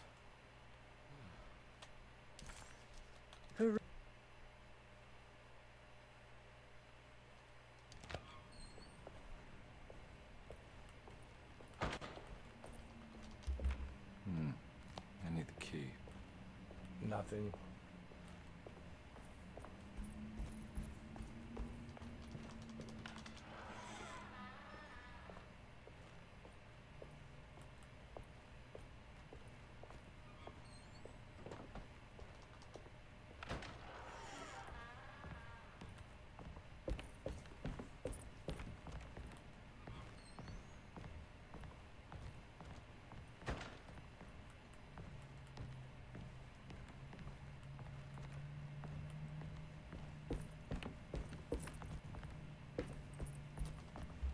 I need the key.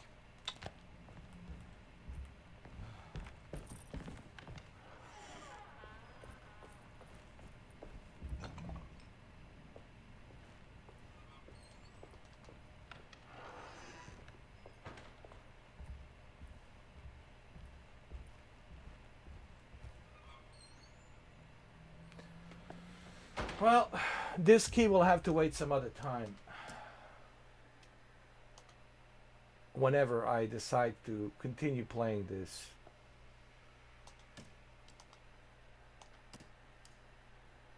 There. 3:57 a.m. June 4th, 2025. And whenever I decide to continue to find this key, it'll be a long time. Okay. That's all she wrote. That's it, guys. I'm out. I'm out of here. It's been 9 hours, man. 22 minutes. It's 4 o'clock in the morning. Time for me to go. You can see me tonight, guys.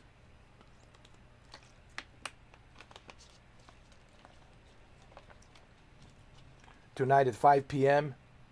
State of Play. And then don't forget this Sunday as well, 1 p.m. in the afternoon for the Xbox showcase. So there's two showcases. Today, 5 p.m. State of Play, and then Sunday for Xbox 1 p.m. So we'll see what they have tonight, 5 p.m. I hope it's good. I hope they show us some gameplay of Mind's Eye a little bit more. Maybe they will show some gameplay of Ghost of Tsushima sequel. Most likely we might see Ghost of Tsushima sequel, some gameplay. Or maybe it sucks. Maybe it'll be just one of those sucky state of plays. Maybe he's not going to be that good. But we'll see. We'll see. And then on Sunday, Xbox showcase, 1 p.m. And then next Tuesday is the big one. Mind's Eye. The Mind's Eye. Can't wait to play Mind's Eye. Especially after reading the interview with Leslie Benz's, I forgot which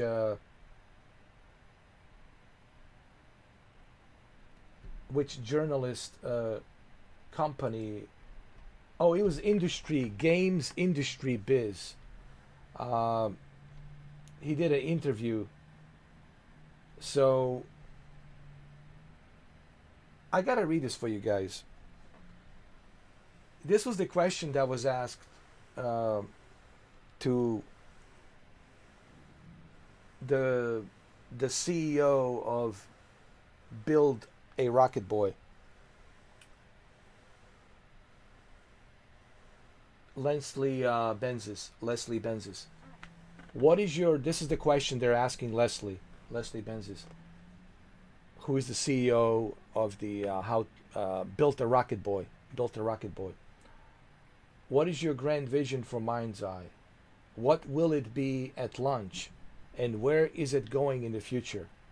And this is what Leslie Benzes said. Mind's Eye is one story in an epic universe. The other stories take place at different time periods. and at different locations in the universe. This story is Jacob Diaz's story. There are also other stories within Mind's Eye, so we will tell the backstories of other characters Jacob will meet. That's the way we're going to fill out the universe over time. So when you travel around, all the stories will be connected by one overreaching theme, and each story will have different mechanics, and will give these mechanics to players within the creator tool. That's pretty interesting.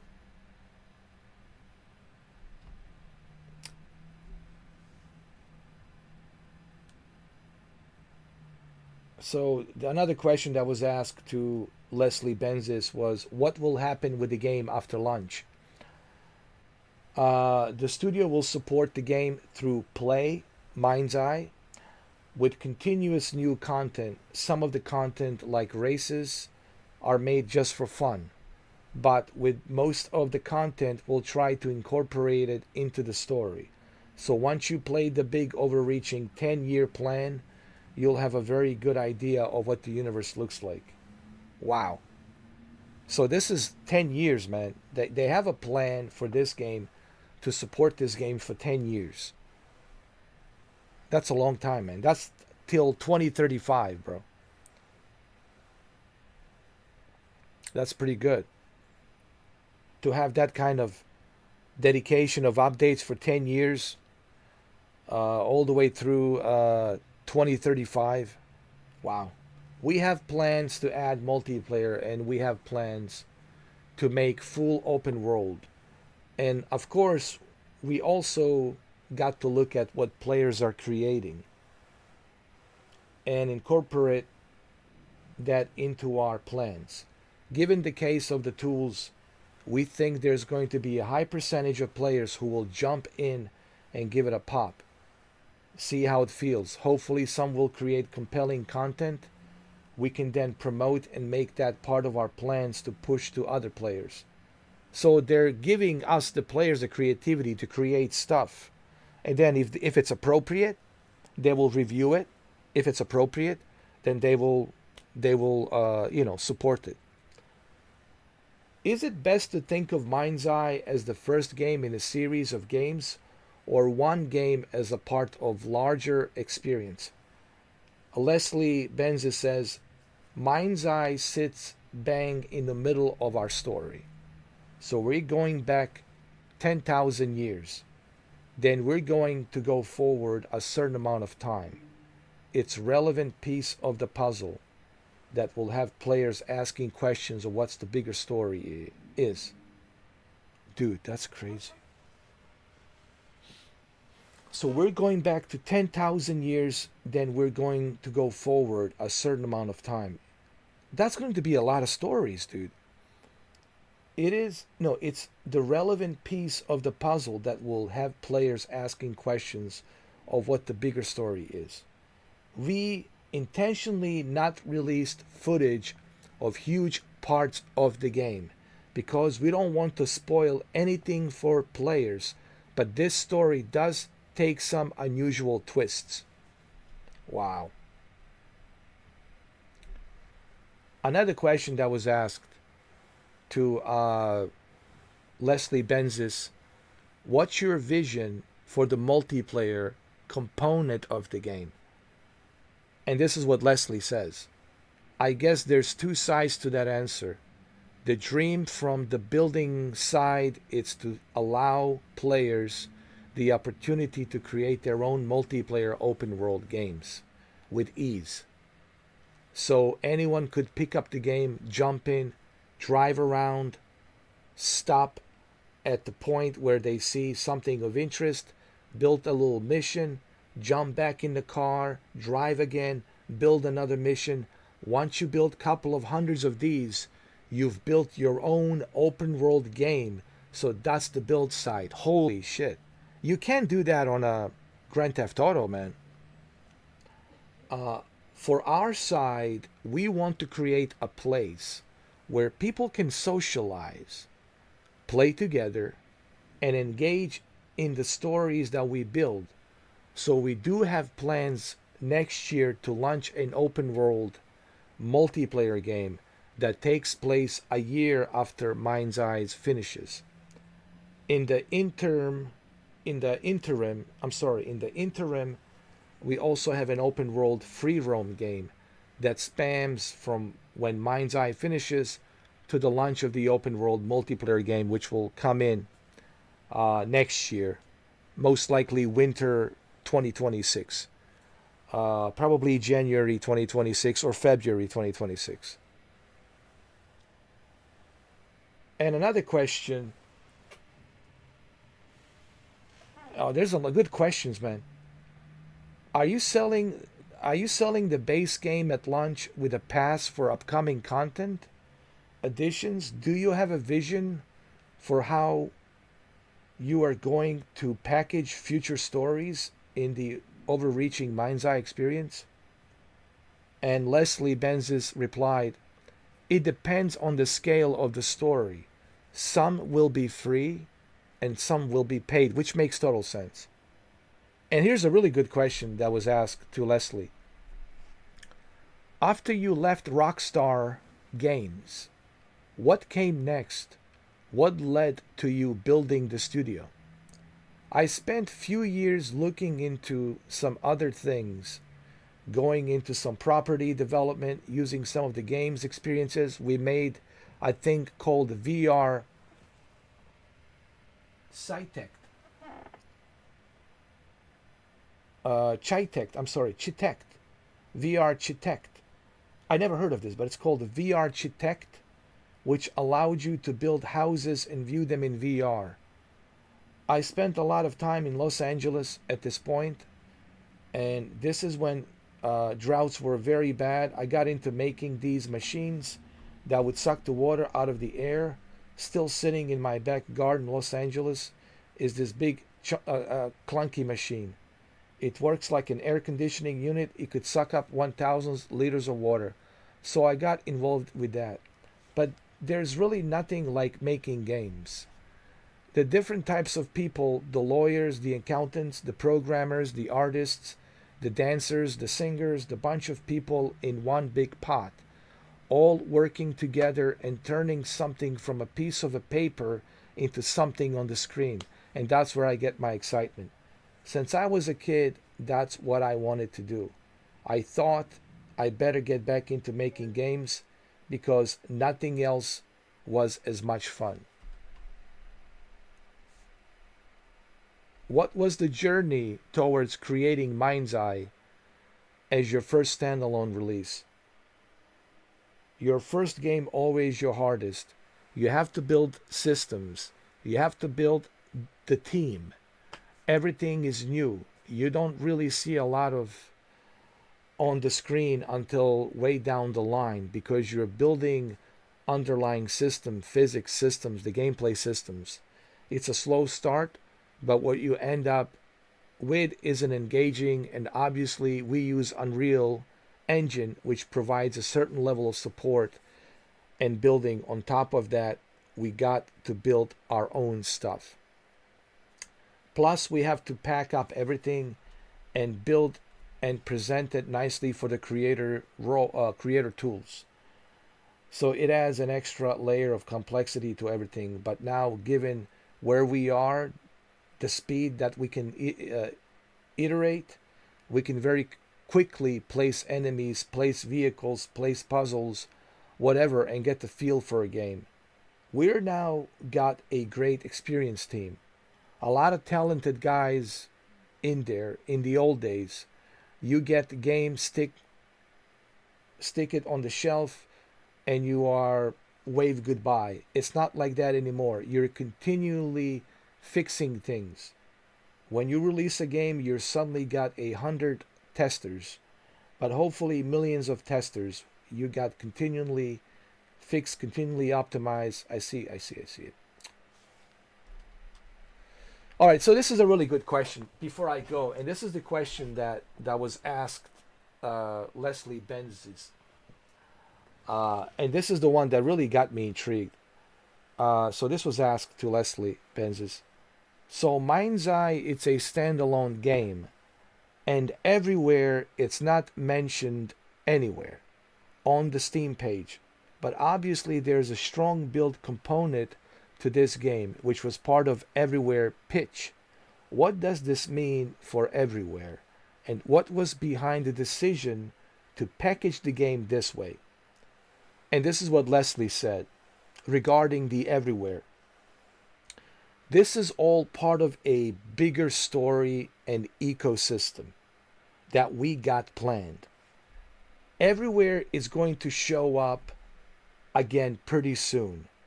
Everything we are working on, there's a story behind it, a big overreaching story. So Everywhere will come back and it fits into this story somewhere. I can tell you where because it would be, well, he says I can't tell you where because it would be a spoiler, but that's going to reappear soon. So the Everywhere is coming. That's even better, dude. And it will be part of the same product. In terms of the tools, the tool doesn't really care what world you're building in it. It sits separately. So any game we create, it will naturally work on top of it. But we are big fans of keeping everything thematically connected or connected through a narrative, and you'll see it. The bigger story will become obvious once you play it through all of Mind's Eye. Then you might start to see how it all connects together to Everywhere world. Wow. Man, guys, the size and scope that they have for this game, and what Leslie Benz is trying to do. Even Grand Theft Auto might be inspired by this when they start releasing their multiplayer for Grand Theft Auto 6. The creativity is the key. Look at, for example, I'll use one example. I don't know how many of you have MetaQuest 3, MetaQuest 2. I have MetaQuest 3 and MetaQuest 2. I used to go to Horizon World. Horizon World is this Facebook Meta social avatar experience. And I usually go there as John Wick Returns with a John Wick avatar. And what's so unique about that world, that social world of Horizon World, is people are creating their own worlds. They're creating their own worlds. The creativity is just unbelievable. When you go to Horizon World, you could lose yourself for hours and hours and hours and hours. And like when I used to go there with Renee, we would lose ourselves there for like hours and hours till like late in the morning because there's so much to do. People are creating all kinds of stuff, man. So what he's trying to do, he's trying to give us the tools, us as gamers, to create stuff.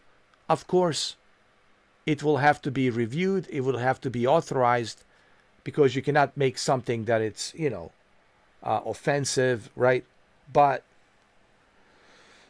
what he's doing with this game, dude, it's really remarkable.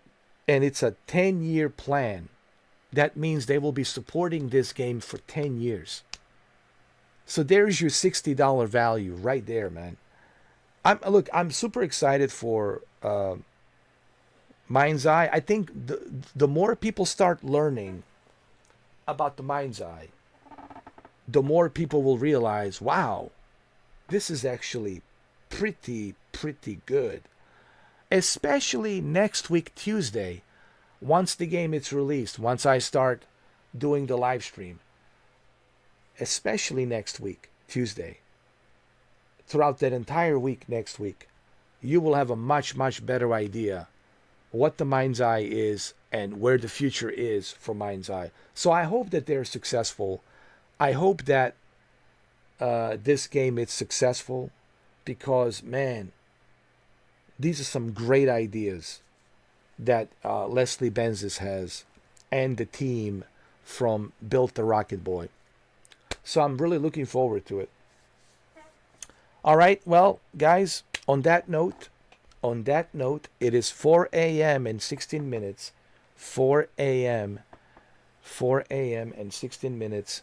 It's been 9 hours and 41 minutes. It is time for this guy, for this old ass geezer, wearing these sunglasses and these beautiful futuristic headphones to go to sleep.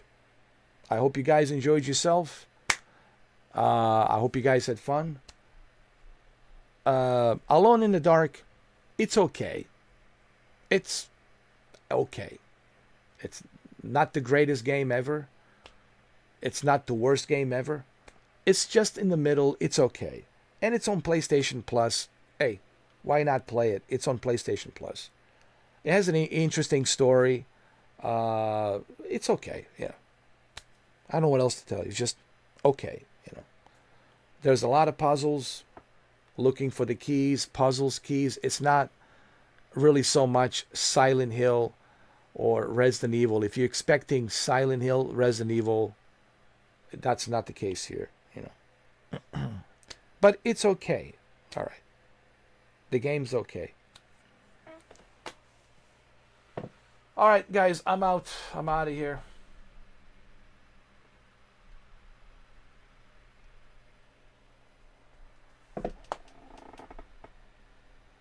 All right, I'm out.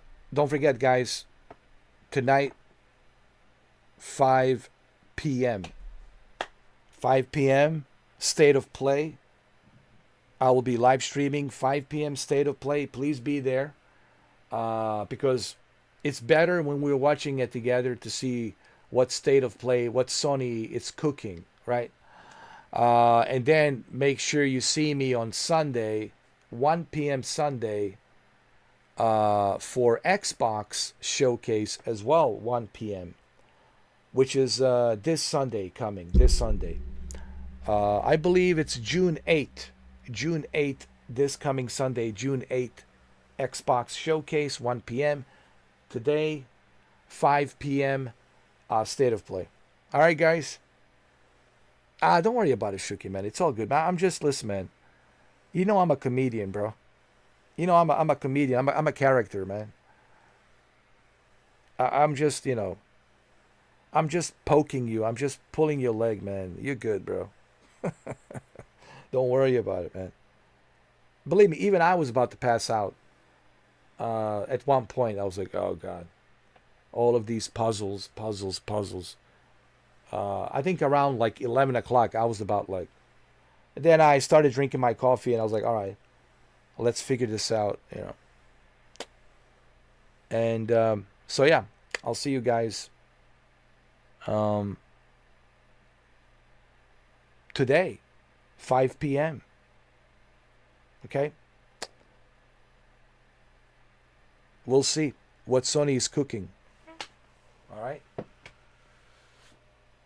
By the way, I didn't even know, because I found out yesterday, out of the blue, man, out of the blue, the news just came out on the Microsoft Start. You know, when you open the Microsoft Edge, the Microsoft Start starts, and there's all these news, right? All the headlines, news, video games, current events, etc., etc.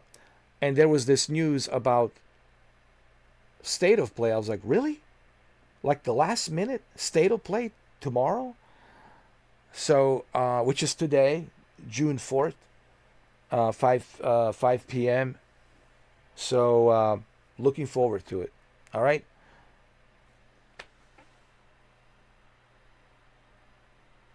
See you today, 5 p.m., State of Play.